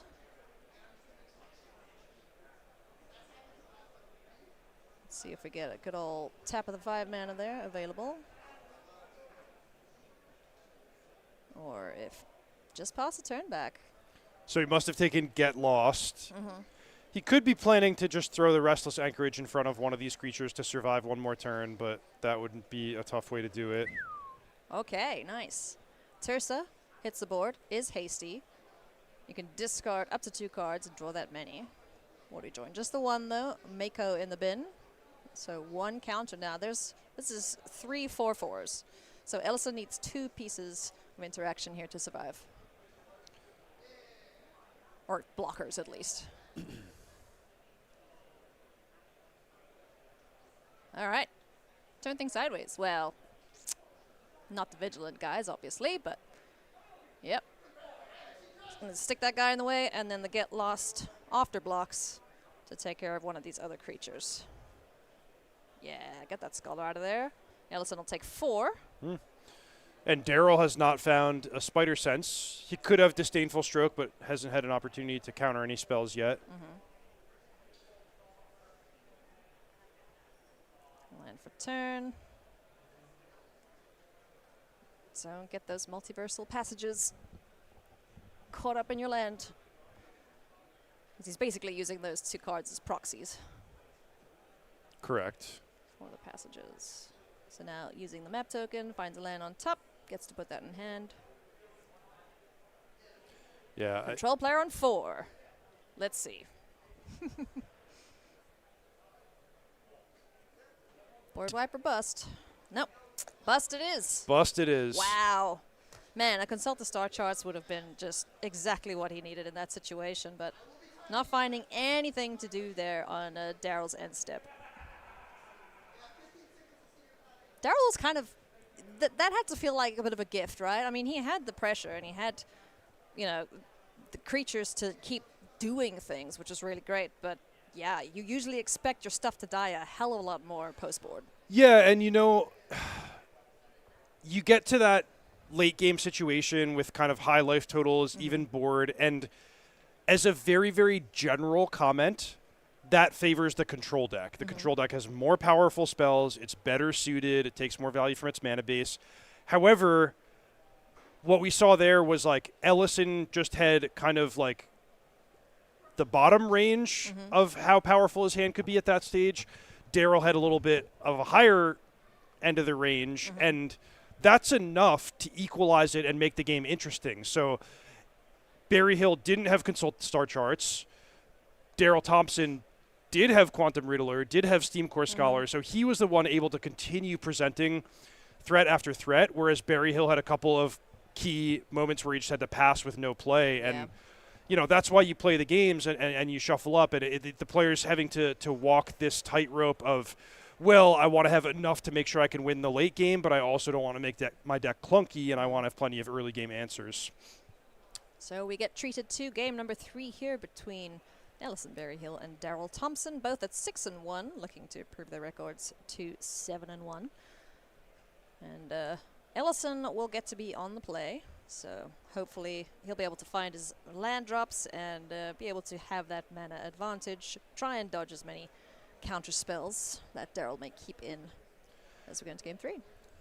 Speaking about sideboarding, Daryl Thompson saved that game with his Obliterating Bolt. Yeah. If you remember, the Elspeth was on 2 loyalty, cleared out the only creature from Daryl Thompson.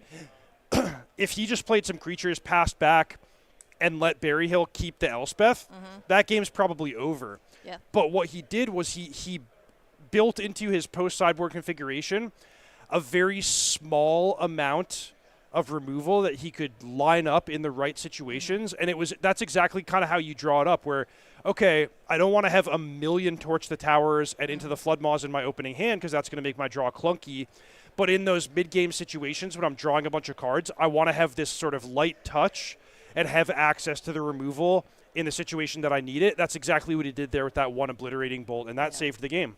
I think he had the perfect balance of proactive plays and reactive permissions. So great game there for Daryl Thompson, evens things up. Friends, if you have cards that you would like to sell, you should go check out StarCityGames.com. SellYourCards.StarCityGame.com.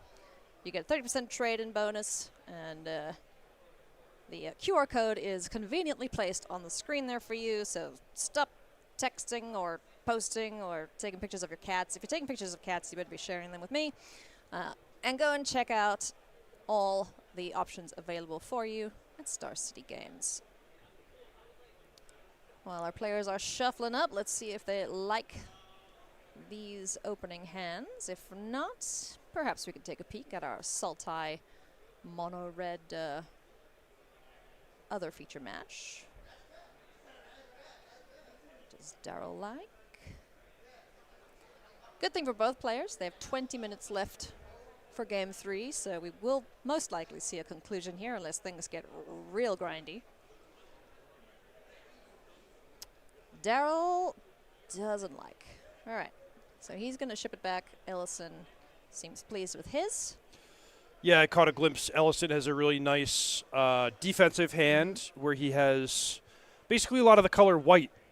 He's got Rest in Peace, he's got Get Lost, he's got Day of Judgment, so should be able to present some relevant interaction and then just hope the top of his library delivers with some mid-game action in terms of card drawing or Elspeth or whatever it might be. Yeah.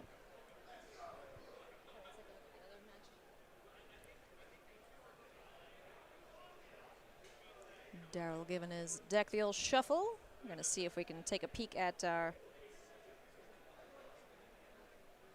one of our other backups. This is Jesse Hyland versus Lucas Parson. Mono Red Aggro versus Izzet Cauldron. Going into game number 3 here. And Jesse looking in pretty commanding position in this matchup. Yeah, this Screaming Nemesis is scary, but Parsons at the lower life total with the red deck, I think we're seeing kind of the death throws, and yeah, Jesse wins 7-1. GG to Jesse. As they wrap up their game, it does look like we are good to boogie in our main feature match, so let's head back down there and get things underway. I really want to go and straighten out that mat. My OCD is just like, go get it, but I won't. Multiversal Passage and Restless Anchorage, the lands to kick things off here. Bloodfawn Verge, rest in peace. We've seen no graveyard shenanigans this game, and we shan't, with rest in peace hitting the board here on turn 2. Prop's Eidetic Memory now on the board for Daryl. Where are the 1-drops, man? I suppose he doesn't have that many, or any. He's got the 4 Makos. Steamrip says no thank you. No counters on a creature, which is yet to appear here for Daryl. Very interesting going after the Prop's Eidetic Memory, because there's certainly an approach that you could justify to yourself, okay, I'm going to let my opponent have the Prop's Eidetic Memory and I'm just going to fight over their creatures. But I think having those 2 enchantments in tandem, Rest in Peace for the Cauldron and Seam Rip for the Prop's Eidetic Memory, makes it really difficult for Daryl Thompson to actually get anything going. But yeah, this is the downside of fighting over the Prop's Eidetic Memory is, oh, they're just going to have another copy of the Legend, get another trigger of the Enters the Battlefield effect. This is best case scenario here for Daryl, having the backup and being able to get a counter. Hey, there's Consult the Star Charts. You don't want to really cost it for 2, but if you're desperate, then you just want to make sure you find answers for the rebuild that Daryl's been able to present.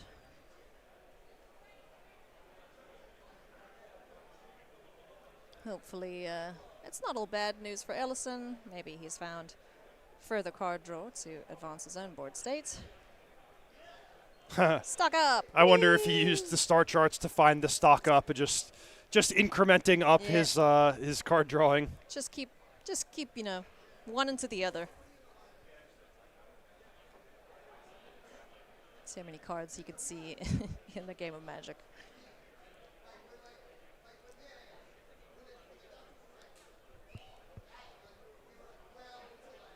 All right, but still, shields are down unless we have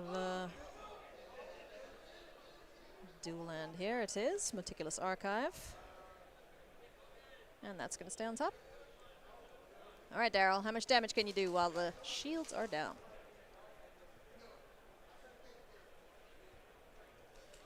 Woohoo! Taking the opportunity to tap out here. What you got? Ooh, hello. That is a good way to capitalize when the shields are down. And this is the best threat in Daryl's deck at circumventing Rest in Peace. Every non-creature, whether it's countered or not, will put a royalty. I bet he wishes he was. A loyalty counter on Ral Crackling Wit. You get to make otters, you get to draw a bunch of cards too, so you make your profits even better. And then if you ever get to 10 loyalty, which isn't impossible in this deck, you get an emblem that makes all your instants and sorceries have Storm. With this battlefield, Ral's -3 ability is just +5/+5 to the Marauding Mako, because it's 3 card draws for the Eidetic Memory, 2 discards for the Mako's ability itself. Is there a Restless Anchorage though? Oh, he doesn't have a way to protect it, so that creature can just kill Ral off. That's true. So yeah, Berryhill might want to take this turn to in whatever way he can get rid of the Ral. Yeah. But that's the thing about diversifying your threats is like, okay, now the control player takes a turn to answer the Ral. You get another big attack with the Marauding Mako. You play another threat.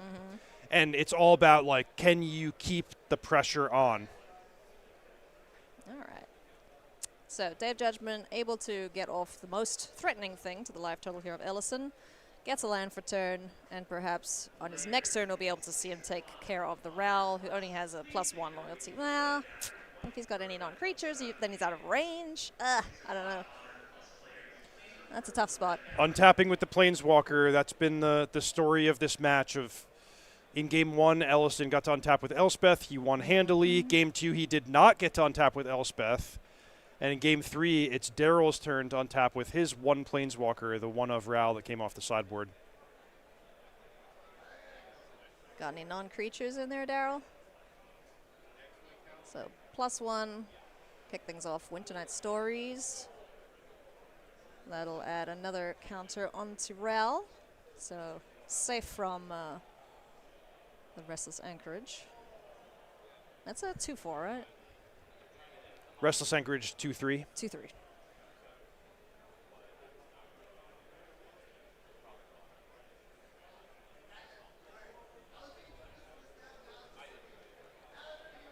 Tis a burb. This little otter is going to hold down the fort, at least on the ground here for Daryl Thompson. And Mako number 2 joins the fray. All right, both players are just like, all right, tap out, do a thing. Here we go.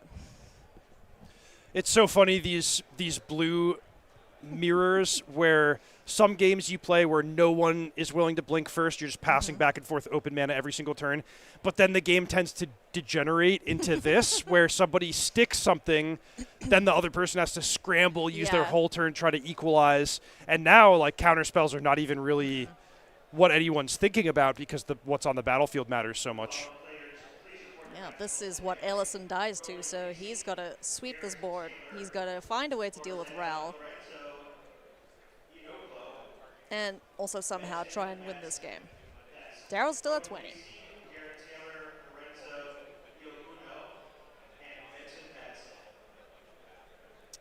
Ellison gonna start off this turn with a get lost. Okay, there we go. That's a good answer for Ral.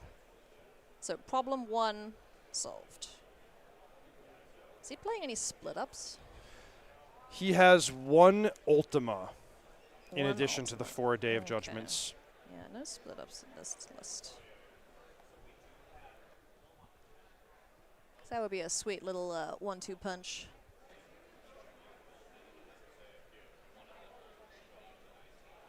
Daryl gets another go at it. Let's see what he can do with this turn.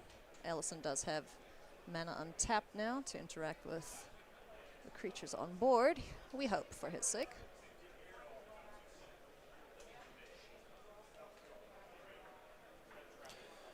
If you're just joining us, these white pieces of paper with the mana symbols, this is a convention the players are using to represent multiversal passage. So, you know, play multiversal passage, make it an island, grab the blue mana symbol card as kind of a shortcut replacement. Steamcore Scholar, that's a nice draw. Draw 2, get to put 2 counters on something. Also has the maps available to him.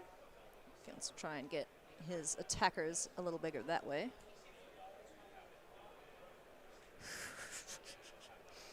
This one drop. Shooey.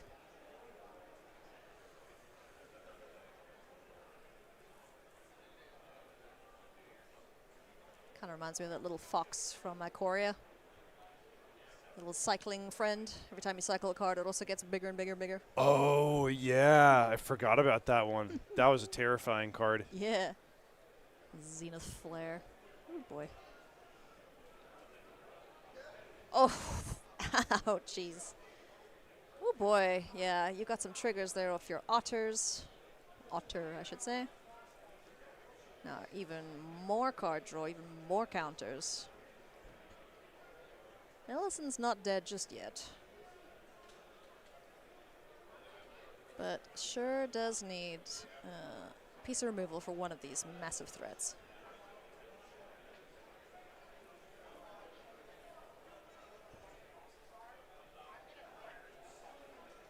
Yeah, he actually he is presenting lethal here. So Berry Hill basically needs to have Get Lost. Yeah. A piece of removal for one of these friends, definitely. Yeah. More than enough. 2 prowess. No? 1 prowess trigger? 2 prowess triggers.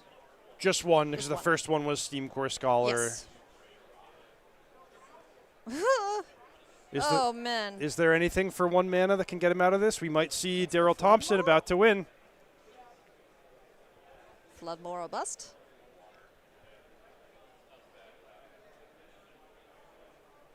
Oof. I don't even think he's playing that, honestly. That is going to do it for Daryl Thompson. He picks up the win there pretty impressively, I will say. Ellison couldn't find a way to deal with the rebuild. Yeah, Very cool. you know, I think that's kind of how you draw it up when you have to play the control matchup. You kind of acknowledge, all right, you know what, my main deck's not built for this. I'm optimized for the mirror match. I'm trying to prepare against mono red. I'm going to have a hard time against control. But then you just hope that once you optimize your deck after sideboarding, you bring in the counter spells. That one Rao was amazing in game 3. Then you're more suited to the matchup. So get that loss, win-win. And the players are, they did a good job just getting everything done in time. So just exactly what you want if you are the Cauldron player. But if you're a fan of Azorius Control and Ellison Berryhill, don't fret, because 6-2 is still great and definitely good enough to play tomorrow. Yeah, absolutely. I bet he would have loved to see Bays of the Bounding Spring, you know, just to gum up the battlefield a little bit more there. Even Authority of Consuls, if you brought that in from the sideboard, just to pad the life total. But yeah, unfortunately not finding any of the relevant answers to what we saw happening there. So we do have more magic, and it's going to be our Sultai Reanimator. My brain is technically fried after that last matchup, I think. Here we see Eugene Levin and Kenneth Segura. Let's take a look here. How this matchup is sitting right now. Kenneth sitting at 1 win thus far. With Sultai Reanimator, we saw him pick up that victory. And Eugene on mono red aggro put up a good fight from what we did see briefly there when we jumped in. Looks like Kenneth's deck is substantially different from other Sultai Reanimator decks that we've had on camera so far today. There's a lot of fringe choices, but the recipe in essence is the same. You know, whether your ingredient is sugar, honey, maple syrup, whatever, you're getting to the same place. And that place, in this case, is filling the graveyard. Yeah, you're getting to go to the dentist in my example. But Kenneth is trying to fill the graveyard, and he's trying to use Superior Spider-Man to copy his best creature, which could be Arden the Usurper, or it could be Bringer of the Last Gift. And if we take a quick peek here at Eugene's deck list, you know, he is playing the full 4 copies of Burnout Bastronaut alongside Hired Claw for his 1-drops. Also has a couple of cheeky Shocks and Lightning Strikes in his main deck configuration. Bringer in the bin. Whee! Mob Lookout. Oh! This is a limited card. I like it. It makes you connive. Wow, this is a blazing fast start for Eugene Levin, though. Good lord. Yeah, I'm going to shove that Mob Lookout in the way of one of these Emberheart challengers. Whew. This game might be over before we can sneeze. Mob Lookout is really nice in the mono red matchup. Like, this is a highly relevant blocker that also helps you set up the graveyard, dig towards your key cards. Kind of perfect. Playing 4 of them, too. I like that. This list is sweet. Terror of the Peaks. Ooh, nice. You can see he's going for the explosive kill. Yeah, that's a way to win all in one turn, Terror of the Peaks. I almost forgot that they reprinted that in Outlaws of Thunder Junction.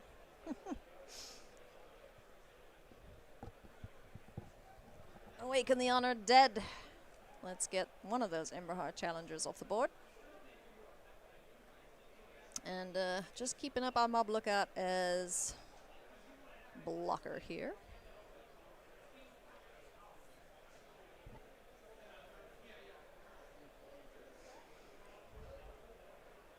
Kenneth just wanting to keep that life total out of burn range from the various sources that can do so. Looking at you, little lizard. It's got a couple shocks, couple lightning strikes.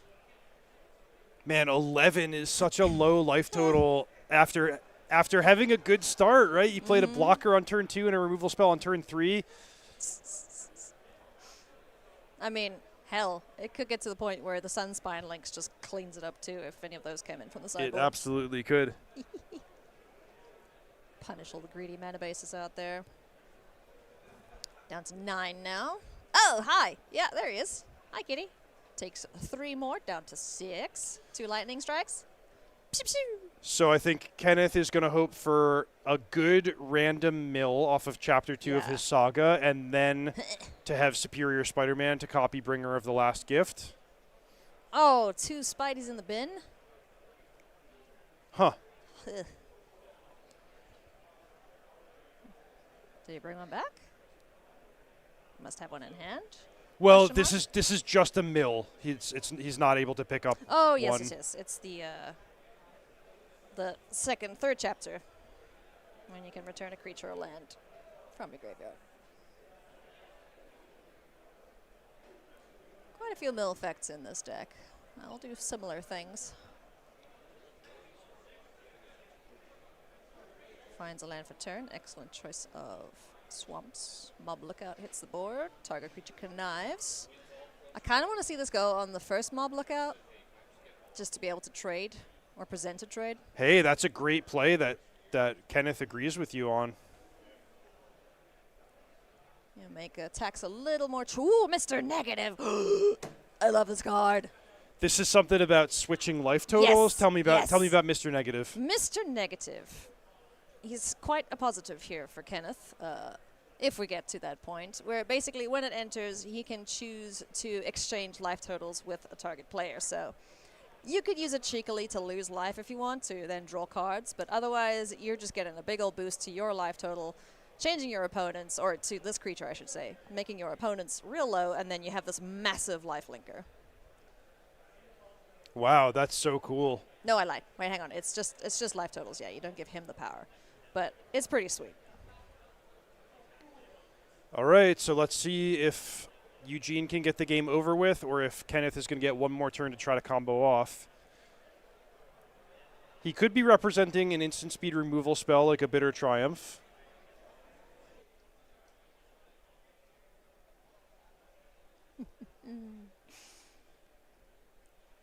Pretty sweet to do a deal 14 if Mr. Negative hits the board here, one way or another.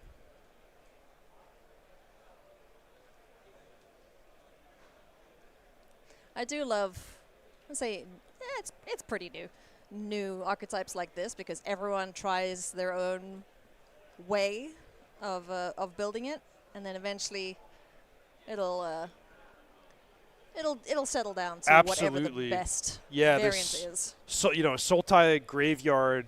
In this case, it's like the world's biggest sandbox. Like you could justify so many different sweet one-of creatures, different ways of filling your graveyard.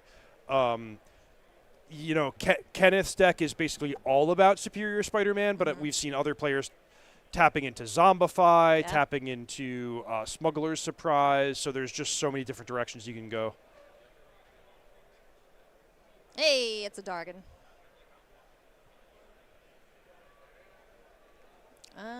This is lethal as well, without a piece of removal in hand. Correct. Yeah, if there's no removal, Kenneth will die.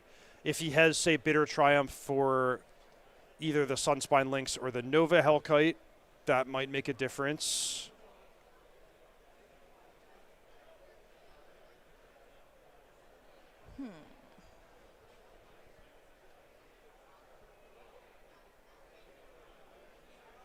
I mean, swing all, Sweet Chariot. Let's go. Deals 1 point of damage to Mob Lookout, 1 point of damage to face from the Lizard. 2 blockers available for Kenneth. Lethal presented here, unless Kenneth has a way to kill one of the creatures. Twink. Bitter Triumph. Chucking a card. And able to get rid of the Nova Hellkite. And it's Arden the Usurper, so that is a stacked graveyard. Good And then we know Chapter 3 of Awaken the Honored Dead can help him pick up Superior Spider-Man from his graveyard. We're going to see some dumb stuff. Can Eugene deal 4 damage with 1 mana? If he had burned together with the Sunswine Links, he could. But that's not in the deck, I don't think.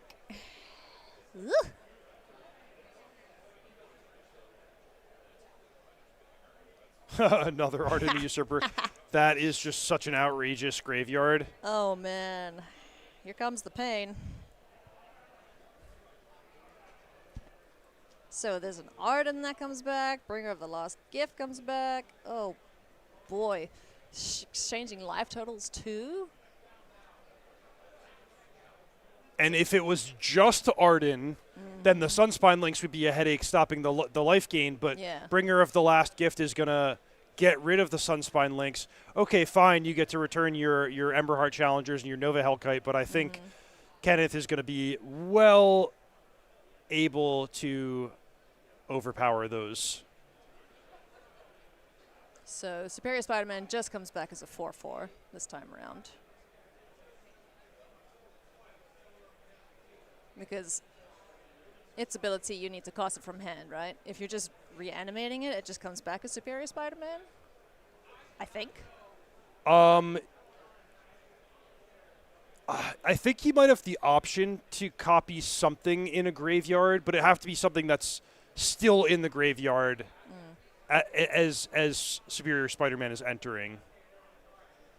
So probably something similar that the judges are. Oh, this is exactly what they're asking. So they're asking, are the creatures that die from Bringer of the Last Gift in the graveyard when the Superior Spider-Man enters?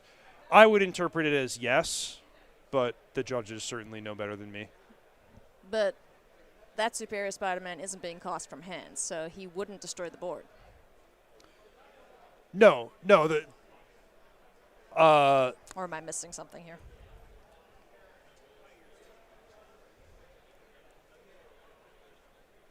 The original Superior Spider-Man Yes, that the has first one. the paper that says Bringer of the Last Gift, that was returned to hand via Awaken Yes. the Honored Dead and then cast, and so that one triggers Bringer of the Last Gift. The second one that's being returned via the ability of Bringer of the Last Gift is not going to have any enters the battlefield trigger. It can copy something, but it's not going to be like a super dramatic, meaningful Yeah. impact on the game. Mr. Negative, however, give life. Just a casual 17 damage dealt here. Wow, did not think I was going to see that. That's amazing. Owie, owie, owie, owie, owie.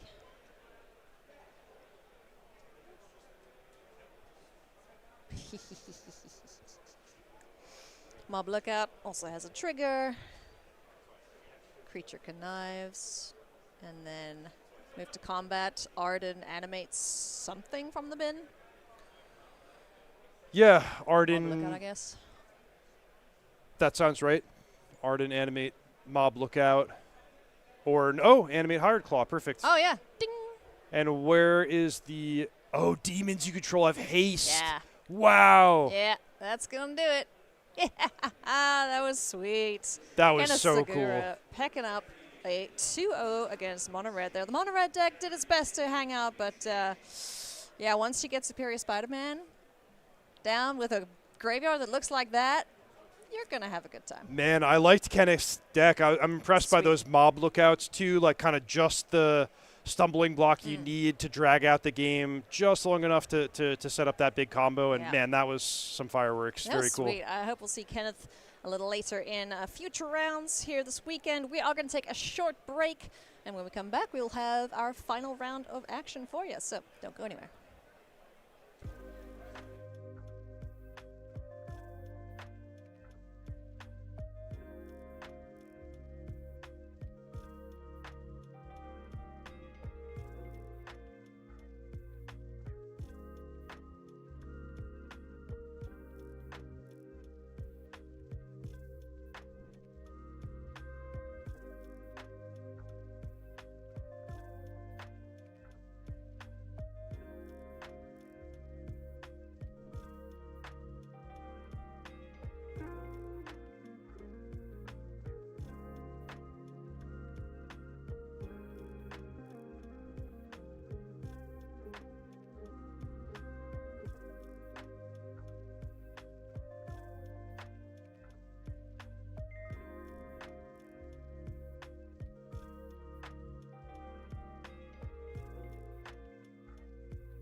number 9 of Magic Spotlight Spider-Man, and we are waiting to see who shall escape unscathed from day number 1 of competition. Ailey Loney alongside Reed Duke, and Reed, we've seen some excellent Magic today, and tomorrow should be more of the same. Absolutely, yeah. Say what you will about, there being a best deck or metagame diversity. The games of Magic are still really fun. Yeah. We've seen some amazing matches, some amazing moments. So I'm happy. I wouldn't miss it for the world. And I think we're going to get a lot of good stuff for basically the second half of the tournament. Yeah, it's going to be super fun indeed. Today, of course, is the last round. I should say this is the last round going in. We've got a great feature match for you. But first, we're going to take a look at standings to see who of our players... There's only 2 that remain, and would you know it, that is our feature match. Oliver Tomiko, Alexander McIsaac, Mr. Poison Dart Frog himself. They are battling it out to see who will go into day 2 undefeated.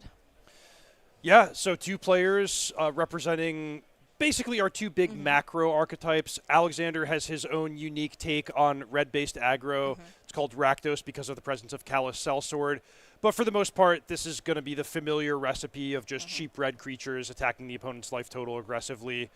Oliver Tomiko, one of our strongest, most accomplished players in the field, playing the best deck, so no shocker to have an elite Izzet Cauldron player representing the top of our standings at this stage. Right you are. Let's take a look at our players' deck lists. Let's start with Oliver Tomiko's first, if we can. Quick look here at the second page of standings to see how the rest of our 6 and 2s and 7 and 1s are faring. And yeah, best of luck to everyone in the final round of today, as we can take a look now at our deck list here. This is Alexander McIsaac's Rakdos Aggro. Yeah, so this is all about, well, maybe not all about, but this includes the explosive package of Leyline of Resonance plus a number of direct red pump spells. So instead of playing sort of a mid-range red game where you've got Razorkin Needlehead and Nova Hellkite and some removal spells, this is just all about speed. Alexander can win the game as early perhaps as, let's say turn 3, realistically, off of a Leyline and a really explosive uncontested start. But Leyline doubling the potency of his pump spells, Slick Shot Show Off picking up double prowess triggers, Callous Sellsword and Burn together, doubling the impact of a big turn. This is a very, very scary deck, and Alexander has gone deep now in multiple big tournaments with his unique take on red aggro. So he's been a really fun player to watch. I know what I'm playing when this day is done. I'm just going to go and jam this until bedtime. Sweet, sweet list indeed. Let's take a look now at Oliver Tomiko's take on Izzet Cauldron. And 1 copy of Duelist of the Mind. Outside of that, though, and the Storm Chaser's talents, anything standing out for you like a sore thumb? What I'm looking at is just a nice, well-balanced version of Izzet Cauldron. He's got all the staple cards, including his four Marauding Makos, which some players have moved away from that, but that's still, an oldie but a goodie, very effective 1-drop. And then he's just rounding things out with 1, 2, and 3 copies of sort of the fringe options. 1 Storm Chaser's Talent, 1 Duelist of the Mind. That makes total sense to me. Really nice list. Well, our players are ready to rock and roll, so let's see who is going to be our tournament leader as we wrap up day 1 here of Spotlight Spider-Man. To the feature match area we go. Alexander McIsaac on the bottom of your screen. Oliver Tomiko up at the top. Riverpire Verge to kick things off. Oh, no. Alexander's first draw was the Leyline. I was saying I would love to see a Leyline match, but that's not when you want to see that card. Poor little Hired Claw taken care of there, courtesy of Torch the Tower. Multiversal Passage. Oliver perhaps keeping his hand on the strength of that turn 1 Torch the Tower. Let's see what else he's got. Do we have a turn 2 play here for Alexander McIsaac? We do, and it is a Foretold Burb.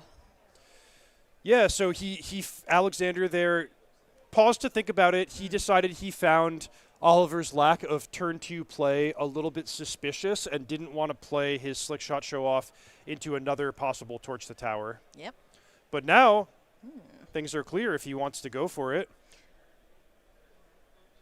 Well, he'll get to land number 4, for what that's worth, if he ever does need to play that ley line. Can he kill a Vivi? Okay, so let's say he goes Slick Shot Show Off, tap a mountain for full bore.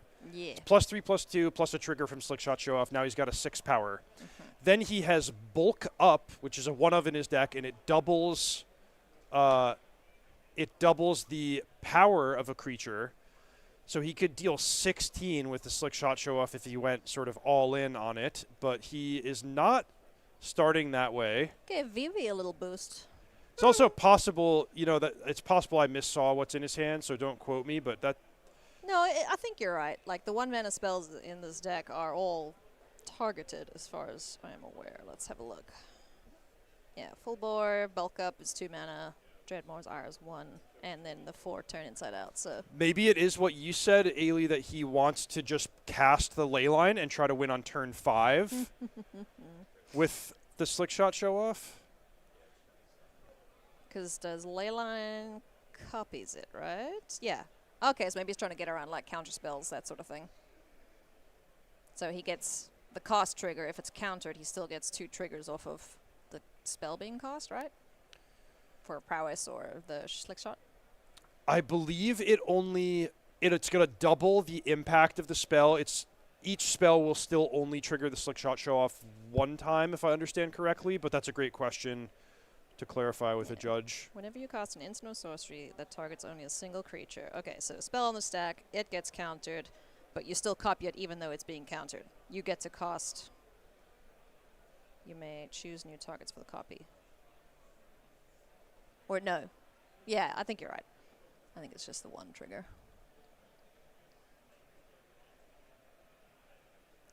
Ooh, did he draw another copy of Full Bore? He might have an opportunity to just go for the win now.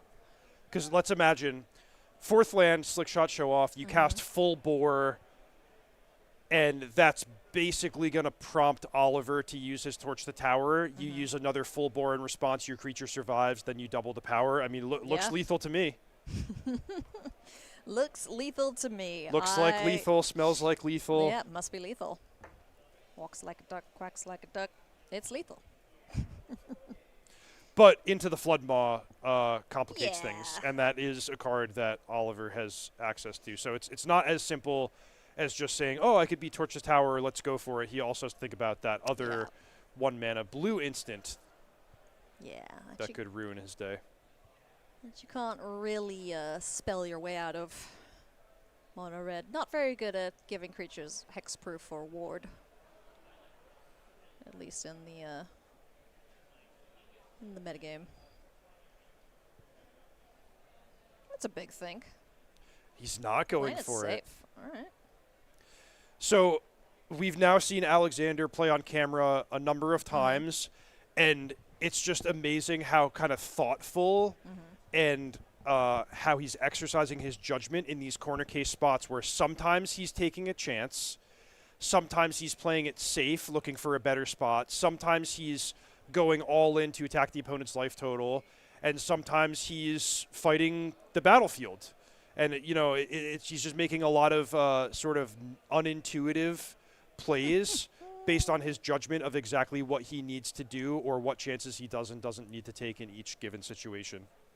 I like this. This is sweet. Looks like he might be going for that turn 5. Let's just play it safe win. With Emberheart Challenger and the Slick Shot Show Off in tow.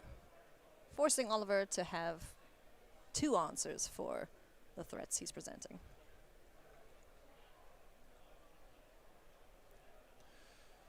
Oh, Floodmaw. Boo. And he did have Floodmaw, Yeah, so it was a good great thing call there from Alexander didn't go for it because he would have lost everything. Yeah, that would have been a blowout.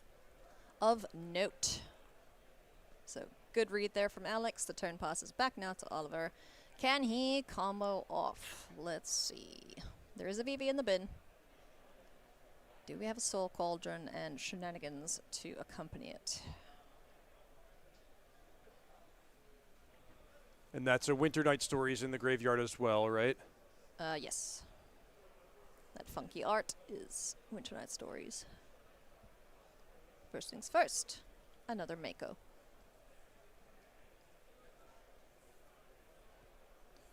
All right. What do we So if he's able to find a cauldron, he's going to be in amazing shape. Failing that, he wants to make sure to pass with instant speed interaction to not die to a flurry of spells plus this slick shot show off. Yep. Harmonizing there with Big VV. Getting a ding of damage onto Alexander.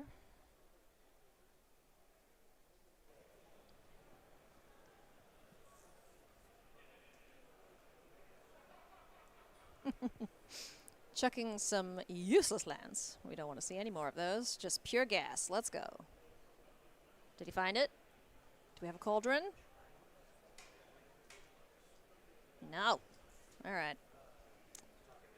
In for 3. And down to 14 goes Alexander.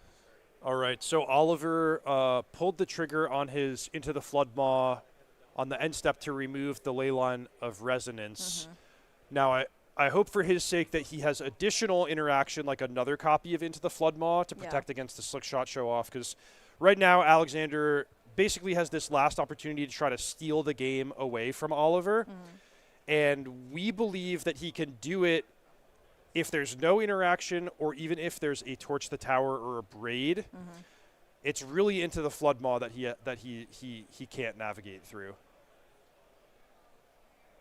Yeah, that certainly would put a damper on his plan. Once again, before taking any actions, Alexander is into the tank, finds land number 5, has a ley line in hand that we know about, and then 2 pump spells or 3? 3. Two copies of Full Bore. Yeah. 1 copy of Bulk Up, which doubles or gives double strike. Bulk up. Yeah, double targets. No, just double targets power. Double target creature's power until end of turn that you can also flashback. For 6 mana. What a deal. Grief. Whee! Things are turning sideways. Get in there, fish. So 1 blocker for Oliver. Let's see when he pulls the trigger on whatever piece of removal he may have. So I'm going to guess it starts with block Emberheart Challenger and ask Alexander McIsaac to make the first move. Block fish, that works too. Okay. All right, fish gets blocked.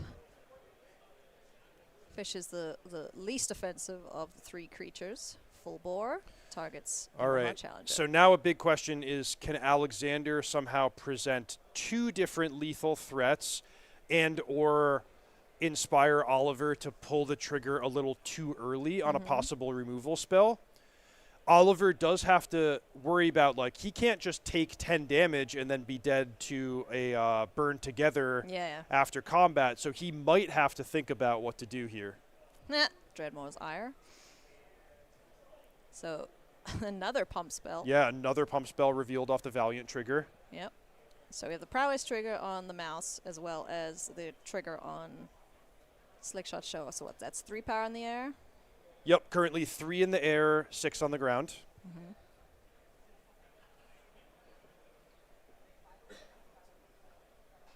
9. Do we have 11 more damage? Are you going to go for it, Alex? Or we're going to respect the untapped mana? He's going to have to play something else.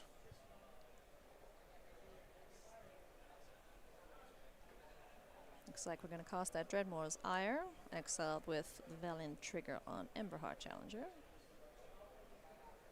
Going to spread out the targets here, maybe? No. Going on to Emberheart Challenger once again.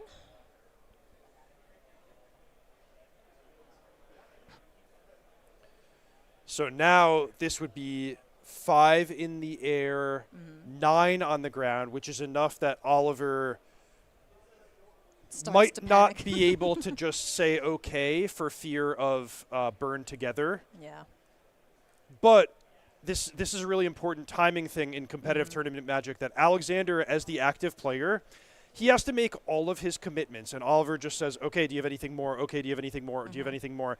And Alexander, if he says, that's it, I'm not casting any more spells, and Oliver says, I'm not casting any spells, it's too late. Alexander can't then go add another combat trick to the stack. So he's kind of in the unfavorable position where he has to present lethal before Oliver has to take any actions himself. So again, into the flood. If Oliver is into the flood maw, it's going to be very, very tricky for Alexander to work around this.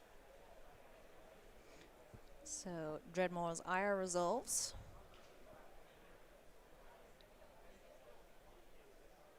It's 10 on the ground because of another prowess trigger. It is 6, 7, 8. 9 No, on the it's 9. ground. Yeah. Oh boy, we're going for it. Full bore. So if this resolves, What do you got? Show me your hand. if this resolves, then Alexander will be threatening lethal. Torch the tower on the bird. Do we have a way to pump the bird? We got one more spell, right? Yeah. Okay, so that's going to actually take care of the slick shot show off, but Alexander can then play full bore on, can play bulk up on the Emberheart Challenger, and if there's no Into the Flood Maw, that is lethal. If there isn't the flood maw, that is a massive blowout. So let's see. Is this a lethal mouse? No, he had it all this time. Excellent waiting there for Oliver, leaving Alexander just with that mouse. Yeah, I wonder if Alexander had targeted the slick shot show off with a pump spell earlier in the exchange. Yeah, getting it out of reach. Get it out of reach of Torch the Tower. Could he have forced Oliver to have 2 Into the Flood Maws? Would have gotten some damage in, I think, if you took that line. You know, it wouldn't have been lethal, I don't think. Because I think either way, whatever's getting bulked up is going to get bounced. But yeah. Went for it, unfortunately. Not able to get the W there. Oliver to Maiko, it is at Cauldron. Picks up game number 1 here between our 2 undefeated players. Nonetheless, a great game, and I really Sweet. liked how Oliver played, where he didn't get a little trigger happy with his own big turn, where he had VV, could have done a lot of really great, impressive stuff, but he identified that what he needed to do to win that game was not leave a vulnerability against the plotted slick shot show off, so he took great pains to pass each turn with instant speed interaction. Yeah, and it paid off. You know, effectively effectively countering what? How many spells did he cast there? 4? Yeah, that was four instant speed combat tricks all in one turn.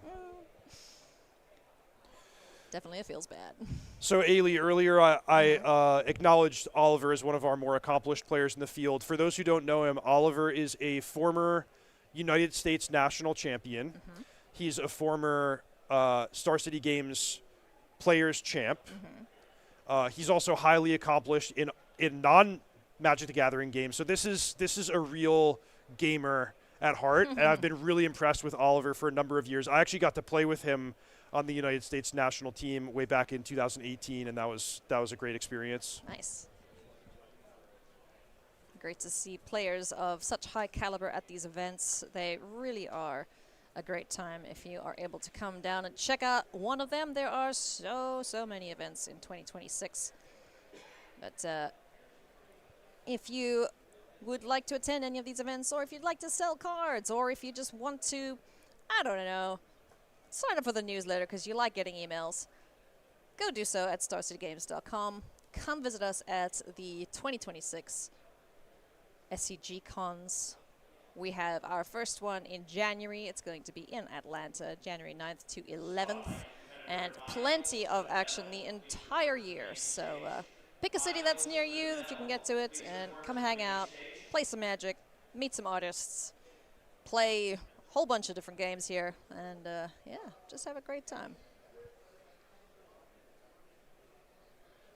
Players consulting the sideboard. If we are able to take a peek into any of our other feature matches, we shall do so. But as it stands, Oliver is looking in a pretty good spot here going into the sideboard matchup in Game 2. He's one game away from a perfect Dino record, and that he made it through the scariest game. You know, that Game 1 against the mono red deck is dicey, and after sideboarding, he probably feels a bit more comfortable just getting to bring in all of his removal and cheap interaction. Yeah. While our players are sideboarding, we'll take a look at one of our other feature matches. This is Gabriel Balanik up against Steve Stillman. It's an Is a Cauldron mirror match. Yeah. This board looks about how you'd expect it to. It's just crazy doing the live look-ins on these games, like trying to process everything that is happening, has happened. Both players with Prof's eidetic memory. It looks like Gabriel is having a really impressive turn here where he's going to get to add 7 counters to something. Good grief. If Steve Stillman can survive, he might get to untap with his own Prof's eidetic memory and his own VV, but that's a big if.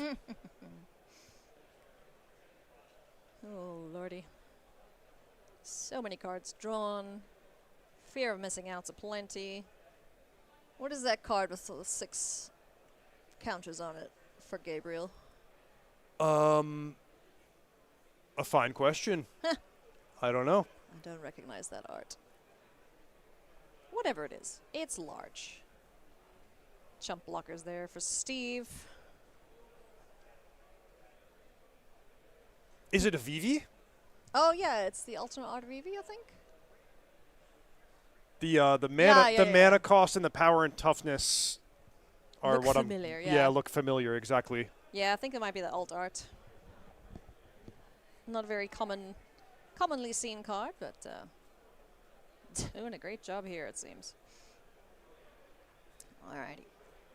Looks like our main feature is almost ready to go. We do have a hand that Alexander likes. Oliver, let's see if he likes this hand of 6.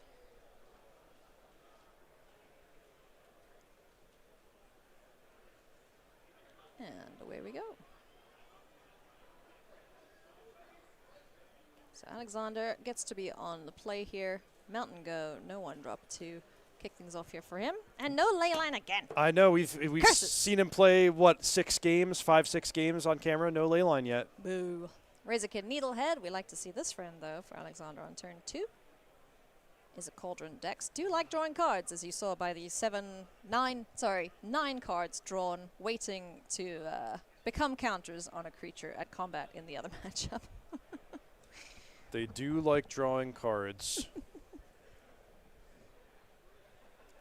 Marauding Mako on the board here for Oliver to Michael.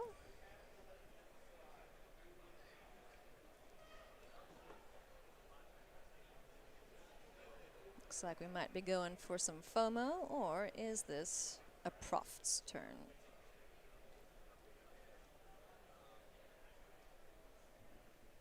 Prof's eidetic memory. Trigger. Ding! It's a counter on the Mako. Mako swings in there, says, hey, you want to trade? Oh, for the needle kid has first strike on your own turn. Yes. Looks like a creature that should have first strike all the time, but that's I love that play from Oliver where he's like, you know, I'm not going to be able to block, so I might as well attack. And it's if you want to trade, then that's fine. One less thing I have to worry about. That would be a win for Oliver in that exchange for sure. Plenty of pump spells here for Alexander. No land 3. Yeah, it does have land 3. Okay. I appreciate that he plays the white bordered basics. And they're easy to spot in hand. Nice. He's got the cell sword. He's got the slick shots. So he could deal 14 here if he wanted to just double pump, attack, and then burn together. I don't think he's going to want to make that choice, though. He also has this slick shot show off, which could either be cast or plotted. Now, something that occurs to me is Oliver didn't kill the Razorkin Needlehead, so that might be a little bit of a hint that he doesn't have a removal heavy hand. Like, I imagine if you had a Braid or Torch the Tower, you might choose that path rather than just playing Prof's eidetic memory on turn 2, but it's just something to think about. We're full bore in it here. And plotting our Pigeon. Razorkin Needlehead doing a good job here of attacking and dinging. Down to 12 goes Oliver.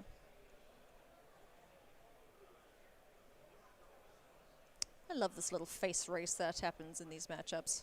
At one point or another, in one of the games, there's going to be this no blocks, just attacks. Fear of missing out hits the board here. Joins the marauding Mako. Land number 3 for Oliver.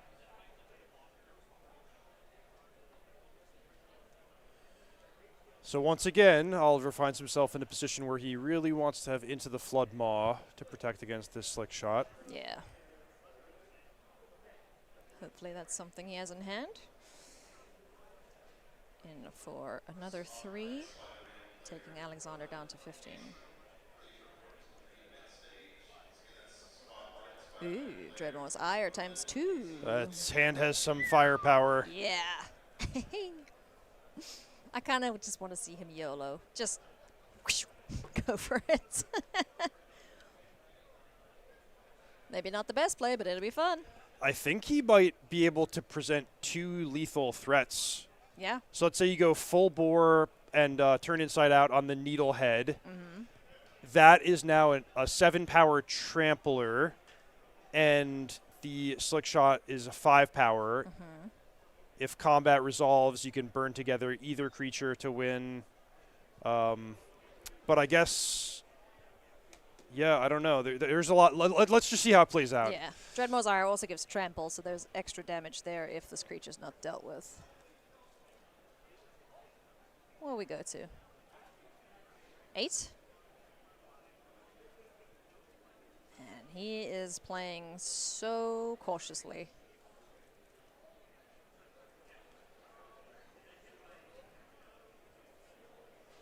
Yeah, very cautiously. There was no trample there because it was a 4/4 first strike fighting a 3/4. Ah, gotcha. So I got to take creature Tatsu and trample. Okay, so if he committed another pump spell, then he would have gotten some extra damage through. So down to 8 goes Oliver. Has a Mako to block, but Yeah, the air is tricky. man, is he playing too cautiously? I wonder, like, if yeah. he just played a turn inside out on either one of the creatures there, what's the risk? Because if Oliver was to bounce one or the other, Then, just then he focus- could just win with Burn Together. Yeah. And if Oliver didn't take any action, you just get in 5 more damage. And every turn he doesn't kill him, he gives Oliver another look at finding that 1-mana interaction he needs to live. I mean, it might be inevitable that Oliver is dead because of, you know, just the continual threats and dings from the Needlehead, but yeah, I kind of want Alex just to shut the door here.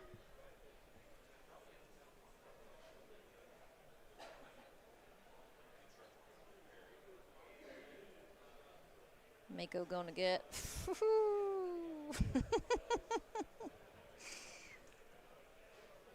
You don't want to see that. Oh. Okay. All right, well, now it's over. The shields are down. Yeah. 2 blockers. Presenting attacks.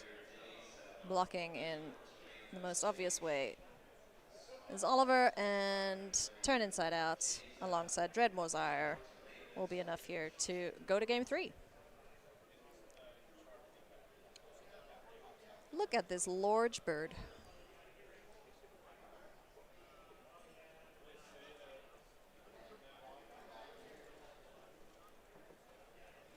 That'll die. But then, for my final trick. Burn together. Nom nom nom nom nom.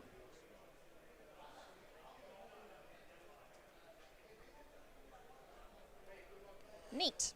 Yeah, very cool. So that was Oliver trying to navigate with a removal light hand, where sure, he got to put a bunch of power and toughness onto the battlefield, play his creatures, but that's just not enough against Alexander's particular version of mono red. You really, really need the instant speed interaction. You need to get something to deal with the Razorkin Needlehead, something to deal with the Slick Shot show off, and Oliver didn't have it in game 2. So in the end there, Alexander having the perfect opportunity to do everything he wants without the threat of anything happening to his creatures. So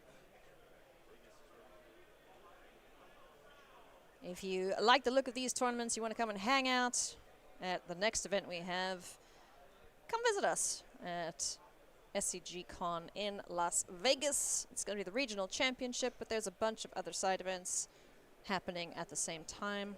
This is, this is in November 21st to 23rd. Hashtag SCG Vegas. It's modern for the regional championship. And you can go to starcitygames.com/SCGCon to take part.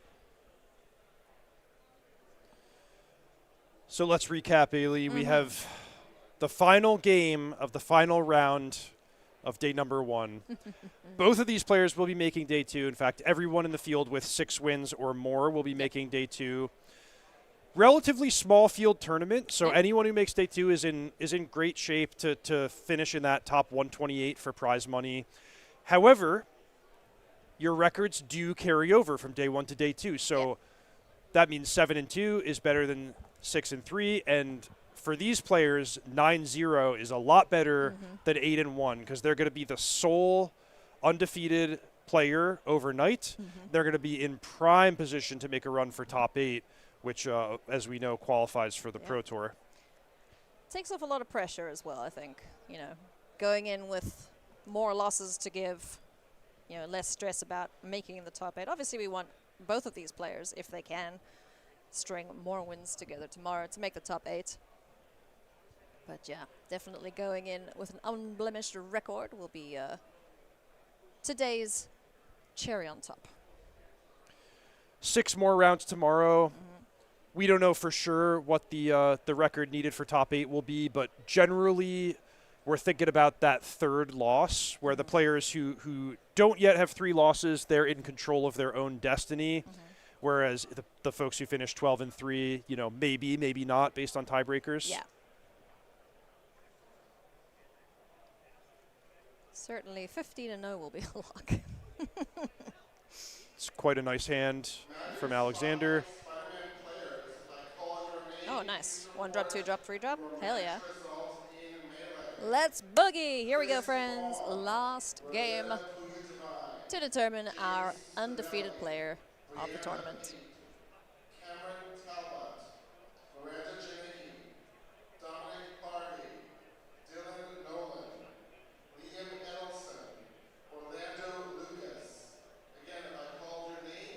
Marauding Mako, kicking things off here for Oliver.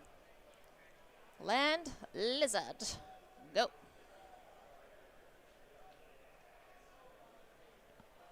Bless you, Alexander, for putting your hand on the table for us. Yeah, so his hand is a little bit different from previous games. It's just all creatures. Yeah. But that's fine. That's the way you want to start your game, by curving out with 3 creatures in the first 3 turns of the game. Maybe the combat tricks come off the top after that to help you set up those big mid-game turns. But the best thing the mono red player can do is just get that 1 drop, 2 drop start. Yeah. Great creatures here.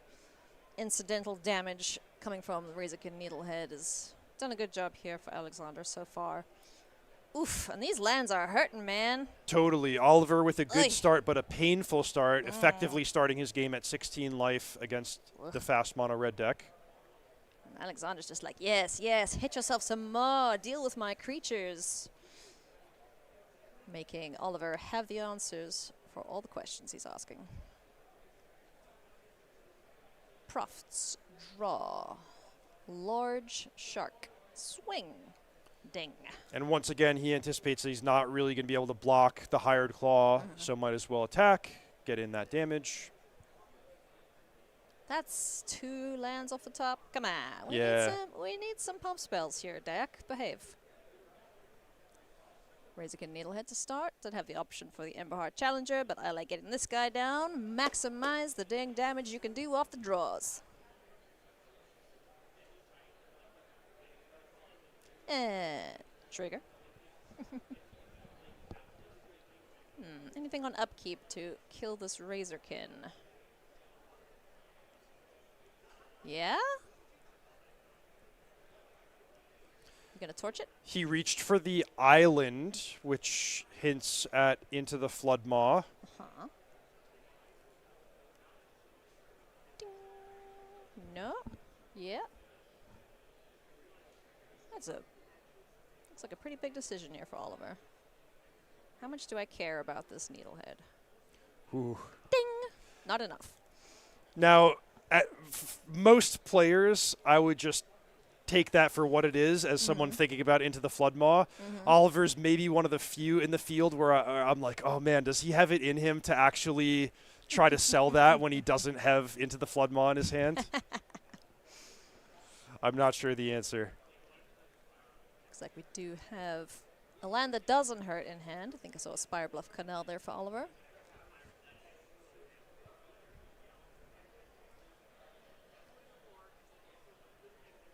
One thing I've noticed about the more accomplished players, or experienced players, I should say, is before they even play their land, they're thinking about their turn.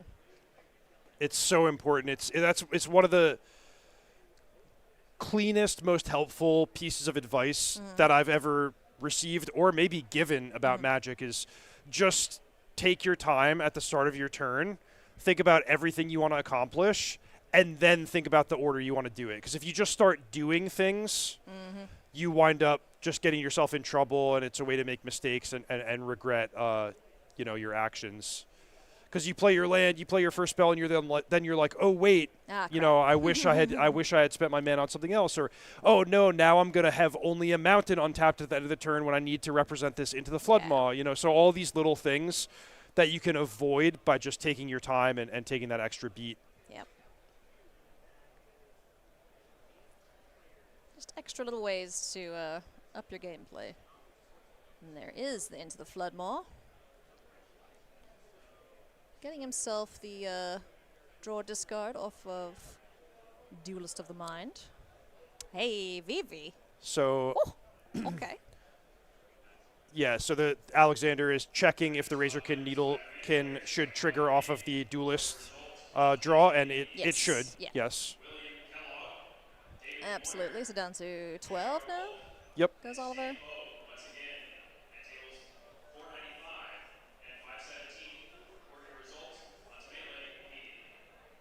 Nice. And here you see the great element of Duelist of the Mind of just being able to make that big, flying, vigilant threat alongside Prof's Eidetic Memory. Oliver's start here has been pretty strong. Like, it's now the onus has fallen on Alexander to deal with these threats that he's presenting. Oliver's start has been pretty ideal, with basically the one flaw that he had to take 4 damage off of the multiversal passages. Yeah. So if it had just been all Spire Bluff Canals, then we'd be sitting at pretty at 16 life. All right. Little Claw getting frisky. We'll see a block here. And a pump. Isn't that not enough? Because it's a 1/4? He's making a 3/4 against a 1/4. Yeah, that's not going to do it, is it? So Alexander, he needed to do this before playing the Razorkin, in which case he could have then used the Hired Claw's activated ability to pump. But no, I mean, I think this is just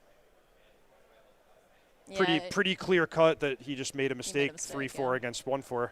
Yeah, you could see he's not super chuffed about that.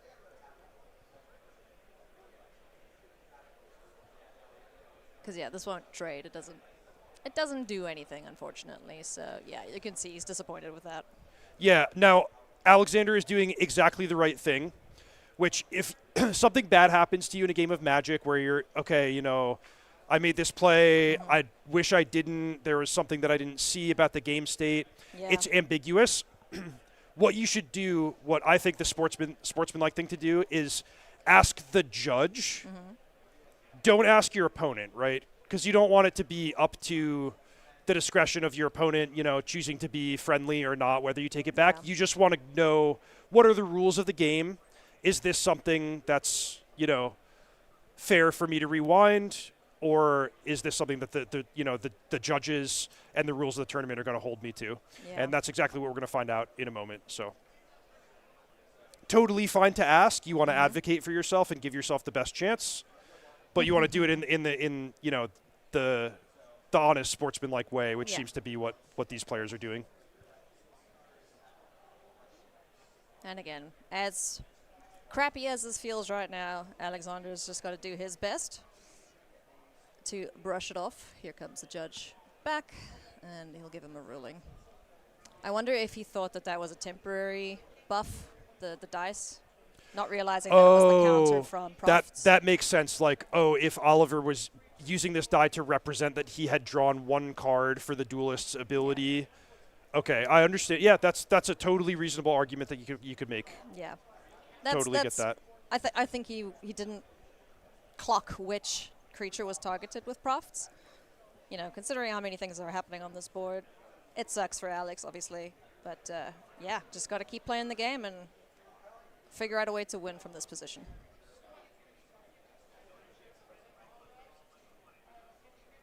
Alrighty, untap. Upkeep. Do we deal with Razorkin yet again?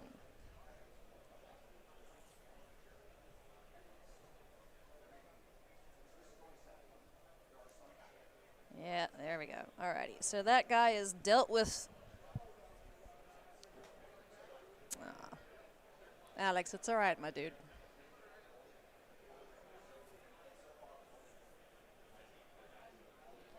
Chin up, friend. Great Magic player, great deck builder, great companion in the sideboard there.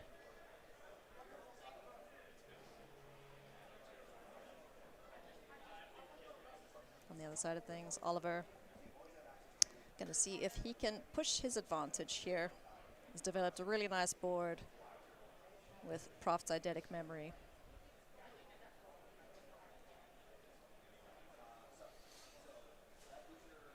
Two mana to kill the Hired Claw now as well. So Oliver finding all of the answers. Yeah, really, Situation. really nice position that Oliver has fought himself to, where he has a large advantage on the battlefield. He has the Vigilance blocker, which protects him from, haste creatures and specifically Slick Shot Show Off. Yeah. And now it's really difficult for Alexander to rebuild from this position and present a lethal attack before Oliver really puts Alexander on the back foot, where he's got to think about his own life total. Does he have any targeted spells in hand? Because he does have the Emberheart Challenger. That guy has done some excellent work today for Alex. Doesn't look like it.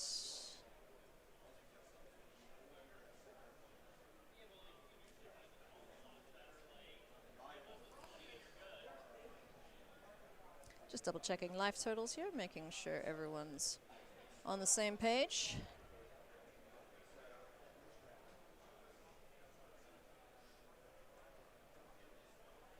I don't think they missed anything.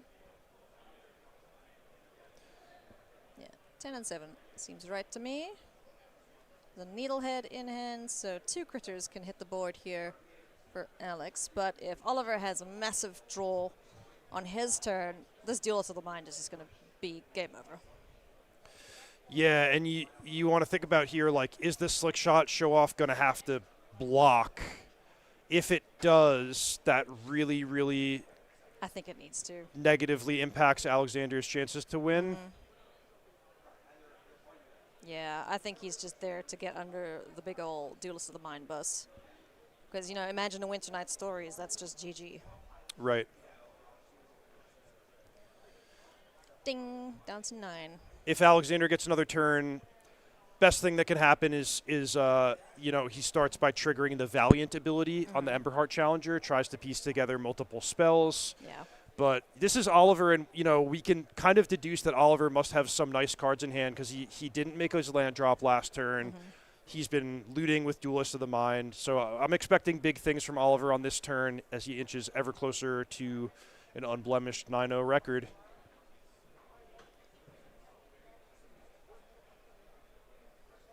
Land to start his turn off here.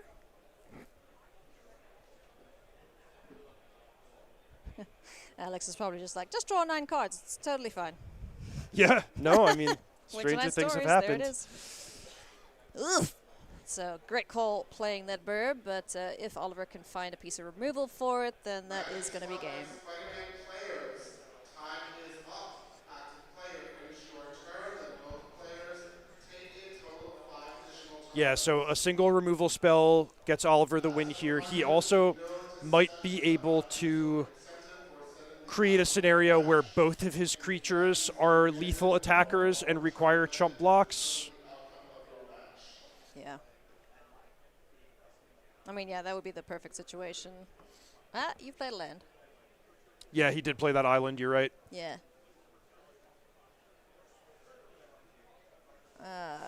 Hopefully this doesn't matter. No, it doesn't matter. Into the Floodmaw. We'll bounce the flyer. Pre-combat. And Profts puts all the counters on the duelist and GG.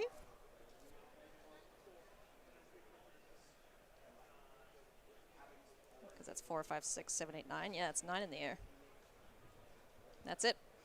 Oliver Tomaiko picking up the win there. 9-0 to end the day.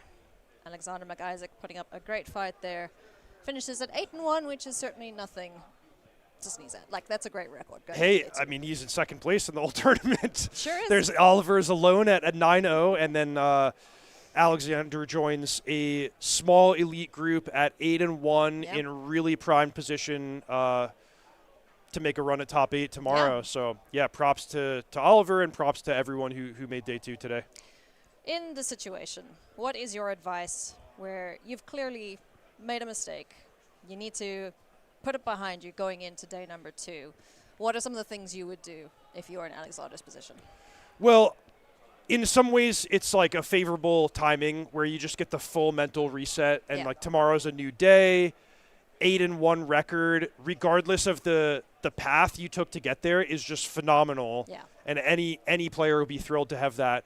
So, you know, just wake up tomorrow, try to play a good day of Magic, do the same thing that you did to get to this Yeah. position, and you'll be great. And, you know, like, mistakes are just an inevitable part of tournament Magic. No matter how skilled you are, no matter how experienced, you're just going to make a boneheaded play every You're once in a gonna mess while where you overlook, you know, a key detail about the field, especially in these games where there's so many permanents and triggered abilities and, you know, counters and this and that. It's just, yeah, I mean, it's just part of it. Also, what time did they start this morning? 9? That's right, yeah. That's over 10 hours of Magic played, plenty of effort and brain power, and just, it's exhausting. I mean, we just sitting here yapping about it, and I'm exhausted, Reed, so can't imagine what the players feel like, but it has been a great, great day of Magic. We've seen some excellent games and some really cool deck lists as well, so Reed, I do hope that we'll see most of our audience back here, if not all of you. Yeah, all of you come back tomorrow to see who is going to make it into our top 8, who is going to be the champion that gets that super sweet gauntlet as a prize. And yeah, any final thoughts before we wrap up our day? No, tomorrow's going to be great fun. I encourage everyone to tune in. It'll be Jim and Corey Kicking things for off. you in the morning, and then Ailey and I will be back for the final rounds of Swiss and the top 8. Yeah. It's going to be awesome. So thank you so much for watching. We'll see you tomorrow, kicking off at the same time. Bye-bye for now.